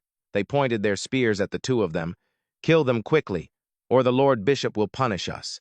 The gods are descending on the Tianhong continent tonight." Just as I thought, someone from the dark faction is here to crash the party. Han Shui looked at the people beside him, speechless. This kid just teleported right into the middle of the ritual. Doesn't he have any sense of strategy? System notification. Church Guard. Level 78 Elite Monster. HP. 1 million. Attack. 7,200 to 7,500. Defense. 4,800 to 5,000. Skills. Fearless Triple Strike. Spear of Judgment. The soldiers of the Church of Light are fanatics who do not fear death. He thought to himself, a 2-star elite monster. Its stats are even higher than the flame demons. Soon, golden barriers enveloped the people being prepared for the sacrifice, trapping them as they panicked. A scream echoed from within the secret passage. The church guards saw the formation light up and were confused. Why has the formation activated already? Could it be that the gods sensed someone wanted to sabotage it and, in their anger, have arrived early? They glanced at the two of them and laughed gleefully. "Ha ha! You two will surely be punished by the gods. You won't be going to heaven. Your only choice is hell." Han Shui turned to him and said, "Leave them to me. You just charge for the formation and see if you can break the barrier or destroy it." Fai Kai hesitated slightly, "But there are so many of them. How can we break through their encirclement?" He looked at him with determined eyes. Han Shui said emphatically, "Trust me." Following Han Shui's words, Fai Kai charged straight ahead. "All right, get lost, you hounds of the church." Seeing him charge, a church guard snorted in contempt and pointed his sharp spear at Fai Kai. "You think you can break our encirclement with just the two of you? Let's show them the power of faith. Form up." But just then, Han Shui, riding his blue-scale beast, yanked the reins and charged straight at them. "Move!" The church guards were stunned, not having seen the horse charging at them. "What?" He steered it to trample one of them, killing him without mercy. System prompt. You have used the skill War Stomp, dealing 214,710 points of damage to the church guard. It has been suppressed for 2.5 seconds, increasing your own attack power by 20%, increasing the attack power of Berserker Fai Kai by 22%, and reducing the attack of all enemy units within a 100 by 100 range by 15% for 1 minute. The impact kicked up a cloud of dust, making the church guards cough continuously. "Cough, cough, maintain formation, don't break rank." On the other side, Fai Kai was cutting down the church guards in his path as he ran. "Get out of my way!" They were focusing on stopping him. "Brothers, kill this rider first." The horse's strength gradually dwindled as spears stabbed into its body. Han Shui swung his sword down at the church guards below him. It seemed that when riding a mount, the mount's health is deducted first. The people trapped inside, seeing the chaotic fight, began to pound on the magic wall in unison. "Someone's here to save us. The Church of Light is full of liars. Big Brother, beat those cruel bastards. Big Brother, you can do it. We'll help you." And just like that, small but steady healing skills were cast. Receiving these heals, he guessed they were from apprentice priests, who could use their healing powers to change the tide of battle. 10 minutes later, many of the church guards were dead. "Damn it, why is that guy on the blue horse so strong? Why isn't the Lord Bishop here yet?" 2 hours later, only he and Fai Kai were left, still diligently hacking away at the shield. Han Shui walked over and said, "It's no use." He turned to look at him and nodded. "Yeah, step aside. Let me try." With that, Han Shui commanded his horse to use a skill and strike, but unexpectedly, his horse was hit by a counterattack and instantly vanished. System notification, your blue scale beast has died. It cannot be summoned for 3 hours. Han Shui was stunned, then curiously touched the wall. What's going on? Just then, Fai Kai's sister called out with tears in her eyes. Brother! He looked at his sister with concern. Tears streamed from the corners of her eyes as she spoke to Fai Kai. Thank you for coming to save me. You have to run. The bishop is coming soon. The bishop of the Church of Light is incredibly powerful. Fai Kai gritted his teeth and said with determination, I won't. Then he raised his axe and began to strike even more frantically to destroy it. Break for me! He put all his strength into one swing of the axe, but it backfired, knocking him backward. Fai Kai screamed in pain. Ag! Han Shui quickly shouted a warning. Fai Kai, don't use brute force. The formation will reflect the damage back at you. He watched the scene anxiously, his mind racing for a plan. Hearing Han Shui, he fell silent, bowing his head in anger. Damn it, did we come all this way for nothing? Fai Kai was covered in wounds. He sighed inwardly. The leader of the Church of Light must be at least heaven tier in strength. With my strength and not Han Shui twice, trying to resist him is basically an impossible task. With that thought, he handed him a scroll, then said to Han Shui with resolve, Brother, thank you for coming with me to save my sister. You shouldn't die here. Please go back and take care of everyone in Thien Hai Town. Consider it a favor from me, Fai Kai. As soon as he finished speaking, the system announced, You have the option to complete the current difficulty rescue mission. Han Shui looked at the scroll in Fai Kai's hand and thought, We haven't even saved her yet, and this counts as completing the mission? But he replied with determination, I'm not a fan of sob stories. Give me the bracelet. I'll swap places with your sister to get her out. Han Shui figured the bracelet was the key to solving this mission. According to Fai Kai, 2 people wearing the bracelets within 10 meters of each other could swap positions. Fai Kai's sister wouldn't let her brother get hurt, and her brother wouldn't leave his sister behind. So, I'll do it. Thinking this, he held out his hand to Fai Kai. He looked a bit troubled and shook his head. This, brother, not Han Shui Tui. I can't let you walk into your death for the sake of me and my sister. But Han Shui grew impatient and cursed. For fuck's sake, man! Your sister is about to die. What are you still thinking about? We're running out of time. Stop wasting it. I can't die. There has to be a way out. Hearing him say that, Fai Kai sighed and handed the bracelet to Han Shui. All right. Han Shui immediately put the bracelet on his wrist, then turned to the girl and said, Don't be like your brother. Teleport me now. In an instant, the 2 of them swapped places. Seeing his sister safe and out of the secret passage, Fai Kai cried out in joy. When he entered the barrier, the system announced, For an unknown reason, you have entered a restricted state and cannot use teleportation items. Seeing the 2 siblings embracing tightly, Han Shui urged them on. Hurry up and go. At that moment, just as they were about to teleport away, Fai Kai turned and said to him, Brother, thank you for saving my sister. From now on, my life belongs to you. She glanced at Han Shui. Thank you. Big brother, you have to come back safely. But suddenly, in the distance, a figure was running towards them at high speed to stop them. Trying to run? The person running towards them was Archbishop Quinn. The old man thrust his hand forward and roared, Don't even dream of escaping from me. But Han Shui held out his hand and used Roar of the Undead, and a pillar of golden light immediately appeared in front of the old man. Han Shui held him back, preventing him from getting closer, as countless rays of light shot towards the archbishop. Seeing him arrive, the guards shouted, Lord Bishop! Quinn, furious, glared at him and gritted his teeth. You little brat! You dare stand in my way? Han Shui smirked and retorted, I'm already standing here. What's the point of asking if I dare? Where's your brain? Hearing this, the old man became even more enraged, his eyes bloodshot. You! Quinn raised his hand and laughed coldly. Fine, fine. Today, I will tear you limb from limb and feed you to the dogs. Then he began to attack the protective barrier. A streak of energy shot past Han Shui's face, causing him to lose 198.87 health. The others inside the barrier couldn't withstand it. Their bodies were struck until red blood splattered everywhere, and they screamed. Ah, it's over. We're going to die. Sob, sob. I don't want to die. I miss my mom. Hearing the terrified screams, Han Shui turned his head and thought, "What? Is this guy really planning to slaughter these innocent little girls just to offer them to the god of light?" Outside, Quinn saw this and laughed triumphantly. "Ha ha! Die along with these brats!" Han Shui stood his ground, thinking, "Even though they're just NPCs to me, they're still people. How can I just stand by and watch them get killed like this? But I'm trapped here today. If I'm not careful, even I will." Suddenly, he remembered the words Not Tom had said to him before. Model. Wrong. There is a way.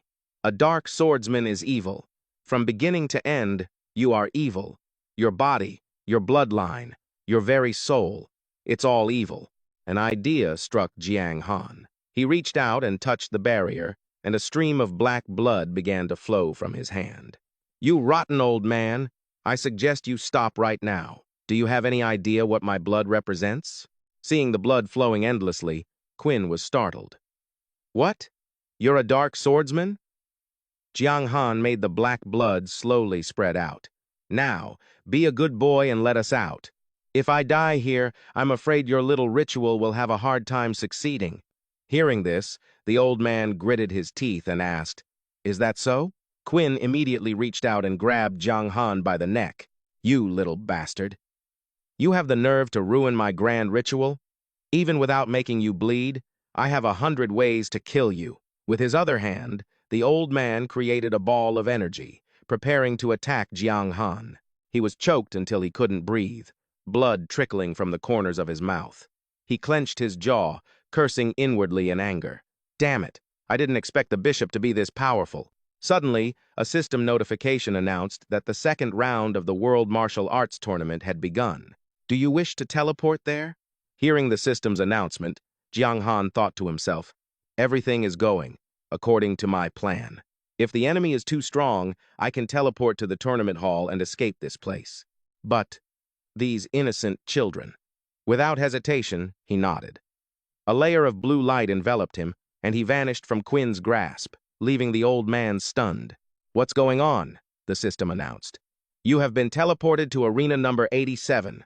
Win 3 consecutive matches to advance to the next round." Jiang Han was teleported to another location in the form of a bald man. The system reminded him, the second round of the World Martial Arts Tournament will be a competition for the top 100, determining the strength of the Eastern region and its top 100 contenders. S-Rank Bond Bracelet. Description. Legend says this bracelet was meticulously crafted by the god of time and space before he achieved godhood, specifically to protect the one he loved. Effect 1. Swap positions with an opponent without any conditions. Effect 2. Communicate with the other party from a distance via telepathy. The duration is 1 minute. Jiang Han looked at the bracelet on his wrist, thinking that if used effectively, it could have a huge impact. Unfortunately, there was only one use left. Before him stood Qing Feng, a level 48 assassin. Jiang Han drew his sword. "If this is a competition for the top 100, I have to get serious and use my weapon." Before Qing Feng could even react, Jiang Han slashed at him with his sword, leaving him stunned. "Aren't you that bald guy who went viral online 2 days ago?" But as soon as he said that, Jiang Han's sword flew forward, killing him in a single strike. System announcement: Alias has won. He thought to himself, "It seems the contestants in the second round are no threat to me. I'll just finish this quickly." Then, the second person charged forward and also fell to a single slash from Jiang Han. Alias has won. The third person was also finished in a single blow. System announcement: Alias has won. System announcement: Congratulations on advancing to the third round of the World Martial Arts Tournament. The third round will begin at 10 o'clock tomorrow. Please prepare well. Hearing the system announcement, he thought to himself, "Teleporting to this competition already took an hour. I hope the bishop is gone by now." After the hour was up, Jiang Han was teleported back to his original location. System announcement: You have arrived at a dangerous map, the secret passage of the Church of Light. Jiang Han looked ahead and saw the old man still kneeling in prayer. What's going on? Could the sacrifice have failed? But it looks like those little girls weren't spared. Suddenly, an intense pressure descended from above. He looked up and saw a god. This god was the god of light, Uriel Bosling, level 80, with 20 million health, and an attack power of 18,000 to 20,000. Defense of 8,000 to 8,500. Skills: Angel's Blade, Flame of Judgment, Light of Punishment, Cleansing of Sins, Soul Strike Prohibition, Domain of Justice Prohibition. Description: the holy angel summoned by the Church of Light. Because the light power within the child's body was still weak, he could not manifest his absolute power upon arrival. Even so, he can still recover his strength in a short amount of time. When Quinn saw who had arrived, he pointed at him and accused, "You? You dare to come back? Lord Divine Messenger, it was he who ruined the ritual that would have brought forth your power."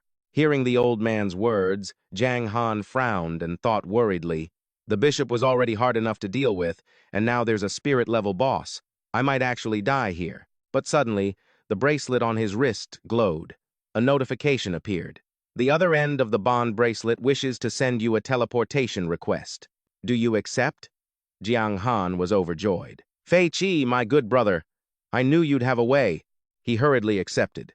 At that moment, another person appeared in Jiang Han's place, leaving the old man wide-eyed and dumbfounded. What? This guy is a level 46 Covenant Knight? He looked around in confusion, bewildered at being teleported here. Huh? Where is this? Meanwhile, Jiang Han teleported to where Fei Qi and his sister were waiting. Han Shui, my brother, are you okay? Li was overjoyed to see him alive. Big bro. Jiang Han shook his head. I'm fine. How did you guys manage to teleport me here without swapping positions? He looked at the little girl and patted her head. This was all thanks to Li's idea. Li blushed and replied with a smile. I saw an adventurer leveling up outside the city, so I had the guards invite him in. Then I had him put on this bracelet, helping him return to a city of the Light faction. Jiang Han praised her.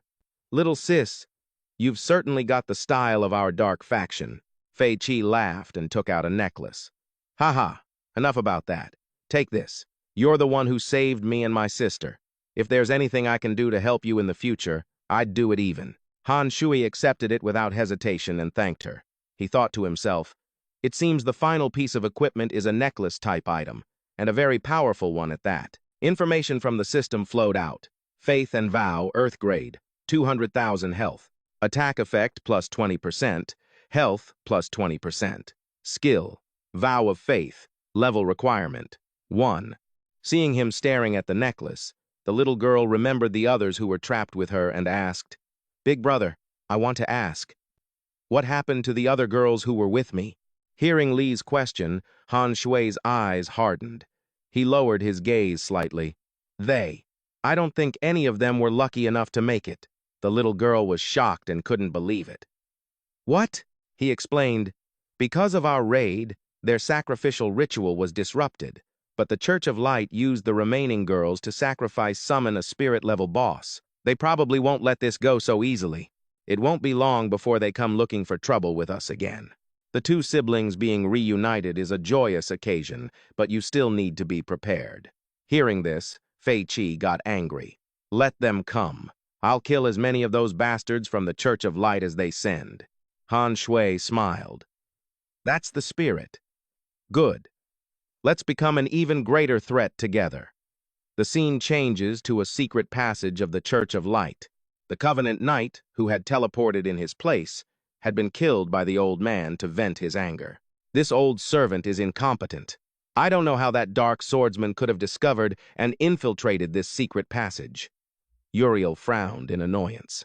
Originally, the one to descend upon this world was not I, Uriel, but the most powerful angel, Michael.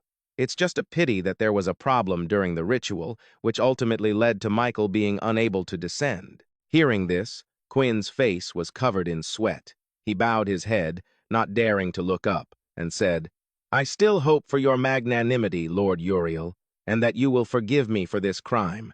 From the mouth of the adventurer who just crossed over, we've learned that he was transported from Tianhai town. Uriel raised an eyebrow, slightly pleased. Very good. Find him, and I will deliver the pontiff's judgment upon him.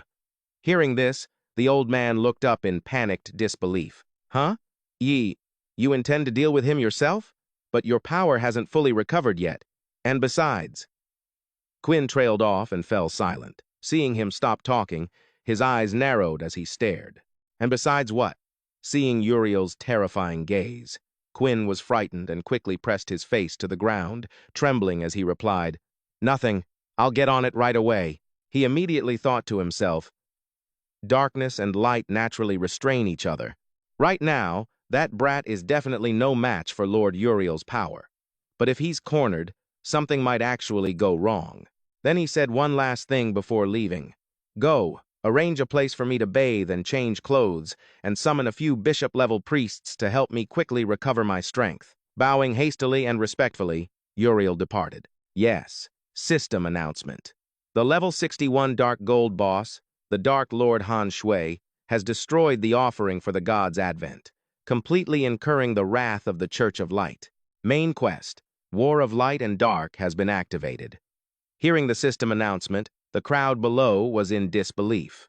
What? There's been no news about Han Shui, yet he's still out there causing trouble. In the room, the Fei Qi siblings and Jiang Han all heard the announcement. System announcement. You have received a special storyline. Main quest. War of Light and Dark. SS-Rank difficulty. Hearing this, he could only sigh to himself. This special quest is definitely targeting me. Specifics. War of Light and Dark. Difficulty. SS. Description. The conflict has escalated, the first direct confrontation between light and dark. The outcome is unknown. Requirement. Defeat the God of Light, Uriel. Quest reward. Unknown. Quest penalty. Death. Jiang Han looked at the notification, thinking to himself, the God of Light, Uriel, the six-winged angel summoned by the Church of Light. What does this mean? The quest is asking me to kill a god? System announcement. Attention, adventurers. The Church of Light will attack the eastern region at 10 o'clock, 3 days from now. The Tier 3 city, Tianhai Town, will be attacked. This city siege is of extremely high difficulty. Only players above level 40 may participate. Adventurers below level 40 can go to the Church of Light to receive a divine blessing and obtain rich rewards. He exclaimed in surprise. 3 days? That soon? System announcement. You have received the main quest, City Defense, SS-Rank difficulty. System announcement. You will appear as the final boss to defend the Tier 3 city, Tianhai Town.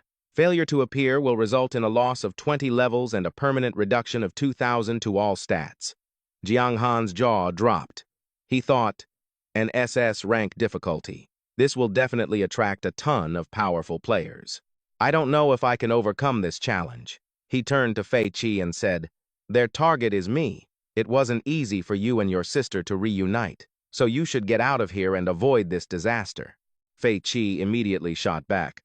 Brother, what are you talking about? This happened because of me. How could I just abandon you and leave? Pausing for a moment, Fei Qi said with determination. Besides, when the church slaughtered my people, I already felt guilty for being the one who survived. Now that they've come right to our doorstep, it's the perfect chance to settle both old and new scores. Li, standing beside him, fully supported her brother. He's right.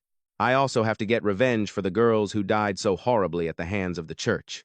Seeing the siblings' determination, Jiang Han softened. You two.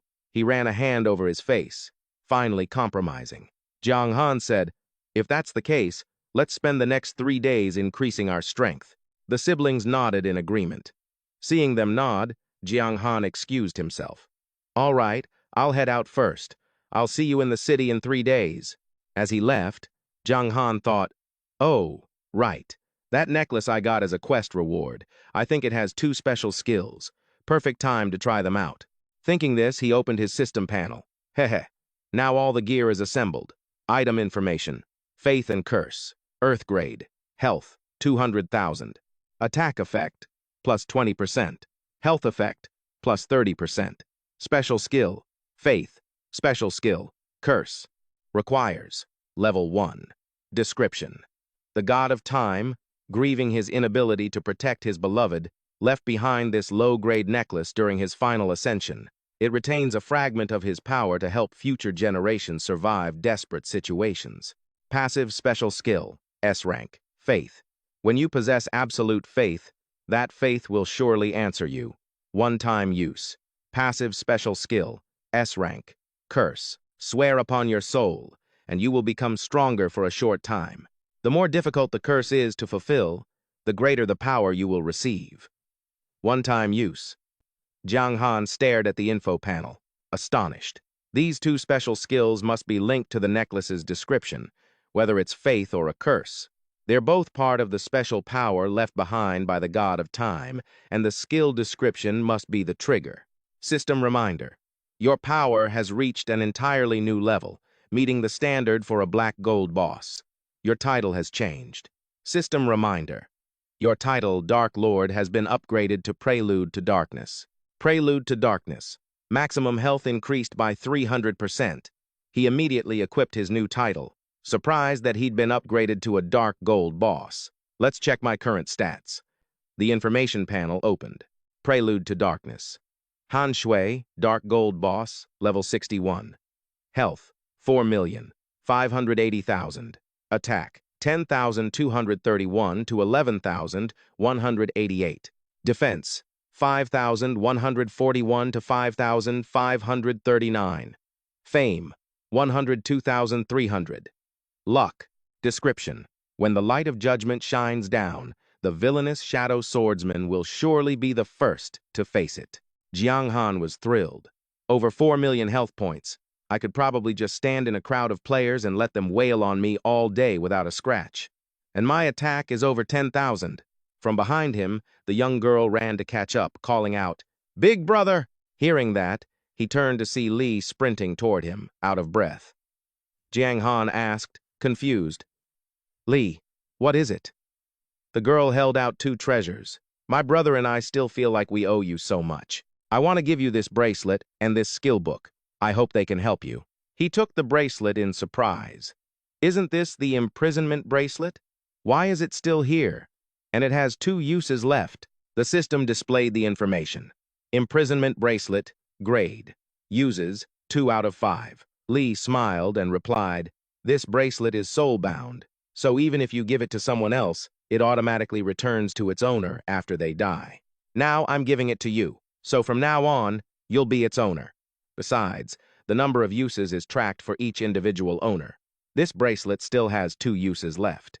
Jiang Han clutched the skill book, thinking, for a normal person, this skill book might not be a huge improvement, but for me, it's a massive boost. System announcement. Intermediate riding technique. Enhances stats while mounted. If a higher-level riding technique is already known, the bonus attributes will stack. He happily accepted, bending down to pat her head. "Thanks, Li. These items are a huge help." Li giggled in response. "Hee, I'm glad I could help you, big brother." After handing over the items, Li quickly turned to leave. "Well, I'll get going then. My brother and I need to start powering up too." He nodded in agreement. Jiang Han then summoned his blue-scaled beast. System reminder. You have used the intermediate riding technique skill book. Your mount's attributes have been enhanced. The system displayed a notification. Blue-scaled beast, adult stage. Dark gold boss, level 50 mount. Movement speed, 130%. Attack, plus 50%. Health, plus 80%. Durability effect, plus 40%. Special skill, sure-footed. He mounted the beast, thinking, after upgrading the riding skill, my mount's stats have improved a lot. An image of Uriel from their last encounter flashed through his mind. Still, there's a huge gap between me and Uriel. Given time, his power will definitely increase significantly, and that's not even counting his 2 forbidden skills. The system panel appeared. God of Light Uriel, level 80 Lord Boss. Defense, 8,000 to 8,500. Skills, Angel's Sword, Flaming Judgment, Luminous Punishment, Wave of Absolution, Forbidden, Soul Lash, Forbidden, Domain of Justice. Jiang Han pulled the reins and rode off, thinking, back when I was looking for the sword god, her attitude changed so drastically. She must have been under the influence of the power of light. I can't bother her right now. I'll head to the Flame Demon Mountain Range to level up first. An hour later, in the Flame Demon Mountain Range, Jiang Han had wiped out waves of Flame Demon mobs to level up. System announcement. You have leveled up to level 62. He looked around at the freshly respawned mobs with some excitement. I've already cleared out all the Flame Demons here once. The EXP from these Flame Demons isn't enough for me to level up quickly anymore. I'll call it a day. Tomorrow, I'll go explore a new map. Jiang Han opened his system panel, looked up a player named Long Teng Wan Li, and sent a message. Right. First, I should sell the extra gear in my bag. The siege in 3 days will probably be tough. I can't let this gear go to waste. With that, he shouted, I've got a bunch of gear here, all stuff I risked my neck to get. Take a look. Wan Li asked in surprise. You even have a level 60 dark gold set? Han Shui said, So? Name a price. He agreed immediately. All right. Your gear last time was a huge upgrade for my guild. I'll take it all this time. With that, the trade was successful. System notification. 72,400 has been credited to your account. Seeing the change in his account balance, Han Shui was pleased. The Dragon Tribe's guildmaster is as generous as they say, Wan Li suddenly announced. One more thing. The Dragon Tribe will also be participating in the siege in 3 days, he continued. Even though I'm the guildmaster and have some authority, we're all just players. The whole superior-subordinate relationship isn't that strict. If I don't let my level 50 elite players join the event, it'll seriously damage both the guild's reputation and my own. I hope you understand. Han Shui shook his head. It's fine. But since we've had such a good partnership, I'll give you a little warning. Keep your distance from me. Don't let me hurt you. The corner of his mouth twitched. All right, kid. You really don't pull any punches. With that, he took off his game helmet and returned to reality. Han Shui let out a sigh. Match tomorrow at 10. Better get to sleep early. The next day, at 7:30, he rode the blue scale beast at top speed, looking at the map. Looks like there's an area north of the Flame Demon mountain range. I'll go check it out. Half an hour later, a system notification announced you have entered the map. Peace Lake. A person was sitting up ahead. The person sat with their back to him, and the only information displayed was Common Fisherman NPC. Han Shui thought to himself, a common NPC? This is already territory of the Dark Forces.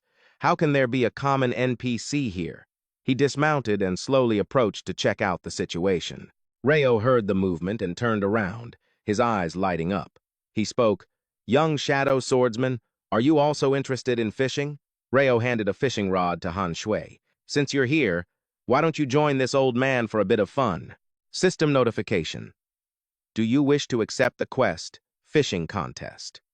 He took the fishing rod, thinking, this old guy recognized my Shadow Swordsman identity with just one look. Who the hell is he?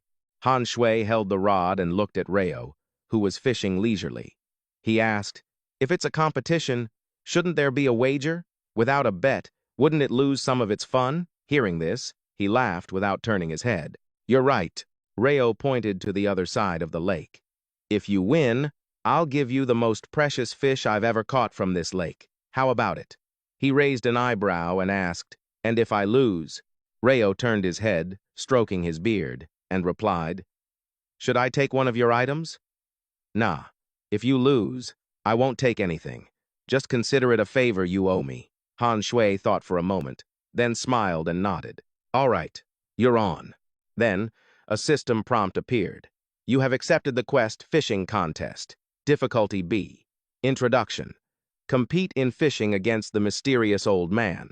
I profit if I win, and I don't lose anything if I lose. There's no better bet in the world. Quest requirement. Catch more fish than the old man. Quest duration. 1 hour. Quest reward. Unknown. Seeing him sit down properly, Rayo asked, ready to start? Han Shui nodded. Anytime. He shot a sharp glance at him, then his eyes suddenly widened in shock. All right then, let's begin. Before he could finish, Rayo held up a hand to stop him, shouting, wait! But it was too late. The line was already cast. He quickly pulled a fish out of the water. System information. Armored carp. A common type of fish. The meat is soft and delicious, with high nutritional value. It has a life force replenishing effect. Broth made from this fish can increase the user's maximum health by 5% for 10 minutes. Han Shui observed the armored carp in his hand, thinking, so, fish in this game actually have effects? Seeing him look over, Rio hurriedly said, the bet hasn't started yet. That fish definitely doesn't count. Han Shui was speechless. Is this old guy just a sore loser who likes to play dirty? With that thought, he agreed with a nod. All right, Rio said, satisfied. The bet starts now. As soon as he finished speaking, he cast his line and caught another fish. Another armored carp. Han Shui held it in his hand and grinned. You're going easy on me, old man. 20 minutes later, Rio looked at the pile of fish next to him, cursing internally. I thought this kid was a beginner, but he was just pretending to lure me in. Despicable. Absolutely despicable. Suddenly, Han Shui pulled a turtle from the water, its body crackling with lightning. Seeing this, his eyes widened and he gasped. Zap! A-rank thunder turtle. Introduction. A very rare type of turtle with a high affinity for the lightning element. Effect. After consuming food made from the thunder turtle, all stats are increased by 20% for 10 minutes. Additional effect. On first use, permanently increases base attack by 50. Rio, sweating profusely, stared at him with a dazed look and asked in disbelief. Are you cheating? He thought to himself. He caught a thunder turtle in just half an hour. I can't even imagine what the hell he'll pull up next. Han Shui turned and replied, Old man, you can't just accuse me like that. I'm right here in front of you. How could I possibly do that? Hearing this, Rio was left speechless. Then, he suddenly pointed his hand at the water. The surface rippled, and a fish leaped out. Looking at the struggling fish, Rio sighed. Consider this bet your win. System notification. Congratulations on winning the quest. Fishing contest. You have received the reward. S-rank jade waterfish. Then, large ripples began to form in the middle of the lake, as if warning of something. Rio looked at the water's surface and turned to warn him. For the time being, you'd better not fish here anymore. If you manage to pull it up, you'll die a horrible death. Han Shui was shocked and confused, asking, what exactly is the creature in this lake? His eyes flashed. A shadow swordsman, extremely evil, definitely a force that can stir up storms.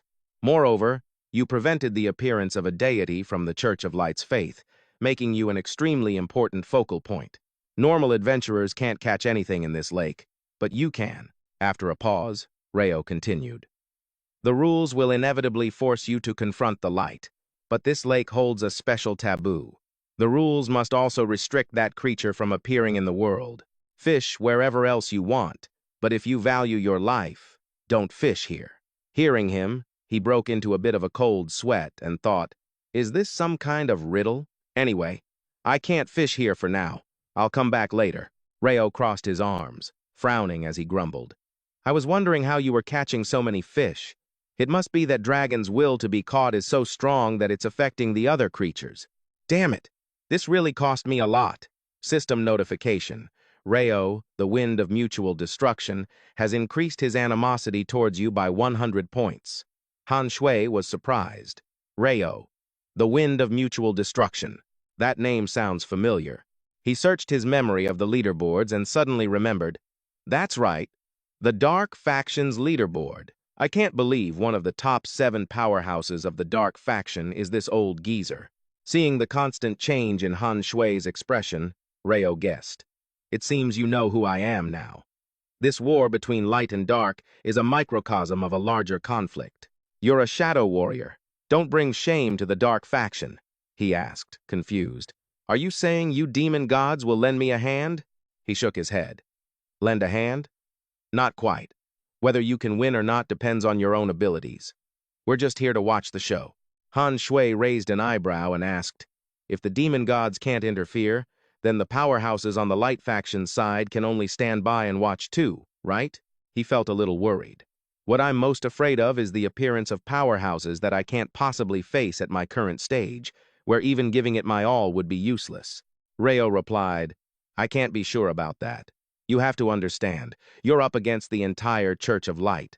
This isn't just a personal grudge between you and Uriel. In other words, the Church of Light is fully justified in taking action against you. Hearing him, the corner of Han Shui's mouth twitched.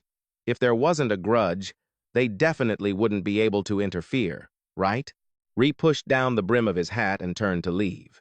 The azure water fish. Consider it my personal support for you. I hope this generation of shadow swordsmen won't meet disaster so soon. Seeing him about to leave, he quickly called out, "Wait." The man looked at him. "What is it?" "I've already said all I need to say. I really can't help you. This time, you have to rely on yourself to overcome this trial." Han Shui shook his head. "I'm not asking for your help. I just hope you can help me run interference for someone else. As for payment, you and I will share the Thunder Turtle." Hearing this, Ri remained silent. Without a word, he instantly vanished from the spot. A flash of light shot down and struck the ground. Soon, a system notification popped up. "The third round of the World Tournament is about to begin. Do you wish to teleport to the competition venue immediately?" He nodded, yes. The moment Han Shui teleported, the system announced, "Please note, Round 3 is the tournament for the top 100. The system calculated that winning 8 single matches would be enough to advance. He opened his system panel and clicked on it. "Oh, right. Let me check that azure water fish Ri just gave me." An image of a fish appeared on the system panel. Azure water fish, S-Rank. Description: a small fish formed from the pure essence of water. Its flesh and blood possess phenomenal healing properties. Effect: restores 10% of HP per second for 10 seconds. Additional effect: increases base HP by 100,000. This additional effect can only be applied once. His eyes widened in astonishment. A demon god is truly a demon god. He's so damn generous. The azure water fish can restore 10% of my HP every second. That's a full heal in just 10 seconds. In a critical moment, that, combined with the extra base HP, could completely turn the tide of a battle. System notification: the third round of the World Tournament has officially begun. You will be teleported to the arena in 3 seconds. Han Shui instantly appeared in the arena. Without wasting a word, he rushed forward to attack his opponent, the level 49 wandering swordsman, Li Bai Piao. The mage saw the bald figure and thought, "I'm screwed. This is the dark horse of the tournament." He panicked and froze himself in a block of ice, but with a single blow, Han Shui ended the match. Victorious. Someone behind him shouted, "Hey, that's Han Shui." He flinched, thinking, "Huh? I've been found out?" The crowd gasped in amazement. So he really is participating. Sigh. Looks like this tournament is going to be Han Shui's. Hearing the chatter, he turned around. What the? At that moment, he saw someone who looked exactly like him fighting another player. That player saw the imposter's silhouette and panicked. Crap. I've run into a real monster. The fake Han Shui, a huge sword resting on his shoulder, taunted, "Now that you see me, your Grand Master, why haven't you surrendered? Or do you need me to one-shot your ass before you'll finally give up?" The system information displayed: Han Shui, level, unknown, special class, shadow swordsman. The crowd below the arena was a bit skeptical. Something feels off, but I can't quite put my finger on what it is. Just look at his performance. The real one would definitely win this match easily.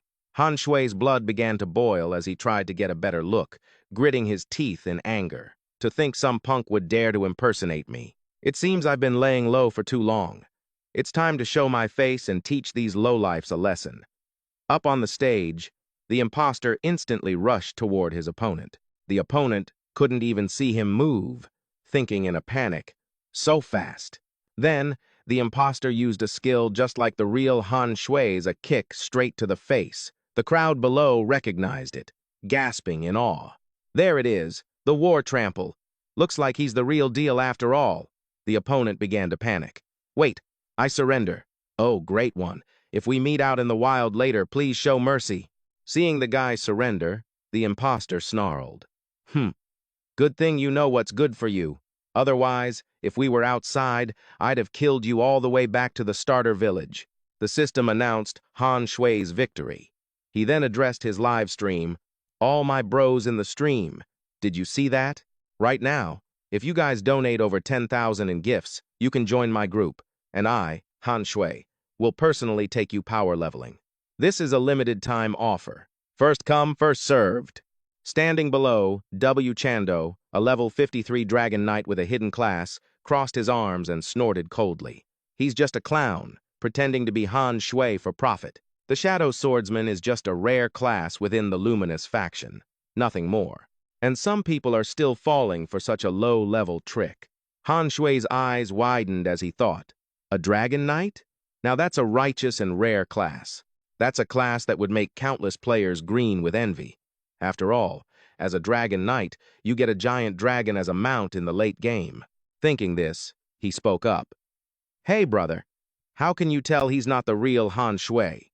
The man turned back to explain, I've seen a Shadow Swordsman before.